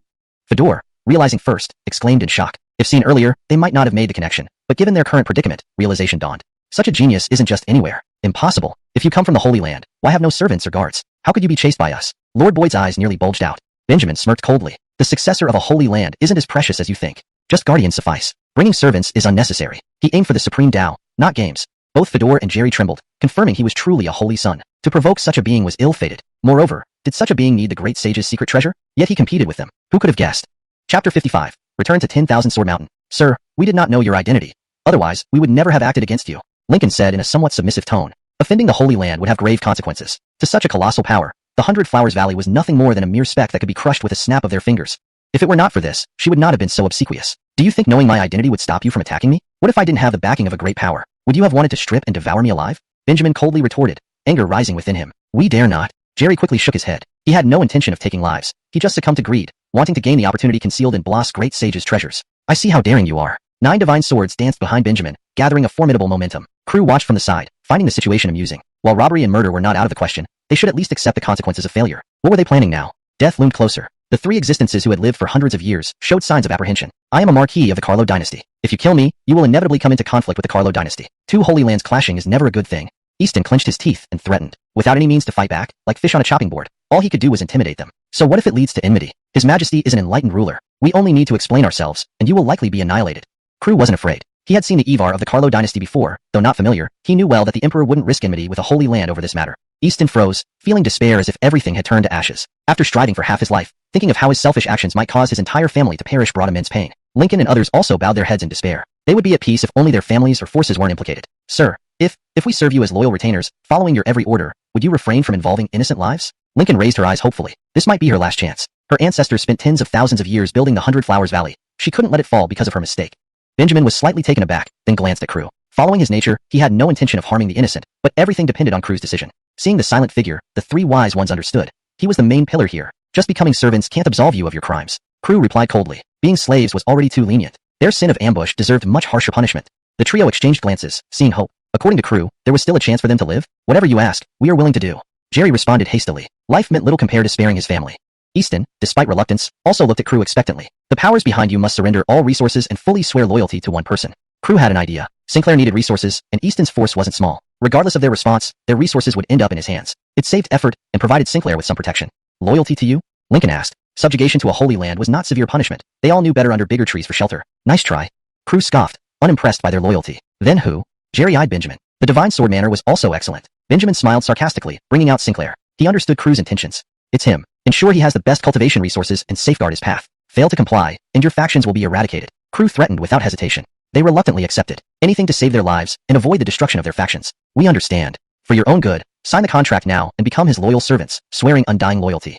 Crew urged, wanting to return early to check on his ward. Yes. They swore loyalty under the heavens, binding themselves contractually. From then on, they became Sinclair's most loyal guardians, which seemed too easy for them. Sinclair's future was extraordinary. Those who protected him would surely share in his glory. Take good care of him. I'll leave first. Crew handed Sinclair over to Easton. With the signed contract and his and Benjamin's threats, betrayal was impossible. After exchanging farewells with Crew, Benjamin found a place to practice, inspired by today's battle, ready to attempt breaking through to the 4th Tribulation Realm. At 10,000 Sword Mountain, Crew hurried back as evening approached and dinner time arrived. John continued practicing sword techniques from morning till night, a true sword enthusiast. Not disturbing his disciple, Crew started cooking. Processing the beast hunted during the day, part was made into roasted meat, the other part into vegetable lean meat porridge. The vegetables were no ordinary items, high-quality medicinal herbs. Such lavish meals were unique to 10,000 Sword Mountain. Soon enough, the aroma filled the air. Quite nice. Crew tried a spoonful, impressed by its deliciousness, mostly due to the ingredients' quality. Returning to his cave, Crew took another bowl. Jeannie had woken up, lying on Crew's bed, deep in thought with large eyes. Did you bring me back? Jeannie asked coolly upon seeing Crew. She felt oddly familiar and comfortable around him, thus less wary. ##### Chapter 56, Shocking Rewards. Have some porridge. I made it myself. Crew handed the small bowl to Jeannie and continued. Have some kanji. I made it myself. Since you've passed the trial of the Myriad Ridge Heavenly Ladder, from now on, you're my disciple. This is where we'll be living from now on. Note, 10,000 Run Heavenly Ladder has been adjusted to Myriad Ridge Heavenly Ladder for better fluency and natural reading in English. The term run is specifically adjusted to ridge to maintain context. If anyone dares to bully you, tell me immediately, and I'll teach them a lesson. As he spoke, he also observed Jeannie's expression. After all, she was a reincarnated great Evar. Did she retain all her memories? If she did, how could such a powerful being so easily become a disciple? She might be even more difficult to deal with than that kid Sinclair. Okay. Jeannie seemed dazed for a moment before softly nodding. Huh. This time, Crew was the one taken aback. She agreed? Why did this feel like kidnapping a child? Crew raised an eyebrow slightly. Not long after, a familiar system notification sound calmed him down. Ding. Congratulations, host, for completing the task, recruiting a disciple. Rewards are being issued. Ding. Congratulations, host, for obtaining the immortal technique, chaotic essence devouring power. Ding. Congratulations, host, for obtaining the immortal art, immortal breaking hand. Ding. Congratulations, host, for comprehending the Tao of devouring. Ding. Congratulations, host, for obtaining the supreme Evar armament, immortal slaying sword. Crew couldn't believe his eyes as he stared at the rewards he received. Is this what comes with being the reincarnation of a great Evar? Leaving aside the immortal techniques and the Tao of devouring, just the supreme Evar armament alone was a tremendous reward. It was a supreme Evar armament. Not even the entire Irwin had one of these. In the previous battle, all the supreme Evar armaments he used were borrowed from others. The envy he felt then was indescribable. Now, by simply recruiting a disciple, he got an emperor-level weapon. How could he not be excited? His heart was racing. Although the supreme Evar armament was the lowest among these rewards, it was undoubtedly the most tempting for the current crew. After all, immortal techniques and skills require time to comprehend, while the exact effects of the Tao of devouring were still unclear, despite its powerful name. Looking at his precious disciple, Crew almost wanted to kiss her twice, but considering the appropriateness between genders, he restrained himself. What's wrong, Isaiah? Jeannie asked in confusion. Her master seemed emotionally overwhelmed at the moment. Could it be that recruiting her was a happy event? This thought soon faded. She didn't think she had that much charm. No problem. Since I've accepted you as a disciple, I will impart my cultivation techniques. Don't resist me. Crew composed himself and gathered a sphere of light in his hand. This was a method of imparting knowledge, requiring relaxation. Jeannie wasn't like John, who trusted him implicitly. She might still harbor suspicions, hence his warning. Jeannie didn't pry further but nodded faintly. She didn't think Crew possessed any extraordinary cultivation techniques, but she couldn't refuse her master's kindness. The sphere of light settled over Jeannie's head. A look of surprise appeared on her cold little face. The cultivation techniques her master imparted aligned remarkably well with her own path. Moreover, the cultivation technique she created before reincarnation, even at its peak, was likely comparable to this chaotic essence devouring power. She looked up at Crew, her eyes still wide with surprise. Their gazes met, and Crew froze. How come this girl's eyes were so moist, as if shrouded in mist, making him feel uneasy? Cough. Remember to practice diligently the techniques I have imparted. For the next few days, rest and recover in my cave. If you're hungry, go down the mountain to buy food, and here's some divine essence for you. Also, there's a medicinal field behind the mountain. If you need anything for cultivation, use the herbs there freely, no need to hesitate. With those words, Crew turned and left the cave. His departure seemed hasty. Jeannie watched Crew leave, feeling confused but focused on something more important. She needed to quickly assimilate her master's teachings, which perfectly suited her path. She had to give it a try. Even the inheritance from the 10,000 Ridges Heavenly Ladder would have to wait. Correction. Even the inheritance from the Myriad Ridge Heavenly Ladder would have to wait. Note, 10,000 Ridges Heavenly Ladder seems to be a literal translation. In English, it's better to use Myriad Ridge Heavenly Ladder, which sounds more natural and retains the intended meaning. Outside the cave, Crew rubbed his ears, which felt warm. Isaiah, you're back? John paused her cultivation and opened her eyes to see Crew. I cooked something. Do you want to eat? Crew adjusted his mindset. I can fast for some time. John shook her head. Cultivators generally don't need food but must overcome this through training. After mastering fasting, they can choose when to eat. By the way, near Yunbei City, there's a Bloss secret realm about to open. If you want to test yourself, you can go down the mountain for a while. If you encounter someone named Sinclair, avoid conflicts. He'll be your junior brother in the future. Crew thought for a moment before speaking. His disciples needed practical experience after a period of cultivation. I understand. John bowed and planned ahead. Isaiah, I'll leave the mountain now. I'm not sure when I'll return. I'll check out that Bloss secret realm. Sure, having plans is good. Take this token. If you're in trouble, crush it. It contains a spiritual form of mine that can protect you for some time. I'll sense it and come as quickly as possible. Crew was concerned about his disciple. The outside world was dangerous. One wrong step, and she might meet bandits. As a future great Evar, she couldn't die easily. Thank you, Isaiah. John smiled, accepting the token. Now, only her master remained as family. Yes, go on. I need to meditate for some time too. Crew patted John's head. He had much to do. He had barely scratched the surface of many skills and secret arts. With top-notch insight and the help of the Enlightenment Tea Tree branch, he was determined to achieve great results during his seclusion. So, Isaiah, I'm leaving. John felt a bit reluctant. This trip would take at least half a year. Sure, don't be emotional. Crew patted her shoulder and said no more. John nodded and headed down the mountain. Watching his disciple gradually walk away, he felt an inexplicable emotion stir within. Chapter 57. Won't be sold, right? Yunbei City. Sinclair gradually regained consciousness from his faint. Upon opening his eyes and surveying the surroundings, he found himself in an elegantly antique-styled room that exuded luxury. Where am I? Sinclair grew wary. What about Senior Crew and Senior Benjamin? Why was he here? They wouldn't have sold him off, would they? Isaiah, you're awake. Two maids were standing by the door and quickly entered upon hearing movement inside the room. Who are you? Feeling no hostility from them, Sinclair relaxed slightly. It seemed he wasn't in enemy hands yet. They must have been arranged by Senior Crew and his companions, which eased his vigilance. My name is Irma, and this is Jordan. We are maidservants from the Northern Town General's residence. General ordered us to take care of you. Irma explained. Hearing this, Sinclair's eyes widened in disbelief. What did she mean? The General's residence? Did Senior Crew actually sell him? That's impossible. Absolutely impossible. How could this be the Northern Town General's residence? Sinclair couldn't believe it. He refused to think that his seniors would abandon him like that. Isaiah, the General personally brought you back. You don't remember at all? Irma asked hesitantly, glancing discreetly at Jordan. Jordan, being quite perceptive, understood her companion and bowed slightly before stepping back. News of Sinclair's awakening naturally needed to be reported to the general immediately. How can that be possible? Sinclair murmured to himself, still finding it hard to believe and feeling a pang of sorrow. Being betrayed by someone he trusted. How could that not hurt? But these feelings were unfounded. Crew and his companions didn't sell him. Rather, they bestowed upon him an extraordinary opportunity. These powerful forces combined were not to be underestimated. In the northern domain, except for Sacred Places and Irwin, Boyd Ho's forces were among the pillars of strength. Before long, General Jerry hurried into the room with an imposing demeanor, his vigor giving off a formidable presence. Seeing this, Sinclair felt a bit uneasy. Was he coming to take his life? There were still so many things he hadn't finished. Bow to young Isaiah. Before Sinclair could react, Jerry knelt on one knee in respect. In his heart, Jerry acknowledged Crew as his master. Although Sinclair had signed the Heavenly Tao Pact, he only recognized him as the young master. Hearing this, Sinclair was momentarily stunned. Young Isaiah? What was going on? Looking at the large man before him, he suddenly realized he had some sort of control over this person's fate. Suddenly, everything clicked into place. He wasn't abandoned after all. It must be that Senior Crew had subdued these people and entrusted them with his care. This realization filled him with joy. Simultaneously, he felt guilty for doubting Senior Crew. What exactly happened? Please tell me in detail. Sinclair sighed, intending to understand the situation before deciding what to do next. General Jerry nodded and recounted everything that had transpired. Hearing this, Sinclair felt even more guilt towards Crew. How could he have doubted the seniors so much? Just as he was about to ask more questions, a young man who looked strikingly similar to the general entered the room. His expression was menacing as he stared at Sinclair. Sinclair, what did you do? Why is my father bowing down like this? He is the general who defends the North and protects thousands of people. Even if you hate me, you shouldn't treat my father this way. Zeke shouted angrily. Seeing his father like this, how could he not feel indignant? He wished he could tear Crew apart. What kind of magic was this? Carlogian. Silence. The general knew his child was upset, but maintained a stern tone. They couldn't afford to offend Sinclair again. They had narrowly escaped once. They couldn't make the same mistake twice. Father, what's happening?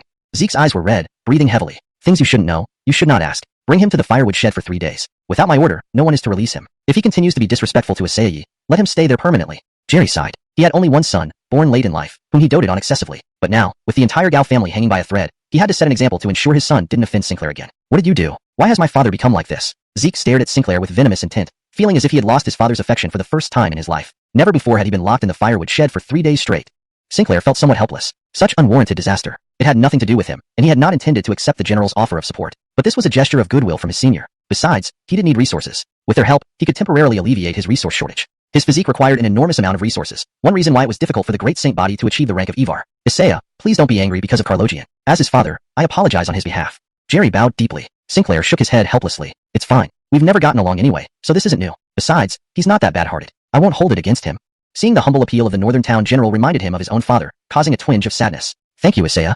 Jerry bowed again. Sinclair dismissed the matter, requested some resources from him, and prepared to begin his cultivation. He still needed to unlock the mysteries of the holy body treasure bone. Time was of the essence. Irwin, Sequa Cliff. Upon seeing John descend the mountain, Crew still felt uneasy and decided to find a guardian for his disciple. Guatiendi was an excellent choice. He could help resolve his inner demons. The 9 demon-slaying swords had been repaired by the system, restoring his ability to self-regulate without uncontrollable rage. Chapter 58. John descends the mountain. Little uncle, why are you here? Joey had spent some time on Repentance Cliff, and his inner rage had calmed down significantly. Do you want to leave Repentance Cliff? Crew said indifferently. This peak master was not a bad person at heart and harbored deep affection for Wanjian Mountain. Thus, he did not hold too much prejudice against Joey. As long as he could control his consciousness, it would be fine. If he handed over the complete 9-sword technique of chaos for him to cultivate, it would fully solve this problem. Leave Repentance Cliff? Joey was slightly stunned, his eyes flickering before dimming. How could the Chancellor allow him to leave if he couldn't resolve the heart demons brought by the 9-sword technique of chaos? Forget it. I'll just stay on this Repentance Cliff to quiet my mind. I've already committed great mistakes. Being allowed to survive in this corner is Wanjian Mountain's last gesture of kindness. How can I still ask for more? His tone was filled with loneliness. Crew's expression remained unchanged. I can't help you solve the problem of the 9-sword technique of chaos, but you need to do something for me. If you agree, after resolving the heart demon issues, I will ask the Chancellor to release you. What? You can solve my skill problems? How is that possible? Joey exclaimed, disbelievingly. But, if he could solve his problem, anything short of betraying Wanjian Mountain could be agreed upon. I have the complete 9-sword technique of chaos, which contains methods to solve your issue. Crew gathered light in his hand and touched Joey's forehead. It contained only part of the information regarding the 9-sword technique of chaos, not too revealing. Amazing, it's true. Joey was startled. Just looking at this information confirmed Crew indeed possessed the complete technique. His problem could be completely resolved. You're truly willing to give me this saint-level skill? Even as a peak master, his voice trembled at this moment. That was a complete saint-level skill. Who wouldn't be moved? There were limited saint-level techniques within the entire Wanjian Mountain, and many peak masters, aside from Wanjian Decision, did not get to access other saint-level skills. This showed its preciousness. As long as you agree to one thing. Crew nodded. Joey didn't hesitate. All right, I agree. A complete saint-level skill held too much allure for him. Once you leave Repentance Cliff, find my disciple. I want you to be his guardian. Is that an unreasonable request?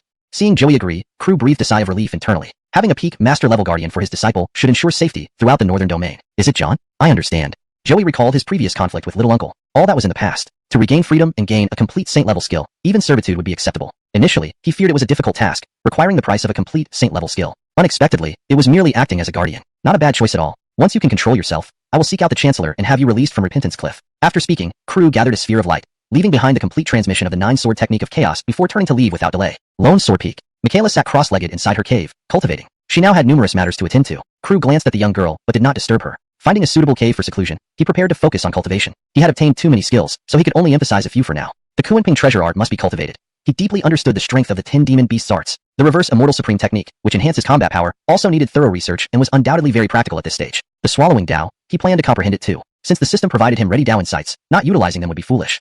As for the Grand Supreme Sword Scripture, Primordial Devouring Heaven skill, Folding Immortal Hand, Thunder Kirin treasure art, and other powerful skills, they would be set aside temporarily. After all, he could eventually benefit from his disciples' multiple returns.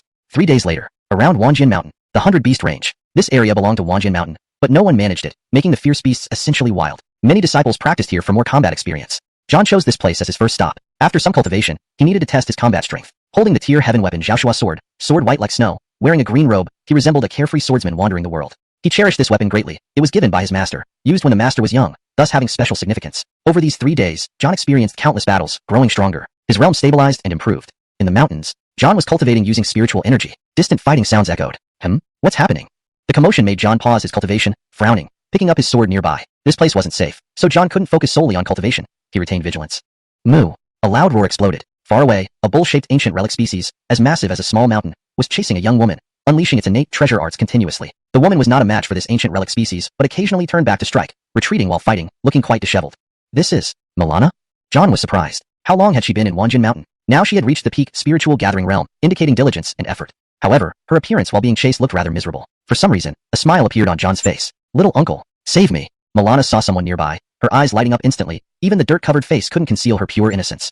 John naturally prepared to act. They were both from Wanjian Mountain. Even if unfamiliar, he couldn't let her die. The Zhaoshua sword flashed with rune light. Sword 1, Wind Rise. This was the primordial sword art taught by Crew, one of Wanjian Mountain's renowned saint-level skills. Intense gales surged. The sword chi blended into the wind, leaving traces of cuts wherever it passed. Boom. The sword chi sliced through the enormous body of the ancient relic species, blasting it away. This ancient relic species carried the lineage of the flame magic bull, releasing scorching flames when enraged. Moo! The blood-raging fire bull stood up, eyes bloodshot with extreme fury. Blazing heat rushed toward John. Chapter 59, Companion on the Journey. This ferocious beast realm was at least in the mid-stage of the spirit condensation realm. When it grew angry, its power was formidable. Scorching flames swept across the area. John stood prepared, the Zhaoshua sword in his hand glowing with the light of rune treasures. In these initial few realms, the overall combat power of beasts was stronger than that of humans. After all, their fierce and robust bodies were innate, greatly enhancing their combat power. During this period, humans indeed appeared weaker. Therefore, to slay this beast here would require some effort. Milana, hide behind me. John's spiritual energy flowed around him. The sword aura raged wildly. There was a faint hint of primordial axle. Moo! The blood brute fire bull controlled terrifying flames rushing towards them. Sword technique 3, Cloud Mist. John unleashed the Taichu sword technique to its limit. The sword chi transformed into mist. It was as majestic as a mountain, causing a suffocating feeling. Boom, boom, boom. The two great abilities collided, creating incessant explosions. Surrounding massive trees snapped, and dust rose everywhere. Moo!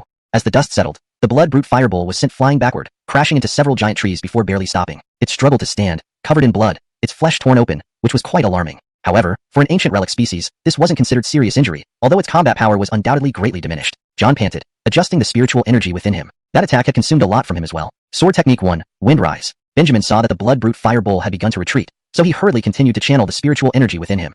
Sharp sword chi once again condensed into a fierce gale. Moo! The blood brute fire bull controlled the flames around it, trying to defend itself. John remained unperturbed. The gale dispersed the flames, slashing against its enormous body.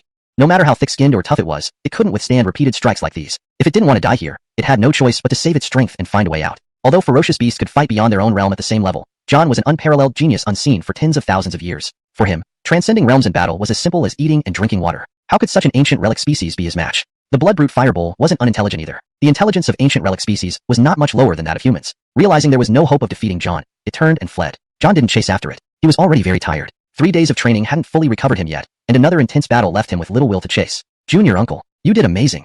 Seeing this stubborn ancient relic species being repelled by John, Milana exclaimed admiringly. Calling Junior uncle now came more naturally to him. Hearing this, John smiled helplessly. What have you done? Why did you provoke this ancient relic species? Logically speaking, Milana's strength shouldn't attract a spirit condensation realm existence, nor venture too deep into the 100 Beast Mountain range. Feeling somewhat depressed, Milana replied. I entered the 100 Beast Mountains for training and found a spirit herb. Just as I did, little blood brute bull appeared and we started fighting over it. I accidentally injured its child, and then the adult came along. They don't follow any rules at all. Ah, I see. Realizing what happened, John then asked, did you go to Yunbei City on this trip? Of course. The Bloss secret realm opens in half a month, and almost all of our young generation disciples will join the festivities. Since it's right near our doorstep, the seniors in the mountains also advised us to gain more experience. Milana smiled and looked at John. Junior uncle, shall we travel together? John's strength was witnessed by her. Among the many spirit condensation realm experts, he was absolutely top-notch. Sure, John nodded. They were both heading to Yunbei City anyway, and having a companion wouldn't be bad. After chatting casually for a while, they prepared to find a place to rest, planning to resume their journey early the next morning. Yunbei City, North Governor General's mansion. After spending time comprehending the heritage and treasure bones, Sinclair refined a large amount of resources, elevating his strength to the peak of the essence-gathering realm. Due to the rapid breakthroughs in his strength, he dared not continue cultivating, fearing his foundation might become unstable. However, Sinclair clearly overestimated his concerns. The resources he had refined were enough to create 10 essence-gathering realm peaks. How could his foundation be unstable? Under the effect of these abundant resources, his foundation was exceptionally solid. This was one of the significant advantages of a sage body. There was never such concern at any time. It's time for practical combat. Feeling his boosted strength, Sinclair made up his mind. No matter what, he needed to fully control this newfound strength. Otherwise, he might miss opportunities in the Bloss secret realm. Such a great sage-level secret realm was undoubtedly a massive boost for him now, and he needed to prepare thoroughly. Leaving the secluded cultivation area Jerry prepared for him, two girls, Irma and Jordan, followed closely. This made Sinclair feel somewhat helpless. Always being accompanied felt strange for someone who came from the modern world. Where are you going, young Isaiah? Irma hurriedly asked. After considering for a moment, Sinclair spoke. You two stay here. I'm going to the arena. It's a violent place. You two young girls should stay home. The arena? No. It's too dangerous. We must inform the patriarch, or else we'll be punished. Jordan panicked, almost close to tears. Sinclair cupped his forehead, finding the situation amusing yet frustrating, but he still allowed the two to notify Jerry.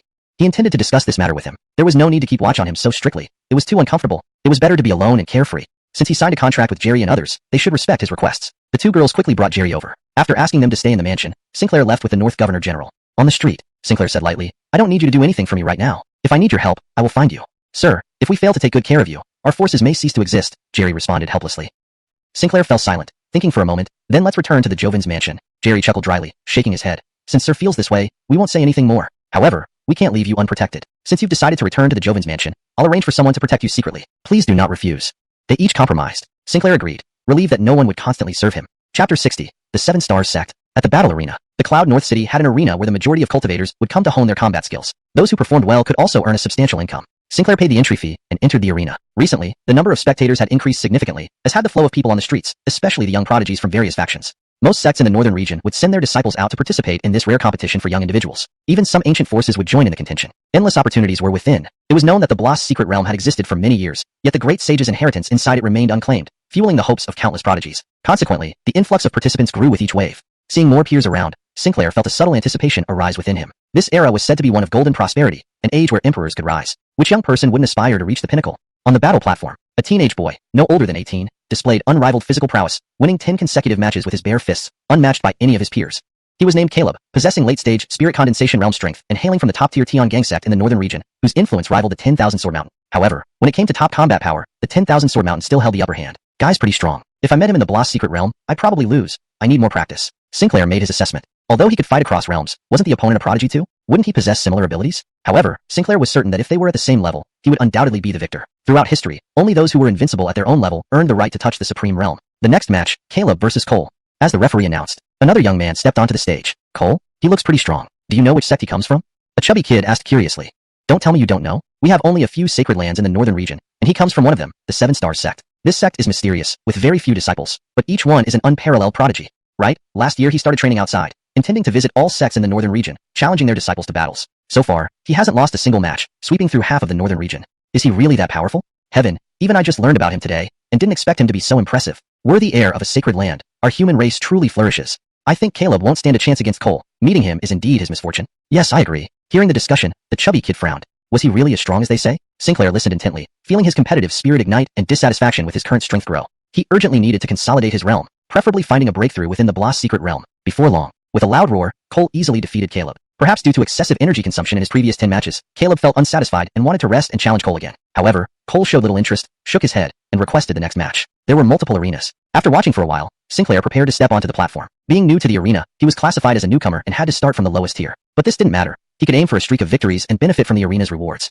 Cloud North City. John and Milana arrived in the city by carriage, joining a convoy they encountered outside. Seeing they were around the same age and heading to the same destination, the carriage owner let them in. From the subordinates' calls, it appeared the owner was a county princess, holding a prestigious status. Finally, we've reached Cloud North City. I'm exhausted. Valerie complained, her face showing apparent fatigue. I wonder what's so great about the Bloss secret realm, making me come here. John ignored Valerie's mumbling, looking out the window in deep thought. In childhood, his parents once brought him here. The lingering hatred deepened within him. Unlike John's silence, Milana was quite talkative and soon engaged in conversation with Valerie. The streets bustled with endless crowds. Numerous prodigies mingled among them. Such grandeur wasn't an annual event, but only occurred during the Bloss secret realm opening. Valerie quickly became excited after seeing the bustling crowd in Cloud North City. So many people meant there must be plenty of fun activities. The horses pulling the carriage were exotic breeds, incredibly strong, covering thousands of miles effortlessly. Therefore, John and company arrived at the city center swiftly. The city center was bustling and lively. Though it couldn't compare to the capital, it was still a significant city with a vital strategic location, easy to defend and hard to attack. Their immediate task was to find an inn. Who knew if there were any available rooms with so many people around? 10,000 Sword Mountain. Crew emerged from his enlightenment state. With his top-tier talent and assistance from the Dao T branch, he could enter such a state anytime.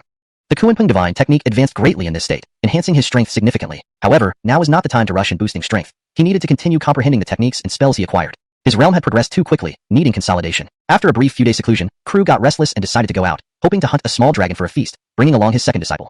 Leaving his secluded place, he first visited the medicinal field. The vast immortal origin emitted waves of immortal mist, sealing a godlike youth. According to the system, this individual possessed Evar potential. Crew eagerly awaited the disciple reward. Each reward he received was extremely rich. I wonder when this guy will emerge. Crew sighed. Without a set timeline, what if he had to wait for centuries? Sitting briefly in his garden, Crew picked a few herbs and then went down the mountain to hunt a small snake with dragon bloodlines. A good choice for a serpent soup. Returning to solitary Sword Peak, Michaela was still in meditation. It was evident she hadn't left her cave dwelling. Seeing this, Crew felt a hint of helplessness. Chapter 61. Time to take medicine. This girl hasn't reached any cultivation realm yet, and if this continues, her body will be exhausted. How can that be allowed? As a master, he must take some action. He came to the cave abode. Sensing Crew's aura, Michaela opened her misty eyes with an innocent look on her face. Isaiah, what is it? Her tone was still cold and clear, but deep down she had acknowledged this master of hers. Anyone who could unconditionally impart such an awesome supreme law was no ordinary person.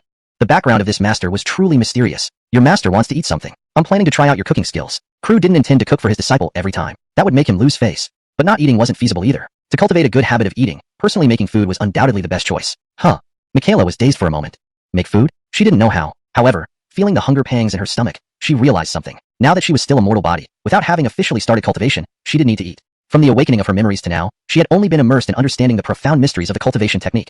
There was no urgency in reaching higher realms. What are you standing there for? Crew knocked on Michaela's head without ceremony. Although she was the reincarnation of an empress, she was now his disciple. So what was wrong with letting her do something? I'll try. Michaela felt a bit hurt, her icy eyes revealing a touch of grievance. This brute man, if he wanted to eat, why didn't he just make it himself? Yeah, go on. Crew encouraged her with a chuckle. Ignoring him, Michaela got off the bed and left the cave swiftly. Rubbing his head and watching her back, Crew had an ominous feeling. His disciple seemed to be a bit angry with him. Would she poison his food? Oh no. Following Michaela out of the cave nervously, Crew watched her every move carefully, lighting a fire and the smoke swirling up. Fortunately, Crew had already processed the small snake with the Jialong bloodline beforehand, which made things much easier for Michaela. Otherwise, with her mortal body, it might have taken half a day just to remove its scales. Though Michaela didn't know much about cooking, she had roasted meat before. She sliced several large pieces from the snake, skewering them with branches and roasting them over the fire. Soon, the snake meat turned golden brown, glossy and aromatic, the dripping fat sizzling into the fire. The fragrance spread immediately. Given its relation to the Jialong, the meat was naturally delectable, needing little processing, simply roasted to become mouth-wateringly inviting. Crew breathed a sigh of relief. Looks like it's edible. Watching Michaela for a while, Crew decided he wouldn't stay idle either. He planned to make snake soup. One roasted meat and one soup, a perfect combination. Both were focused and from afar. It looked like a scene from an earthly life, with fire and smoke rising. Dinner is ready. The freshly made snake soup smelled deliciously fragrant. Feeling quite pleased, Crew turned to look at Michaela. Little Missy's face was smudged with ash, coughing up tears due to the smoky air, looking utterly pitiful. Just as Crew was about to console her, he noticed the charred roasted meat in her hand and couldn't say anything. Girl, everything was fine just now, right? Why did it get burnt after just a while? Pausing for a moment, Crew rubbed his forehead. Though not completely blackened, it looked like smoked ham. I was afraid it wasn't cooked through, so I roasted it a little longer. Who knew it would burn so quickly? Michaela's eyes misted over, showing faint hints of weight shift, grievance. Correction. I was afraid it wasn't cooked through, so I roasted it a little longer. Who knew it would burn so quickly? Michaela's eyes misted over, revealing a hint of grievance. No worries, pay attention next time. It's still edible, Crew said with a helpless laugh, trying to comfort her. Michaela sighed. Understood, Isaiah. Even though it was burnt like this, why did her master still want her to handle cooking? Won't he make her do this all the time? No time for more thoughts. Both placed their prepared meal on a stone table and began to eat. Removing the inedible parts from the small snake, only 10 or so pounds of meat remained. Half was made into snake soup, and the other half into smoked ham.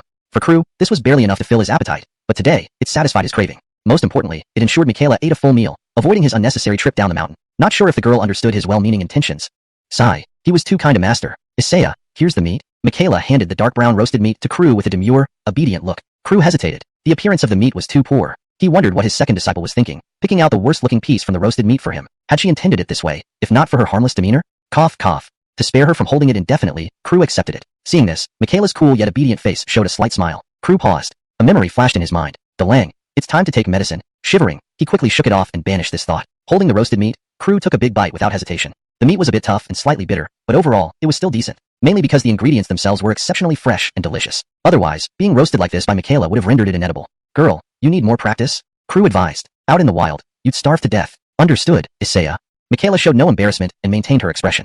Eating most of the roasted meat, followed by Crew's snake soup, it tasted top-notch. Recalling the days when Crew's culinary skills were on par with Michaela's, years of improvement had honed them to gourmet level. Mostly because he loved to eat and put effort into daily meals, unlike others. Michaela also tried Crew's creation, and a surprised look appeared on her beautiful face. So yummy. The little girl buried her head in eating, not moving too much but finishing rather quickly. Seeing Michaela enjoying her meal, Crew smiled happily. This girl hadn't embarked on the path of cultivation yet. If she didn't eat regularly, it would deplete her essence. Using food supplements, it could lay a good foundation before she began her cultivation journey. As a master, he was doing a fairly good job. After the meal, clearing away the garbage, Crew prepared to meditate on more mystic arts. Chapter 62. Suppressing all enemies under heaven. Yunbei City. After securing an inn, Macy, along with John, Milana, and a retinue of guards, arrived near the arena. The area was more bustling than others, attracting most of the young prodigies from all over. As the secret Dryuan realm was about to open, these young elites naturally wanted to test their skills against their peers to evaluate themselves. Lele, should we go in and take a look? Ava's eyes sparkled with interest. Though there were arenas in the northern Liang capital, her brothers never allowed her to enter one. If you want to, princess, we can go in for a quick peek, said Milana, glancing at the towering building, which was new to her and piqued her curiosity. The two girls chatted animatedly as they decided to buy tickets without considering or asking John, who trailed behind Milana silently, lost in thought. Inside the arena, Sinclair had won 10 consecutive victories effortlessly, mastering his inner strength through this trial. He then left with his rewards, heading to the City Lord's mansion to practice further since the Dryuan secret realm would soon open, necessitating that he improve his strength as much as possible. John seemed to sense something and gazed at a slim figure ahead. For a moment, it felt as though he saw through time, witnessing a magnificent silhouette ascending above all heavens, suppressing all enemies under heaven. He was momentarily stunned. Little uncle, is something wrong?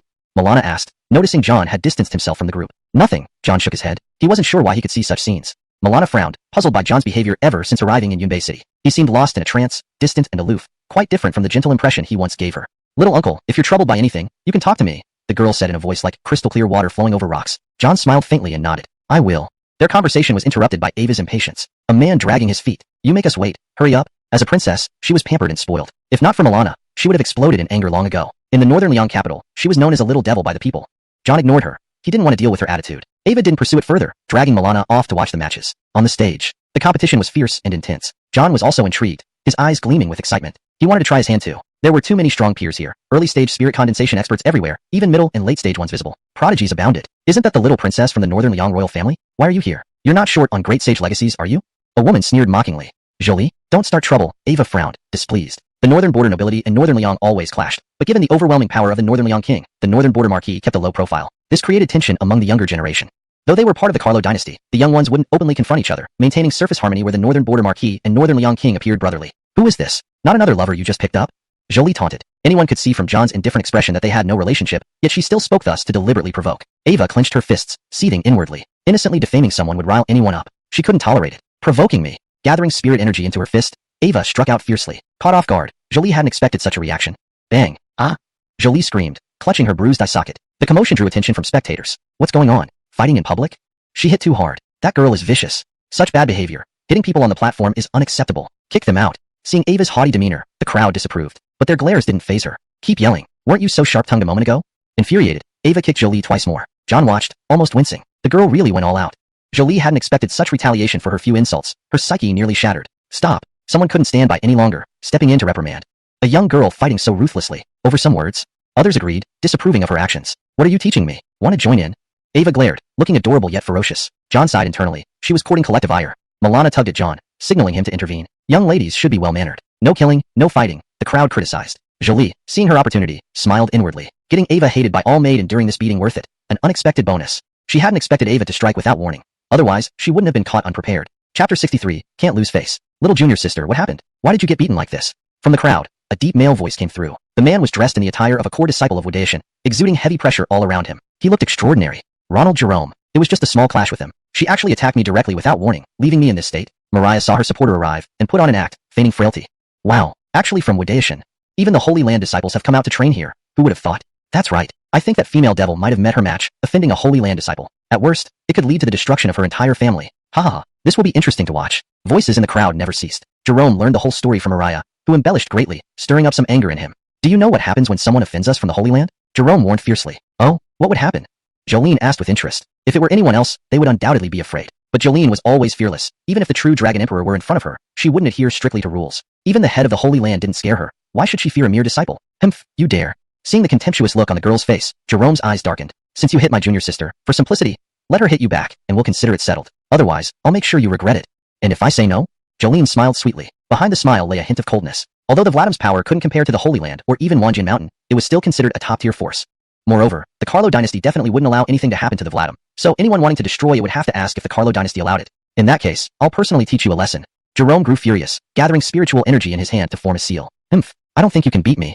Jolene refused to back down. Under Lamar's urging, John also stepped forward to stop the two. Wait, this place isn't suitable for settling matters. Let's move somewhere else. Although only at the early Ningxian stage, the aura he emitted wasn't weaker than theirs. Jerome and Jolene looked around and realized too many people had gathered, including ordinary civilians with no cultivation. Fighting here could harm the innocent. Humph, then let's move somewhere else. Jolene, despite being capricious, wouldn't harm civilians, at most causing mischief but never taking lives. Fine. Jerome nodded grimly without argument. While abroad, one had to take care of their sex reputation and not act recklessly. The group left the arena. They were followed by members of other factions. Flanking Jolene were royal guards, while the Wadaishan core disciples had their own protectors. So if a real fight ensued, it would be evenly matched. In a desolate corner of Yunbei City scheduled for reconstruction, over 100 people had gathered, including outstanding young talents, all coming to witness the show. Though Jerome was a core disciple from Wadaishan, the girl opposite him seemed to have a background as well. Knowing Jerome was from the Holy Land, she still dared to confront him. Rumors suggested she was a princess from the Vladam, though the truth was uncertain. Anyway, enjoy the spectacle. Ronald, I only need Xiaoyi's apology. No need to escalate things for me. Mariah feigned a pitiful appearance. Jolene, unable to stand it, retorted harshly, who's your sister? You disgust me. You're really too much. My junior sister is so understanding, yet you refuse her and act like this? Truly without any upbringing. Jerome felt increasingly repulsed. To him, a gentle and kind junior sister getting bullied this way was all due to the female devil across from them. The crowd watching Jolene's arrogant behavior also disliked her. Seeing her goal achieved, a smirk flashed in Mariah's eyes, though she kept up the wounded facade. Clearly, she portrayed herself as a victim. No more talk. Fight quickly. Jolene urged impatiently. Her spiritual energy circulated, indicating at least late Ningxian strength. This level certainly placed her among the best of the young generation. Though seemingly pampered, she set high standards for herself. Seeing this, Jerome was surprised. The woman before him was no weaker than him. Junior sister, watch how I punish her for you. Despite Jolene exceeding his expectations, he remained confident in his combat prowess, knowing even similar realms didn't mean equal strength. Both tacitly agreed not to involve their factions. Lamar glanced at John beside him, thinking about asking him to intervene. But now, these two were clearly beyond John's level. Given the significant realm gap, better not throw himself into certain defeat. Misinterpreting something, John stepped forward. What's the skill of bullying a woman? Let's fight first. Originally reluctant to meddle, with such clear indications from his nephew, he couldn't disappoint him, right? As in Lucian, can't lose face. Besides, he wanted to test if his current strength could challenge the best of the young generation. Just you? Jerome sneered, sharing the sentiment of the majority. Only early Ningxian challenging late Ningxian? Just me. John nodded calmly. Jolene and Lamar were dumbfounded. While Jolene was puzzled, Lamar was anxious. Didn't Uncle Xiao understand her? Why go now? She was after all a princess of the Vladam. Unless committing major faults, the Holy Land wouldn't hold grudges. Even if losing to Jerome, the royal guards would support her. Haha, asking for death. Jerome, already irritated, gathered spiritual energy, forming a seal. A terrifying imprint rushed toward John. Slash. John mobilized his spiritual energy, wielding his sword with precision, light flashing brilliantly. Sword energy swept through, wildly flying. Note, John should be John, not Shallow Xiao. Adjust accordingly. Chapter 64, Carry. Boom, boom, boom. Gales howled, scattering the residual power in all directions. John's sword chi easily shattered Jerome's seal technique. This scene left most of the onlookers in shock. A mere early concentration realm practitioner could actually match a late concentration realm powerhouse? And he was even an outstanding talent from a holy land. Unbelievable. How can this be? He's 2 minor realms behind but still manages to match him. Simply monstrous. Indeed. And that late concentration realm prodigy comes from Mount Wudao. To bridge 2 minor realms and achieve such parity is indeed monstrous. Could he also hail from some holy land? Otherwise, how could he be so powerful? No. His starting posture seems quite reminiscent of 10,000 Sword Mountain. What? 10,000 Sword Mountain? The one with the invincible great sage who trampled the divine mountain beneath his feet. If he hails from 10,000 Sword Mountain, then it makes more sense. Why don't we try to persuade them to stop fighting? The spectators began discussing among themselves. Mentioning 10,000 Sword Mountain lit up their eyes. In the entire North region, nothing was more famous than the current 10,000 Sword Mountain, especially tales of its invincible great sage running amok in the depths of the great wasteland, igniting excitement and exhilaration. Thus, they held great affection for disciples of 10,000 Sword Mountain and thought it best to defuse the situation. As the crowd buzzed, both John and Jerome filtered out the noise, their eyes filled with caution, ready to engage at any moment. Compared to John, Jerome was inwardly astonished. He couldn't fathom how an early concentration realm practitioner possessed such formidable strength. That single slash revealed that this opponent was no ordinary being. Do you also come from a holy land? Jerome couldn't help but ask. John shook his head, sneering, while his hand grasped the snow-white sword surrounded by sword chi. If not from a holy land, how could one possess such combat prowess? Jerome didn't believe it and once again gathered his spiritual energy, unleashing a terrifying divine skill. The spiritual energy formed a massive hand seal, layer upon layer like overlapping waves, heading towards John. That's the stacked wave hand seal, the most famous Dao stage divine skill of Mount Wudao. Nearly every disciple practices it. I never imagined that Jerome could wield it so proficiently. Truly worthy of being a genius. Let's see how this young man will counter. Hope he doesn't get hurt. The onlookers turned their attention to John, watching his response. Third sword, Mist Cloud. John's expression was solemn. This attack from Jerome was a level above his previous ones. Clearly, he was now serious. This only excited John further. He unleashed his full spiritual energy, the sword intent flowing. Ring. Under John's control, the sword chi transformed into mist, sometimes delicate and graceful, other times immense and suffocating. The fearsome sword technique cut through, not yielding to Jerome in the least. Boom, boom, boom. Another series of intense sounds echoed. Dust clouds rose, and nearby buildings crumbled. However, neither side paused, pushing forward to engage in close combat. The Tai Chi sword art mastered by John wasn't just about sword divine skills, but also included intricate continuous sword techniques. In close combat, he definitely had the upper hand. Cough, cough. These two are far stronger than average concentration realm experts. Truly deserving geniuses. I think both have the potential of a sage lord. Displaying such prowess at the concentration realm, they'll undoubtedly become even more formidable later. With geniuses like these, our human race should prosper more. Amidst the dust, older cultivators, unable to discern the situation, discussed in tones tinged with relief. Unlike them, Milana, Jolene, Mariah, and others wore worried expressions, trying to see through the dust. After a while, the fog settled. A large crater lay in the middle of the arena, created by the clash of their techniques. Huff, John panted, his spiritual energy somewhat depleted. He had used all conventional moves, reserving only his trump card. Using it would likely render him powerless for further combat. Jerome wasn't much better off, his spiritual energy significantly drained as well. He couldn't understand why an early concentration realm individual could give him such trouble. Seeing John unharmed, Milana and Jolene breathed a sigh of relief. Though concerned due to the significant realm gap, they knew John's formidable combat ability kept him competitive. Let's end it here. If there's lingering resentment, resolve it after the Blast secret realm opens. Don't make a spectacle for everyone. A disciple from Mount Wudao intervened. Jerome and Mariah were startled and hastily bowed. We obey Brother Carey's command. Their tone showed deference. Carey, whom they referred to, merely nodded, his expression indifferent. Heard he's the next sage son of Mount Wudao and has already reached the peak of the concentration realm. TSK. Even he is here. Among the younger generation, probably only our Carlo dynasty's young Evar and the Supreme Immortal Court's sage son can surpass him, right?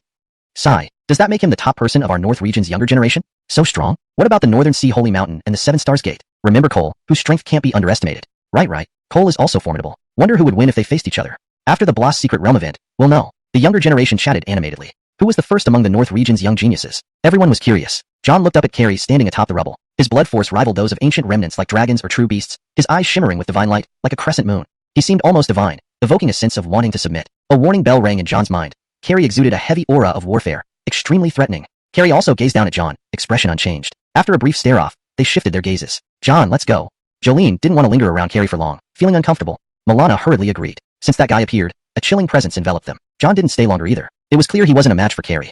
Since the matter was concluded, it was best to leave. His current realm was too low. If he were at the peak concentration realm, he might have confidence in winning. However, things must be done step by step. Haste makes waste. Hashtag chapter 65. The Blast secret realm opens. John and the others returned to the city center. Eileen seemed completely unaffected by what had just transpired, still energetically enjoying her time in the city. Milana had intended to join them but was stopped by John, who instructed her to focus on cultivating in the inn. The opening of the Blast secret realm was approaching soon. This wasn't a time for play. Countless geniuses would participate, including some from ancient lineages, making it highly dangerous and requiring utmost caution. Milana saw that her junior uncle was being strict for her own good and declined Eileen's invitation, focusing instead on solidifying her strength. She aimed to seize an opportunity within the Blast secret realm to advance herself and break through to the soul condensation realm. Eileen was somewhat unhappy and harbored some resentment towards John for taking away her playmate. However, she understood that John was looking out for Milana. Even for her, entering the Blast secret realm entailed risks, let alone for Milana, who hadn't yet reached the soul condensation realm. Though she wouldn't allow Milana to encounter danger, she also respected her need to cultivate and didn't want to disturb. Several days passed quickly. The day the Blast secret realm opened arrived. At Wanjin Mountain, crew ate noodles prepared by Genie, lost in thought. The Blast secret realm seems about to open. I wonder how my obedient disciple is doing.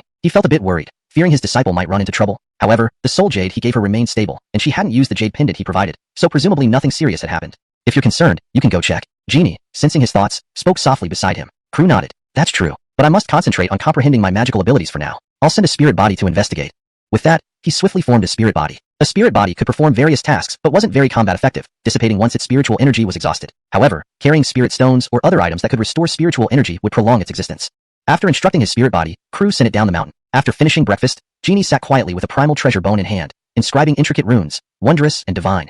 Crew didn't interrupt her and tidied up the dishes before returning to his seclusion to continue comprehending his magical abilities. Outside Yunbei City, amidst towering mountains, lay the entrance to the Blast secret realm, a burial ground of a terrifying great sage. Countless human geniuses and remnants of ancient lineages gathered here, awaiting the opening of the secret realm. Sacred power enveloped the entire mountain range, creating a warm and soothing ambience. Finally, the day has come. Once the journey in the Blast secret realm ends, I'll go back and give Father a piece of my mind. Eileen gritted her teeth. What sounded like sending her out for training was essentially banishing her for being bothersome, so that her father could enjoy some peace. Milana and John exchanged silent smiles. Although the girl was somewhat arrogant and domineering, they had gotten to know her better over the past few days and found her kind-hearted. This made her far more likable than those hypocrites. Nearby, Mariah, Jerome, and other disciples from Wudao Mountain were also waiting for the secret realm to open. John glanced around but didn't spot Carey, which puzzled him. Could it be that he wasn't participating in the Blast secret realm? It was not impossible. After all, Wudao Mountain was a sacred place, and as the next holy son, Carey didn't lack such legacies. The only benefit was engaging with the younger generation to temper an invincible heart. Everyone, I am the mayor of Yunbei City. The Blast secret realm is about to open. Please prepare yourselves, said the old mayor. The dangers inside are extraordinary. If anyone perishes, no one will bear responsibility.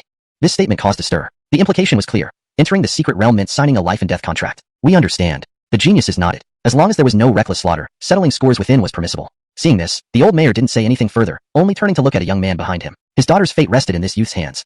The youth was Sinclair, who gave the old mayor a solemn nod. Despite not knowing why the mayor chose him, he had his suspicions. Perhaps it was related to his physique. John paused slightly upon seeing the familiar figure. That presence had left a deep impression on him, one he couldn't forget. The geniuses and remnants waited. Boom. A thunderous sound erupted as overwhelming sacred aura soared skyward, splitting the space with a fine crack. Look, the secret realm has opened. We can enter. Finally, we've waited for this moment. This time, we must secure the treasures of the great sage. After waiting for years, we must gain this opportunity. Besides the young geniuses, powerful cultivators had sealed their realms to peak soul condensation to compete for the legacy of the great sage. However, if discovered by the remaining consciousness of the great sage within the secret realm, they would be instantly eliminated. Yet, for the legacy, taking the risk was worth it. Geniuses and remnants rushed into the crack without hesitation. Let's go in. John looked at the two girls. Once inside, we will be scattered in different areas. The internal space is vast. We need to be cautious. Yes, understood. Milana nodded seriously. Eileen, though silent, acknowledged the need for caution. These two magic weapons, take them. They can guide you to find each other. Once inside, gather first. Don't get separated. Eileen added, I heard from my brothers that some people inside specifically hunt weaker individuals. Although Eileen wasn't afraid, she was concerned for Milana. The girl had peak spirit gathering realm strength, respectable but not formidable. As long as she avoided the center of the Bloss secret realm, she should be able to protect herself.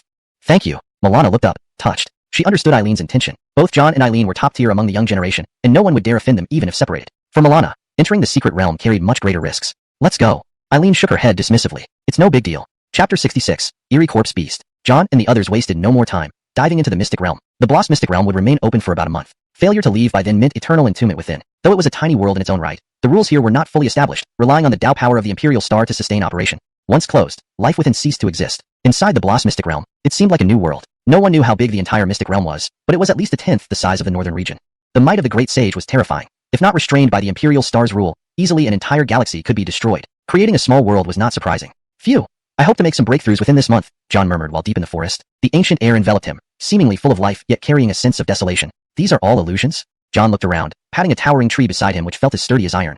It didn't seem fake at all. Suppressing his eerie thoughts, he hurriedly took out the magical artifact Caitlin had given him, showing Lamar's current location. Not bothering with seeking opportunities immediately, finding his companions came first. After all, legacies weren't that easy to find. If they were, the Bloss mystic realm wouldn't have remained until this era. Moreover, obtaining such an opportunity wasn't necessary for him. Engaging more with peers held greater importance. With a cultivation method like the Imperial Scripture in his possession, mastering something like the Great Sage Law probably wouldn't benefit much. Activating his agility technique, John sped off in the direction indicated by the artifact. The Bloss mystic realm was vast. Finding Lamar would likely take several days. Roar. Suddenly, a terrifying beast roar echoed from the dense forest, bringing an additional layer of fear. John halted, curiosity flickering across his face. What happened? Could it be a dispute between a human prodigy and an ancient remnant? If so, it might signal an opportunity. Approaching the commotion, he soon witnessed an eerie scene. Corpse beast! John exclaimed. The beast causing the horrifying roars was a somewhat decaying corpse. Such creatures usually only existed in forbidden areas. Why would there be one here in the Bloss mystic realm? And why hadn't he heard about this before? Detecting the living presence, the corpse beast focused on John. This corpse beast was originally a peak concentration stage Anton, considered a powerful creature among ancient remnants, effortlessly surpassing ranks in battle. Now corrupted, its combat strength had increased, being undying and having endless stamina. Anyone would be troubled. Realizing his inferiority, John hurriedly fled using his agility technique. Even just one peak concentration stage Anton was tough enough, let alone a corrupted corpse beast. Roar! How could the Anton corpse beast allow its prey to escape? The pure life force was an excellent supplement for these beasts. Charging after John with large strides, it knocked down numerous iron-like trees within moments. Despite losing flesh, it showed no reaction. The creature felt no pain. Exiting the forest, the Anton corpse continued the chase relentlessly. F***CK. This thing's too tenacious. Keeps chasing me non-stop. Pursued for tens of miles, John couldn't help but curse. He needed to come up with a plan. Elsewhere, Crew strolled leisurely through the Bloss mystic realm. Technically, he was merely a spiritual body. Leaving from 10,000 Sword Mountain, he arrived at the Bloss mystic realm just in time before the entrance closed. There's a good show ahead, Crew mused, holding the immortal concealment sword, exuding the aura of a sword immortal. In the distance, loud fighting noises could be heard. Crew swiftly arrived on the scene. It was a place of opportunity, preserving a valuable medicinal herb beneficial to many peak concentration stage prodigies, though useless to him. Not everyone had a terrifying sanctuary supporting them. Most prodigies came from minor clans, or were neglected disciples of sects. Human race, this treasure belongs to us now. Don't even think about touching it unless you wish to die. A magic bird with golden vulture blood declared coldly. The ancient remnants still act arrogantly today? Haven't you learned your lesson from the ancestors of 10,000 Sword Mountain? A young man dressed in 10,000 Sword Mountain outer disciple attire retorted. His realm wasn't high, but he had pride bestowed by 10,000 Sword Mountain. Crew paused, feeling somewhat reassured. However, their combined strength was far from matching the ancient remnants. Continuously provoking them wouldn't be wise. 10,000 Sword Mountain. You're a disciple of 10,000 Sword Mountain? The magic bird gritted its teeth, hesitating. The divine mount commanded any primordial life forms encountering disciples of 10,000 Sword Mountain must yield, taking full responsibility for any actions otherwise. We're in the Bloss mystic realm. How can anyone trace the slaughter of these human prodigies back to us? A golden fur lion snarled. That's right. The golden-scaled phoenix agreed, eyes turning cold. Let's strike together and annihilate them. Several formidable ancient remnants gathered, their overwhelming might and fearsome aura spreading. Brother Zhou, what do we do? Should we retreat temporarily? A major clan disciple suggested. Brother Zhou was the 10,000 Sword Mountain outer disciple. Retreat while fighting. They won't chase far since they're after the treasure. Once we retreat, they will conflict, allowing us to reap the benefits. Thomas conveyed via telepathy. Besides the treasure, the corpses of these fierce beasts would also serve as treasures. They could always boil everything together. Understood. The disciples allied with 10,000 Sword Mountain nodded. ##### Chapter 67. Paying respects to little junior uncle. Thomas and his companions retreated into the distance. As he had anticipated, after driving them away, the ancient remnant species began to harbor suspicions amongst themselves. The ancient remnant species were never a united force. Each harbored ambitions of monopolizing treasures, thus not exerting their full strength to annihilate Thomas's group. They all held back, leaving the human prodigies unscathed. Brother Zhou, your foresight is impeccable. Yes, although this group of ancient remnants possess formidable combat prowess, they are not exactly bright and are easily manipulated by you. It's absolutely ridiculous. Now we can reap the benefits under Brother Zhou's leadership. We can seize the opportunities without breaking a sweat. The disciples from smaller factions voiced their thoughts, with evident joy on their faces. Truly worthy of being disciples from 10,000 Sword Mountain. Although it's not as prestigious as the Holy Land, one can't help but feel reassured. Crew hid in the shadows, nodding in approval. This child is outstanding. Even with average talent, he will certainly become a pillar of 10,000 Sword Mountain in the future. He possesses the demeanor of a great general who remains calm in the face of danger. A rare trait in young people. Alright, let's focus on how to deal with these ancient remnants. Even if they kill each other, we cannot easily handle the situation. Amidst everyone's admiration, Thomas did not let pride get the better of him but remained solemn. While reaping the benefits, it is crucial not to underestimate the formidable power of the ancient remnants. Otherwise, we would surely suffer retaliation. Understood. The group of prodigies nodded in agreement. Most were convinced, though there were one or two who showed a hint of disdain. After some contemplation, Crew prepared to appear and join this group of prodigies. Being from 10,000 Sword Mountain and its affiliated forces, he felt the need to offer his protection. There seems to be someone over there, but I wonder which faction's disciple he belongs to. Judging by his bearing, he has an air of elegance and grace typical of a sword immortal. He must have a significant background. Could he be from a Holy Land? How could that be possible? Descendants of Holy Lands aren't just anywhere. He might be from a major faction, but hardly a Holy Land. The prodigies discussed among themselves. Thomas also focused his gaze on Crew. He couldn't tell the purpose of this imposing man before him. If it came to a fight, he had a feeling, even all of them combined wouldn't be a match for him. Sealer? Thomas recalled the term, and his expression shifted from solemnity to astonishment. May I know what instruction you seek, senior? He immediately spoke respectfully. From Crew, he sensed an aura that wasn't characteristic of a young person. Rather, it exuded immense authority. He made the judgment. It was highly likely. Hearing this, Thomas and the group of prodigies were taken aback. Senior? Why does Brother Zhou call him that? Could he be an acquaintance? Could it be a sealer? How could that be possible?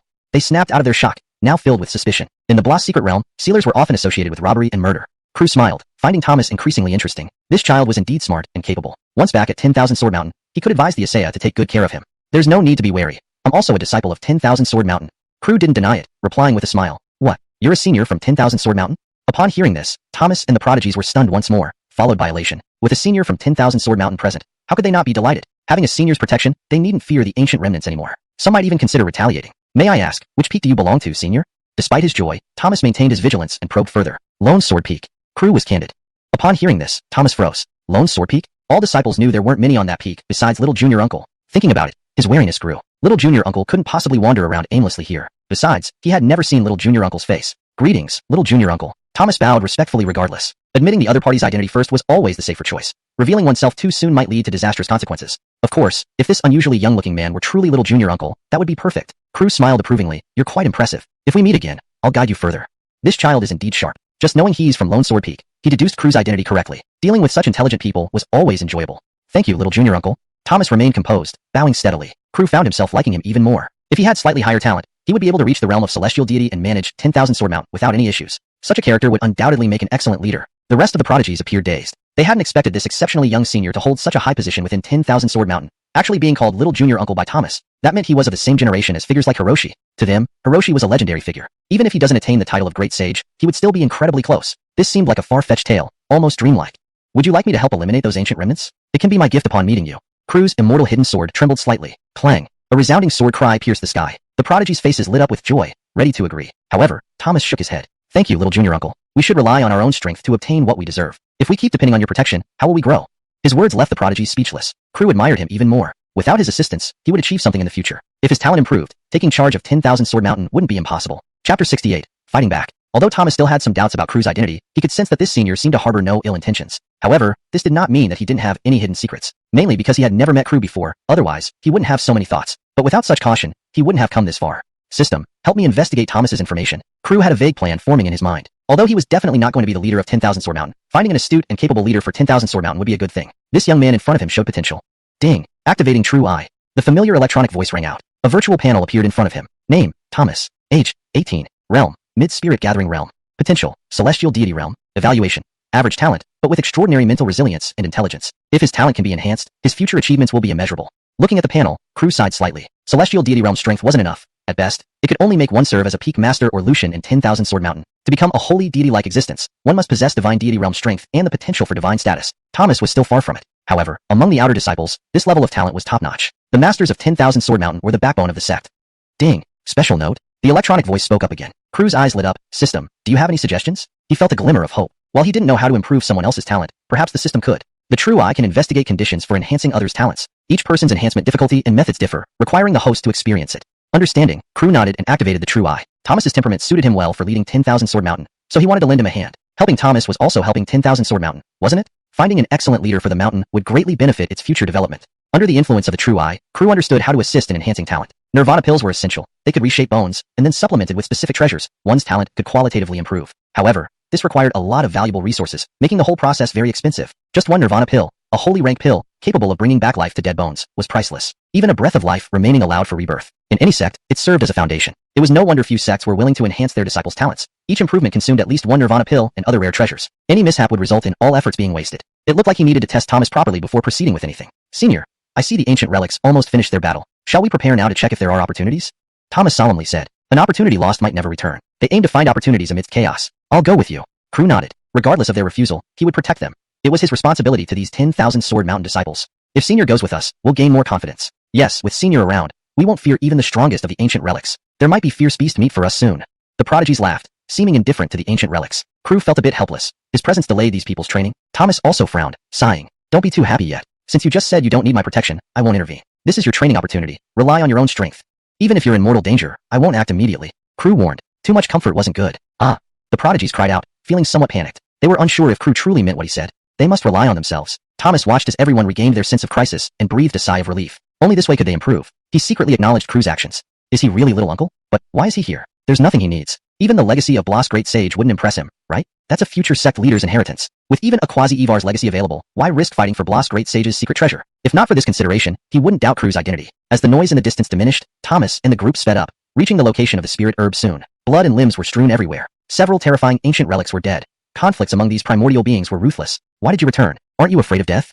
A piercing cry pierced the sky. The ancient demonic bird with golden rock blood flapped its wings, releasing sonic wave powers. It was also panicking. Already wounded from previous fights, facing humans again put it at a disadvantage. Haha, quickly hand over the treasure medicine, and we'll spare your life. Thomas saw its panic and, after resisting the sonic waves, coldly chuckled. Initially fearing a trap set by the relics, he realized his high estimation of them was incorrect. The bird hesitated. It couldn't bear parting easily with the hard-fought treasure.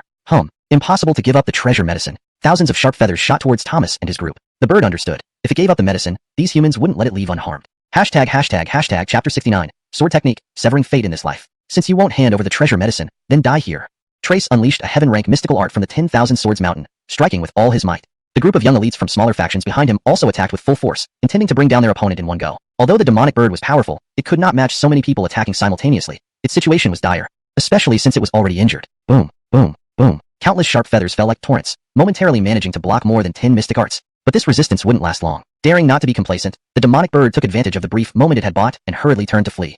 If it didn't escape now, it would truly be done for. You think you can run? Stay right there. Trace employed his movement technique, instantly bursting into a speed far exceeding his cultivation level, closing in on the demonic bird. Seeing Trace catching up, the demonic bird felt furious. Once I'm out of danger, I will slaughter all humans. Surging wave hands. Only a few steps away from the demonic bird, Trace formed a seal with both hands, gathering his spiritual energy to unleash this formidable move. The seal struck much faster than his movement technique, slamming directly onto the demonic bird's massive wings several meters wide. Screech. The demonic bird cried out in pain as its body lost control, crashing towards the ground. Nice work. Truly worthy of being a disciple of the 10,000 Swords Mountain. Even an early spirit condensation stage demonic bird is no match for him.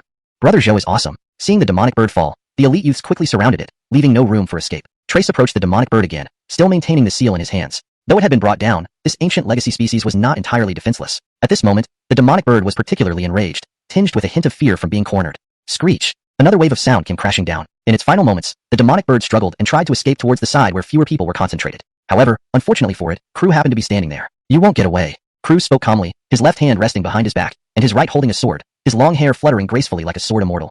The senior is about to make his move. Let's watch closely. The techniques of the senior are bound to be profound, offering us much to learn. Yes, indeed. Watch carefully. The elite youths awaited anxiously. A surge of sword intent flowed around Crew, sword chi piercing through the sky. Seeming to feel an immense terror, the demonic bird halted mid-flight, turning abruptly in the opposite direction. Thud. A deep rumble echoed throughout the heavens and earth. It seemed to be the power of Dryuan Mystic Realm's rules. Crew's aura was too overwhelming, even attracting the attention of the rule forces. Looks like I can't be too showy. Raising his eyes slightly, Crew frowned and reined in his aura, bringing his realm down to late spirit condensation stage.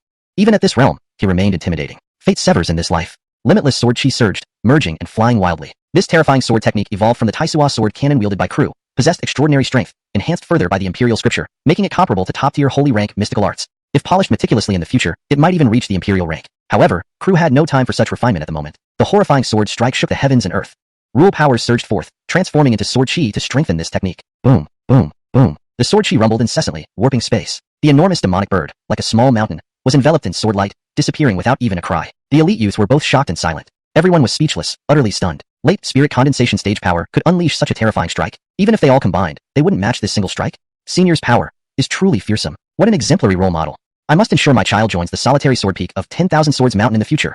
Indeed, with such a powerful senior guarding the peak, joining would undoubtedly benefit us greatly. The elite youths discussed among themselves. Crew sheathed his immortal concealment sword, embodying the demeanor of a sage. He looked at the nearby trace. I didn't have to intervene, but it flew towards me, and I simply dealt with it. It would have died by your hands anyway, so consider this a small favor. This kid's eyes carried a hint of resentment, so Crew felt compelled to explain. Uncle Senior's sword move was magnificent. I am deeply impressed. Trace, despite feeling helpless, said nothing more, merely bowing respectfully to Crew. Senior, if we encounter any cultivation problems, may we seek your guidance? Absolutely, as a swordsman, guiding us should be quite easy. Senior, that move was incredibly cool. Was it a unique technique of 10,000 Swords Mountain, or something you created? The elite youth's eyes shone with admiration for Crew. Took me some effort to create. Crew chuckled and nodded. Enjoying the admiration, he felt especially pleased. Upon hearing this, even Trace was rendered speechless. If it were a technique from 10,000 Swords Mountain, it would be understandable, given that the mountain has produced many quasi-imperial experts, and passing down formidable techniques is normal. But creating a new skill isn't trivial. Apart from a strong foundation, it requires exceptional talent. Every cultivator who creates their own martial arts stands unrivaled at their realm. Seeing these elite youths in shock, Crew felt quite proud but didn't want to boast, promptly shifting the conversation to ask about their cultivation issues. With the eye of true knowledge, helping them was a breeze. Of course, the elite youths didn't miss this opportunity. Trace was no exception. He possessed mental maturity beyond his years, but average talent was his biggest hurdle. To become stronger, besides talent, a good teacher was essential. Talent was nearly impossible to improve, but finding a great teacher was feasible. And here was Crew. Crew instructed each of them patiently while the others who weren't immediately engaged started a fire, collecting the bodies of the ancient legacy species, preparing a grand meal. These ancient species flesh rivaled treasure medicines, capable of enhancing realms and blood chi. For the elite youths of smaller factions, these were highly valued and scarce resources. Hashtag Chapter 70, Evolving Treasure Techniques. Senior, it's ready to eat. The aroma of roasted meat filled the air. The golden brown roasted meat had an exceptionally crispy exterior, and as the fat dripped into the fire, a sizzling sound followed by a rich fragrance permeated the area. Here I come. Crew was also drooling. This inviting smell, no one could resist it. Everyone began feasting. The fragrance of the meat spread far and wide. If only we had some wine to go with this, Crew said with a hint of regret while eating the roasted meat. He felt something was missing. Senior, my family runs a royal exclusive winery. We have countless varieties of fine wines. Would you like to try some? A slender young man from the crowd hurriedly spoke up upon hearing Crew's sigh. Though there were multiple royal exclusive wineries, this still indicated that his family's wine was undoubtedly among the best in the world. Otherwise, it wouldn't have been granted the title of imperial wine. Bring it on. Bring it on. Crew's eyes widened with joy. What a pleasant surprise. Wine produced by a royal exclusive winery was surely among the finest in the world. Heh. This wine is called Heroic Valor, personally named by His Majesty. It's not sold outside. These bottles are ones I sneaked out from home. Please keep it a secret to avoid trouble. The slender youth carefully took out 3 jars of wine, and the rich fragrance immediately filled the air. Wow. The scent alone makes me feel a bit tipsy. Fine wine. Truly exquisite. No wonder it's supplied exclusively to the royal family. Quickly, brother. Let us take a sip too. The other prodigies were also eager. This imperial wine was rare even for them, ranking among the top in the world. Gentlemen, I only have these few jars, just enough for each of you to taste. The slender youth, seeing the ravenous looks of the group, quickly put away the heroic valor, fearing it would be snatched away. Don't worry. Just one sip will do. Yes, just one sip. Everyone spoke anxiously, and Crew watched eagerly. Relaxing his guard, the slender youth handed 1 bottle to Crew. This jar is for Senior to repay your guidance. Crew happily accepted it, though he felt he hadn't really taught much. But it was hard to refuse such kindness. Honestly, the wine smelled too good. Brother, what about us? The prodigies gazed longingly at the wine in the slender youth's hands. The energy contained within the wine was comparable to the essence of ferocious beasts, providing significant benefits to their current state. It wasn't just for tasting the flavor. After all, we killed this beast together. Let's drink this bottle to celebrate today's success. After some hesitation, the slender youth made his decision. Luckily, what he brought wasn't the premium, heroic valor, otherwise, he would have been heartbroken. The premium, heroic valor, could only produce a dozen or so bottles every 100 years, and even the emperor kept it in reserve. Drinking it regularly not only enhanced physical strength and cultivation, but also improved one's constitution to a certain extent. Crew enjoyed drinking the wine and eating the roasted meat, feeling extremely content. In addition to the roasted meat, there was also soup made from the treasure medicine they had just obtained. After stewing, its effects were very powerful. Crew didn't compete with the prodigies over the soup, letting them enjoy it. For them, it was highly beneficial, but it did nothing for Crew. After eating and drinking to their heart's content, Crew prepared to close his eyes and rest, momentarily forgetting why he was here. Senior, what's that? Suddenly, a voice broke the silence. The corpse of the demon bird had most of its flesh removed, revealing a faintly glowing treasure bone rune inside. It seems to be incomplete bone runes. Who knows if we can extract a treasure technique from it? The demon bird didn't erase the bone runes before dying? It appears Senior slew it too quickly, leaving no time for that. If we can, won't we gain another powerful treasure technique? Exactly. This demon bird has the lineage of a golden wing pong, so the treasure technique must be strong, at least earth rank. Although it's incomplete, it will be usable for quite some time for us. The prodigies were visibly excited. Even Thomas showed signs of delight. An incomplete Earth rank technique was still a very powerful skill. Even though Thomas possessed a heaven rank skill from the 10,000 Sword Mountain, it was his ultimate move and couldn't be used constantly. With his current abilities, he could use it only 2 or 3 times before being exhausted. One must understand that even a powerful figure like Marquis Boyd relied heavily on heaven rank skills. For their level, Earth rank techniques could be used for a long time and were incredibly potent. The prodigies extracted the treasure bone from the demon bird. Phew, it's still quite fragmented. In fact, most of the bone runes are intact, but they're too scattered for me to piece together. Sigh, perhaps we hoped too much. Beast treasure techniques aren't that easy to obtain. Even with Senior's quick slaying, the demon bird managed to erase its innate treasure technique. No problem. We didn't have high hopes. An unexpected bonus is nice, but if not, it's fine too. The prodigies were disappointed, but remained positive. They hadn't expected this from the start. Let me see the treasure bone. Crew spoke up. As long as there were residual runes on the bone, he had a way to reconstruct the complete treasure technique. The Kuenping treasure technique was acquired this way. Do you want to try, Senior? Thomas's eyes gleamed. Some powerful cultivators could deduce complete treasure techniques from partial runes. Such experts were extraordinary, even difficult for saints to achieve. Crew nodded without a word, accepting the treasure bone from Thomas. The Eye of True Insight activated. During the evolution of the Kuenping treasure technique, enormous energy was expended, requiring much time. But for a mere Earth rank technique, it was completed instantly, even tracing back to its origin. The demon bird had Golden Winged Peng bloodline, but it was too distant, with minimal bloodline power. Tracing back couldn't possibly restore the full grandeur of the Golden Winged Great Peng treasure technique. That was a saint rank treasure technique. A strange light flickered in Crew's eyes as rune energy flowed within him. In no time, he reconstructed the demon bird's treasure technique, but the peculiar light didn't stop. Under the Eye of True Insight's influence, the treasure technique runes began to evolve backward. Peng bird treasure technique. Crew channeled rune energy, emitting a faint pressure reminiscent of the Golden Winged Great Peng. Its power rivaled a heaven rank treasure technique. Chapter 71. Sense of Crisis. Boom. The terrifying power of the treasure art swept across. It seemed as if a golden Peng had escaped. Note, Peng is specifically a mythological creature in Chinese culture, often translated as Peng in English to retain its cultural significance. So, golden Peng is more appropriate here. Even superficially, its power was not to be underestimated. The treasure art struck directly into a nearby small mountain, easily leveling it. The mountain collapsed, and rocks scattered everywhere. Whoosh! It has the might of a heaven-ranked treasure art.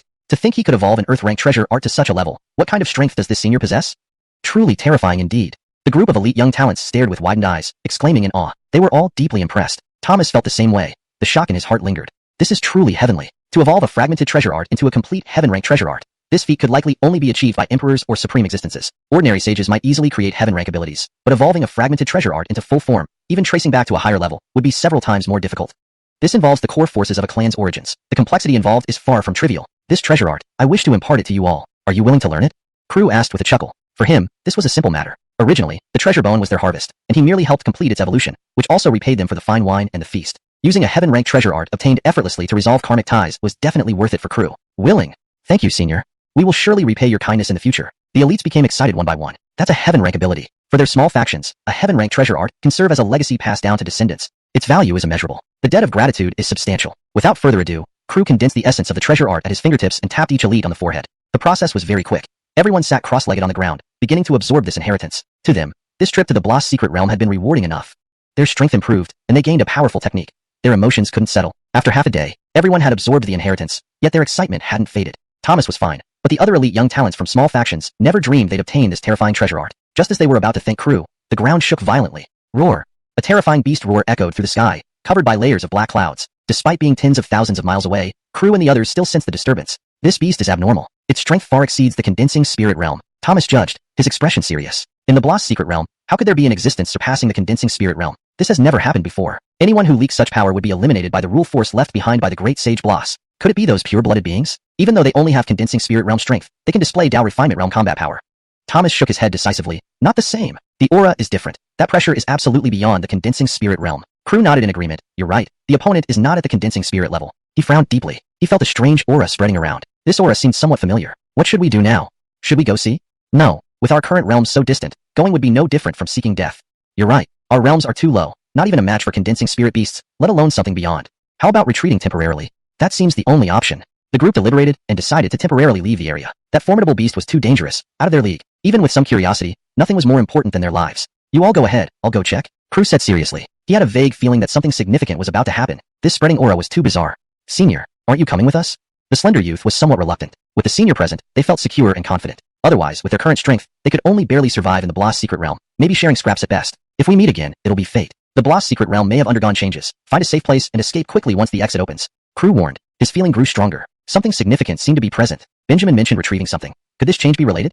Understood. Hearing the senior's warning, everyone exchanged glances and solemnly nodded. Keep this. It can save your lives in critical moments. Looking at the group, Crew sighed, forming a jade token and handing it to Thomas. All encounters are fateful. Crew didn't want them to die here. What would happen next was uncertain, but it felt extremely dangerous. This jade token possessed his peak power, able to withstand 3 lethal attacks, the only thing his spirit body could offer. He must investigate what's happening, and find his disciple soon. Joey was still pondering over skills at the reflection cliff. Only Crew could protect his disciple now. Though the items he gave could save his life, Crew was still worried. John was his first disciple. Senior, until we meet again. Watching Crew depart, the elites bowed respectfully, filled with admiration. In a valley, John panted heavily, his spiritual energy almost depleted. Gulping. From his storage space, he took out a small gourd filled with spirit spring water, which could quickly replenish his exhausted spiritual energy.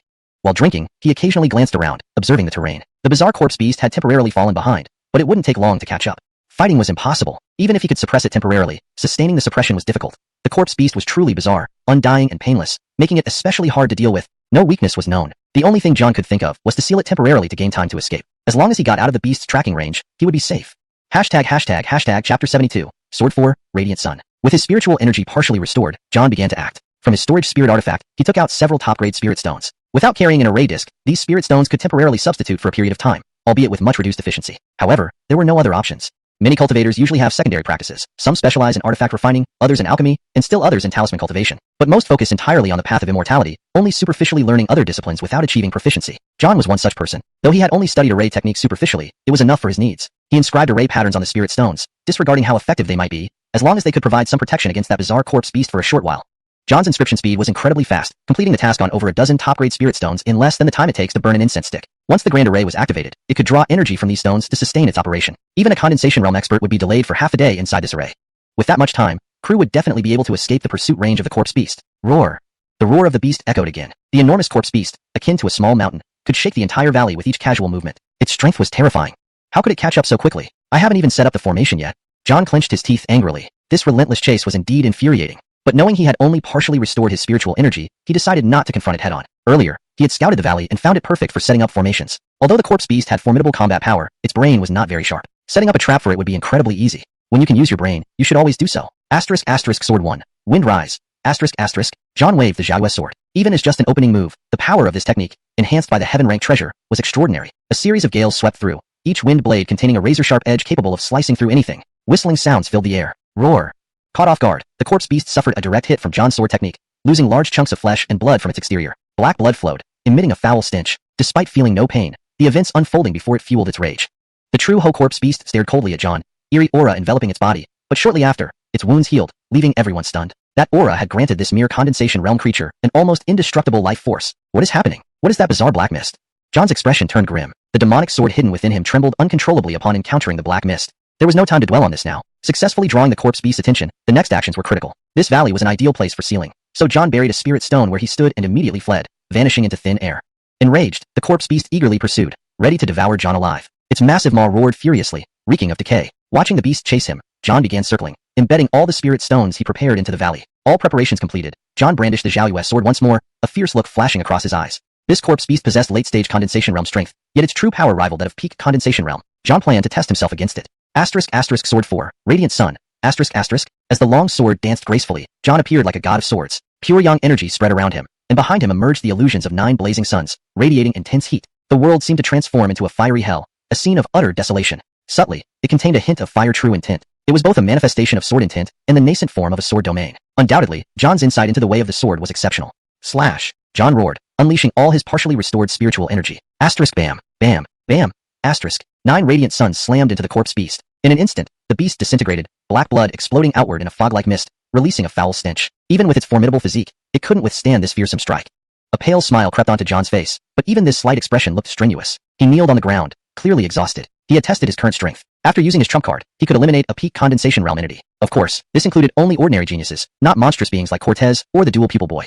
Nonetheless, achieving this much satisfied John. Seeing the corpse beast beginning to regenerate from his strike, John felt a sense of helplessness. How absurd. It could resurrect after such damage, defying reason. Thankfully, he had prepared earlier, hastily channeling his remaining spiritual energy into the spirit stone underfoot. The array pattern quickly activated, connecting with the previously placed spirit stones, emitting a bright white light.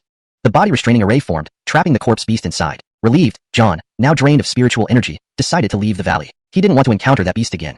It was too tenacious and practically unkillable. What had happened in this Bloss secret realm that produced such a creature? It must have only recently appeared. Otherwise, there would have been rumors. Crew followed the bizarre aura. He understood why it felt familiar. The venerable peacock had had a similar scent, decayed to the extreme. However, it wasn't exactly the same source. Looks like that old man kept many secrets from me. Crew muttered. This 10,000-year-old Lucian surely had many tricks up his sleeve. Still, he had benefited from the Lucian as well. The purple Imperial Bell remained in his system space, though it was only borrowed. It was still a supreme Imperial treasure. He doubted those ancient divine mountain creatures wouldn't miss it. Moreover, although such treasures could ignore restrictions and return to their own forces, crew also had countermeasures. Placing this Imperial treasure into the system space ensured that even if the Emperor himself came, it would be impossible to retrieve. Chishan, here lava flowed everywhere. A being beyond the condensation realm resided here, absorbing energy from the lava. An eerie aura emanated from its body. Chapter 73. Another one? With a lion's body and an eagle's head, and with wings sprouting from its back, it was enveloped in raging flames, radiating intense heat. A griffin? Such a mythical beast is quite rare. Crew became interested. If possible, he wished to capture a griffin as a mount. Although, there was already a golden 9-headed lion serving as a mount in the 10,000 Swords Mountain. But could a man ever have too many mounts? Unfortunately, this mythical beast had clearly turned into a mindless zombie, leaving Crew feeling a bit regretful. What a fine mount a griffin would make. The strange mythical beast sensed Crew's presence and stopped devouring the magma. It lifted its eyes and stared at Crew intently. However, it did not immediately charge forward or try to tear Crew apart. Instead, it seemed to be fearing something. This was instinctive fear. It was that peculiar substance that feared Crew. Strange. Crew stroked his chin. He noticed this zombified beast's fear of him. But what could be the reason? Why would it fear him? Did he possess something special? Being just a spiritual body, aside from the items stored in his system space, he possessed nothing else. His current realm was suppressed at the peak of the concentration stage, so there was no reason for the zombified beast to fear him. Puzzled, Crew couldn't figure out the reason. But despite the lack of understanding, he was quite curious about the mysterious aura. Could this aura revive the dead? Moreover, why did it feel similar to the aura around Iron? What exactly was it? These questions plagued him like being scratched by a cat's claws, causing unbearable irritation. Crew took steps toward the strange zombified beast. The griffin growled lowly, warning Crew not to come closer while retreating step by step in fear. As Crew approached, he activated his true knowledge eye. He wanted to see why this zombified beast formed. Perhaps his system could provide answers. A divine glow shimmered in his eyes, and soon a virtual panel appeared. Species, Griffin. Cultivation level, Gao refinement stage, originally at peak concentration stage. Strength significantly increased after being contaminated by the peculiar substance. Racial talent, Dao tier, comparable to Sage Lord level. Description. Initially dead and decayed, revived by the peculiar substance into an immortal state. Upon encountering any living being, it desires to annihilate and devour their vitality. Note, this peculiar substance should not exist. Please investigate the reason yourself. Looking at this panel, Crew felt a heavy heart. The sense of crisis grew even more oppressive. Don't run. Seeing the griffin flap its wings as if trying to fly away, Crew immediately activated the Kunping treasure technique and rushed towards it at high speed. He still hadn't fully understood it yet. At least he needed to collect some of the peculiar substance to take back and analyze with his true knowledge eye. However, the strange zombified beast fled like a rat fleeing a cat, daring not to stay. Sword 7, Celestial Stars. Crew raised the immortal concealment sword. Sword principles condensed, and countless sword auras rose with the wind. The law domain formed, locking down the surrounding area's chi, preventing the strange zombified beast from escaping. In the void, sword auras surged, coalescing into massive meteors that rained down upon the griffin like a meteor shower. The sky was ablaze with dazzling stars, all carrying powerful sword might. Boom, boom, boom. The devastating explosions continued. Even the space itself seemed distorted under such formidable sword arts. Though using peak concentration stage strength was strenuous, Crew's understanding of the primal origin sword technique was unfathomably deep. Condensing and refining the sword art posed no problem. Had it been otherwise, he wouldn't have been able to unleash this strike. The griffin plummeted from the sky. Its massive body, resembling a mountain, was shredded into minced meat by the terrifying sword aura, creating a bloody scene. However, an astonishing sight unfolded. The flesh reattached, restoring its original form. Despite appearing unharmed, the griffin's fear of Crew intensified. Space remained locked by the residual power of the sword art. Crew slowly approached the griffin. Why were you running? I merely wanted a piece of your flesh. His tone was leisurely, as if plucking a single hair. Screech. As Crew drew near, the griffin's fear reached its peak. Crew felt quite helpless, unsure what it was afraid of. Nonetheless, his actions didn't pause. He decisively cut off the wing on its back, swiftly storing it in the system space and severing all connections between the wing and the main body. Sure enough, the griffin's wing did not regenerate, seemingly lost permanently. Even the peculiar substance's power could not restore it. Screech. The griffin instinctively panicked, flapping its wings and attempting to soar into the sky, but crashed hard onto the ground before it could fly far. Repeated attempts resulted in the same outcome. Its roars were incessant and deafening. Though I can't kill you, suppressing you here isn't a bad method. Crew quickly decided how to handle the zombified beast. Since he couldn't yet completely eliminate it, sealing it was the best option. Forming seals with his hands, he retrieved over 10 divine sources from the system space, imprinting array patterns on them. Harnessing the immense energy within the divine sources and combining it with the sealing array patterns would ensure the zombified beast remained sealed for more than 10,000 years. The energy contained within divine sources was extremely vast, sufficient to seal a creature at the Dao refinement stage with plenty to spare. Seal. On command. The divine sources and array patterns emitted dazzling white light. Crew's proficiency with arrays had improved recently, and thanks to his top-tier talent, he progressed rapidly. The sealing array took shape. The roars ceased entirely, and the strange zombified beast was thoroughly sealed. Unless unforeseen circumstances arose, it would never escape in this lifetime.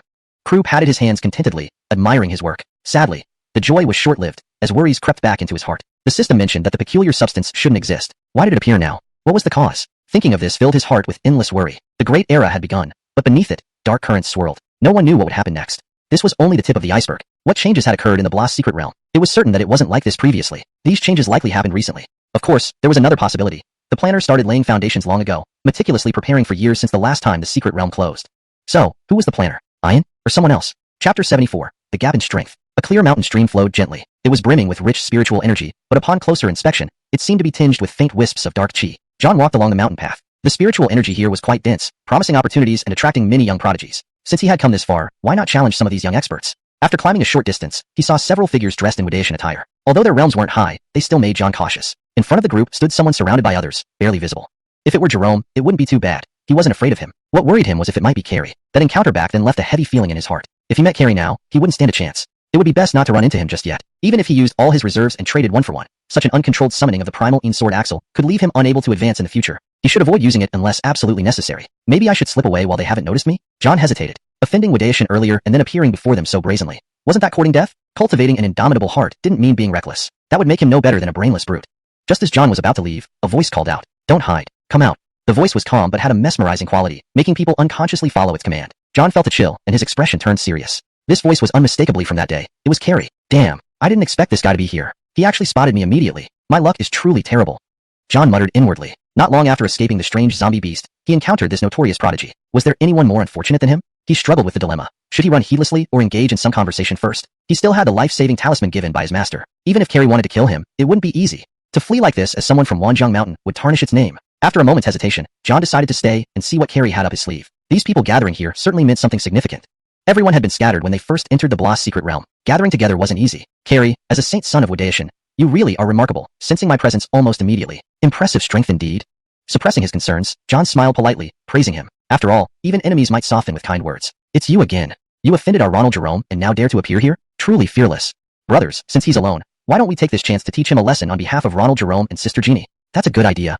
He's strong, but we outnumber him, and with Ronald here, taking him down should be easy. Before Carrie could respond, the Wadation disciples clenched their fists, seemingly ready to tear John apart. John sighed inwardly. At least pretend to have some shame, will you? Always bullying the weak isn't very martially honorable. But, with everything at stake, John drew his sword Jiaoshua. The silver blade gleamed, giving him an air of a celestial swordsman. Buzz. The formidable sword intent suppressed the disciples, rendering them immobile. Their realms were not high, and not everyone possessed prodigious talent and combat prowess. While they were considered geniuses, there were many levels among geniuses.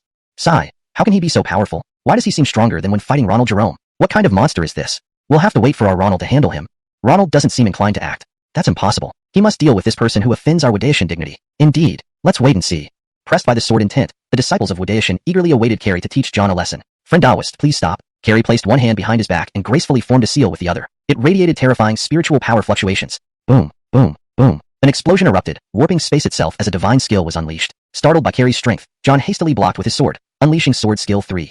The deafening roar echoed, shaking the ground and raising dust clouds. Sand filled the sky. So strong. John marveled internally. Carrie's strength far exceeded his expectations. His sword skill 3 was nearly his all-out attack, yet it barely deflected Carrie's casual divine skill. The gap between them was immense. Even Ronald couldn't hurt him at all. Truly a monstrous genius. No wonder he defeated Ronald Jerome across realms. But he's still leagues behind Ronald Carrie. The disciples discussed, astonished by John's strength. Still, they mostly praised their own Ronald, merely using praise for John to highlight him further. I acknowledge your strength, Carrie said calmly. His eyes were like bottomless abysses, his voice low and entrancing, almost hypnotic. This man was peculiar indeed. John was wary but knew he was no match for him. Since you're not here to kill me, do you have something to discuss? After a brief reflection, John ventured a guess. Carrie's intentions remained inscrutable. There's a secret treasure at the top of the mountain, but it's blocked by a stone door. Would you join us in opening it? Carrie asked casually, his deep eyes revealing nothing. It was hard to fathom his thoughts. Chapter 75, Gathering Here. John did not speak, his eyes filled with suspicion. If there was a secret treasure, would it be so easy for this person to tell me? Could it be that they think I pose no threat at all? Or perhaps this person is just too confident about me. But someone as self-assured as him, why would he need the help of a mere initial concentration realm cultivator like myself? I can barely withstand his single-handed attack even when I give it my all. What a joke. Alright, then let's see what this mountain's secret treasure really is. After pondering for a while, John finally nodded. No matter what intentions Carrie has, it seems inevitable that I will have to join in. When you are under someone's roof, you must bow your head. I understand that well. Besides, I'm quite curious about what Carrie wants to do here. It feels very strange indeed. Hee, we'll know soon enough. Carrie smiled slightly. Although he smiled, it felt icy and cold, like the chilling night wind blowing through a silent ghostly night. John remained vigilant, ready to flee at any moment. Being around this person was genuinely uncomfortable, as if sharpness pierced his back. Are we going to act now? John asked cautiously. No rush, we need to wait for others, they will be here soon. Carrie continued smiling. Though he seemed approachable, those abyss-like black eyes could chill one to the bone. He was quite demonic. John muttered beside him, increasingly feeling things were off. Not long after, a woman approached on white silk, like a celestial maiden descending from the heavens. She wore a light green robe, ethereal and extraordinary. The woman had a beautiful face with an aura of scholarly grace. Though she wasn't a top beauty, her poise and knowledge made her stand out, leaving a stunning impression. Inna from the Northern Sea Holy Mountain, another of a sacred land. This year's Blast secret realm is truly extraordinary, attracting so many major geniuses. Yes, it's quite an honor for us. I wonder what our senior brother intends to do. It seems he plans to gather the top geniuses of the Blast secret realm. Could the stone door on this mountain really be so difficult to open that it requires so many people? Could it be the inheritance of great sage Blast? Heavens, no way. It's very likely. The geniuses from Wadation spoke up, their eyes burning with excitement. The inheritance of Great Sage Bloss. Such an opportunity would even make a holy land covetous. Each great sage could serve as a pillar of a sect. Such legacies could found new sects outside. Carrie, where are the others? Inna asked, her tone calm with a scholarly air. Just a little longer. Carrie replied. He had prepared invitations for each top genius, gathering them here, hinting at the hidden treasure of the great sage subtly. Is he also invited by you? Inna glanced at John curiously, finding it strange. Only initial concentration realm strength. Could he really catch Carrie's attention? Isn't he always extremely proud? Except for the Wadaishan disciples, John stood alone without any reputation, drawing attention easily. He is very strong. Carrie seemed to see right through John, his gaze lingering on him for a moment, followed by an odd smile. Hee hee. John forced a laugh, his skin crawling. This guy, is he lusting after my beauty? But upon reflection, he realized Carrie's gaze lingered where his magic sword was sealed. If true, Carrie's abilities are truly beyond comprehension. Inna raised an eyebrow and came over to John with a smile. Friend Taoist, which lineage are you from? May I ask? Since Carrie said he was strong, he couldn't be bad. Such a being most likely comes from a top-tier power, hence her question. Her smile was warm and inviting, making one feel comfortable. Compared to Carrie, it was much better, and John naturally lowered his guard slightly, replying, I come from the Myriad Sword Mountain. Upon hearing this, the Wadaishan disciples paused slightly. Myriad Sword Mountain has been gaining considerable prominence lately, even surpassing some ancient holy lands in fame. All because of the terrifying great sage who struck fear into countless lives in the Great Wasteland. Even the ancient divine mountain has submitted to it. Other holy lands naturally hold it in high regard. Indeed, a fellow Taoist from Myriad Sword Mountain, pleased to meet you. Inna's eyes curved warmly, looking like a friendly neighbor. Her expression didn't seem fake. It was clear she held good feelings towards Myriad Sword Mountain. Most human cultivators admire Myriad Sword Mountain greatly. Even the Wadaishan disciples who looked down on John before, now reined in their gazes. However, Carrie's face turned cold again upon hearing this news. His presence became unwelcoming. John engaged Inna in conversation. After waiting for a while, several more top geniuses arrived, including Caleb and Jerome, who had previously lost to John. They were somewhat surprised by John's presence, but didn't say much, appearing to know something of Carrie's plan. Look, it's Cole. The heir of the Seven Stars sect, rumored to be on par with our senior brother. Wonder who is stronger. Hiss, we're in for a show. So many geniuses gathered here, there will surely be competition. These people will all influence the Emperor Star. Having the chance to witness their struggles is indeed fortunate. Yes, yes. Excitement ran among the geniuses. By now, not only Wadaishan disciples but also disciples from Northern Sea Holy Mountain and various major forces had gathered, all drawn by the news. Even a few Myriad Sword Mountain disciples were present. Since everyone is here, let's open this stone door together. If there is a treasure inside, may the best win. Agreed? Carrie took charge, his deep black eyes flickering with anticipation. John watched Carrie closely, shivering involuntarily. This guy definitely has something secretive up his sleeve. I agree, let the capable prevail. Caleb glared at Cole, challenging him openly. Previously defeated by him, Zhao still harbored resentment, but Cole was rather aloof, ignoring Zhao completely. Hashtag chapter 76, a hell on earth. Let's attack together. A voice shouted among the prodigies. Numerous techniques and treasures began to converge, then slammed into the stone door. John felt an ominous premonition in his heart, but it was too late to change the course. These prodigies were simply too fast, and there was no time to stop them. Boom. Space distorted. A sonic boom reverberated. Sand flew everywhere, with the sky filled with swirling yellow sand, the powerful force causing the stone door to waver and shake. Dust settled, and everyone fixed their eyes on the stone door. Cracks spread over the boulder as if a light push could make it collapse. Great. I'm coming for the Bloss secret treasure. A mid-tier prodigy, elated, gathered the might of a treasure technique and struck the boulder again. One led the way, countless others followed suit. The legacy of a great sage would tempt anyone. Now that it was so close, how could they not vie for it? Caleb and Jerome couldn't suppress their excitement either. Even born from sacred grounds, the allure of the great sage's legacy was irresistible. Carrie remained inactive, while Cordelia and Cole frowned thoughtfully beside him. Why did this guy gather everyone here, claiming it was for the secret treasure, yet do nothing now? It seemed like he wanted to give it away. What is he thinking? At this moment, even they felt lost. Something didn't feel right, and the feeling was overwhelming. The stone door probably doesn't lead to the legacy of great sage Bloss. John sensed trouble. Seeing Carrie's attention elsewhere, he considered escaping. Just as he was about to leave, an unexpected change occurred. As the prodigy's techniques bombarded the stone door, the mysterious boulder crumbled under the pressure.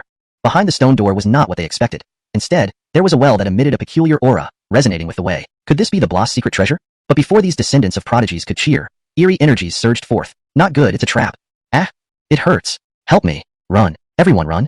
Screams of agony echoed. Eerie energies enveloped some of the prodigies, corroding their flesh and extracting pure energy to merge into the well. The eerie energies gradually spread. Some disciples had already perished, leaving only corpses, a sight that instilled terror in most prodigies. What's going on? Yeah, wasn't it supposed to be the hidden treasure of Great Sage Bloss? Why is this happening? Damn, could this be a trap set by Great Sage Bloss himself? I think it's very likely. This kind of strange power isn't something ordinary people possess. We should get out of here, or we'll lose our lives. The remaining prodigies, witnessing this horrifying transformation, dared not stay any longer and turned to leave. But, since they had come, how could these prodigies just run away so easily? Blood-red bats emerged from the well, flying swiftly toward the group. Ah! Another round of cries of anguish. The blood-red bats entered the prodigies' bodies, devouring their flesh and converting it into pure essence, which flowed into the well. This pain was incomparably worse than being consumed by the eerie energies. Being eaten alive piece by piece, even execution by slicing, a cruel form of punishment, couldn't match this torment. The fear it induced was also on a whole different level. Carrie, you better give us an explanation. Seeing the hellish scene unfold, Cordelia gritted her teeth and spoke.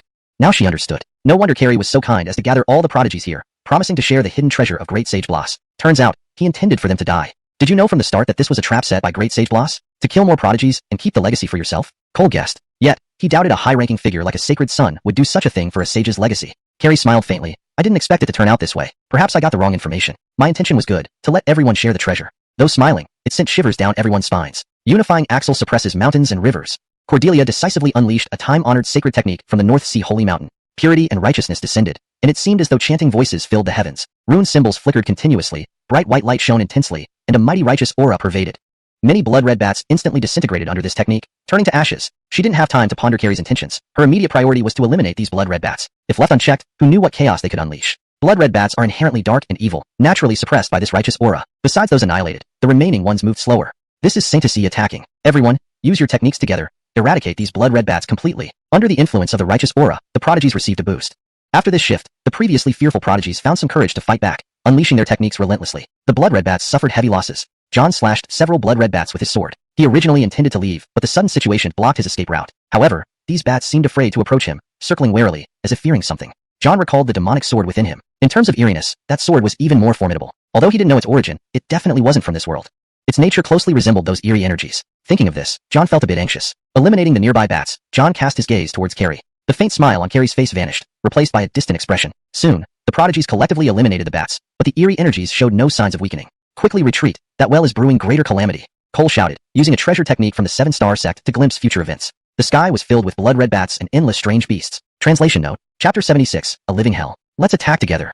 A shout came from among the prodigies. Countless divine abilities and treasure arts began to converge, then struck the stone door. John had an ominous feeling but was powerless to stop it. These prodigies moved too fast for her to prevent them in time. Boom. Space distorted, accompanied by a sonic boom. Sand flew up, and yellow dust raged in the sky. The immense force made the stone door tremble and weaken. As the dust settled, everyone focused on the stone door. Cracks spread across the giant rock, as if a light push would cause it to collapse and shatter. Fantastic. Here I come for the Bloss' secret treasure. A mid-level prodigy rejoiced, condensing his treasure art power and striking the boulder again. Following his lead, countless others joined in. Anyone would be tempted by a sage's legacy. With it now within reach, how could they not try to seize it? Caleb and Jerome also couldn't suppress their excitement. Even those from sacred lands were not immune to the allure of a sage's legacy. Carrie hesitated, causing Cordelia and Cole to frown, thinking deeply. He had gathered everyone here for the secret treasure, yet now he did nothing. Almost like he wanted to give it away. What was he thinking? They felt increasingly uneasy. Something was definitely off. The stone door probably doesn't lead to Bloss Sage's legacy. John sensed something wrong and saw Carrie's distraction as an opportunity to escape. Just as she was about to leave, unexpected changes occurred. As the prodigies attacked the stone door, the mysterious rock crumbled under pressure. Behind the stone door was not what they expected. Instead, there was a well-emitting Dao aura. Could this be the Bloss secret treasure? But before the prodigies could celebrate, strange and sinister energies flooded in. It's a trap. Aya! It hurts. Help me. Run. Everyone run. Cries of agony filled the air. The sinister energy enveloped some prodigies, corroding their flesh and extracting pure energy, which flowed into the well. The sinister energy continued to spread. Some disciples were already dead, leaving only corpses. This sight filled most prodigies with fear. What's happening? Didn't we say it was Bloss Sage's hidden treasure? How could this happen? Damn, is this a trap set by Bloss Sage? I think it's highly possible. This kind of sinister force isn't something ordinary people can possess. We should leave quickly, or our lives are at risk. The remaining prodigies, seeing the bizarre transformation, turned to flee. However, having come so far, how could they let these prodigies escape so easily? Blood-red bats emerged from the well, swiftly flying toward the prodigies. Aya! Another wave of agonizing cries erupted. The blood-red bats burrowed into the prodigies' bodies, devouring their flesh and transforming into pure essence flowing into the well. This was worse than being devoured by the sinister energy. Being consumed alive, piece by piece, surpassed even the torture of Lingxi, death by 1,000 cuts, in pain and fear. Carrie, give us an explanation. Seeing this hellish scene, Cordelia gritted her teeth. She now understood why Carrie had been so kind to gather all the prodigies here to share the Bloss Sage's legacy. Did he lure everyone here to die? Did you know this was Bloss Sage's trap? Did you intend to sacrifice more prodigies to claim the legacy for yourself? Cole guessed, yet he doubted a saint-level figure would do such a thing for a sage's legacy. Carrie smiled faintly. I didn't know it would turn out this way. Maybe I received the wrong information. My intention was good. I wanted everyone to share the treasure. Though smiling, his demeanor was chilling. One breath stabilizes the nation. Cordelia decisively used a classic holy technique from the Northern Sea Sacred Mountain. Pure Confucian Qi descended, accompanied by celestial recitation sounds. Runes flashed, white light shone brightly, and righteousness pervaded the area. Many blood-red bats were instantly annihilated by this divine ability, turning to ash. Now wasn't the time to delve into Carrie's thoughts. Her priority was to eliminate these blood-red bats. Allowing these malevolent creatures to feed on flesh could lead to unforeseen disasters. Blood-red bats, being purely evil and dark, were naturally restrained by righteous Qi. Many of the surviving bats became sluggish. It's Saint Maidene, let's fight together and thoroughly eradicate these blood-red bats. Empowered by righteous Qi, the prodigies gained courage and unleashed their abilities en masse. The blood-red bats suffered heavy losses. John also killed several blood-red bats with his sword. He intended to escape, but events unfolded too quickly. Blood-red bats blocked his path before he could move. Yet these bats didn't dare approach him, circling around cautiously, seemingly wary of something. John recalled the demonic sword inside him. If weirdness were ranked, the demonic sword would surpass everything. Though uncertain of its origin, the demonic sword was not from this world and resembled the sinister energy. Thinking this, John felt somewhat anxious. After killing the surrounding blood-red bats, John stopped pondering and focused on Carrie. Carrie's smile vanished, his expression indifferent, deep in thought. Soon, the prodigies united to destroy all the blood-red bats, but the sinister energy remained undiminished. Evacuate immediately. That well is brewing a greater calamity. Cole shouted, using a treasure art from the Seven Stars sect that briefly revealed future scenes. Endless blood-red bats and sinister undead creatures. Carrie, Cordelia, Cole, John, Jerome, and Caleb are pinyin romanizations of the characters' names. ####Chapter 77, Seeking a Showdown. This scene sent an immense tremor through him. The blood-red bats obscured the sky, leaving devastation and misery everywhere. The assembled geniuses were struck with fear upon hearing this. An even greater calamity? These blood-red bats were already difficult enough to deal with. What other entities would appear next? They couldn't bear to imagine it. Retreat. We must leave this place as soon as possible. Caleb, though at odds with Cole, still respected his capabilities. If Cole sensed something amiss, it was reasonable to trust him. Furthermore, he too felt a deep-seated sense of danger from this place. It was an instinctive feeling. Ronald, what should we do? Jerome gritted her teeth and looked toward her senior brother, a hint of fear evident on her face. Without Carrie giving the order, none of the Wudao Mountain disciples dared to leave. Stay here and wait to die? Seeing Jerome's timid demeanor, Carrie said irritably before giving a deep look at Cole nearby. That guy seems to have some substance. He's a formidable enemy. Yes. Fellow disciples, let's go. Jerome's eyes lit up with relief upon hearing this. If Carrie had insisted they stay, they might have really ended up fighting to the death there. The feeling of surviving such a crisis, how could it not bring joy? John saw the group of young elites depart, paused for a moment, then fixed her gaze on the ancient well. The demon's sword within her seemed intrigued by the well, occasionally vibrating. This piqued John's curiosity. What are you looking at? Let's go. Cordelia patted John on the head, her tone slightly reproachful. This place is so dangerous. Instead of thinking about leaving quickly, she's just standing there in a daze. Okay. Although John was interested in the well, she knew her strength was insufficient. If she investigated recklessly, she might end up losing her life here. No one knew what kind of malevolent beings were hiding within the ancient well. After sealing the griffin beast corpse, Crew resumed his search for his disciple. In the distance, he saw a familiar figure. Huh? Isn't that little Milana? Upon seeing someone he knew, Crew smiled lightly, his mood significantly lifted. He then urged the Kuenping technique to speed him towards her. Like a gust of wind, he arrived before Milana in no time. The little girl didn't look good. Large patches of blood stained her ragged clothes, revealing some pale skin. What happened? Crew pulled out a set of his own clothes from his system space, putting them on Milana, then asked sternly, who dares lay a hand on a disciple of 10,000 Swords Mountain? Wait till I see who did this. Milana's small face was pale. Seeing Crew initially stunned her, but then she burst into tears. Little great uncle, someone bullied me, wah? At the moment, she didn't think about why Crew was in the Bloss secret realm. Overwhelmed by her grievances, her tears flowed freely. After all, she was only 16 or 17, on her first trial outside, and falling into this predicament caused significant psychological stress. Who? Tell great uncle clearly, and I'll get revenge for you. Crew tried to soothe her. Milana had always been cheerful, a source of joy in the sect. Seeing her in tears naturally made him feel protective. A bunch of primal relics. They seemed to come from one of the major clans our ancestor destroyed recently, possessing true Ho bloodlines, and extremely powerful. If it weren't for the life-saving treasure Isaiah gave me, I wouldn't have seen you. Wah. Crew's anger surged when he heard this. Did these primal relics not fear being killed yet again? How dare they attack 10,000 Swords Mountain's disciples? What were those ancient gods thinking? Promising to make the primal beasts steer clear of 10,000 Swords Mountain, yet failing miserably. He had overlooked something crucial. Those with true Ho bloodlines not only lost their clan but also the protection of the ancient gods, thus harboring deep-seated enmity against 10,000 Swords Mountain. Stop crying. Let's go deal with them. Great uncle will take you along. Hiding his anger, Crew gently consoled her. Yes, okay. Milana sniffled, with tear stains covering her face like a little kitten. Seeing her finally calm down, Crew hurriedly asked, where are they? South. Milana pointed out the direction. Let's go. Crew retrieved his Sianine sword. Since he was taking the girl along, using 10,000 Swords Mountain's exclusive sword maneuvering technique was undoubtedly the best choice. In no time, they soared through the air and soon found the pack of ferocious beasts. These beasts were bullying other forces' elite young descendants, acting like bandits. Most were ordinary ferocious beasts, but among them were several extraordinary ones. The most prominent was the golden-haired Ho that bullied Milana. Its body gleamed gold, with blazing runes circling around it. Its aura was exceptionally powerful. Besides the true Ho-blooded golden-haired Ho, there was also a half-blood Jialong and a dragon sparrow. Though the Jialongs in the Great Wilderness had been wiped out, they were not exclusive to that region alone. Look, it's someone from 10,000 Swords Mountain. That entrance, only 10,000 Swords Mountain can pull off. Great, the brothers from 10,000 Swords Mountain have arrived. We're saved. Trapped elites cheered upon seeing the flying sword in the sky. 10,000 Swords Mountain wasn't a holy land, but its reputation was currently even more useful than any holy land. However, their joy was short-lived as keen-eyed elites gasped. Oh, only 2 people from 10,000 Swords Mountain. What, only 2? Just 2 can't possibly stand against so many ferocious beasts. We're doomed. The group's elation turned to despair. Many shouted for Crew to leave, realizing he likely lacked the power to repel so many ferocious beasts. Ignoring them, Crew coldly addressed the beasts below. Is it you who bullied my 10,000 Swords Mountain disciple? A surge of sword chi erupted. Its momentum shook the heavens. Most of the ferocious beasts were suppressed by this presence, cowering in fear on the ground. The golden-haired Ho, half-blood Jialong, and dragon sparrow also felt the immense pressure. Realizing this was a formidable opponent, I didn't do it. The dragon sparrow hastily spoke, not wanting to be killed unjustly. As an entity with azure dragon and vermilion bird bloodline, even if impure, it had remarkable talent. Dying here would be too much of a loss. It wasn't me either. The half-blood Jialong was wary of 10,000 Swords Mountain. Though its clan was wiped out, it was only a branch. Offending 10,000 Swords Mountain over this would be foolish. Chapter 78. This skill rivals an Ivar's. You. The golden-haired Ho's eyes were bloodshot with fury as it glared at its fleeing companions, feeling an intense anger. Damn, encountering someone stronger and they abandon their companion? Is this really okay? Seeing the situation, Crew no longer hesitated, gathering sword intent with his finger as a sword. Sever fate. His fingertip drew a white line in the air, unleashing a terrifying sword technique. Sword chi surged, with 10,000 rays of light. Runic symbols blazed brightly. The terrifying sword strike hit the golden-haired hoe. Although Crew did not use full strength, even the casual slash he made was enough for the golden-haired hoe to suffer. Roar! The golden-haired hoe howled in pain, all thoughts of resistance vanishing. A hint of fear appeared in its gong-like eyes. Anyone could see clearly that if the man had a treasure weapon in hand, the golden-haired hoe would likely have already perished.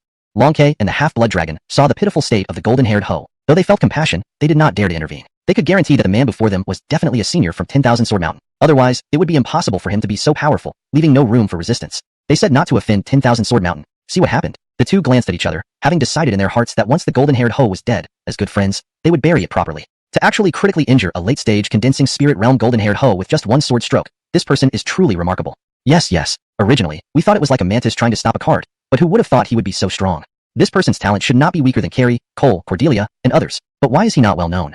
Could he be a hidden genius? Or maybe he's an Lucian or peak master of 10,000 Sword Mountain?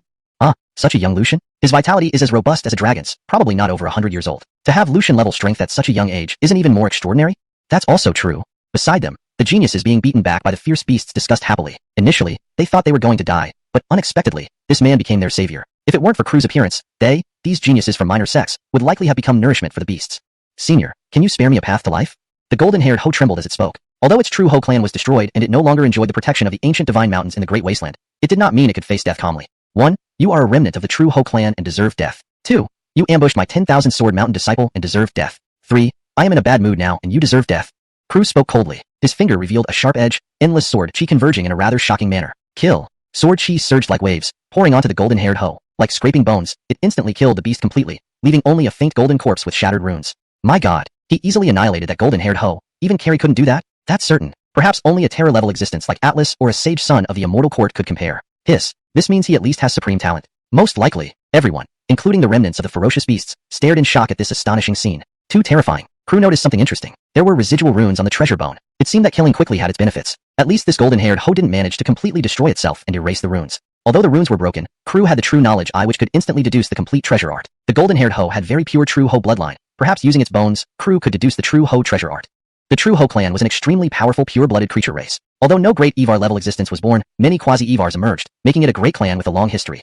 Its treasure art's power absolutely ranked among the top in the holy rank. Crew took back the golden-haired hoe's treasure bone and immediately used the true knowledge eye's power. Runes flowed, light blazed, mysteries flickered in his eyes. Soon, the true knowledge eye successfully deduced the fragmented runes. As expected, a complete true Hoe treasure art appeared in Crew's mind.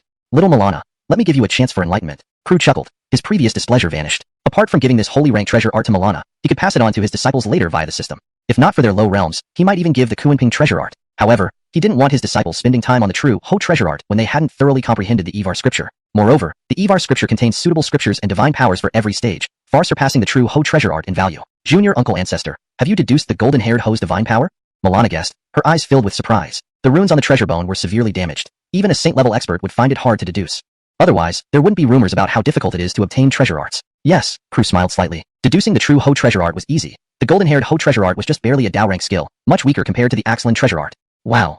Milana's shock intensified, along with immense joy. Focus your spirit. A white light emerged from Crew's fingertip, containing the inheritance of the true Hoe treasure art. Complex runes made it difficult for Milana to absorb. At their level, it was best to use heaven rank treasure arts as trump cards. Dao rank and holy rank skills, though powerful, were very challenging to master. And one wrong move could result in backlash. Ouch! Milana felt a wave of pain, then sat cross-legged to absorb the inheritance. Initially frowning, her face soon lit up with joy. She realized that Junior Uncle Ancestor had not given her the golden-haired Hoe treasure art, but the pure true Hoe treasure art. These two could not be compared. Although the former was rare, she had access to it, while the latter was a holy rank treasure art, and even her own master only knew a fragment of it.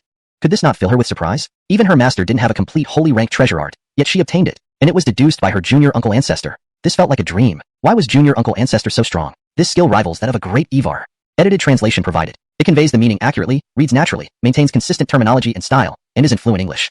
Damn it. Abandoning comrades at the sight of a formidable opponent? Is this really the right way to act? Seeing the situation, Crew no longer hesitated. He gathered his sword intent and formed a sword with his finger. End of edges. His fingertip traced a white line through the air, unleashing a terrifying sword technique. Sword chi surged, rays of light shot out in all directions. Rune symbols shimmered brilliantly. Whistling, the fearsome sword strike hit the golden-haired hoe. Although Crew did not use his full strength, even a casual slash from him was enough to severely wound the hoe. Roar. The golden-haired hoe let out a pained howl. All thoughts of resistance vanished as a hint of fear crept into its bell-like eyes. Anyone could see that the man had only gestured toward the sky and was able to unleash such a powerful move. What if he had a treasured weapon in hand? Wouldn't it already be dead by now? Seeing the plight of the golden-haired hoe, Long K and the half-blood dragon felt pity but dared not intervene. They were sure that the man before them was undoubtedly a senior from the 10,000 Swords Mountain. Otherwise, he wouldn't be so powerful that they couldn't even entertain thoughts of resistance. They all said never to offend the 10,000 Swords Mountain. Look what happened here. They exchanged glances and decided that once the golden-haired Ho was dead, as friends, they would properly bury it. To think he could severely wound a late-stage concentration realm golden-haired Ho with just one sword strike, this person is truly extraordinary. Yes. Initially, we thought he would be overmatched, but who would have thought he would be so powerful? This person's talent should not be inferior to Carrie, Cole, Cordelia, and others, but why is he not well known? Could he be a hidden prodigy? Or perhaps he's a Lucian or peak master of the 10,000 Swords Mountain? Such a young Lucian? His vital energy is robust like a dragon, and he can't be older than 100. To possess Lucian-level strength at such a young age is even more astonishing. That's true. Beside them, the young elites who were being beaten back by the ferocious beasts began discussing with excitement. Originally, they thought they would be killed, but unexpectedly, he became their savior. If it weren't for Crew's appearance, these young elites from smaller sects would likely have been turned into medicinal treasures for those ferocious beasts. Senior, can you spare me a path to survival? The golden-haired Ho trembled. Although the true Ho clan had been wiped out, losing the protection of the ancient divine mountains, this didn't mean it could face death calmly. Firstly, you are a remnant of the true Ho clan and deserve death. Secondly, ambushing disciples of the 10,000 Swords Mountain deserves death. Thirdly, I am in a bad mood, so you deserve death, Crew said indifferently. Undeterred, his fingertip radiated sword edge, infinite sword chi converging in a startling manner. Kill. The sword chi surged like a turbulent sea, sweeping towards the golden-haired Ho. In an instant, it was obliterated into nothingness, leaving behind only a pale golden corpse adorned with broken runes. My god, he easily eliminated that golden-haired Ho. Even Carrie couldn't do that. Indeed, perhaps only the likes of Atlas or the Immortal Court's holy son could match it. Whoa, so, this person must at least have the potential of a supreme ruler? Most likely, everyone, including the ferocious beast progenies, watched in shock. This was too terrifying. Seeing this, Crew's eyes lit up. There were runes on that treasure bone. Apparently, killing quickly had its benefits. At least this golden-haired Ho didn't manage to erase the runes completely. Even though the runes were broken, he had the true knowledge eye which could instantly deduce the complete treasure art. Since the golden-haired Ho had extremely concentrated true Ho bloodline, he might be able to deduce the true Ho treasure art from its bones. The true Ho clan was an extremely powerful pure-blooded race. Although it had never produced an emperor-level existence, there had been many quasi-emperor-level existences. It was a great clan with a long history. The power of their treasure art ranked among the best of the holy tier. Without hesitation, Crew retrieved the golden-haired Ho's treasure bone and used the power of the true knowledge eye. Runes flowed, shining brightly. A divine aura filled his eyes. Soon, the true knowledge eye successfully deduced the incomplete runes. As expected, a complete true Ho treasure art appeared in Crew's mind. Shao Milana, I'll bestow upon you a stroke of good fortune. Crew smiled, his previous displeasure gone. This holy tier treasure art, besides gifting it to Milana, could later be passed down to his disciples, possibly even redeemable through the system. If not for his current low realm, he would consider giving the Kuanping treasure art. However, he did not want his disciples to spend time on the true Ho treasure art when they hadn't fully comprehended the Imperial Canon yet. Moreover, the Imperial Canon contains scriptures and abilities suitable for various stages, far surpassing the value of the true Ho treasure art. Little senior uncle, did you deduce the golden-haired Ho's treasure art? Milana guessed, her eyes wide with shock. The runes on the treasure bone were heavily damaged, even difficult for saints to deduce. Otherwise, it wouldn't be said that treasure arts are hard to obtain. Yes, Crew smiled slightly. Deducing the true Ho treasure art made the golden-haired Ho's treasure art insignificant. It was merely a Dao tier ability, several levels below the Axlan treasure art. Wow. Milana's astonishment deepened. At the same time, she felt immense joy. Focus your mind. Crew's fingertip emitted a white glow, containing the inheritance of the true Ho treasure art. For someone like Milana, absorbing such complex runes was quite challenging. At their level, it was best to use heavenly tier treasure arts as trump cards. Dao tier and holy tier abilities were powerful but extremely difficult to master. And with a slight mistake, it could lead to severe backlash. Ouch! Milana felt a surge of pain, then sat cross-legged on the ground, starting to absorb the inheritance. First frowning, her face then lit up with joy. She realized that what her little senior uncle bestowed was not the golden-haired Ho's treasure art, but a pure true Ho treasure art. These two could not be compared. While the former was rare, she already possessed some, while the latter was a holy tier treasure art. Even her master only knew one partial move of it. Could this not make her feel surprised? To obtain a complete holy tier treasure art that even her master didn't have, and it was deduced by her own little senior uncle. It felt like a dream. Why is my little senior uncle so strong? This skill rivals an emperor's. Hashtag chapter 79. The joy of carbohydrates. Without time to deeply investigate how incredible her young grand uncle was, Lamar hurriedly absorbed the true Brendanho treasure technique's runes. To her, this power would be a trump card she could use from now until her death. It was undoubtedly an unprecedented opportunity. Even compared to the heritage of Drying Great Sage, it wasn't far behind. The surrounding geniuses from minor factions stared with wide eyes. Everything that just happened left them in awe. Completing the fragmented ancient script, such a feat could only be accomplished by a mighty titan. Completing the incomplete runes, what kind of great power is this? Impossible for someone of our generation. I wonder who this senior is. Yes, this senior has such extraordinary talent. Why haven't we heard of him before? The 10,000 Swords Mountain doesn't seem to have many famous figures. If not for the Invincible Grand Sage a while ago, most of us wouldn't even know much about this sect. Could he be the headmaster of 10,000 Swords Mountain? What? Hugh? Is it really him?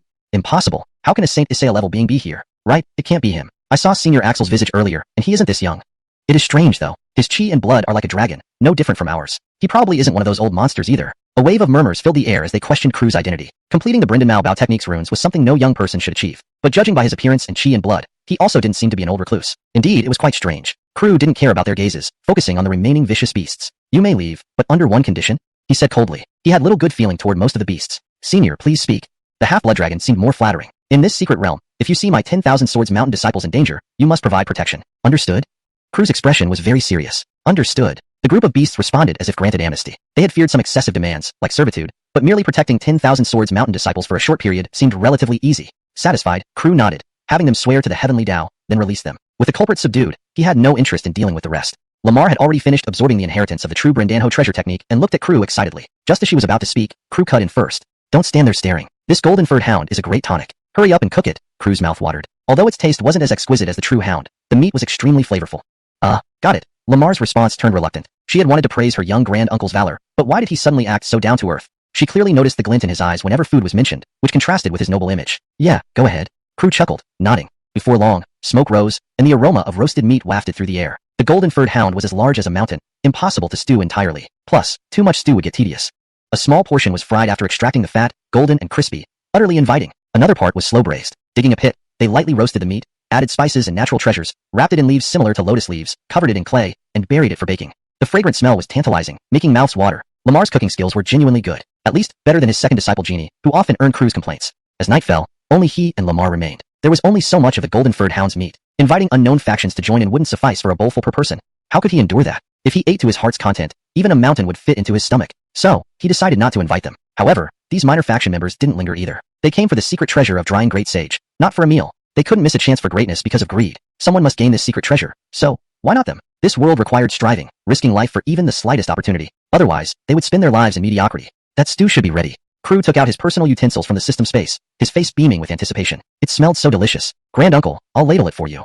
Lamar obediently offered. Naturally, Crew handed over the utensils, satisfaction evident. If not for her lacking the emperor potential, he might have taken her as a disciple long ago. Who wouldn't like someone who cooked well and was obedient? Soon, Lamar returned with a bowl of stew. The pot used for stewing was a large tripod cauldron Crew obtained from the waste Myriad tribes, a Tao stage treasure tool, versatile enough for alchemy, forging, body tempering, medicinal baths, and even attacks.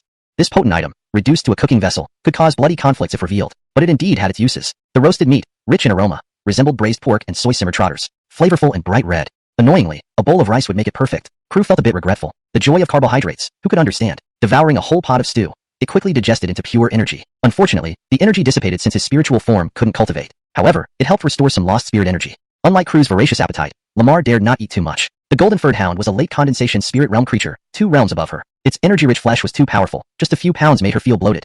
She needed to digest quickly. Crew sighed. Too bad you can't eat more. What a waste. He felt pity for her, but soon perked up again, putting her aside. The slow-roasted meat should be done. Eating it with the fried leg will be absolutely delicious. Smiling, he extinguished the coals, unearthed the baked meat, and started feasting, leaving a few pounds for Lamar. Note: in this translation, I have maintained the original structure, tone, and style while ensuring it reads naturally in English. Character names are kept consistent and accurately romanized. Chapter 80. Uncomfortable. I had a high fever of over 39 degrees last night and couldn't update. I apologize. I will make up for it afterward. Chapter 81. Blood-splattered skies. After Crew had eaten and drank his fill, Milana had also completely refined the golden-haired host's medicinal flesh. Her aura seemed to have changed as well, just a half step away from the spirit condensation realm. Very good, very good. I hope that after our journey through the Bloss secret realm ends, you can break through to the spirit condensation realm, Crew praised, but still gave some advice. Though your strength has improved, don't become proud and complacent. You must always guard against arrogance and impatience to achieve longevity.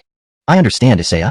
Milana nodded seriously. Her cultivation speed was quite fast. After all, she had only been in the Myriad Sword Mountain for a short time. Anyone in her position would feel a sense of achievement. This girl might not be comparable to those sacred sons of holy lands, but she could certainly be considered one of the outstanding talents among the elite. Seeing this, Crew stroked Milana's head approvingly. He was still optimistic about Milana. She was obedient, talented, and was destined to become a pillar of the Myriad Sword Mountain. After cleaning up the remaining roasted meat, they set off on their journey. Upon learning that Milana could find John's location, Crew hastened to activate the Kunping treasure technique, heading rapidly in the designated direction. 10,000 miles of desolate land. Blood-red bats blotted out the sky, devouring all life. Many human elites and various ancient relics of the primal races were swept into it, turning into piles of bones. This scene was enough to make anyone's blood run cold. No one knew what had happened inside the Bloss secret realm. These creatures hadn't appeared before. Not only the blood-red bats but all kinds of strange zombie beasts emerged, most with power exceeding the limits of the Bloss secret realm, massacring the human elites. It seemed to have transformed into a blood-soaked hell. The ground was soaked with blood. Horrifying skeletons littered everywhere. The heart-wrenching screams of agony just before death. All of these stirred everyone's emotions. What's going on? Why is this happening? Why would such things appear in the Bloss secret realm? Quick, let's escape. It's too dangerous here. We can't stay any longer. But the exit won't open for another half-month. What are we supposed to do? Most of the elites felt terrified and uneasy. They were disciples sent by major families and sects to undergo trials. Some had never even killed before. Encountering such a bizarre scene made them panic. Calm down. Cole roared loudly. His expression remained unchanged, calm as if he saw Mount Tai crumble before him without batting an eyelid. Such a situation couldn't shake his state of mind. That's Cole from the 7-Star Sect speaking. Does he have a solution? Great, perhaps we're saved. The 7-Star Sect is a holy land, existing for countless years, and surely has a way out. The elites pin their hopes on Cole. Do not lose your composure. Although those zombie beasts are powerful, their numbers are limited, and the blood-red bats can only devour flesh. So long as we pay attention, they'll find it hard to get close, Cole shouted, wielding a sacred artifact as he slashed at the dense swarm of blood-red bats in the air. As long as we work together instead of panicking like headless flies, there's still hope for us to survive this ordeal. Moreover, even if our strength is insufficient, don't we have protective items given by our Lucians? Use them to their fullest potential, don't hoard them. He seemed to possess an innate ability to lead, rallying everyone's fighting spirit in just a few words. It wasn't clear whether he had used a special secret method of the 7-star sect. Yes, Cole is right. If we act together, even if we die, we will stand tall and proud. You're right. We have no retreat. Why not fight our way out? Perhaps with the protection given by our Lucians, we might truly carve a bloody path and hold out until the exit opens. The elites became more determined. With no retreat, only a desperate battle to the end was left. Even if the chances of survival were slim, at least they could pass the message back standing tall. Besides, not all blood-red bats were chasing them. Some went elsewhere, reducing their burden significantly. Attack. Adolfo responded first. Activating a divine skill, he struck the sky-darkening blood-red bats. A cry was answered by many, following his move with myriad divine skills. In the air, it was like fireworks bursting, spreading rivers of blood. These damn bastards kill. Damn it, exterminate them all. I won't believe otherwise. I'll see you bleed red. Witnessing the torrent of blood, the elites were inflamed with killing intent, fighting fiercely regardless of life or death. However, although the blood-red bats were weak, they were also peculiar, sticking to one's body until the life essence was devoured completely. But now the fear of the blood-red bats had lessened, and preventive measures strengthened. Few bats could get close. Even if they did get close, everyone didn't hesitate to cut away the infected flesh. As a result, casualties were greatly reduced, and the ground was littered with dead blood-red bats. But things were far from simple. Despite the corpses piling up like small mountains, the sky remained densely populated with bats, seemingly endless. And a group of intimidating zombie beasts came rushing in. These were the real headache. Each beast was immensely powerful. Though only 40 to 50, they seemed capable of leveling mountains and seas. Activate the array. Cole activated an array disk. Bright white light surged, dotted with numerous starry points. Is this the Jotion Starlight Array? One of the famous formations of the 7-star sect. Although weakened, its energy can trap and kill cultivators up to the Dao cultivation realm. We're saved. Yes, who would have thought Gu Daoist still had this trump card? Those zombie beasts will surely be eliminated. The elites turned from despair to hope. Of course, some still held pessimistic attitudes. Those zombie beasts were too strong. Compared to the general joy, John frowned. He had previously encountered zombie beasts. They were impossible to kill. Sister, should we retreat while fighting? Gu Daoist formation cannot kill those zombie beasts. John said to Cordelia beside him. Why do you think so?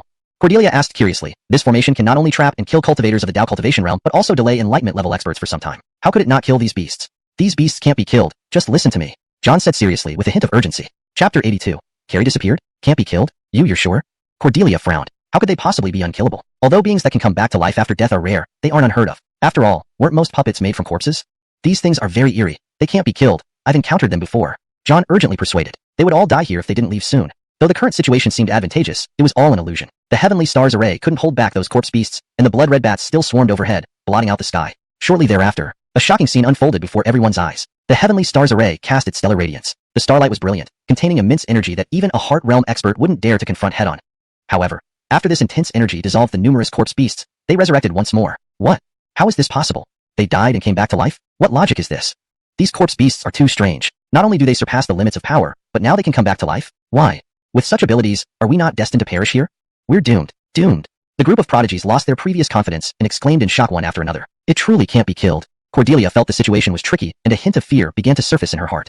Was there really a creature in the world that couldn't be killed? This went against the natural laws. It may not be unkillable. Perhaps it just has a powerful recovery ability, capable of reviving from a drop of blood. Even so, it can't sustain this many times. My formation should last for half an hour, with energy sufficient to completely wipe them out. Cole approached Cordelia, explaining as he looked around. Following his gaze, John suddenly remembered. Where's Carrie? Why did he disappear? He exclaimed in surprise. A person just vanished like that? Where did he go? It was highly unlikely that he was consumed by the blood-red bats. His strength wasn't that poor. Cole and Cordelia exchanged glances, seeming to understand something. There was a trace of seriousness in their eyes. That guy knew what was behind the stone door. What was his intention? What had happened in this Blas secret realm to produce such eerie corpse beasts? Could Carrie have gone back to that ancient well? John mused softly. What could be in there worth taking such a great risk?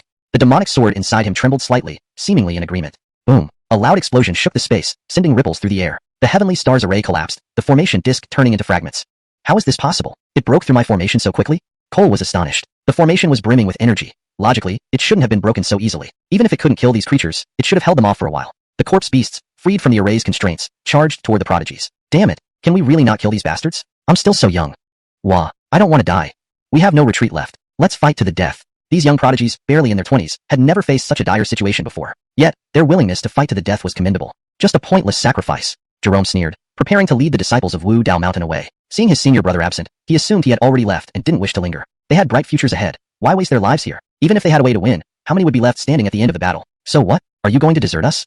Caleb said coldly, eyes icy. Deserters? Because we don't wish to die here with you, we're deserters? Ridiculous. Jerome laughed coldly, showing disdain. Is it not? We fight to the death, yet you benefit by making us stay behind. Caleb was angered, and the other prodigies were also displeased. Were they supposed to risk their lives so others could live? How many such noble souls existed in the world? Himph, if you wish to stay, who's forcing you? Fellow disciples, let's go. Jerome ignored them and led the Wu Dao Mountain disciples away. Thousands of blood-red bats descended upon them. Though they had some experience now, it still resulted in casualties among the prodigies. Simultaneously, dozens of ferocious beasts charged in, wreaking havoc. They effortlessly crushed over 100 human prodigies. Compared to the eerie blood-red bats, these brutal corpse beasts were even more terrifying and troubling. Difficult to handle indeed. Star Cloud Sword Technique. Cole struck fiercely. Stellar light converged, forming a brilliant glow. Fearsome sword energies coalesced, striking toward the leading corpse beast.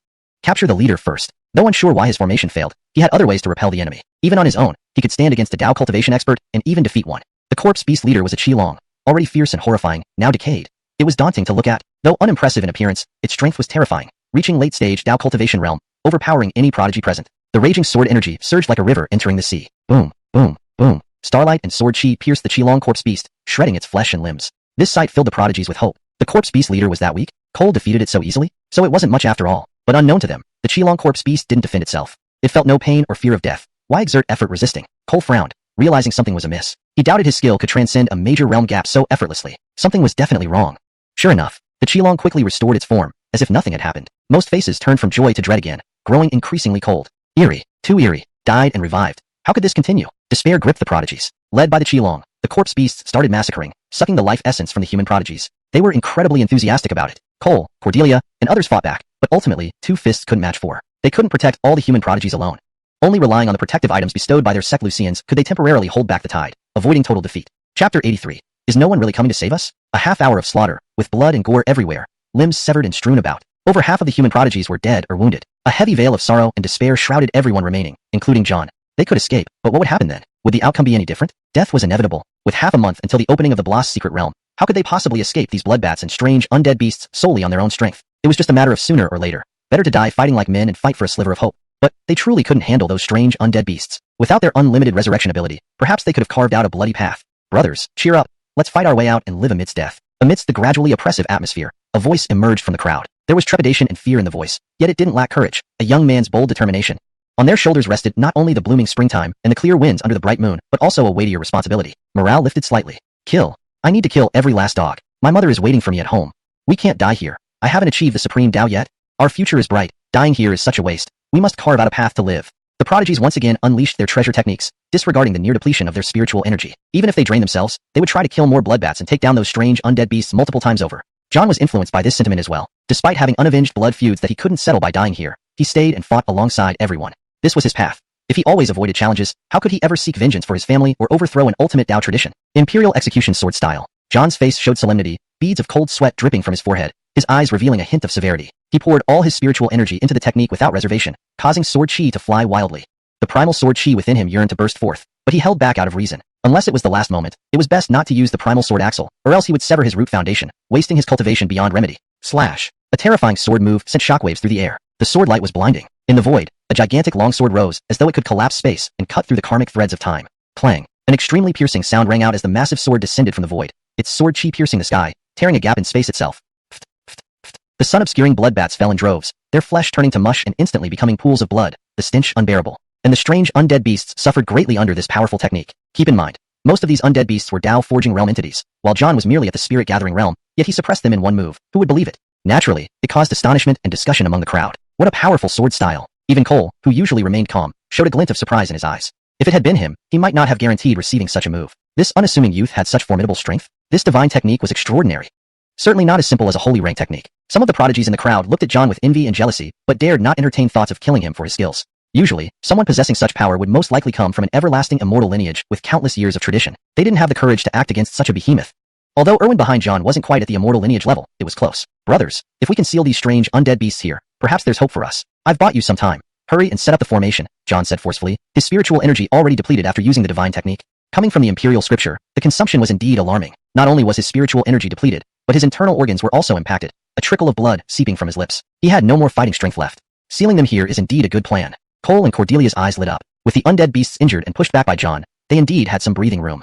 The human prodigies quickly began inscribing runes, unwilling to let this sliver of hope slip away. The undead beasts soon recovered from their injuries. Though lacking intelligence, they seemed enraged and roared with foul-smelling mouths wide open. Roar, roar, roar. Their cries echoed continuously, making the earth tremble. Time is running out. We're afraid we won't complete the sealing array in time. The prodigies were worried. Their fleeting hope was fading. Cole, seeing the undead beast horde charge forward again, felt helpless. He could certainly hold them back for a while, but doing so would leave him similarly incapacitated. Should he expend all his strength, what would happen next? Imperial art, star burial style. Cole made hand seals, and starlight converged. The surrounding energy field shifted, creating a domain-like environment. Fall. Stars rained down. Boom. Explosions sounded. But the undead beasts weren't passive. They retaliated with residual rune techniques stored in their bones. A dazzling array of beastly techniques surged through the air. Cole felt immense pressure, facing dozens of Dao Forging Realm undead beasts. How could a peak spirit gathering realm individual handle this alone? Unlike John's earlier situation where the undead beasts hadn't exerted full force, they now seemed stronger. Breaking through Cole's technique, the undead beasts continued their advance. Cole coughed up blood and became listless. Unfortunately, our great array isn't completed yet. Otherwise, we could have found a way out. Yeah, but it doesn't matter. We'll all stand tall in death. If news gets back home, our Lucians will be proud. Just a little sad leaving the family behind. We're still so young. Everyone dies eventually. We're just a bit ahead of schedule. Facing the charging undead beasts, some panicked, others faced it calmly, but no one fled. John leaned against the boulder, watching with deep eyes. He felt no fear of death, only frustration and a touch of resignation. Is no one really coming to save us? Are we really going to die? A voice broke into sobs. The undead beasts were getting closer, and people were being butchered. The air was thick with the stench of blood. Chapter 84. A sword stabilizes the mountains and rivers. Do not harm my disciples. A thunderous shout suddenly echoed. Despite emitting only the might of a peak condensing spirit realm, it radiated an overwhelming aura like a mountain. Who has come to save us? Reinforcements have arrived? We are saved? It must be in Lucian from our sect. I wonder if he brought any help. The prodigy shifted their attention to where the voice came from.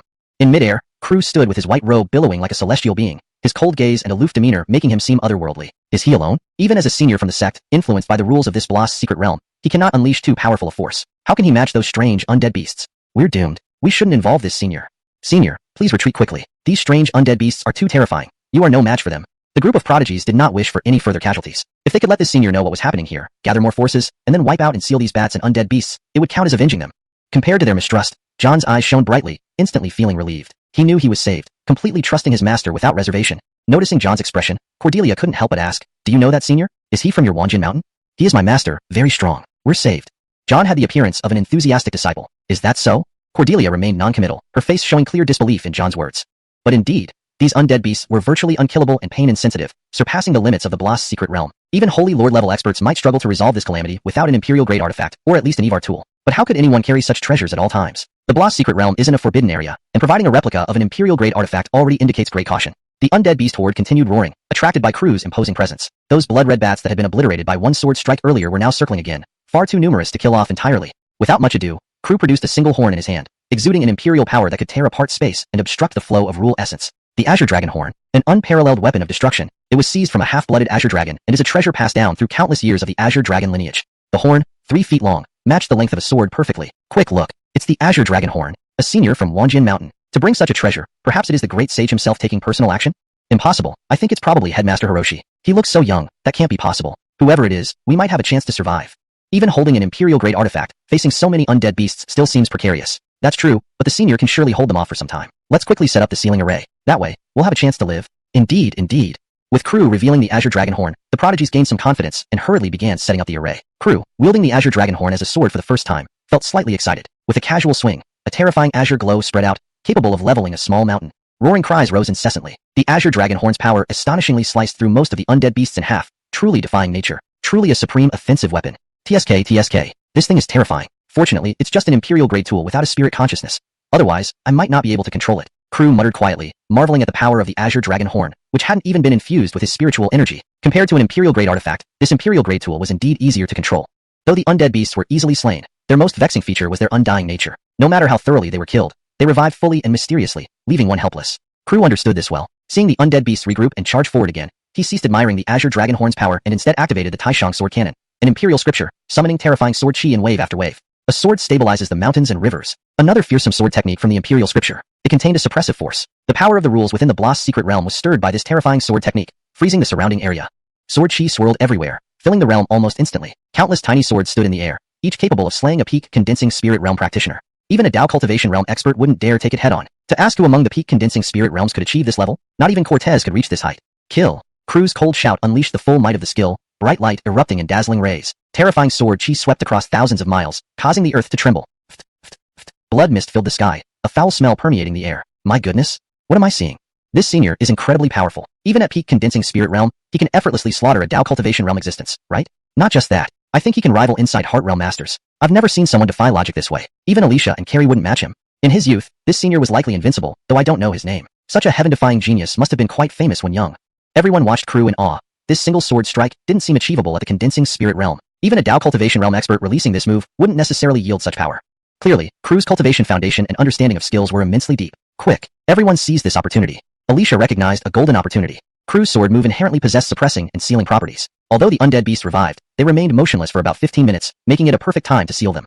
Of course, now would also be a good time to retreat, though it might be slightly too late and risk being pursued again. Haha, thanks to the senior, we are saved. Yes, didn't expect to survive, I was ready to die. From now on, I will be a staunch supporter of Wanjin Mountain. I agree, but I support this senior. The prodigies were elated, launching the sealing array they had prepared to firmly lock away these bizarre undead beasts. At the very least, they could imprison them until the exit of the Bloss secret realm opened. Chapter 85, Return Alive. Isaiah. With matters here settled, John approached Crew with extreme excitement. He was clearly astonished that Crew could be here. Crew descended from mid-air, his aura somewhat weak and his spirit body slightly scattered. That single sword strike had at least consumed 80% of his spiritual power. If not replenished in time, it wouldn't last long. Milana, hiding nearby, noticed Crew's current state and hurriedly ran over, a bottle of spirit spring clutched in his hands, brimming with spiritual energy. This was quite a valuable resource for cultivation. For Crew, it might not matter much, but for disciples like Milana, it could suffice for about a month of practice. Thank you. Without hesitation, Crew took the spirit spring from Milana and drank it all in one breath. The abundant spiritual power replenished the depletion in his body. Isaiah, is this your spirit body? A hint of shock flickered in John's eyes. To achieve such results merely through a spirit body, it made him feel as if he were an insignificant glowworm compared to his master's moon. My true body is in seclusion, but I am somewhat worried about your situation, so it sent me here, Crew chuckled. Memories are shared, so even the spirit body is nearly indistinguishable from the main body, just lacking substance. As they spoke, the group of elites gathered around. Many thanks to Senior for your great kindness. Many thanks to Senior for your great kindness. The elites spoke in unison, their voices filled with reverence. Even Cole and Cordelia, these students from Holy Lands, bowed to Crew. They also found it strange. Why had they never heard of such a talented person before? May I ask for Senior's name? Cordelia finally couldn't contain her curiosity and quickly asked. Crew. Seeing everyone's curious expressions, Crew did not hide it, and there was no need to. The elites glanced at each other, confusion in their eyes. Crew? That name really sounds unfamiliar. But indeed, in recent centuries, the only notable figure from the 10,000 Sword Mountain has been Hiroshi, who dominated the entire northern region for a period. I will remember Senior's name and will definitely visit the 10,000 Sword Mountain in the future. Cordelia felt she had heard this name before but couldn't recall when. But these were minor details and didn't change her respectful attitude towards him. We will too. The other elites hastily said. Crew gave a perfunctory nod. He disliked this star-worshipping feeling somewhat. After chatting casually, he dismissed them, telling them to leave as soon as possible. Knowing they shouldn't linger here, they didn't say much more to Crew and left one by one. Isaiah, there seems to be something very unusual here. It must hide some earth-shattering secret. After everyone left, John solemnly said. A sense of unease lingered in his heart. It seemed like the sky of the Ganyuan secret realm was covered with heavy clouds. Yes, I feel something strange too. Such changes must have a reason. Have you noticed anything? Crew frowned, his mood heavy. He seemed to foresee a scene of destruction. Not long ago, I saw a dry well. The blood-colored bats flying above us came out from this well. They love to devour life essence, returning to the well after swallowing enough. I guess something might be sealed inside. John revealed his guesses seriously. Also, someone named Carrie from the Wadation gave me a peculiar feeling. He released the dry well, and now he has disappeared. While I'm not sure if he knows what's going on, signs indicate he's not ordinary. Do you think he knows something? Or, do you think he might be the culprit? Crew rubbed his chin, pondering. Just a disciple might not be substantial enough to be the mastermind. He lacked the strength to alter a realm set up by a great sage. He likely knows something. John nodded, feeling certain there must be a connection. That guy gave him a suffocating feeling. Being around him too long would make it hard to breathe. I'll go check the dry well. Take care of Milana and get her away from here. After some thought, Crew said, the dry well was undoubtedly dangerous. If his spirit body died, the main body would suffer only minor injuries, recovering after some rest. However, if John or others died, that would be final. Joking around in such perilous places wasn't wise. Isaiah, I want to go too. John didn't want to leave. He sensed the dry well held something he desperately needed. The demon sword within him yearned for it. If he could, he'd certainly want to go. It's too dangerous. You might die. Crew explained the risks without making a decision. Danger often coexists with opportunity. Excessive interference would hinder John's growth. His role was mainly to guide, but ultimately, it depended on John's choice. There might be something I need. John was resolute, showing no hesitation toward the potential danger. Crew approved of this attitude. Cultivation itself is a journey fraught with death. Countless people have fallen on this path. Fearing danger will lead to stagnation, hindering one's progress. All right, I'll take you along. Crew nodded and turned to Milana. For John, this place was already very dangerous, let alone for Milana. She would lack any means to protect herself, leading only to death. Risking everything can sometimes yield results, but it must be balanced with one's own capabilities. Of course, if she insisted on going, following one's destiny was also acceptable. Hard to stop. Junior uncle, I'll stay with the main group. Milana understood her own level of strength. Even though she had improved, she was still considered cannon fodder. She had no interest in courting death. After all, Crew himself wasn't confident of surviving, possibly resulting in his spirit body shattering, let alone others. Hurry and find them. Try not to wander off. We will come find you if we survive. Crew said gently, determination in his tone. Yeah. Milana nodded, then looked at John with concern. Take care of yourself. Make sure to return alive. Chapter 86, Carrie appears. She had a vague premonition that the place would be a dead end, where even she wouldn't stand a chance of survival. Although John's strength was significantly higher than her own, it still didn't fall out of certain bounds. While it might not be a place from which no one could return alive, it was certainly one where death loomed large. Given such danger, how could she not be worried? Rest assured, I will definitely come back alive. John smiled confidently. She still had a life-saving charm given by her master, which would grant her a chance to survive in dire straits, able to summon an incarnation of Evar-grade at his prime. This incarnation could possess all of Kru's power for a mere 15 minutes, but was more than enough time to escape. She had prepared several spatial talismans just for escaping, and as long as it wasn't too extreme, the probability of surviving would be quite high. Yeah, I'll wait for you. Milana nodded, although her brows remained furrowed with concern despite her words. John and Kru did not linger further, instructing Milana to find the main team before they headed in the opposite direction. Blood-colored bats continuously hovered in the void. The deeper they went, the greater their numbers, creating a dense black mass, merely looking at which made one feel suffocated.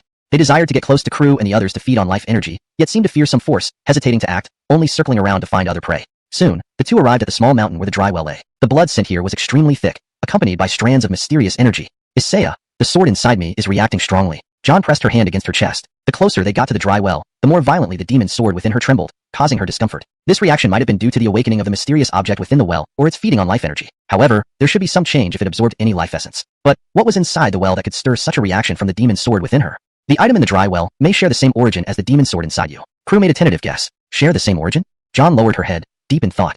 Roar, roar, roar. On the mountaintop, a group of strange undead beasts circled the dry well. Streams of blood energy surged from the well, merging into the beasts, increasing their strength. Seeing Kru and John, they immediately roared, spreading an unbearable stench. This dry well can enhance the strength of the undead beasts, truly remarkable. Kru exclaimed in surprise. The mysterious aura within the beasts didn't diminish or grow, proving they could strengthen through other means. It was indeed sinister. However, Kru noticed that this strange power was not closely related to the well itself. But what was inside the well? Why did it need to consume life force? What about those blood-colored bats? Though less associated with the mysterious power, it likely wasn't something pleasant. And where did the mysterious power originate? Who orchestrated all this? Anyone capable of achieving such feats must possess strength at least equivalent to Diana Yuan Great Sage. Questions flooded his mind, making Kru's head ache. Isaiah, look, that person is Carrie. John saw a familiar figure and hurriedly spoke. After Carrie went missing, she had vaguely guessed he might be here. Indeed, it turned out to be so. He had plans for the well. Kru raised an eyebrow and glanced over. Carrie sat beside the dry well, surrounded by the snarling undead beasts who did not harm him. This detail raised his eyebrows in suspicion. Odd. Extremely odd. Although Carrie concealed his aura well, Kru detected a trace of the same energy as Venerable Peacock, an extremely decayed smell, closely resembling the strange power. Carrie seemed to sense their presence, stopping his cultivation and turning to look at Kru and the others. I knew you would come. Carrie gave John a faint smile, but his eyes remained cold, his smirk sending chills down one's spine. Were you waiting for me? John frowned. You have an aura very similar to mine. We are kindred spirits. Carrie extended a hint of goodwill. Upon hearing this, John summoned the sword of clear snow in her hand. I could never be anything like you. Her voice carried a cold edge. Ha, if not for our similarities, why would you return here? Carrie mocked. He suddenly gathered a cloud of blood energy in his hand, containing traces of life essence. This came from the blood-colored bats. Not only did it increase lifespan, but also purified cultivation. Carrie's aura grew stronger. Who do you think you are to compare yourself with my disciple? You'll never amount to anything through such despicable methods. Kru scoffed disdainfully. He now understood that Carrie cultivated by absorbing others' blood and life essence to boost his strength. It bore some resemblance to the heaven-devouring magic art, but fundamentally differed greatly. Carrie crudely augmented others' power onto himself, accumulating it over time for his strength. The heaven-devouring magic art, however, refined everything into his own Tao, allowing absorption, turning anything into nourishment. At terrifying levels, it could transform an entire world into part of oneself. What qualifications do you have to judge me? Since you refuse my offer, die here then. Carrie's face darkened. The undead beasts around the well, seemingly under his control, all lunged towards Kru and the others. There were over a dozen in total, with at least 5 exceeding the spirit gathering realm. John, handle the remaining while I take care of these 5 cultivation Tao zombies. Kru quickly assigned tasks. Understood. Suppressing several peak spirit gathering realm zombies was no easy feat, but John did not waver. After enduring fierce battles and brushes with death, her strength had increased significantly, enhancing her combat power by at least 30%. Carrie sneered. Save your effort. These undead are indestructible. How do you control these undead? Kru held his sword single-handedly, questioning while fending off the beasts. To be able to control these strange undead, Carrie must have many secrets. Perhaps he held the key to unraveling the mysteries of the Diana Yuan realm. You can ask the underworld messenger when you reach hell. Carrie sneered mockingly, unwilling to answer. Controlling the undead was a secret he kept hidden and would not reveal easily. Not only could he control the undead, but he could wield the mysterious power as well. This thing was formidable, capable of corrupting minds and silently turning people into puppets. Chapter 87. Curiosity can be deadly. Since that's the case, I'll suppress these corpse beasts first and then interrogate you thoroughly. Kru channeled his spirit energy. Instantly, 10,000 sword blades surged forth. This was a mystic art from the 10,000 Swords decision. Kru had mastered it thoroughly, able to summon it with just a gesture. The 10,000 sword blades shot out like a waterfall. The spectacle was truly grand. Under this terrifying assault of flying swords, several corpse beasts found themselves momentarily immobilized. Carrie watched Kru with a dark expression. He was slightly taken aback by this man's formidable combat prowess. In a battle between equals, he might not be his match. How could someone as proud as him accept this? To ascend to the pinnacle, one must be invincible at their current realm. If I could devour and refine you, my strength would certainly reach a new level. Carrie suddenly murmured softly, his voice laced with a hint of longing and madness. Kru, naturally, heard this and frowned slightly. Want to refine him? Did he have the capability for that? Moreover, disregarding the issue of strength, he was currently only a spiritual body. Even if devoured completely, there wouldn't be much of a power increase. It would be more practical to gnaw on a chunk of divine source. Come die. Carrie emitted a strange aura and launched an attack, trying to infect Kru with this mysterious aura, which would make absorbing him easier after turning him into a puppet. This was one of his trump cards, a reason he could still fight those stronger than himself. Crew did not dare to be careless. This strange aura was terrifying. He didn't want to be tainted by it at all. Heaven reversing seal. A saintly technique rushed out hastily, radiating bright treasures and displaying its namesake power. Daylight fist. Feeling the intensity of Crew's aura, Carry infused his spirit energy with the strange aura and activated this mystic art. Runes shone brilliantly, and light filled the air. This mystic art originated from the Ivor scripture, incredibly powerful and incomparable to saintly techniques. However, his opponent was Crew, who had understood the heaven reversing seal to a deeper level than its creator. Its power couldn't be underestimated. Boom. Space itself seemed to warp under such a powerful assault, resounding booms echoing non-stop. Carry was forced back. Despite using both strange powers and emperor-level techniques, he was still no match for Crew. Not only could he not repel him, but he was blasted several meters away instead.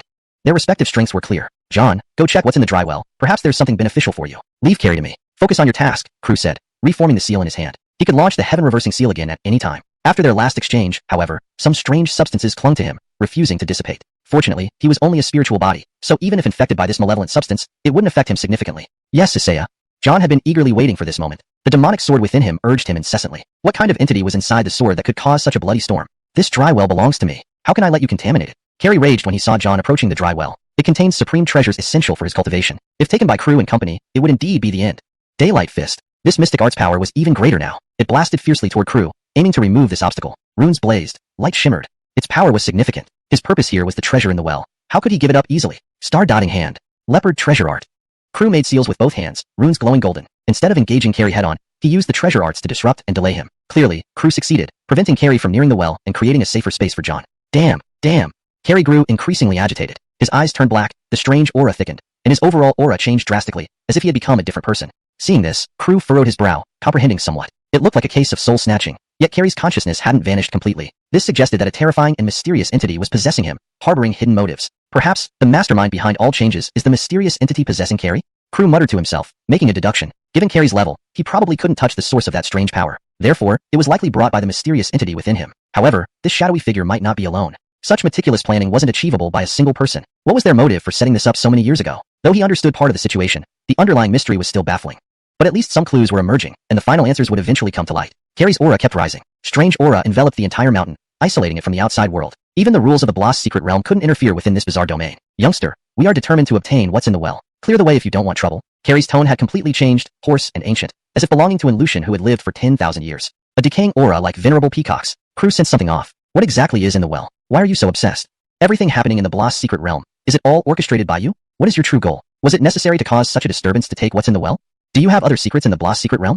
A string of questions poured out, addressing Crew's doubts. Carry didn't answer, only giving Crew a meaningful glance. Youngster, curiosity can be deadly. Sometimes, ignorance is bliss.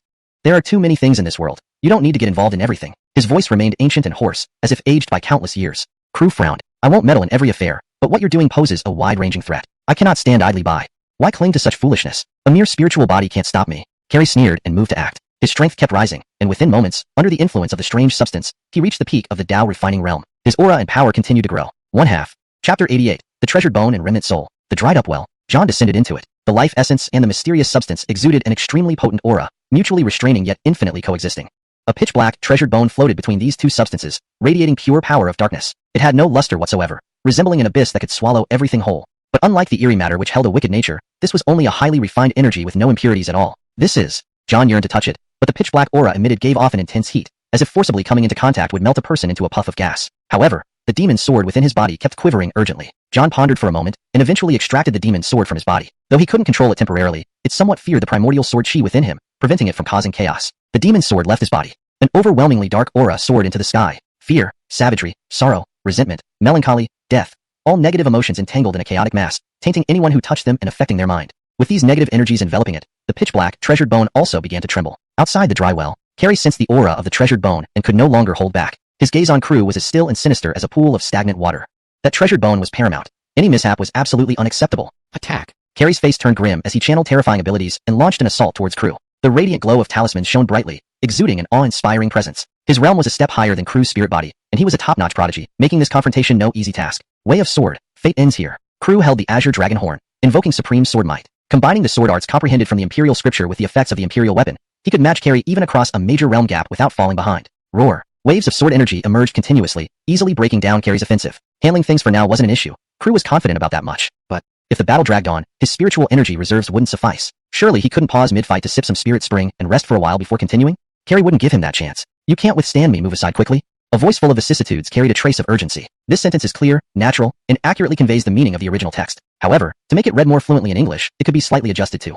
的沧桑的声音中隐隐带着一丝急迫 can be translated as, a voice laced with the weight of time carried a hint of urgency. But based on your provided segment, your translation also works well. If we are to choose between the two presented options, the latter sounds more natural in English. Given only these two choices, I would select, voice full of vicissitudes carried a trace of urgency. However, for optimal fluency, consider, a voice laced with the weight of time carried a hint of urgency. Carrie continuously formed seals, releasing bursts of spiritual energy lavishly. He seemed terrified of losing what was inside the well. Seeing this, Crew started moving around to delay, avoiding direct confrontations to conserve spiritual energy, a strategy that saved energy. Besides, he occasionally drank from the spirit spring to replenish his spiritual energy, though the inefficiency of lacking meditation caused the majority to dissipate. Fortunately, a portion was absorbed through natural conversion. Black mist gathered more densely, spreading an overwhelming darkness, not inferior to the strange matter at all, even repelling the domain created by these eerie auras. How could this be? Carrie's expression verged on madness. Once the eerie aura's domain was shattered, his strength would drastically decline, constrained by the Dry Yuan Secret Realm's rules.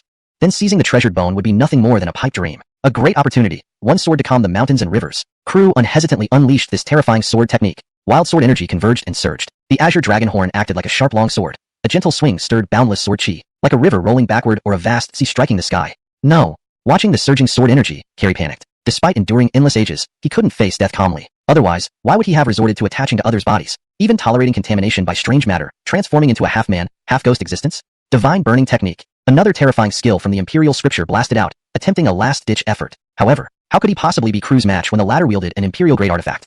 Sword energy pierced through the technique, striking Carrie's body. Blood spewed forth, a strong scent of blood filling the air. Carrie's chest was penetrated by the terrifying sword form, revealing his partially visible heart still faintly beating. I can't accept this. Carrie's voice returned to normal, his face full of reluctance. He didn't want to be controlled, aspiring to rule everything. This opportunity seemed so close yet remained far beyond reach. Thud. Carrie fell straight, eyes wide open, the half-heart ceasing its beat, breath completely gone, dead. Such a tragic end for a peerless genius was unimaginable to many. He should have led a splendid life. Truly a pity. A remnant soul, dense with strange aura, floated up, traversing time with ancient forces. Even if you killed my host body, my soul remains immortal. Once conditions allow, I will definitely take your life.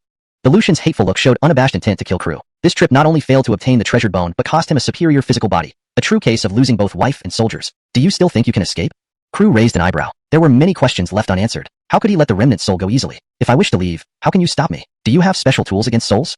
The Lucian sneered slightly disdainfully. Specific artifacts targeting souls were incredibly rare even on the entire Beidou Evar star. Crew said nothing. While he might lack specific soul-targeting artifacts, don't forget he possessed imperial artifacts. Extreme imperial weapons might not be specifically designed for souls, but they could still destroy them. Come forth. From his system space, Crew took out two items. Terror spread instantly. Purple imperial bell emitted purple vapor. The immortal slaying sword filled with strands of immortality chi. The overwhelming pressure momentarily immobilized the remnant soul. You possess two extreme imperial artifacts? How can this be? The Lucian exclaimed in shock, nearly speechless. Not only did he have the azure dragon horn, an immensely powerful imperial weapon, but also two supreme imperial artifacts? Were imperial weapons just worthless trinkets? You have two choices. First, tell me everything you know, and I'll spare your life. Second, bury your secrets here forever. Crew stated firmly. By releasing the might of the imperial weapons, he could easily shatter the remnant soul. The Lucian's face twisted in conflict. If he revealed everything, the puppet master behind him wouldn't spare him. Yet remaining silent led to certain death too. Chapter 89. True Devil Primordial Bone. Have you made up your mind yet? My patience is wearing thin, Crew said, channeling his spiritual energy into the imperial artifact. If the Lucian didn't speak, death was the only path left. The old man felt the killing intent radiating from Crew and knew that if he didn't talk, he would certainly be obliterated. I'll talk. The Lucian hurriedly spoke, afraid of becoming Crew's victim if he delayed even for a moment. This young man wasn't joking around. Hearing this, Crew retracted the imperial artifact. He had little spiritual energy left and needed to use it sparingly. Just holding the artifact drained most of it. Swallowing a mouthful of spirit spring water, Crew awaited the Lucian's answer. An entity that had lived for tens of thousands of years undoubtedly knew many secrets. The transformations in the Blas secret realm are indeed related to the existence behind me. The mysterious substances originate from him. So there was an orchestrator behind all these changes, as expected. Who is this person? Crew pressed further. I dare not mention his name. If you still wish to know more about this secret, do not ask about his existence. The Lucian's emotions fluctuated greatly, showing extreme fear. He wouldn't dare say it even under threat of death. Crew frowned but stopped pressing. Instead, he asked, what was the purpose of sending you here? Was it solely for the item in the dry well? There is a bone inside the well that interests him, but that isn't the main reason. The Lucian shook his head and continued. The Blas secret realm is merely an experimental ground. That being wants to study the strange matter to pursue immortality. Is that so? Crew neither confirmed nor denied, but felt the specter was hiding something. That's all I know. The Lucian confessed frankly and then added, oh yes, a friendly reminder. Leave the Blas secret realm as soon as possible. The great sage Blas is about to be reborn. What? Crew was shocked. A lost existence of such stature was about to be resurrected? Impossible. Anyone would find it hard to believe. He is one of the works of the existence behind me. If you don't leave in time, you might become nourishment for his resurrection. The Lucian's voice betrayed a deep fear when mentioning the mysterious being. I understand. Crew's expression turned serious. Such news would cause a huge uproar if it got out. In an era where emperors and supreme beings did not emerge, A great sage was at the top level of power, capable of easily overturning a strong force. I've explained everything to you. Can I go now? The Lucian asked cautiously. Once a formidable existence himself, he was now just a remnant soul controlled by Crew, which he found extremely frustrating. After seizing Carrie's body, he thought he might regain his former glory, only to have it shattered by Crew. If he could return later, he would seek revenge. You may go. Crew nodded, expressionless. The Lucian felt relieved. He hadn't expected Crew to honor his word, finding him somewhat naive. The principle of completely eliminating threats was prevalent in the cultivation world. The Lucian turned and left. Crew's eyes were dark, betraying complex emotions. Though he spared the Lucian's life, he didn't act without precautions. Crew silently used the immortal technique, Broken Immortal Hand. A divine ability even more terrifying than Imperial arts. Though it was an offensive technique, it also had control effects. By imprinting a mark on the soul, Crew could control the Lucian's life and locate him. He kept the Lucian alive to trace the mastermind through his movements. The Lucian, grateful for another chance at life, left hurriedly despite some lingering desire for the treasure bone. The black fog surrounding the mountain grew thicker, oppressing even Crew. Just what could the item desired by even the mastermind be? Curiosity stirred within Crew. Not long after, John emerged from the well with a pitch-black treasure bone. Alongside the dense black mist, eerie matter and life essence continuously flowed. Isaiah, this is what's in the well. I discovered it can control those blood-red bats in the sky and these unconscious, eerie beast corpses. John handed the bone to Crew. Nearby, the eerie beasts lay prostrate, afraid to approach due to the heavy black mist. Crew took the bone and promptly activated the True Knowledge Eye to investigate. Item: True Devil Primordial Bone. Rank: Immortal. Description: It has a primitive true understanding inscribed, possessing the power of origin. Successfully deciphering it will grant an incredibly powerful technique. Primitive power? Crew's interest was piqued. If even the mastermind wanted this bone, its inscription must be extraordinary. System notification. You can use the True Knowledge Eye to decode the bone's runes and obtain an ultimate technique. Do you want to start the decryption process? Crew didn't hesitate. Start. System notification. The required energy for decryption is extremely large. Normally, it would take 3 years. System notification. Large energy mass detected. Would you like to absorb it to accelerate decryption? Crew hesitated. He knew the source of the massive energy, likely from the bone itself, with surging demonic energy. Never mind. 3 years, so be it. John found this bone, and I can't decide its fate alone. Plus, he seems to need it too. Crew pondered for a moment, and returned the bone to John. Waiting 3 years for an ultimate treasure technique seemed trivial compared to other matters. Isaiah, you don't want this bone? John, puzzled by Crew returning the bone, asked. Despite his magic sword's thirst for the bone, he believed treasures should first be offered to his master. Indeed, John was a good disciple. Keep what's yours. Crew shook his head. All right, I'll keep it for Isaiah. John put away the bone. Crew nodded, then a thought occurred to him. Sigh. If the bone were mine, I could give it to John, thus activating the return system. It seemed like a feasible method. Chapter 90. Immortal Spell. Axlener. Drop the treasure bone on the ground. Crew hurriedly spoke. If there's a bug, why not exploit it? Huh. John was taken aback, but upon realizing this was his master's command, he didn't overthink it and immediately dropped the dark-colored treasure bone on the ground. Whatever Isaiah says is right. Must follow without question. Since this treasure bone has been abandoned by someone else, and now I have picked it up, it belongs to me. Crew chuckled as he picked up the bone, then handed it back to John. Here, your master gives this treasure bone to you. Keep it well. John was utterly confused by this strange maneuver, filled with question marks. What's wrong with Isaiah? Why is he acting so strangely? Even so, he didn't ask further, only keeping the bone and nodding at his master. Ding. The system detects that the host has bestowed John with the true demon origin bone, immortal rank. Congratulations, host. Triggered a 100-fold return. Ding. Due to the true demon origin bone being the highest tier item, there is no room for quality improvement. Congratulations, host. You received 100 true demon origin bones. The system announcement rang out, followed by a sudden appearance of 100 identical bones in the system space. Crew was speechless. 100 bones? What use do they serve? One bone is enough. What would he do with so many? Could different spells be deciphered from them? Ding. The system detects energy-rich items in the space, which can be used to accelerate rune decryption. An electronic voice sounded. Crew quickly agreed. Returning the items wouldn't help, but using them as an energy source seemed like a good idea. At least, in the future, lack of energy wouldn't prevent him from evolving other runes. Ding. Evolution successful. Congratulations, host. Obtained immortal rank spell, the 12-winged dark demon deity chart. Seeing this, Crew was elated. Another supreme spell. Moreover, it comes with a cultivation chart, serving to refine one's divine sense. Giving this spell to John to study is a wise choice. Crew thought to himself. Though possessing an imperial sword scripture, immortal spells are undoubtedly more powerful. However, compared to immortal spells, the cultivation of an imperial scripture is crucial. After all, this scripture is tailored to refine a perfect foundation, which mustn't be forsaken. Immortal spells, while powerful, should be absorbed selectively to enhance personal cultivation methods. Axlener, I am gifting you a new spell. After a moment's consideration, Crew decided to grant John the immortal spell immediately. He had great confidence in John. Even with a formidable immortal spell, he believed he could plan well and find his own path. Whether it's an immortal spell or an imperial scripture, they're both tools for gaining strength. Oh, did Isaiah acquire a new spell? John's eyes lit up with excitement. Crew nodded, saying nothing more, and transferred the immortal spell and the previously obtained Anton treasure technique to John. Huge scriptures instantly flooded John's mind, causing intense pain that made cold sweat pour down his face. But the young man didn't make a sound, maintaining a stoic demeanor. Ding. The system detects that the host has bestowed John with the 12-winged dark demon deity chart, immortal rank. Congratulations, host. Triggered a 1,000-fold return. Ding. Since the 12-winged dark demon deity chart is already the top-tier spell, there's no room for quality improvement. Congratulations, host. Received a huge amount of cultivation experience, and the results of a century of rigorous practice, to be absorbed at chosen time. Ding. Spell proficiency has reached perfection. Ding. The system detects that the host has bestowed John with Anton treasure technique, Saint rank. Congratulations, host. Triggered a 10-fold return. Receiving enhanced Anton treasure technique, Saint rank. System announcements continued to ring. Vast knowledge surged into his mind, bringing immense pain, even worse than what John experienced. Achieving perfection in an immortal spell is harder than reaching the heavens, yet under the system's assistance, such an achievement was accomplished in mere breaths. Terrifying indeed. After half a day, the pain finally subsided slightly. Crew sighed deeply. This secret realm trip was incredibly fruitful. Not only did he gain an immortal spell but also perfected it, enhancing his combat power immensely. Isaiah, you're awake? John had been waiting beside him. After absorbing the inheritance, he saw Crew meditating and wisely kept silent, guarding him. While he didn't know where his master obtained such powerful spells, he knew better not to inquire too much into matters he shouldn't be curious about. Crew nodded approvingly at his disciple. Alright, let's find Milana and inform them about the imminent awakening of the Dry Yuan Great Sage. The issue with the Dry well resolved and the origin of the strange substance clarified. The most pressing matter now was the resurrection of the Dry Yuan Great Sage. Revival of a great sage would cause significant repercussions, stirring up immense turmoil. Immortality is the goal everyone chases after, even emperors. If news of the Dry Yuan Great Sage's resurrection spreads, it will plunge the Beidou Star region into chaos. Crew couldn't help feeling heavy-hearted. This place is merely one of the mysterious person's test sites, capable of experimenting on beings like a great sage. One can only imagine how powerful the person behind the scenes truly is. What? The Dry Yuan Great Sage is still alive? John stared wide-eyed, utterly baffled since he hadn't heard the remnant soul's words earlier, not only bewildered, but also disbelieving. How could someone who has been dead for so long possibly come back to life? How is this even possible? I speculate that the revival is due to those strange substances, but we don't know if he'll be a mindless puppet or a sentient being. Crew stroked his chin. Ideally, he hoped the revived Dry Yuan Great Sage would be a mindless puppet, thus avoiding major upheavals. What Crew feared most was if he regained some degree of sentience. However, considering this was set up by a mysterious entity, becoming just a mindless puppet wouldn't make immortality meaningful. He doubted such an entity would undertake such futile efforts. Isaiah, what should we do next?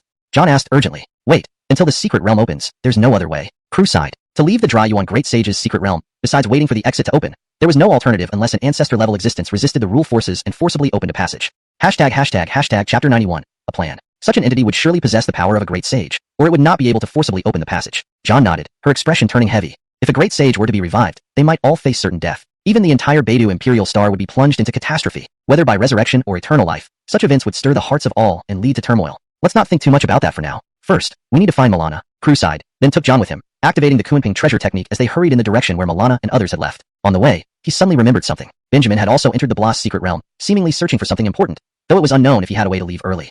However, in a vast crowd, finding one person was like looking for a needle in a haystack. Crew quickly dismissed this thought and considered other options. Even without clear solutions, they still needed to fight back. Before long, Crew found Milana and the others. He decided not to mention the imminent resurrection of the Blas Great Sage just yet, as it involved many people. For now, only Cordelia and Cole needed to know. Revealing everything now would cause panic, making them more of a hindrance than help. In a newly established campsite, after everything that had happened, no one had the heart to search for Blas's secrets. Even if they found the secret's location, 9 times out of 10, it wouldn't end up in their hands. Compared to that, their lives were far more important. These changes left everyone feeling uneasy. Crew started a fire, roasting meat while deep in thought. They needed to escape before the Blas Great Sage awakened. Otherwise, the danger would escalate drastically. His physical body wasn't a big concern since it was just a spiritual form, but he couldn't let his disciples die here. Cordelia, Cole, and the others gathered around, faces grim. They knew about the Blas Great Sage's impending awakening. What was supposed to be a simple trial had turned into a dire situation, leaving everyone silent for a moment. Senior, if you released your spirit body and informed our Seclusians through your main body, do you think it would work? Cole asked. Crew nodded slightly. It's feasible, but whether they believe me is another matter. And can you handle any sudden changes while I'm away? He felt uneasy, knowing that although young cultivators needed trials, this went beyond reasonable limits. The danger within this secret realm even made Crew hesitant about returning safely. We can't think of any other solution. This might be our best shot, Cole replied somberly. Cordelia added. Rather than waiting to die, we should take a chance. We can hold on for some time even if something happens. Yes, Isaiah, though our strength may not match yours, we are not as weak as you think. John also reassured him, asking him not to worry too much. Very well, I will try. Crew sighed lightly. This plan seemed viable, using external forces to save everyone. However, time was of the essence. If the Blas Great Sage awakened prematurely, they might become nourishment for his revival. After finishing his roasted meat, Crew glanced at his disciples and Milana, preparing to perform self-dissection. The spirit body dissipated into a cloud of spiritual energy. Wanjin Mountain, solitary sword peak. Awakening from seclusion, Crew felt the memories of his spirit body surge in his mind, his expression turning grave.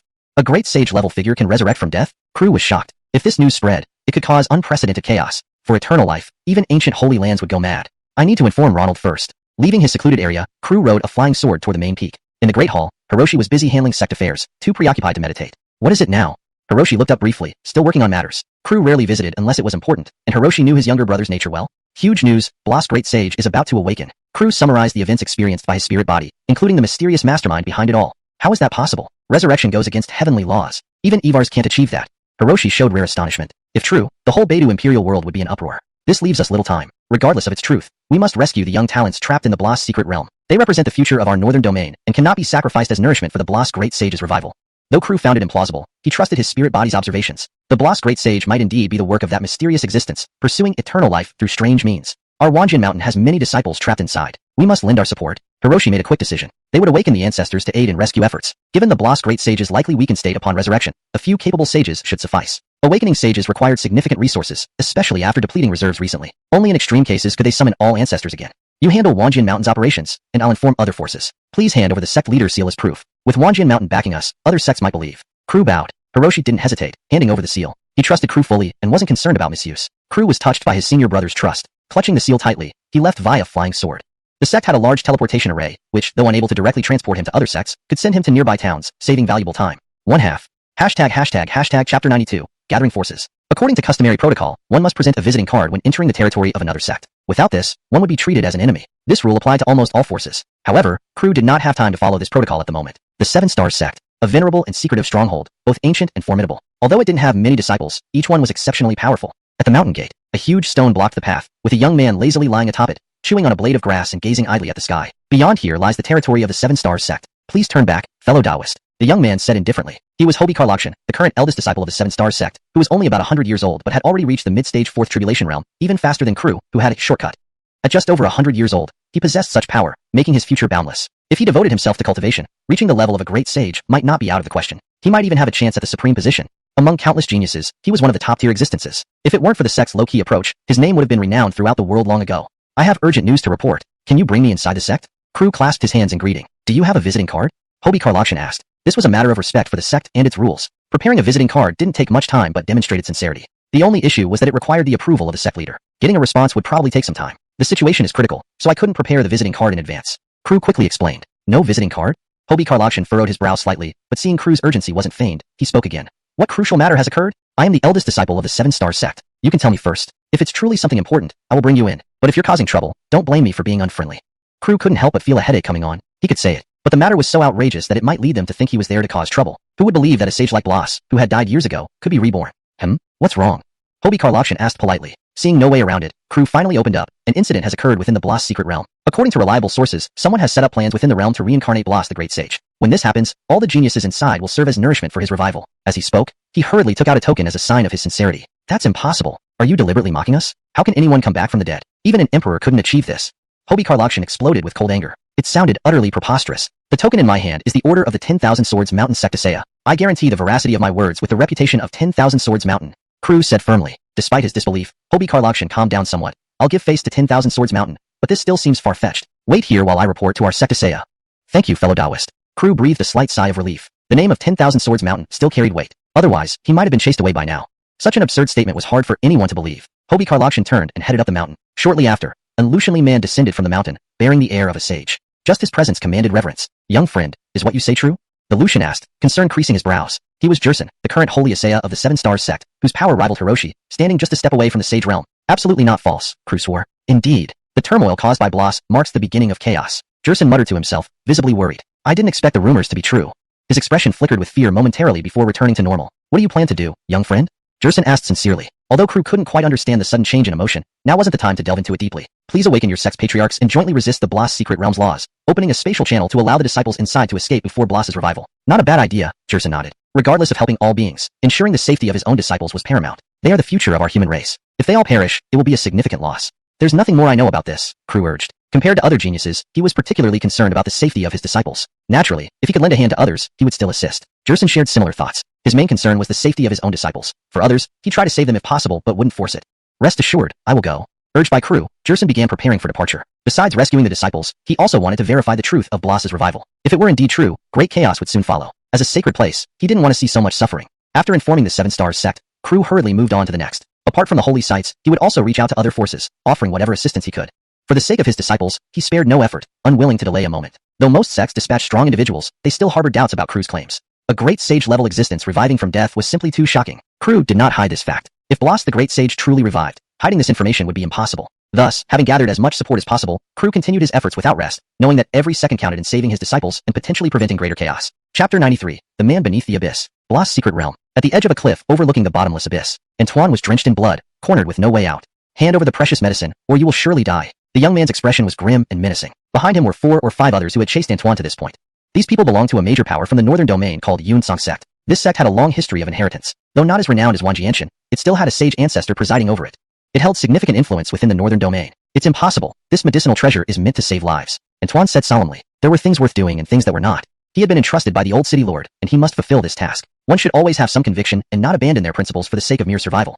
Besides, even if he handed over the medicinal treasure, these guys probably didn't plan on sparing him either. To save lives? When your own life is at stake, why worry about others? The young man scoffed. Branson, brother, let's act quickly.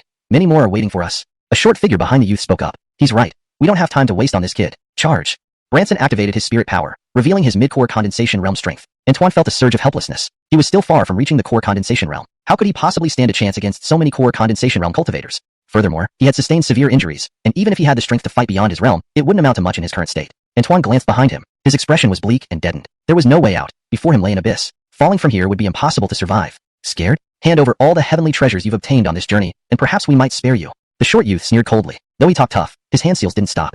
Clearly, they didn't plan on letting Antoine live. Huh, want it? Come and get it yourself? Antoine gave a faint smile. Without further consideration, he leaped off the cliff into the abyss. This was the only possible way out, and also a gamble. If he lost, there'd be no coming back. If he won, he might just live another day. Of course, the chances of winning were extremely slim. But what other choice did he have? You. Seeing Antoine leap without hesitation, Branson and the others were shocked. This guy was really determined. Even if he died, he wouldn't give them any advantage. Watching Antoine's figure vanish into the dark abyss, Branson and his group sighed briefly before turning away. Outside the Bloss secret realm, numerous forces, led by the Seven Stars Gate and the North Sea Sacred Mountain, gathered here. As ancient holy lands, they certainly maintained their presence. While the number wasn't huge, their strength was undeniably formidable. Many elder-level figures were present. Wang Jianchen alone had dispatched 3 sages. Do you really believe that Great Sage Bloss can come back to life? I see no signs of anything happening here.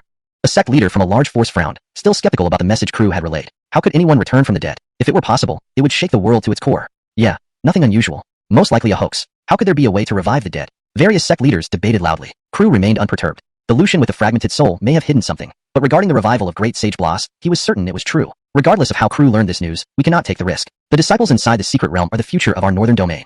Jerson said gravely. With the headmaster of the Seven Stars Gate speaking, the other forces naturally stopped their arguments and nodded in agreement. Regardless of the truth, their presence here showed their concern for their disciples' safety. Additionally, they didn't dare to speak rudely. A sage from Wang Jianchen was nearby, and angering them wouldn't end well. Should we proceed now? An intimidating sage from the North Sea Sacred Mountain asked. He possessed near great sage strength, far surpassing ordinary sages despite not being at his peak. I think so. An Lucian sage from the Seven Stars Gate nodded. Though all were sages, quantity compensated for quality issues. With over a dozen sages forming their ranks, even a great sage would hesitate to act.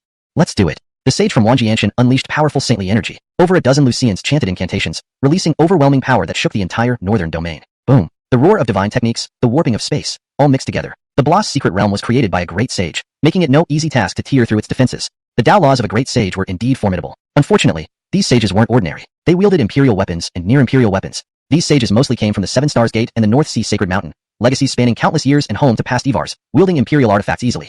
Break! The half-great sage from the Seven Stars Gate roared fiercely. A starry sword, glowing brilliantly, slashed under his command, striking the order chains of the Bloss secret realm. The order chains gradually crumbled. A small opening appeared. We've done it. Let's send people in immediately to rescue our disciples. The Lucianly sage exclaimed joyfully. Yes. All sect leaders nodded in agreement. Inside the secret realm, at the bottomless abyss, Antoine lay sprawled like a dead dog on a cool, icy rock. Whether it was an illusion or not, the flow of his spiritual energy sped up significantly. Am I still alive? Pinching his face, the piercing pain confirmed his situation. He was still alive, but barely. Even moving a finger caused unbearable agony. I saved you. Otherwise, falling from this height, you'd be dead. A deep, unfamiliar voice echoed, filled with a sense of age-old antiquity. Thank you, Senior, for saving my life. Antoine tried to get up, but the intense pain stopped him. Do you know who I am? The stranger smiled slightly. I don't. Who might you be, Senior? Antoine endured the pain, swallowing a healing pill. With its effects, his condition improved slightly. 1/2. Chapter 94. Just a mad old man. Having entered my secret realm, don't you recognize me? The man lowered his head and pondered for a moment, as if reminiscing. But in the end, he shook his head with a sigh. Never mind. I'm just a mad old man. His voice was tinged with a sense of Tongsong. Note, Tongsong is not appropriate here. Consider revising, and also slightly melancholic. Revised. His voice was tinged with a sense of Tongsong, some weathered experience, and also slightly melancholic. For better fluency in English, we can translate it as. His voice was tinged with a sense of weariness and was also slightly melancholic. Your secret realm? Senior, could it be that you are the great sage Bloss? Sinclair asked in astonishment. His expression was filled with disbelief. Just an old name, the man sighed. He was now dazed and bewildered, no longer the once vigorous, awe-inspiring great sage who could hide under the heavens. Now, even being called a rotten bug or shrimp from the depths would not be too much. He did not even know why he had come back to life. All he knew was that he was sometimes clear-minded, sometimes insane. You're still alive? Sinclair found it unbelievable. If calculated this way, this great sage's lifespan was even longer than that of ordinary Evars. Consider me alive. Bloss great sage nodded, his expression unclear. Speaking of which, he was not really a living person. One might call him neither human nor ghost. Hiss. Sinclair drew a sharp breath. You and I meeting here can be considered a kind of fate. I left a legacy here in my lifetime, so let me gift it to you, said Bloss great sage with a smile. Meeting a junior after so long made him somewhat happy. In your lifetime? Sinclair was momentarily stunned, not understanding. However, he did not dwell on it for too long, knowing that this great sage was about to bestow upon him his legacy. This was a great sage's legacy, an extraordinary opportunity. In any place, it was something that would make people rush towards it eagerly. Do you see the cave behind me? That was where I secluded myself to practice until death. The legacies and opportunities one left are all there. The primal ancient saint body is one of the peerless physiques. Although constrained by the era, it still has a glimmer of hope to reach the pinnacle. With sufficient resources, it might indeed recreate its former glory, explained Bloss Great Sage. What he said was precisely what Sinclair was currently worried about. Although the primal ancient saint body was incredibly strong, capable of fighting across realms easily, in the ancient era, many holy lands would have sought it as their future holy sun. But in this era, the heavenly Tao rules were damaged, cutting off the path for the primal ancient saint body. Without sufficient resources, cultivation would be difficult. Many thanks, Senior. Sinclair endured the severe pain and bowed painfully. Even though he had taken healing pills, his injuries were still severe, requiring time to recover. Hee, no need for thanks. Bloss Great Sage smiled slightly. For some reason, his expression seemed gradually strange. But immersed in surprise, Sinclair did not notice much. He took more pills, enduring the pain as he stepped toward where Bloss Great Sage pointed. Meanwhile, the decayed odor around Bloss Great Sage grew, his facial expression struggling. Sinclair did not sense the impending danger. He arrived at the place where Bloss Great Sage secluded himself to practice until death. A great sage weapon, similar to a bronze spear, was embedded in the wall, exuding a powerful aura. Generally, a great sage weapon was the top-level magical artifact in the Beidou Imperial realm. Evar weapons and quasi-Evar weapons rarely emerged. Without significant changes, ordinary people would not reveal such terrifying treasures. After all, awakening an Evar weapon to its extreme state required countless resources. A great sage weapon was more practical. Sinclair felt slightly excited, trembling hands pulling out the bronze spear from the wall. Pain could not hinder his excitement. Clang! A crisp sound echoed. With the pull of the great sage weapon, the entire Bloss secret realm shook significantly. Quite a fine weapon, right? Sinclair remarked. Unfortunately, he could not use such a weapon yet. His realm was still too low. He bit his finger, dropping a few drops of blood on the bronze spear, forming a mark. After forming the mark, he could control the weapon, storing it within his body and summoning it whenever needed. Stowing away the bronze spear, Sinclair continued searching. The wall was inscribed with numerous runes. These were Bloss Great Sage's cultivation methods and divine skills. Among them were several fearsome treasure techniques of the sage level. Understanding the principle of not biting off more than one could chew, Sinclair chose only 2 techniques. As for cultivation methods, he did not need them. The legacy left by the perfect sage body was already enough. He lacked no cultivation methods. Collecting 2 more divine skills was beneficial. After memorizing the rune patterns of the treasure techniques, Sinclair searched further. How could a great sage's hidden treasury be so simple? He still needed to find heaven-grade treasures. After a brief search, he discovered a secret room. Filled with anticipation, Sinclair quickly entered. Inside, the room was full of heavenly-grade treasures, various sage-level medicinal herbs dazzling the eyes. There were even a few tens of thousands of year-old supreme medicinal plants. Now I've struck it rich. With these medicinal treasures, they will sustain me for a long time. Sinclair was extremely pleased. What he lacked most was cultivation resources. Obtaining the great sage's hidden treasury, although not enough to sustain him to the Tao sovereign realm symbolizing the great sage level, would at least get him close to the threshold of a sage. Of course, to break through to the sage realm, besides the great sage's hidden treasury, he would need to obtain resources from elsewhere. Putting all the heavenly grade treasures into his possession, Sinclair noticed an extremely ancient ring sitting on a platform. Its grade was not low. This is likely a space ring of the sage level, with enormous internal space. What does it contain? Sinclair felt somewhat excited. Putting the ring on and recognizing it with blood, he probed inside. What he found greatly shocked him. Besides countless alchemy materials, there were piles of divine essence resembling small mountains. Had someone hollowed out entire divine essence veins? Ordinary great sages did not possess such vast wealth. It would suffice to cultivate several great sage existences outside. But for Sinclair, it was far from enough. Still, for a long time, he did not need to worry about cultivation resources. Obtaining all the treasures of the Bloss hidden treasury, Sinclair was in high spirits, ready to thank the senior again. However, an unexpected scene unfolded. Outside the secluded practice area, Bloss Great Sage stared at him with a menacing face, as if wanting to tear him apart. Sinclair was genuinely frightened. But despite this, he did not step inside the secluded area, as if something was blocking him. What's wrong, senior? Sinclair frowned. He could feel the killing intent and decaying aura emanating from him. Shortly thereafter, a clean remnant soul appeared, looking exactly like Bloss Great Sage outside the cave. 2 halves. Note: some expressions and terms in the original text seem idiomatic or out of context in English. I've tried to maintain coherence while preserving the intended meaning. Chapter 95, Dead End. He's nothing more than a living dead now. The remnant soul of Great Sage spoke. It was inaccurate to call it a remnant soul. Its existence was merely a thread of consciousness that Great Sage Bloss had split off in his dying moments. Sir, what's going on?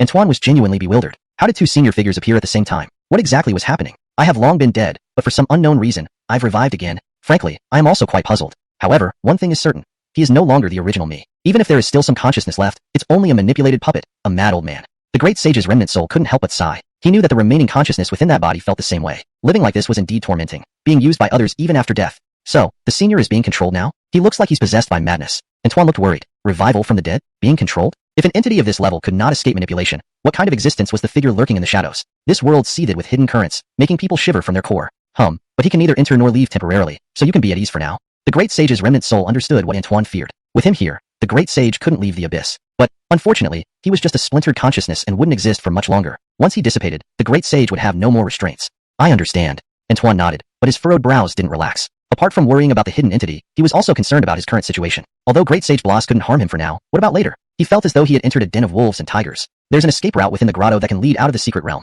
I can help you leave. The Great Sage's remnant soul seemed to have read Antoine's thoughts. However, opening the passage requires immense energy, and I will dissipate, no longer able to restrict his movements.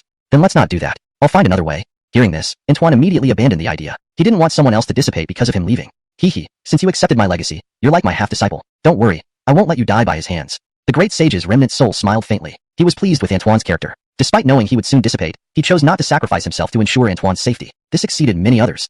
Thank you, sir. Antoine bowed solemnly. Regardless of anything, he respected great sage Blas. Putting aside the legacy given to him, the contributions he made for humanity were enough to earn everyone's reverence. The great sage's remnant soul smiled but said nothing, his figure gradually fading away. A short while later, outside the grotto, the sinister expression on great sage Blas's face vanished, replaced by a melancholic look as if he returned to normal. Sir? Antoine cautiously called out. Did I scare you, young friend? Great sage Blas smiled bitterly. He despised losing control into such a frenzied state. When the urge to kill arose, he saw anyone alive and wanted to devour them, sucking out their life essence. For a proud great sage, this was unimaginable humiliation. In the past, he was an unparalleled genius, unmatched under heaven. Now, fallen to such depths, how could this not be heart-wrenching? To be honest, yes? Antoine nodded truthfully. Anyone witnessing great sage Blas's frenzied state would feel something unusual inside. To such a powerful being gone mad, they were mere ants, easily crushed. You're quite honest. Great sage Blas laughed, his mood improving slightly. Others might have flattered him with empty words. This young man suited his taste. He should have told you the way to leave, right? I advise you to leave quickly. I might lose consciousness in the next second and accidentally kill you. After laughing, great sage Blas said seriously. He obviously referred to the remnant soul. Sir did tell me how to leave, but the cost would be his immediate dissipation. I don't want that. Antoine shook his head. He had his principles and beliefs. Good lad. Great sage Blas praised, then continued. But he doesn't have much time anyway. There's no need for you to overly worry. Dying here isn't worth it. You possess supreme constitution and now abundant resources. Your future is bright. I know. Antoine nodded but then shook his head, asking, while the principle holds, I still can't accept it. Since you are clear-headed now, can you send me away from the abyss? Leaving the abyss will result in the same outcome. I don't know how long my sanity can hold. When I completely go mad, everyone in the secret realm will die. Great sage Blas said seriously. His revival was incomplete. He needed more life essence, and the person controlling him wouldn't spare any living creatures entering the secret realm. Antoine was stunned. So, he would be doomed to? Thinking of this, a bitter smile surfaced. Even so, Antoine didn't consider forcing the remnant soul's help. If he did, he wouldn't be himself anymore. Have you made your decision? Great sage Blas asked softly. He didn't know when the next episode of madness would strike, but it would destroy the entire secret realm, returning him to the Beidou Imperial Realm, where the sky is boundless for birds to fly, and the sea vast for fish to leap. Antoine still shook his head, eyes filled with resolve. At his age, he had his own thoughts, which were indeed rare. The admiration in great sage Blas's eyes grew deeper. Since you've made your choice, I won't persuade you further. He was also looking for solutions, hoping to minimize killing, but the escape route in the secret realm was hard to open. If he forced it, the hidden entity would likely drive him into madness again. It was indeed a dead end. So it seemed, the geniuses within the secret realm had little hope of survival unless someone intervened from the outside. 1/2. Chapter 96. Chaos is imminent. In the verdant forests and mountains of the Blas secret realm, dozens of sage-level beings descended, accompanied by a host of other powerful figures. Such a force was enough to plunge the northern territory into chaos. Compared to the prodigies who entered through the entrance, these Lucian sages had sneaked in and were thus unaffected by the rules, allowing them to remain gathered together. However, their power was immense, and this space consecrated by the great sage Blas could not contain them. It was already gathering strength, intending to bring down a thunderbolt to destroy them. Unfortunately for it, the power of the rules was unable to cause any substantial harm to them. The combined strength of these Lucian sages was no weaker than that of a great sage. Not to mention they wielded terrifying treasures. Even if they weren't a match for the great sage Blas, they could at least hold their own. What was mere rule power compared to this? It wasn't set by the heavenly Tao after all. The Lucian sages paid no heed to the layers of dark clouds gathering in the void. With a hand seal formed, they casually unleashed their power. Boom, boom, boom. Space distorted, echoing with deafening booms. As if the heavens were collapsing and the earth splitting, the secret realm began to fragment, not to mention the thunder-laden dark clouds which vanished without a trace. Jerson, wielding the seven-star sword, could casually slash open rifts in space. The group proceeded with imposing might and overwhelming pressure, as the power of the rules within the Blas secret realm was suppressed. Elsewhere, deep within the endless abyss, the great sage Blas seemed to sense something, his expression becoming twisted but quickly suppressed by residual consciousness. The remnant soul of the great sage reappeared, with an extremely serious demeanor. He hadn't expected this moment to come so soon. Little friend, I will now send you out. He didn't care what Sinclair thought anymore. The great sage Blas's current state was unstable. Even suppressing the madness deep within wouldn't last long. Without waiting for Sinclair's response, the remnant soul produced an oil lamp. Using my essence as fire, seal, a flame ignited from the oil lamp. The remnant soul burned alongside it. This was a horrifying power born from burning the soul. Ea. Enveloped in flames, the great sage Blas screamed in unprecedented agony. Several pure white chains rose, binding him tightly. These were chains of pure soul energy, clearly the effect of the oil lamp. I know you do not wish me to sacrifice myself to send you out, but as I am about to dissipate, sending you out is but a trivial task. Don't worry or feel guilty. As the remnant soul faded, a gentle voice echoed in Sinclair's mind. A passage leading to the outside world opened up. Spatial rule forces rippled. The vast energy contained within the remnant soul made opening this passage effortless. However, maintaining it required considerable resources. Luckily Sinclair's spatial ring held enough to allow his escape. Predecessor. Sinclair choked up. Before he could say more, the remnant soul's power swept him into the passage. As Sinclair left, the passage closed. Only the increasingly mad great sage Blas remained, screaming in endless agony. This soul-searing pain was unbearable, far worse than any physical torment. The entire Blas secret realm shook. Infinite flames rose from the abyss, turning half the sky crimson. Look, There's significant activity over there, with extremely intense energy fluctuations. Jerson said gravely. The intensity of this energy far exceeded his own. It seems Crew was right. The supposedly dead Great Sage Bloss might have truly resurrected. Could it really be the Great Sage Bloss? Perhaps some other Great Sage level existence. Resurrection is impossible. That's true. We shouldn't jump to conclusions without seeing. Most Lucian sages still doubted it. It was indeed too absurd for them to believe. Why don't we just go see? Crew suggested. Nothing was absolute here. Even the most outrageous things could happen in this world. Crew's point stands. Let's all go check. With Supreme Emperor weapons, even a Great Sage cannot harm us. Jerson confidently stated. Though only a half-step Great Sage himself, he had touched upon that realm and possessed an Emperor weapon, emboldening him to challenge even a true Great Sage. Of course, he would surely lose unless they all joined forces. Let's go. The Lucian sages, filled with apprehension, headed toward the fiery spectacle. Whether it was the Great Sage Bloss or another Great Sage, the pressure they felt was immense. If it was indeed Bloss revived, it would shatter their established beliefs. Some had lived for tens of thousands of years with the help of seals. Why seek immortality through revival if it were possible? In the depths of the abyss, loud noises and screams continued. White chains forcibly restrained the Great Sage Bloss, flames searing his soul. A faint strange aura seemed to disperse slightly. Sounds like a ghost town. No idea what's going on inside, Owen remarked curiously. Let's find out. Jerson, holding the Imperial Sword, solemnly said. The Lucian sages nodded. They were uneasy. If the Great Sage Bloss lived, chaos would begin. Compared to eternal life, they preferred not witnessing such destruction. At the bottom of the abyss, the Great Sage Bloss looked battered but with red eyes and a grotesque expression, exuding immense hostility. Blood-red runes covered his body, energy blazing fiercely. Releasing this being could mean unimaginable slaughter and hell on earth. This can't be. It's him. The Lucian sage exclaimed, recognizing the figure. It had to be the Great Sage Bloss. Seeing him revived, shock overwhelmed him. He never believed such a thing possible. If it were, why seal oneself in immortal springs? The world will soon descend into chaos. Jerson and Owen exchanged a glance, sighing. Their worst fears had come true. The news of Bloss's resurrection couldn't be hidden, bound to incite conflict. Chapter 97, Dewey. Evar Bloss was in a frenzy, his aura surging uncontrollably. Terrifying and brutal energy continuously battered the chains that bound him. However, these chains were exceptionally resilient, forged from the last vestiges of power left by the remnant soul of a great sage. Breaking free would not be easy. Furthermore, peculiar candle flames still covered his entire body, inflicting a pain that could burn the soul. It seems someone has acted before us. Who could this senior be to seal such an existence here? Jerson sighed. It had to be at least an existence on par with Evar Bloss. Otherwise, it wouldn't have been possible. Yes, but for us, this is good news. Why don't we join forces and eliminate him here? Owen's eyes lit up as he suggested. If they could solve the issue of Evar Bloss and then collectively suppress the news, the world could still be kept stable. Upon hearing this, Crew frowned slightly. Eliminate Evar Bloss? Would it really be that easy? He recalled those bizarre undead beasts that couldn't be killed earlier. He wondered if Evar Bloss might be the same. If he were indeed similar to those beasts, Evar Bloss would become an absolute terror in the northern Dipper Imperial realm. An unkillable, infinitely powerful sage gone mad. Who could stop him? Even beings like Evars or quasi-Evars would find it challenging. You might easily kill him once, but what about 1,000 times or 10,000 times? Seniors, should you consider this further? Since someone sealed him here rather than slaying him on the spot, perhaps there was significant reasoning behind it. Crew advised. There was more than one way to resolve the problem. He truly feared that Evar Bloss might be like those undead beasts. Do you mean sealing him again? Jerson caught the meaning behind Crew's words and smiled lightly. Crew nodded seriously without speaking. Haha, perhaps that great expert chose to seal him because they couldn't kill Evar Bloss. But we have Supreme Emperor weapons, which even a peak sage can barely resist. Owen said with confidence. The old sages behind him nodded in agreement. Hearing this, Crew remained silent. We could seal him again, but after centuries or even longer, if he breaks free, it will undoubtedly bring calamity. Jerson noticed Crew's hesitation. We should handle the matter of our generation ourselves, rather than leaving it to future generations. He explained why they wanted to destroy Evar Bloss. Although resurrection was coveted, this particular form seemed to have side effects. Allowing such an entity to leave would surely cause widespread disaster.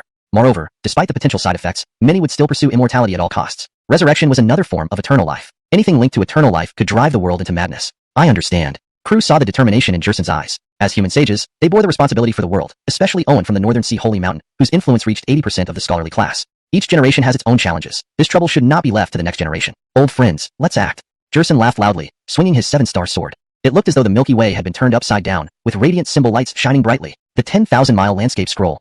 The Supreme Emperor weapon from the Northern Sea Holy Mountain emerged, imposingly covering the heavens and earth. Owen, holding the Emperor weapon, charged at Evar Bloss along with other sages. Terrifying divine abilities rained down one after another, shaking the secret realm of Bloss. Boom, boom, boom. Deafening explosions resounded continuously, the bright symbol lights glowing fiercely, and the sound of great principles clashed. Wah. Evar Bloss was in frenzy, screaming both in sorrow and laughter, blood and tears streaming down his face. Under the bombardment of terrifying divine abilities, he suffered severe injuries, bones visible through shattered flesh, nearly indistinguishable from broken tissue. Just you weaklings can't kill me. Evar Bloss roared, his eyes wide with fury. Dark mist swirled around him, emitting a strange and decaying aura, rapidly healing his severe wounds within moments. Healing from such grave injuries in mere moments is truly unbelievable. Even descendants of immortal phoenixes might not be able to do better, one of the sages commented. Although the sage can regenerate from blood, why is his aura undamaged and even more vigorous? Being reborn after death explains this. Such a supernatural ability must come with side effects. We must seize the opportunity while the seal still holds and eliminate him thoroughly. A fair point. Being reborn once is already unnatural. I doubt he can do it again. The old sages were shocked by Evar Bloss's resilience, but quickly regained their composure. They had a heavy responsibility and must eliminate him before news leaked out. If people witnessed this living example, it would certainly cause chaos. They resumed their attack. Crew watched from a distance, his furrowed brows never easing. System. Analyze Evar-Bloss's condition. His aura was very similar yet fundamentally different from the old peacock. Crew couldn't quite explain it, but he knew that Evar-Bloss's ability to resurrect must be due to some strange substance. Ding. Name, Dewey. Title, Evar-Bloss. Cultivation level, Middle Dao Sovereign Realm, Great Sage. Special condition, living dead. In this state, he can maintain temporary invincibility but risks insanity and brutality. Requires regular cleansing of the body with strange substances to avoid eventual disintegration. Bio. A terrifying great sage of humanity who spent his life warring against countless tribes of the great wilderness. Even in his later years, he did not retire to the immortal source but fought until his death. His lifelong commitment to safeguarding human peace and stability made him revered by all. Weaknesses. Fearful of the most intense life force and the extreme young power of noonday sunlight. Indeed, Evar-Bloss is just like those bizarre undead beasts, unkillable. Crew understood, his concerns deepening. Although the system revealed Evar-Bloss's weaknesses, both the ultimate life force and the extreme young power of noonday sunlight were exceedingly rare. Even with the ageless immortal spring water, he was far from ready. Chapter 98. Defection in the face of battle? Dozens of divine arts struck Willie's body once again. The sky was awash with colorful lights. In an instant, terrifying wounds were inflicted. Blood mist filled the air, its smell sickening and foul. Ha ha ha. A mad laugh rang out. The flame on Willie's body had dimmed significantly, and several of the white chains that bound him seemed to have snapped. Under this powerful offensive, the seals on his body began to loosen. A violent aura surged wildly. Severe injuries healed instantly, shrouded by eerie black mist, revealing only crimson eyes. Tiny insects, how dare you attempt to slay me here? Willie sneered. The entire secret realm trembled. Countless black mists rose up around Willie. Everything touched by these decaying auras withered and decayed. The ancient sages who came into contact with the black mist felt as if their strength was being drained, which was extremely strange. At the same time, clumps of life essence swept toward Willie. This level of vitality was insufficient to harm him, and instead served as nourishment for him. Break! Willie roared. Terrifying and blazing energy collided with the white chains binding him. Bang! Bang! Bang! One by one, the chains began to shatter under the fierce assault. Originally, it would take him a long time to break free, but thanks to these insignificant ants, this time was greatly shortened. He also owed much to the Supreme Emperor weapon. Otherwise, the power of the remaining soul of a great sage isn't so easy to dissolve. Not good. The seal is loosening. What should we do? He suffered such severe injuries continuously, and yet recovered fully without any cost. What kind of monster is this? Is it really the end of the world? Has Willie truly reached the realm of immortality? Otherwise, how could he be indestructible? Yes, even immortal Hobie Huang of the 10 Evils couldn't do this, right? Perhaps that Lucian anticipated this situation, which is why they chose to seal him rather than kill him. Are we doing more harm than good? Or are our abilities just not enough? Otherwise, subduing him here might not have been a problem. The old sages frowned, worried, doubting their own abilities. Could they really handle such a monstrous creature? But if they didn't solve this problem, who knew what disasters might befall the world? Even if we die, we cannot let him leave the Dajuan secret realm, Urban said resolutely. Death determination arose in his eyes. As a human saint, he bore a heavy responsibility. To protect the human race from suffering, they would have to step over his corpse first. Yes indeed, we've lived long enough. If we must die today, we will never release such calamity from the secret realm, Jerson said sternly. Most of the human sages always place the lives of people before themselves, willing to sacrifice for the human race. Elderly sages stood up one by one, shouting in unison. No one retreated. A solemn atmosphere gradually rose, melancholic and grandiose. Even if they couldn't completely destroy him, they would exert all their efforts to maintain the seal as much as possible. Crew couldn't help shedding tears. These Lucianly sages, willing to risk everything for the stability of the human race, truly inspired admiration. I need to find a way to deal with Willie. Determination flashed in Crew's eyes. These venerable Lucians who care about the world and take the lead cannot just perish here like this. The human race still needs them. But what can I do now? Simple brute force isn't enough to destroy him thoroughly. Only following the system's advice might offer a chance to annihilate him. If sealing such an existence, it's ultimately a time bomb, which will eventually cause catastrophic tribulations. Ultimate life force, ultimate daylight power. These aren't easy to obtain. Only the terrifying imperial artifact left by the daylight Evar at Wadation might contain a hint of ultimate daylight power. However, far water doesn't quench immediate thirst. Borrowing an imperial artifact from Wadation might be feasible, but time is running out. Willie constantly struggled against the white chains, creating tremendous commotion. Probably within half an hour, there would be no force left to restrain him. I have it. John is still in the secret realm. The everlasting spring of immortality I possess comes from Huangling and can trigger the conditions for return. If lucky, perhaps I can obtain ultimate life force. Crew's eyes brightened, and he felt secretly excited. Without informing the Lucian sages, he activated the Kuanpeng transformation and left under a series of bewildered gazes. I must hurry. Moreover, he shouldn't expose the existence of the system. After considering comprehensively, there was nothing to say. He'd just make a quick trip. Besides, his strength was far inferior to those major factions leaders, not to mention comparing with sages. Staying wouldn't help much, so leaving without saying goodbye wasn't necessary, was it? However, upon seeing this, the heads of major factions and Lucian sages had some qualms even though they didn't say anything. Some short-tempered faction leaders cursed loudly. Heske, this descendant of 10,000 Sword Mountain is just as weak, running first when faced with danger, truly a disgrace to our human race. A coward will never achieve anything in the future. If my disciple were like that, I'd be ashamed to live. Fleeing in danger is not what cultivators should do. Mere mortals. Short-tempered patriarch's curses were endless, with shocking vocabulary. 3 Lucian sages of 10,000 Sword Mountain were among them. Seeing their disciple scolded, they felt intense anger. But with the defection, fact staring them in the face, even if they wanted to defend, they didn't know where to start. This behavior of Crew deeply disappointed them. Though they knew his cultivation was low and participating would only make him cannon fodder, watching him leave without looking back made them feel very bitter. Sigh. The 3 saints exchanged glances, sighing deeply. Since the youth had lost the integrity of 10,000 Sword Mountain, let them, these old folks, rebuild it. With their deaths, awakening the courage within them. setting an example for the young generation. What fear did death hold? To hell with it. Willie dragged the white chains, enduring the excruciating pain caused by the flames, charging toward the Lucian sages. The decaying aura coalesced into a black spear around his body, extremely terrifying, withering everything in its path. Chapter 99. Essence of Life. Crew had pushed the Kuanping treasure technique to its limits, moving like a streak of light. He sensed the location of his disciple and kept accelerating, pouring out spiritual energy as if it cost nothing. Earlier, he had given his disciple a jade pendant for protection, so he could roughly locate him. Fortunately, John and others had not yet been rescued by the Lucians of the major sects, and they were not far from the abyss. After about half an hour, he arrived at their location. This was the hope to resolve the issue with the great sage Blas. The geniuses were now somewhat panicked. The scene before them resembled the end of days, which truly made their hearts tremble. But John appeared slightly calm, bringing some relief to Crew's heart. Worthy of being my disciple indeed. Isaiah, you've returned? What's happening? What exactly is going on in the Blas secret realm? John saw Crew return and hurriedly asked, his voice filled with confusion. Now isn't the time for explanations. The major sects have dispatched Lucians to bring you all back. Crew shook his head and did not intend to explain what was happening in the Blas secret realm. He only urged them on. The secret realm might collapse completely soon. Hurry to the exit. If we don't act fast, many lives will be lost. With numerous geniuses spread out in the secret realm, bringing everyone back would take time. Hearing Crew say this, the geniuses naturally didn't want to investigate further. Their own lives were more important. Venerable Isaiah, what about you? Will you come with us? John glanced at Crew with concern. He noticed that his venerable master came from the direction of the abyss, sensing something ominous. Go ahead. I'll catch up later. Crew said seriously. Upon hearing this, John wanted to say more but saw the expression on his master's face and kept silent. Take good care of it. In Crew's hand appeared a palm-sized gourd, looking like a small toy, but inside it held a vast space capable of holding even a mountain. It contained the ageless immortal spring water obtained in the desolate hills, an extremely precious heavenly material imbued with the rules of life.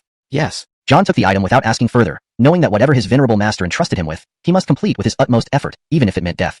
As Crew handed over the ageless immortal spring to his disciple, he turned and rushed towards the abyss. In his mind, a robotic tone sounded. Ding. Detected host granting ageless immortal spring, supreme level, to John. Congratulations. Host triggers 1000-fold return. Gained essence of life times 10, imperial level.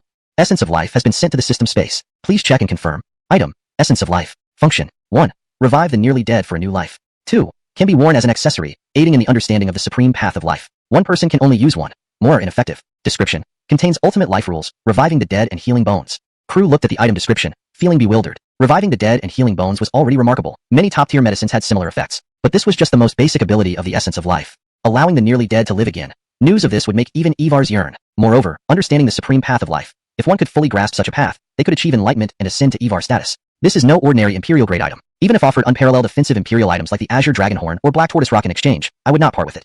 Crew took a deep breath, easing the shock in his heart. At the same moment, another system notification rang. Ding. Special notice. Using this item will exhaust your potential, leaving no possibility for further cultivation advancement. Crew ignored this message. If it allowed for a second chance at life, why worry about advancement? Abyss. Desolation everywhere. Everything seemed affected by something, all withering away. The surrounding abundant spiritual energy had become stagnant and dead. The eyes of great sage Blas were bloodshot, his black hair wild, single-handedly wielding a black spear. Dark mist enveloped him, emitting a bizarre, decaying aura. Like a supreme devil god, he had regained some of the prowess from his heyday. The old sage's corners of their mouths dripped with blood, their vitality greatly diminished. Under the attacks of great sage Blas, they were struggling to hold on. Resealing him would be incredibly difficult. The three old sages of the Myriad Sword Mountain exchanged glances, seemingly reaching a decision. If they burned their remaining life essence to reach the sage realm and transformed their holy bodies into chains, they might reseal great sage Blas. After all, the previous seal was not entirely broken. There was still a chance to remedy the situation. They couldn't let this demonic evil escape, or it would endanger all. Old friends, look at great sage Blas now. He seems like one of those creatures from the Pure Land. Jerson frowned, suddenly recalling the forbidden land passed down through countless eras. These words caused the old sages of Myriad Sword Mountain to pause, halting their self-sacrificial actions. Yusef and other sages were also shocked. The Pure Land, located in the western frontier, was a very peculiar forbidden land, often uninhabitable. Yet, a certain race had built a nation within it, calling themselves the Undying Race. Once, an emperor-level figure emerged from this nation, waging wars across the cosmos and sweeping the 9 heavens and 10 earths without defeat. His brilliance was unprecedented and awe-inspiring. To this day, no one knows if he is still alive. Some say his spirit lamp never went out, but most believe it's a rumor. No living being could possibly live for hundreds of thousands of years. Could it be the work of the Pure Land? Yusef sucked in a breath. It looks similar, but there are slight differences, Jerson cautiously replied.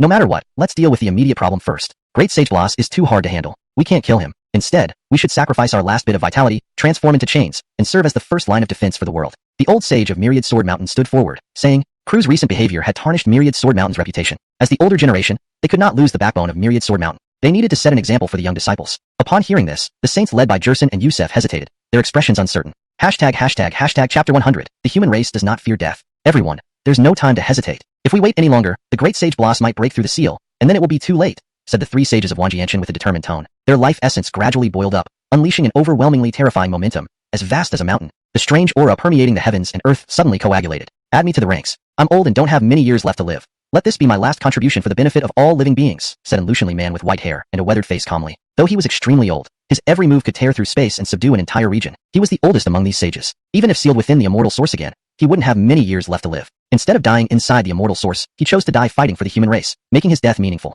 I am not afraid of death. Add me to the ranks, a relatively younger sage said with a resolute expression. I also wish to give my life for the human race. Count me in. All the sages were undeterred by death, their battle spirit reaching the heavens. Jerson and Yusef exchanged glances, feeling both helpless and relieved. The existence of such people was indeed a blessing for the human race. But these were the foundations of the human race, and their complete demise here would be a tremendous loss. They could die, but total annihilation in sealing the great sage Blas was unnecessary. This sacrifice shall be ours. It is fitting for us from Wanjianshan to set an example. You should assist us in sealing him here. Using our lives as the guide, perhaps we can strengthen the seal even more, the Lucian sage of Wanjianshan declared.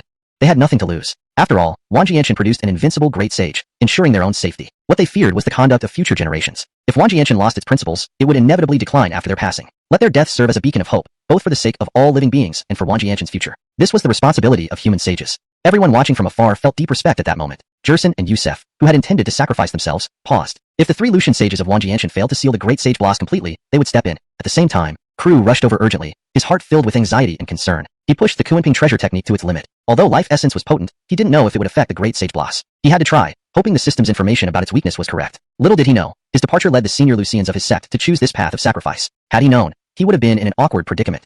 Damn it, did the Lucian sages get wiped out? Upon reaching the outskirts of the abyss, Crew's expression changed. Dense black gas surged skyward, eerie and decayed, forming layers of black clouds that pressed down, making one feel suffocated. Despite the great sage Blas's power, he was still sealed and shouldn't have taken down the Lucian sages so quickly, right? No way. Just as Crew doubted, a powerful force broke through the clouds, dispersing them. What happened? Looking at the sudden surge of power, Crew felt puzzled, then realized something. Not good. Perhaps the Lucian sages are unable to resist Blas, and are now burning their life essence and sacrificing their lives. Having arrived too late, Crew strained his strength, rushing toward the chaotic land. At the bottom of the abyss, the great sage Blas held a black spear in one hand, emitting a bizarre aura, with a hint of disdain on his face. Even by burning your lives, you are not my match. Earlier, when the Lucian sages attacked together, he hadn't needed to use his full strength to subdue them. Don't underestimate the terror of a true great sage. Even a half-step great sage was worlds apart in strength compared to a genuine one. Moreover, the great sage Blas wasn't an ordinary sage. He once dominated the world. Even with the seal restricting him, subduing multiple sages was not difficult. However, if the three sages of Wanjianshan managed to temporarily enter the realm of a great sage, he would find himself in a tough spot. Even if he wouldn't die, being sealed for tens of thousands of years would be excruciating. The four skills of chaos ancient times. The great sage Blas swung his spear, advancing on the group, his eerie aura surging like a boundless river. The terrifying skill blasted out, shattering a corner of the secret realm. We need to buy them sometime. Everyone, give it everything we've got. Jerson activated his imperial artifact, charging towards the great sage Blas, swinging the seven-star sword which resembled a river of stars cascading downward, unstoppable. With the help of the imperial artifact, the half-step great sage could hold his ground against this terrifying great sage for a while. Foolish tricks. The great sage Blas dismissed the attack, using the four skills of chaos ancient times to easily shatter the star river illusion. Heaven has righteous energy, distributed among various forms. Below, it flows into rivers and mountains, above, into suns and stars. Yusef recited poetry, brandishing the 10,000-ly river and mountain map, carrying overwhelming righteous energy. Compared to Jerson's offensive, the dignified righteous energy made the great sage Blas solemn, seemingly finding it challenging. Clearly, this righteous energy posed a threat to him. However, it didn't mean he was afraid. Great seal of Blas. Spatial power surged, and the great sage Blas formed a seal with his single hand. This was his renowned ultimate skill. Even as a living dead, his body's instincts could activate it effortlessly. A massive, terrifying hand the size of a mountain smashed down, causing the entire abyss to tremble. The righteous energy from the 10,000-ly river and mountain map poured out, countering the massive handprint. Boom, boom, boom. The aftermath shook the entire secret realm, the intense fluctuations tearing the space apart, spawning chaotic currents. Even sages had to be cautious dealing with spatial chaos. One misstep could result in total obliteration. The great sage Blas's strength instilled a sense of helplessness in everyone. With the seal weakening, they found it increasingly difficult to respond. Initially relying on imperial artifacts to suppress him worked, but now even with the artifact's power, they could only maintain a stalemate. Damn it, how dare you obstruct me? Kill, kill, kill. The great sage Blas's eyes turned bloodshot, becoming more frenzied. His aura grew stronger, releasing more bizarre substances that stripped life away upon contact. Jerson and the others struggled to hold their ground. Finally, the three Lucian sages of Wanjianshan's energy surged crazily, their life essence rapidly dissipating. It worked, but this state couldn't last long. Chapter 101. A place in history. Even if you burn your life essence for power, you cannot stop me. Great sage Blas's face was deranged as he waved his black spear, pointing it directly at the three holy beings of 10,000 Sword Mountain. Though his bloodshot eyes still carried a hint of brutality, caution was now clearly visible. Heavenly Tao friend, lend me the imperial artifacts, the three holy beings solemnly requested. Their life essences were rapidly depleting, and with their remaining lifespan, they could only maintain their great sage realm for half an incense stick's duration. 7-star sword go. 10,000-ly landscape scroll go. Jerson and Owen did not hold back, entrusting the imperial artifacts to the others. Their expressions showed worry. If the holy beings of 10,000 Sword Mountain could not contain great sage Blas, they would hesitate no more and sacrifice themselves by igniting their life fires. The Lucian sages behind them hurriedly channeled their spiritual energies towards the three holy beings of 10,000 Sword Mountain, hoping to provide assistance. The combined strength of these sages made the three holy beings might unmatched, almost able to rival great sage Blas. Combined with the power of the imperial artifacts, achieving their goal wasn't impossible. Great Sage Blas took a step forward, emitting eerie energy wildly, unleashing the 4 chaos techniques to attack the 3 holy beings. His black spear thrust forward, accompanied by waves of eerie energy that resembled oceans crashing against the sky or rivers sweeping through. 10,000 swords opening heaven. The 3 holy beings did not back down. Brilliant light shone as thousands of swords gathered like a flowing river. Each sword's edge was sharp enough to cleave the heavens. Countless swords temporarily halted Great Sage Blas, giving the 3 holy beings of 10,000 Sword Mountain a moment to exchange glances and prepare to execute their plan. To carve array discs with their Great Sage cultivation and offer themselves as the array souls, forming chains to suppress Great Sage Blas here. This process was excruciating, and their souls would be trapped for eternity without hope of liberation. The magnitude of this sacrifice was touching. Come! The 3 holy beings chanted softly. Golden light surged as forbidden powers arose, and rules from heavenly Tao descended, willing to use our remaining lives to forever suppress this place. As chants continued, the grand array neared completion. The lives of the 3 Lucian holy beings were nearing their end. Watching their resolute actions, various sect leaders could not help but weep silently. How tragic!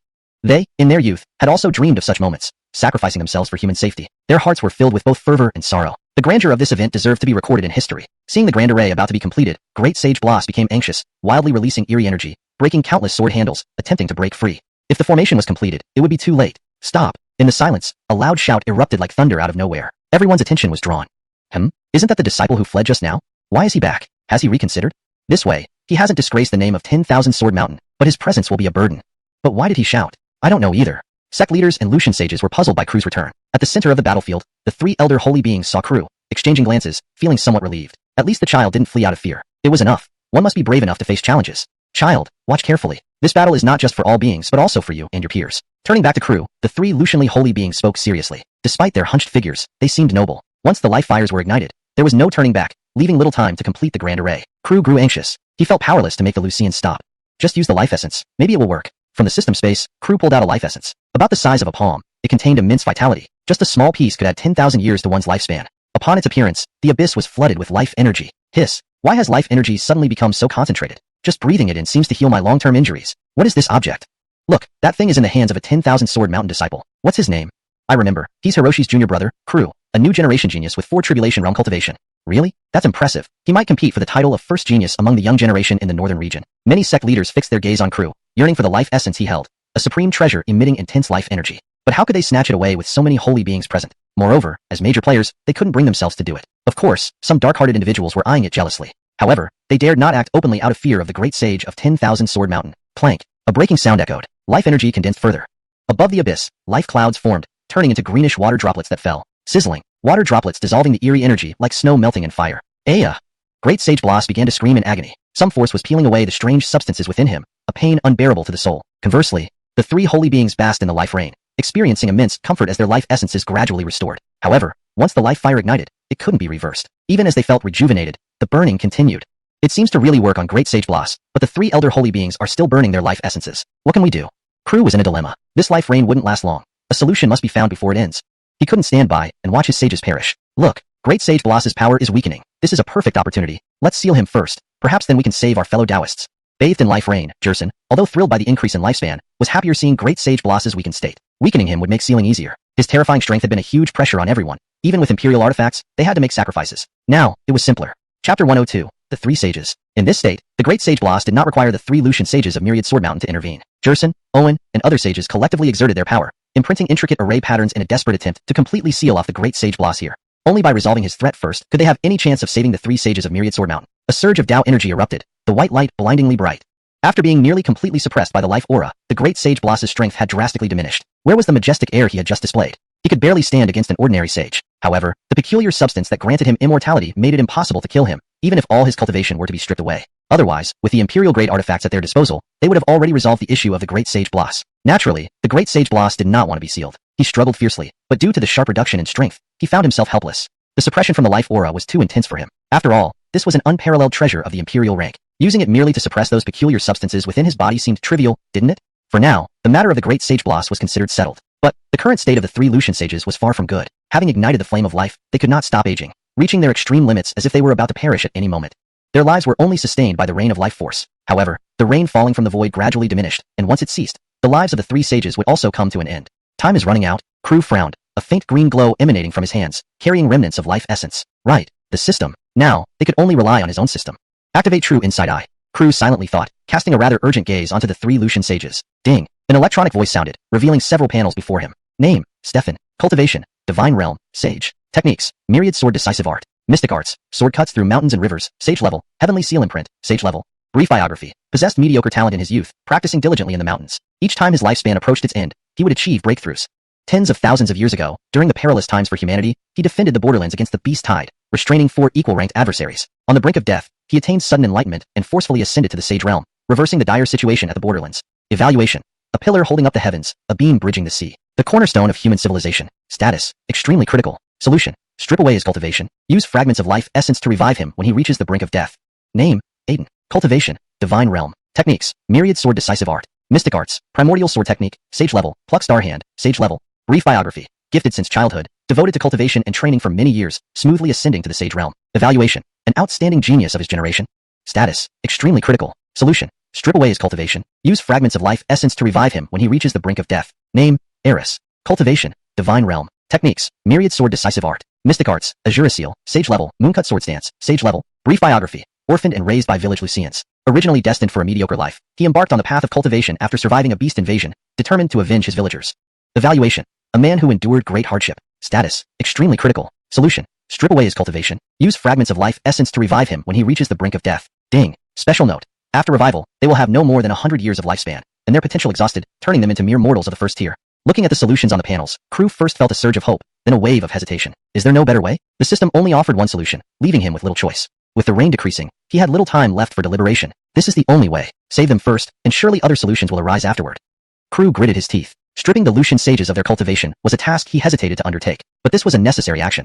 He couldn't simply watch these Lucianly humans who sacrificed so much for their race die right before his eyes. And while enduring such immense pain, Grandmasters, I have a method that might work. Approaching Stefan and the others, Crew spoke up. All the sect leaders and major sages turned their gazes towards him, filled with suspicion.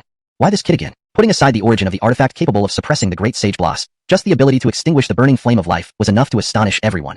If not for Myriad Sword Mountain's backing, many would have wanted to take him back to their respective sects for intensive study. Who knows what extraordinary opportunities they might uncover. How do you plan to do it? Will you need our assistance? Jerson and Owen gazed intently at Crew. They were prepared to try anything at this point. Their current situation was dire. The eternal flame of life would burn through a person's lifespan. Solving this problem seemed nearly impossible. They could only hope for some miracle, but it was incredibly difficult. Crew calmly said, first, strip away their cultivation, reducing them to mere mortals. Honestly, he was shocked by the system's solution for quite a while. No normal person would likely think of such a method. Reduce them to mere mortals, let their lifespan burn out naturally, allowing the flame of life to extinguish itself, and then use fragments of life essence to bring them back to life. The key point was stripping their cultivation. Reviving a mortal without cultivation was clearly easier than trying to save a sage and giving them a second life. Regardless, saving them first and finding another solution afterward. What? Stripping away their cultivation will be like sending them to their deaths. Jerson was astonished, then narrowed his eyes, looking at Crew suspiciously. Is this guy truly a disciple of Myriad Sword Mountain? Isn't this act a betrayal of his masters? The other Lucian sages also looked at him unfavorably. What was this young fool thinking? Wasn't he pushing them towards death? They might not even live long enough to burn out their lifespans, dying prematurely due to old age after losing their cultivation. Crew inwardly sighed. He really didn't want to do this, but there were no better options available. The children, we trust you. The 3 Lucian sages smiled, unperturbed. Since they had lit the flame of life, they had been prepared to die. Now that the matter with the great sage Blas was resolved, they felt at peace. Whether they survived or not mattered little. Friend Taoist, this is unacceptable. It's tantamount to seeking death. Jerson glared at Crew fiercely. What a terrible idea. It would have been better if they had dealt with it themselves. The original style, tone, and structure of the Chinese text have been maintained while ensuring fluency and coherence in English. Chapter 103, Success. No problem. Stefan and the other 3 saints glanced at Jerson, shaking their heads to indicate it was fine. After all, they were on the brink of death. What harm could there be in letting Crew try? In that case, let's begin. Crew said solemnly. He held the remaining fragments of life essence tightly. This was the divine substance to heal the 3 old sages. All right. The 3 nodded, sitting cross-legged. The power of the 3 sages was incredibly formidable. Dissolving their powers would cause an extraordinary commotion. Jerson and others saw this and didn't dare say more, as this wasn't a matter concerning their sections. Apart from worrying, they had no other recourse. The group could only guard from the side, ready to intervene if anything went wrong. The 3 sages mobilized their holy energy within, channeling it into their dantians. Dissolution of power and abolishing cultivation were very different, with complexities several times greater. The sky changed dramatically, winds howled, lightning flashed, and thunder roared. Pure energy formed ripples like surging waves. This was merely the first step in dissolving power, yet it already stirred such overwhelming might. Hiss, that saying about all beneath sages being mere ants is indeed true. Crew struggled to resist the energy fluctuations using his internal spirit energy. If he got blown away, he'd lose face. Even just the escaping power was almost too much for him to handle. One must know that a 4th Tribulation Realm expert was powerful enough to establish a sect, even if not on par with giant forces, still dominating a region. Luckily, these sages rarely appeared. Otherwise, young people like them would find it hard to rise. Boom, boom, boom. Bright white light shone, radiating 10,000 rays. The scattered energy, under the guidance of the 3 sages, soared into the sky, making the entire abyss shake. Faced with increasingly powerful energy waves, Crew couldn't hold up. Fortunately, Jerson and others noticed and promptly intervened. Roar. The immense pain caused Stefan and the 2 other old sages to shout out. As their power gradually dissipated, the hidden injuries started to backfire. Their sensitivity to pain increased, along with a burning sensation deep in their souls, multiplying their suffering exponentially. Even the mighty will of a sage struggled to endure such agony. If this happened to mortals, they would likely die instantly from the pain. Crew watched anxiously. He had to time it right. When the three sages were near death, he would inject the life essence fragments into their bodies. The life rain from the sky had ceased. Life force in Stefan and others rapidly diminished, weakening them further due to dissolving power. You need to hurry. What's going on? Elders are nearly dying. Why haven't you started? Do you really have a way to save the Lucians? Don't overestimate yourself. This isn't a joke. Hurry up. Sect leaders voiced their urgency, looking anxious. The sages, too, wore serious expressions. This situation left no room for jokes. Even if it meant trying everything possible, treating their human hero's imminent demise as a joke was unacceptable. Though Crew stayed calm outwardly, he felt immense pressure inside. His hand gripping the essence fragments trembled slightly. Ding. An electronic synthesized voice echoed in Crew's mind. Stefan and others are critically injured. Please act now. It's now or never. He had been monitoring the old sage's conditions with true knowledge eye, and moved swiftly as they neared death. However, the sages grew furious. Stefan's life force had extinguished, meaning the end of their lives. Didn't this kid claim to solve the sage's issues? Was this his solution? I'll teach you a lesson for your arrogance, acting on behalf of our Wanjian Mountain Lucians. A powerful sect leader shouted angrily. Others joined in, though they couldn't solve the issue either but believed they could extend the sage's lives for a few months at least. Wasn't that better than doing nothing? Powerful energy surged towards Crew. As a grandmaster, he hadn't reached the peak divine realm but was still 2 realms above Crew. Of course, if it came down to a fight, Crew wouldn't fear him. With deep foundations and imperial artifacts like Azure Dragonhorn and Black Tortoise Rock, he could battle across ranks. But there was no time for retaliation now. Warren! Crew called out loudly. Clang. A sage-level weapon arrived swiftly, its blade burying into the ground to form a shield, blocking the energy surge aimed at Crew. Warren appeared, standing atop the hilt, looking coldly at the attacking sect leader. A single finger could end his life if Warren acted. He had been hiding around Crew all along. Being a saint-level puppet made him nearly undetectable unless facing someone much stronger. What? This guy has a saint-level puppet protecting him? Could he be the next Wanjian Mountain Master? That would explain it. This kid hides secrets, with a saint puppet and that life rain. Don't underestimate him. The Grandmasters were astonished, especially by the life rain which extended their lifespans by years. Terrifying indeed. With Warren's appearance, the situation stabilized. Following the true knowledge eye's guidance, Crew injected the remaining life essence fragments into the 3 sages' bodies. Suddenly, an overwhelming life force erupted. Even just fragments possessed incredible power. As life essence flowed in, the aged bodies of the 3 sages began transforming, wrinkles fading, eventually stopping at middle-aged forms. Huh? They're alive again? What's happening today? So many inexplicable things. What did he use? It brought the dead back to life? Various thoughts emerged. Such a miraculous artifact would cause great commotion. Some with ill intentions took special interest. Ignoring the surrounding chatter, Crew watched anxiously his sect's 3 sages. Ugh. Stefan was the first to awaken, feeling somewhat uncomfortable, as if his body wasn't entirely under control. Success. Seeing this, Crew rejoiced inwardly. Chapter 104. You look good in white. Stefan and the 2 others regained consciousness, their gazes filled with astonishment as they looked at Crew. They hadn't dared to hope. Throughout the vast history of ancient times, no one had ever been known to ignite the flame of life and still survive. It seemed like some kind of taboo. Yet, Crew had genuinely resolved their problem. How could this not shock them? But after the shock came immense joy. If there was a choice, living longer was always better. The world was so beautiful. How could it not make people linger? Ha ha ha. Who would have thought we could live a bit longer? So be it. This is wonderful indeed. The 3 sages laughed heartily towards the sky, letting out their inner joy. Even without any cultivation, their bodies weren't as decrepit as before, giving them several more decades to live. They could use this time to fully appreciate the beauty of the world. Without cultivation, the burden was lifted. The days ahead must be enjoyed thoroughly. The matters concerning the Blast's secret realm were mostly resolved, but the group still harbored concerns. The seal would eventually be broken. All hope couldn't rest on that alone. Finding a solution became the key concern, and the sages began deliberating. This had nothing to do with Crew, but he was still curious about the origin of those mysterious substances within the Blast's great sage. It was likely a hidden move set by an extremely powerful being, now disrupted by them. There was uncertainty if anything unexpected would happen next. While he was pondering, the Lucian sages started setting up an array. This array lacked any offensive or sealing capabilities, but excelled in gradually stripping away the power within living beings inside it. It paired well with the sealing formation. The sages intended to use this array to continuously weaken the Blast's great sage's strength. Over time, his realm would drop, reducing his threat level. Crew did not participate in the subsequent events. He left the Blast's secret realm after the Lucians and peak masters of the 10,000 Sword Mountain arrived. This journey had been perilous. It revealed the growing turbulence as the Great Era approached. Outside the secret realm, various forces took their disciples back. The Lucians and peak masters of the 10,000 Sword Mountain returned with the 3 distinguished old sages who had played pivotal roles. John anxiously awaited outside the entrance to the secret realm. Although he could have left earlier, he stayed due to concern for Crew, fearing something might happen. Therefore, he didn't leave with the main group. Accompanying him was a guardian Lucian from the 10,000 Sword Mountain. His duty was to protect the safety of the young prodigies and oversee the defense around the mountain. John.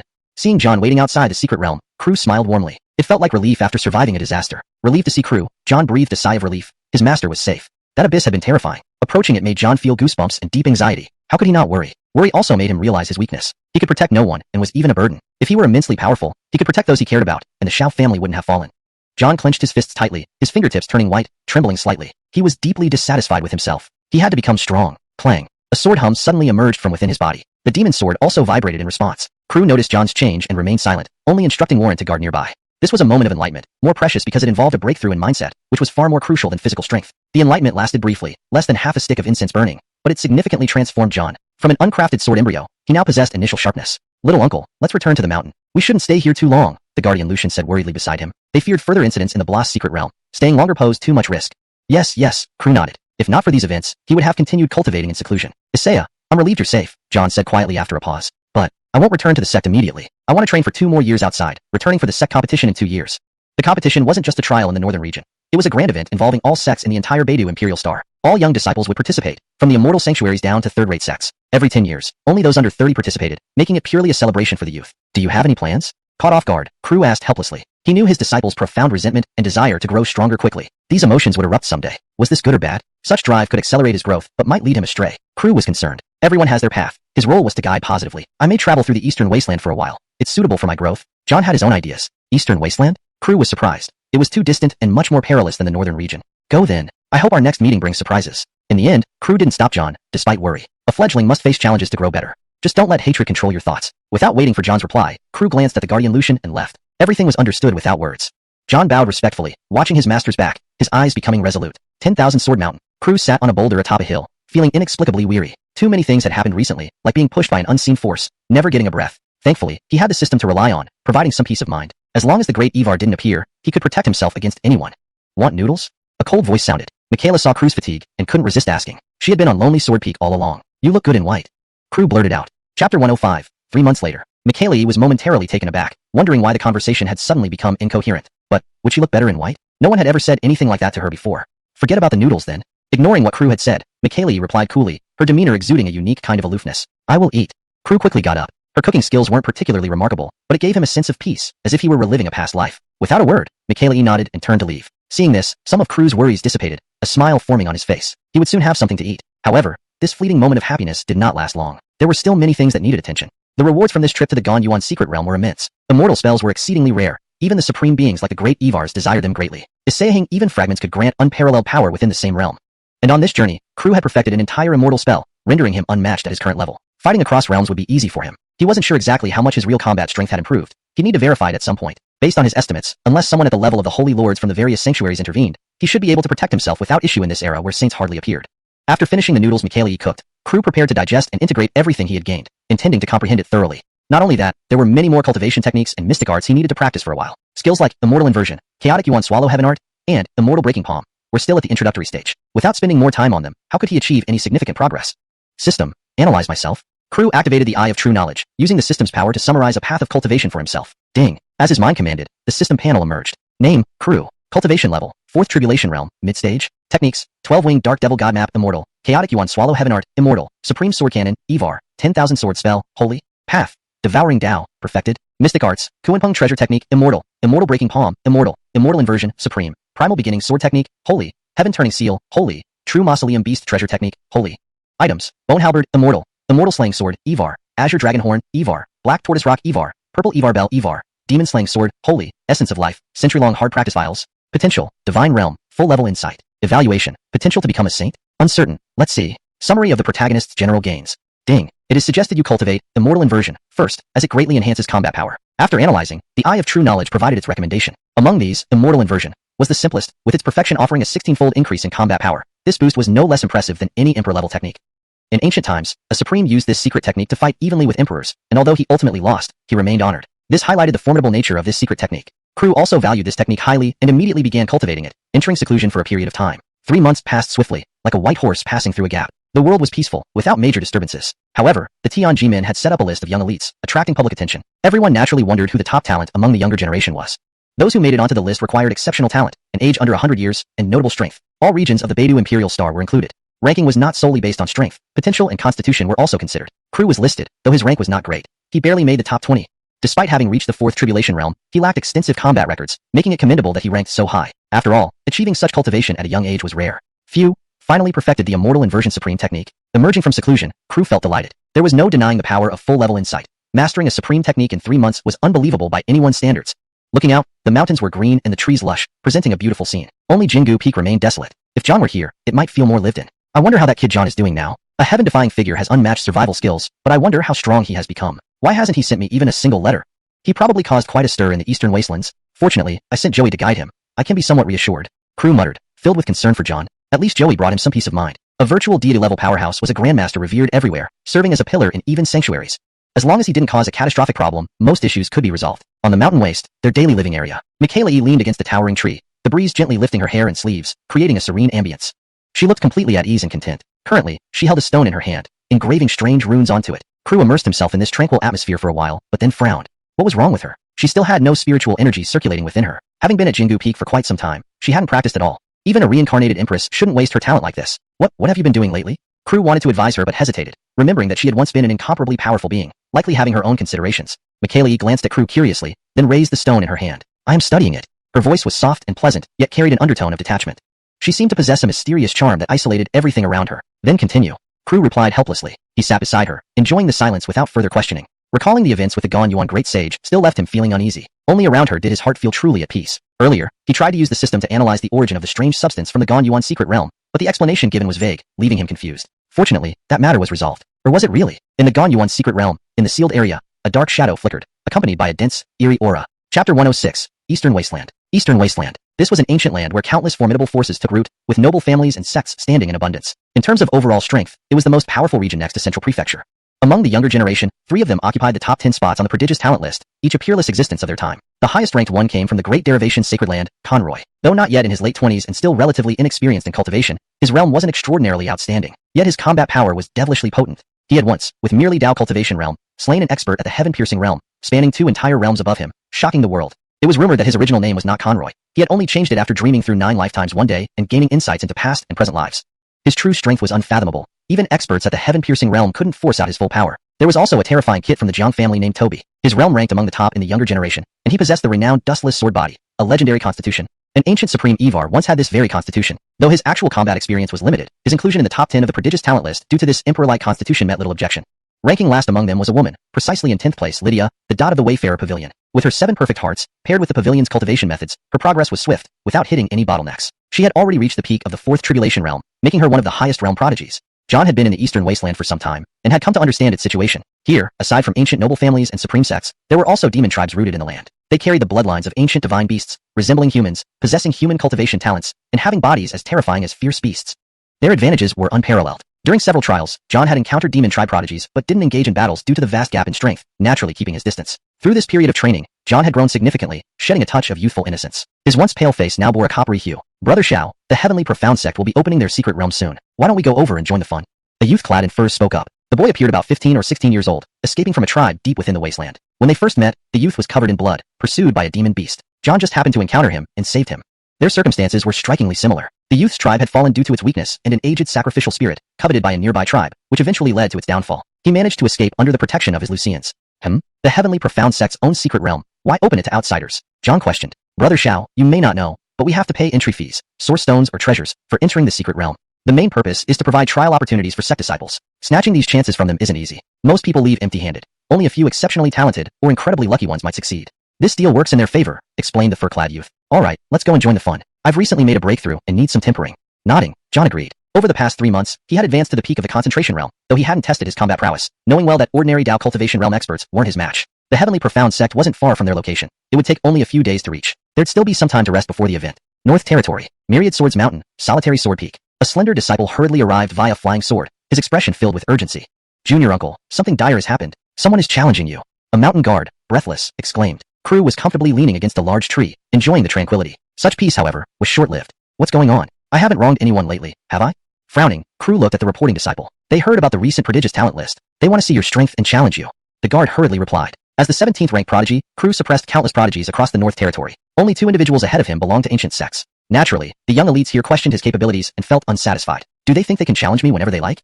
Crew asked irritably. What nonsense this list was. His peace ruined. Well, the guard scratched his head, unsure how to respond. He hadn't expected such a firm refusal. If word got out, it might lead to ridicule. Tell them to return whence they came. Crew coldly ordered and dismissed the guard to handle the situation. In Myriad Swords Mountain, he was, after all, a respected senior. His dignity wouldn't be undermined so easily. Apart from Hiroshi and the Lucianly and the slumbering immortal source, no one else held seniority over him. Yes. Understanding his junior uncle's order, the guard fetched his flying sword and rushed toward the mountain entrance. At Myriad Swords Mountain's entrance, several young prodigies waited arrogantly, as if lost in pleasant thoughts. Among them stood a man who exuded exceptional presence, clearly their leader. Named Bianzhong, he hailed from Wudao Mountain, nearly a century old. He sought to challenge his rank on the prodigious talent list. Success would garner attention and endless resources from the sect. Crew was a perfect target. Despite his high rank, lack of combat experience implied less formidable combat strength, likely just a diligent practitioner. Defeating Crew could replace him in the next update of the list. The junior uncle doesn't wish to meet you all. Please return. The white-robed disciple pleaded. Secretly, he wanted to see how his junior uncle handled these arrogant challengers. What? He said that? Bianzhong paused, puzzled along with the other prodigies. This didn't align with their expectations. Chapter 107. Unexpected gain. After traveling thousands of miles to reach here, we came to engage in scholarly discourse with him. Yet now he avoids us. Is this the way Mount 10,000 Swords treats its guests? Maddox's face darkened after a moment's pause. Spending so much effort to come only to be told that they wouldn't even meet him. Anyone would feel disheartened. He had come with a specific purpose. Apologies. Little granduncle has many affairs to handle and can't meet just anyone. Why don't you consider this? Mount 10,000 Swords has many powerful seniors who could discuss the way with you instead. The mountain guard replied helplessly. Just them? We are all listed on the Heavenly Pride list, and aside from Crew who merits high regard, the rest aren't worth a glance, Maddox said rudely, showing his genuine disdain for everyone on Mount 10,000 Swords. Yes, Brother Zhang speaks the truth. How can the likes of you compare with us? Indeed, how many worthy disciples does your Mount 10,000 Swords have? Don't make a fool of yourselves. They were at least descendants of holy lands. How could they stoop to competing with disciples from a third-rate force? Even toward Crew, they held extreme contempt, believing a force like Mount 10,000 Swords could not produce any remarkable talents. They considered Crew fortunate to have reached his current realm. You, the mountain guards, hearing these words, immediately felt enraged but suppressed their anger. If only they could tear these people apart. What kind of people were these?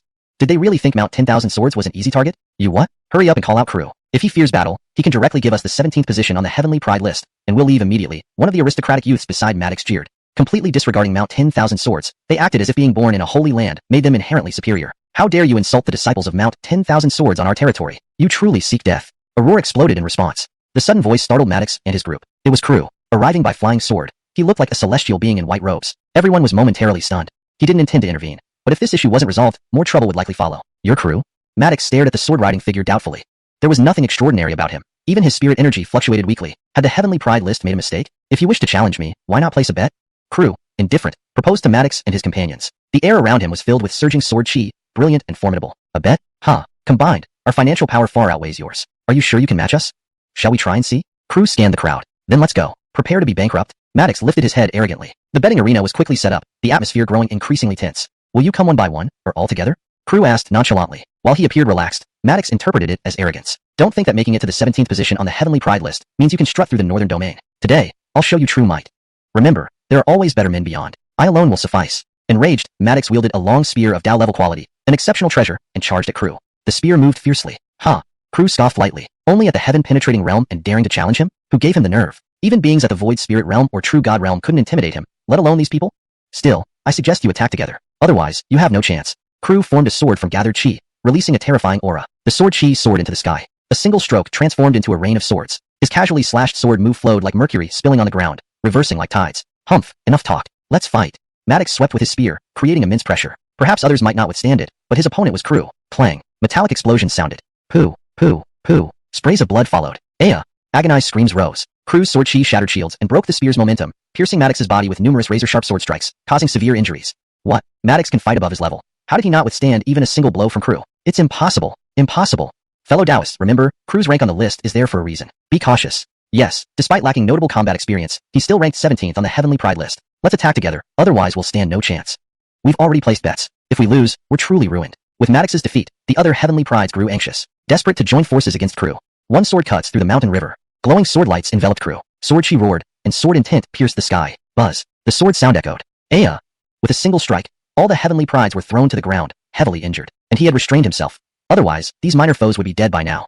They were successors of great forces, so despite personal grievances, killing them was unnecessary. Little granduncle is incredibly powerful, defeating all those Heavenly Prides single-handedly. Yes, that sword move was breathtaking. When will I achieve such prowess in swordsmanship? Too beautiful, too grand. The mountain guards marveled, still immersed in Crew's previous display. Well, collect all the gambling funds and store them in Mount 10,000 Swords treasury. As for them, toss them down the mountain. Those major forces love saving face. Within half an hour, these disciples will be taken home. Crew smiled slightly, his displeasure alleviated. Today, he'd gained a fortune. The disciples from major forces were indeed affluent. Yes. The mountain guards nodded respectfully.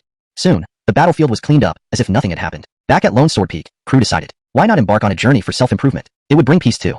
Hashtag Chapter 108. The Secret Realm opens. Hashtag Eastern Desolation, Tianqian Sect. It was the time when the Secret Realm was about to open, and many prodigies had gathered here. Among them, the most eye-catching were the disciples from the Tianqian Sect. Leading them was a disciple named Martin, the leading figure of this generation at Tianqian Sect. Though barely in his 20s, he had already attained the Enlightenment Heart Realm and was extremely famous throughout Eastern Desolation. It was said that he possessed the immortal feather divine body. While not the body type of an emperor, his future accomplishments would undoubtedly be remarkable. Combining his strength and potential, he ranked slightly higher than Crew on the prodigy list, standing at number 15. With such a presence, it wouldn't be easy for anyone to obtain any fortune from the Tianqian secret realm. Even so, many prodigies remained enthusiastic, eager for challenges among their peers, and hoping to seize opportunities within the secret realm. Previously, someone had obtained a fragment of a sacred artifact from the secret realm, stirring envy in countless people. Apart from the ancient holy lands that have been passed down for thousands of years, how many forces actually possess sacred artifacts? A Evar-grade treasure is considered the prized possession of any sect. Did you hear? This time the secret realm is special. It's said that the treasure-gathering cliff has opened inside, filled with numerous treasures. That's why Tianqian sect made Martin return from Central Region to participate in this trial. Really? For sure. My uncle serves as a guest Lucian in the Tianqian sect. Yes, I heard the same thing. Not only has the treasure-gathering cliff opened, but an ancient damaged medicine field is also emerging. Rumor has it, there might still be traces of the life ancient spring inside. Phew. This time, the competition in the secret realm will be lively indeed. Indeed, not just Martin is coming. It's rumored that the Jiang family's little princess has come too. The Jiang family of the 4 great clans? This ancient family is far stronger than Tianqian sect. She shouldn't lack these kinds of rare treasures, right? Who knows? 8 out of 10 times she's probably just here for fun. Near John, several familiar prodigies were discussing animatedly, completely unaware that someone was eavesdropping. Understanding some of the insider information, John's eyes lit up. He had set out for training, wanting to encounter more powerful opponents. He might not be a match for Martin, but he had the determination to challenge and discuss swordsmanship. As a swordsman, one must have the courage to draw the sword. This trip could yield many surprises. Xiao brother, with so many experts gathering here, do you think we stand a chance of obtaining any fortune? Tim, the young man in animal hide, voiced his worries. John chuckled lightly. We should not covet fortune. What belongs to you will always belong to you. What doesn't, don't harbor malicious thoughts.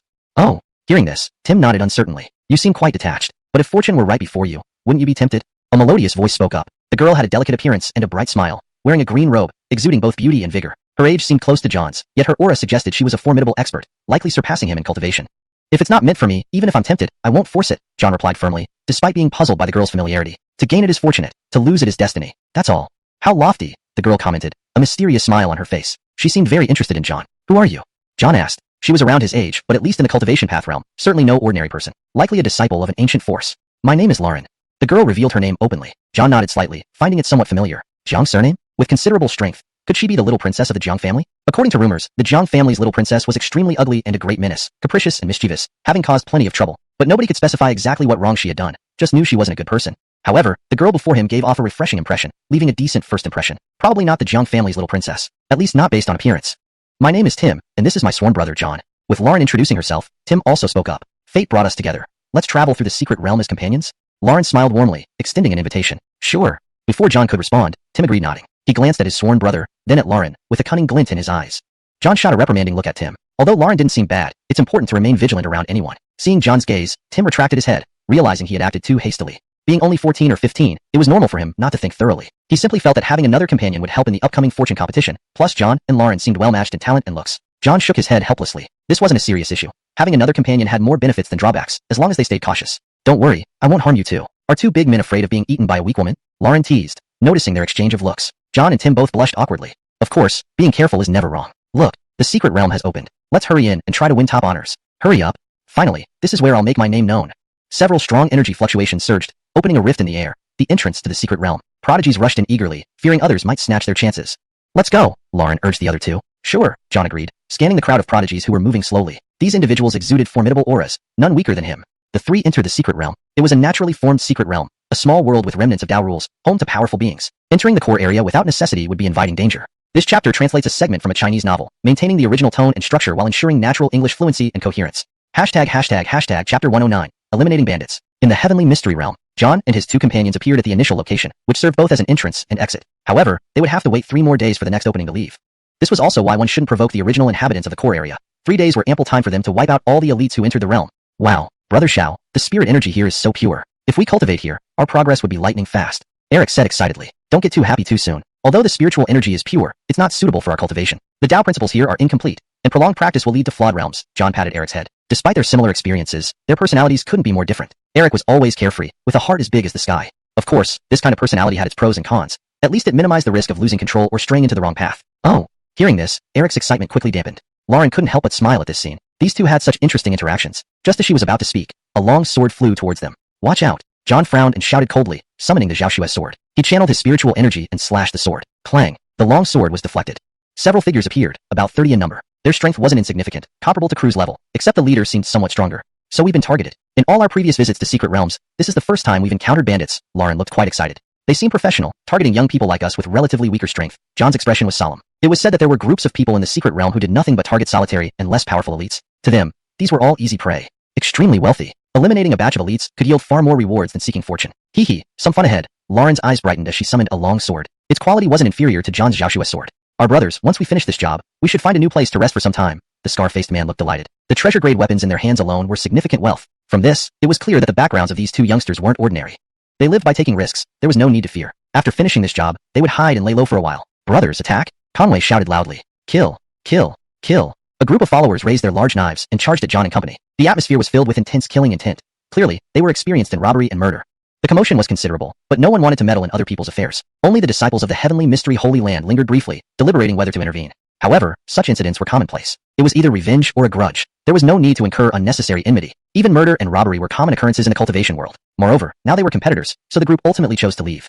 To meet me is your misfortune, Lauren smiled sweetly, yet her innocent face gave off an eerie chill. Little girl, don't talk big. You'll cry later, Conway laughed mockingly. His laughter was uglier than crying. Ugly, Eric remarked. John couldn't help but smile at this comment. Seeking death, Conway growled in anger. The gang surged forward. Lauren held her sword aloft, and terrifying sword she radiated out, vast as a mountain. Plundering sword technique. A single slash unleashed myriad sword shadows. Thud, thud, thud. Instantly, blood sprayed everywhere. Arms and limbs flew chaotically, like a scene from hell. The gang halted, their eyes wide with disbelief. They felt their vitality wane. Dead already? Only now did they realize the monstrous existence they had provoked. How could a girl barely 17 years old possess such immense power? Conway's face turned pale. They had kicked iron. Now was too late for regret. 10,000 sword technique.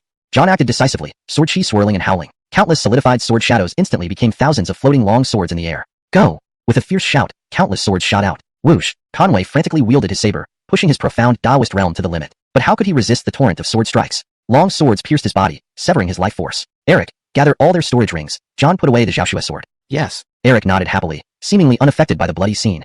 Are you from the Northern Territory? A disciple of Myriad Sword Mountain? Lauren stared straight at John. She knew about the major forces of the Beidou Imperial Star, and John's sword technique reminded her of Myriad Sword Mountain. Though not a holy land, it was still a prestigious lineage that had existed.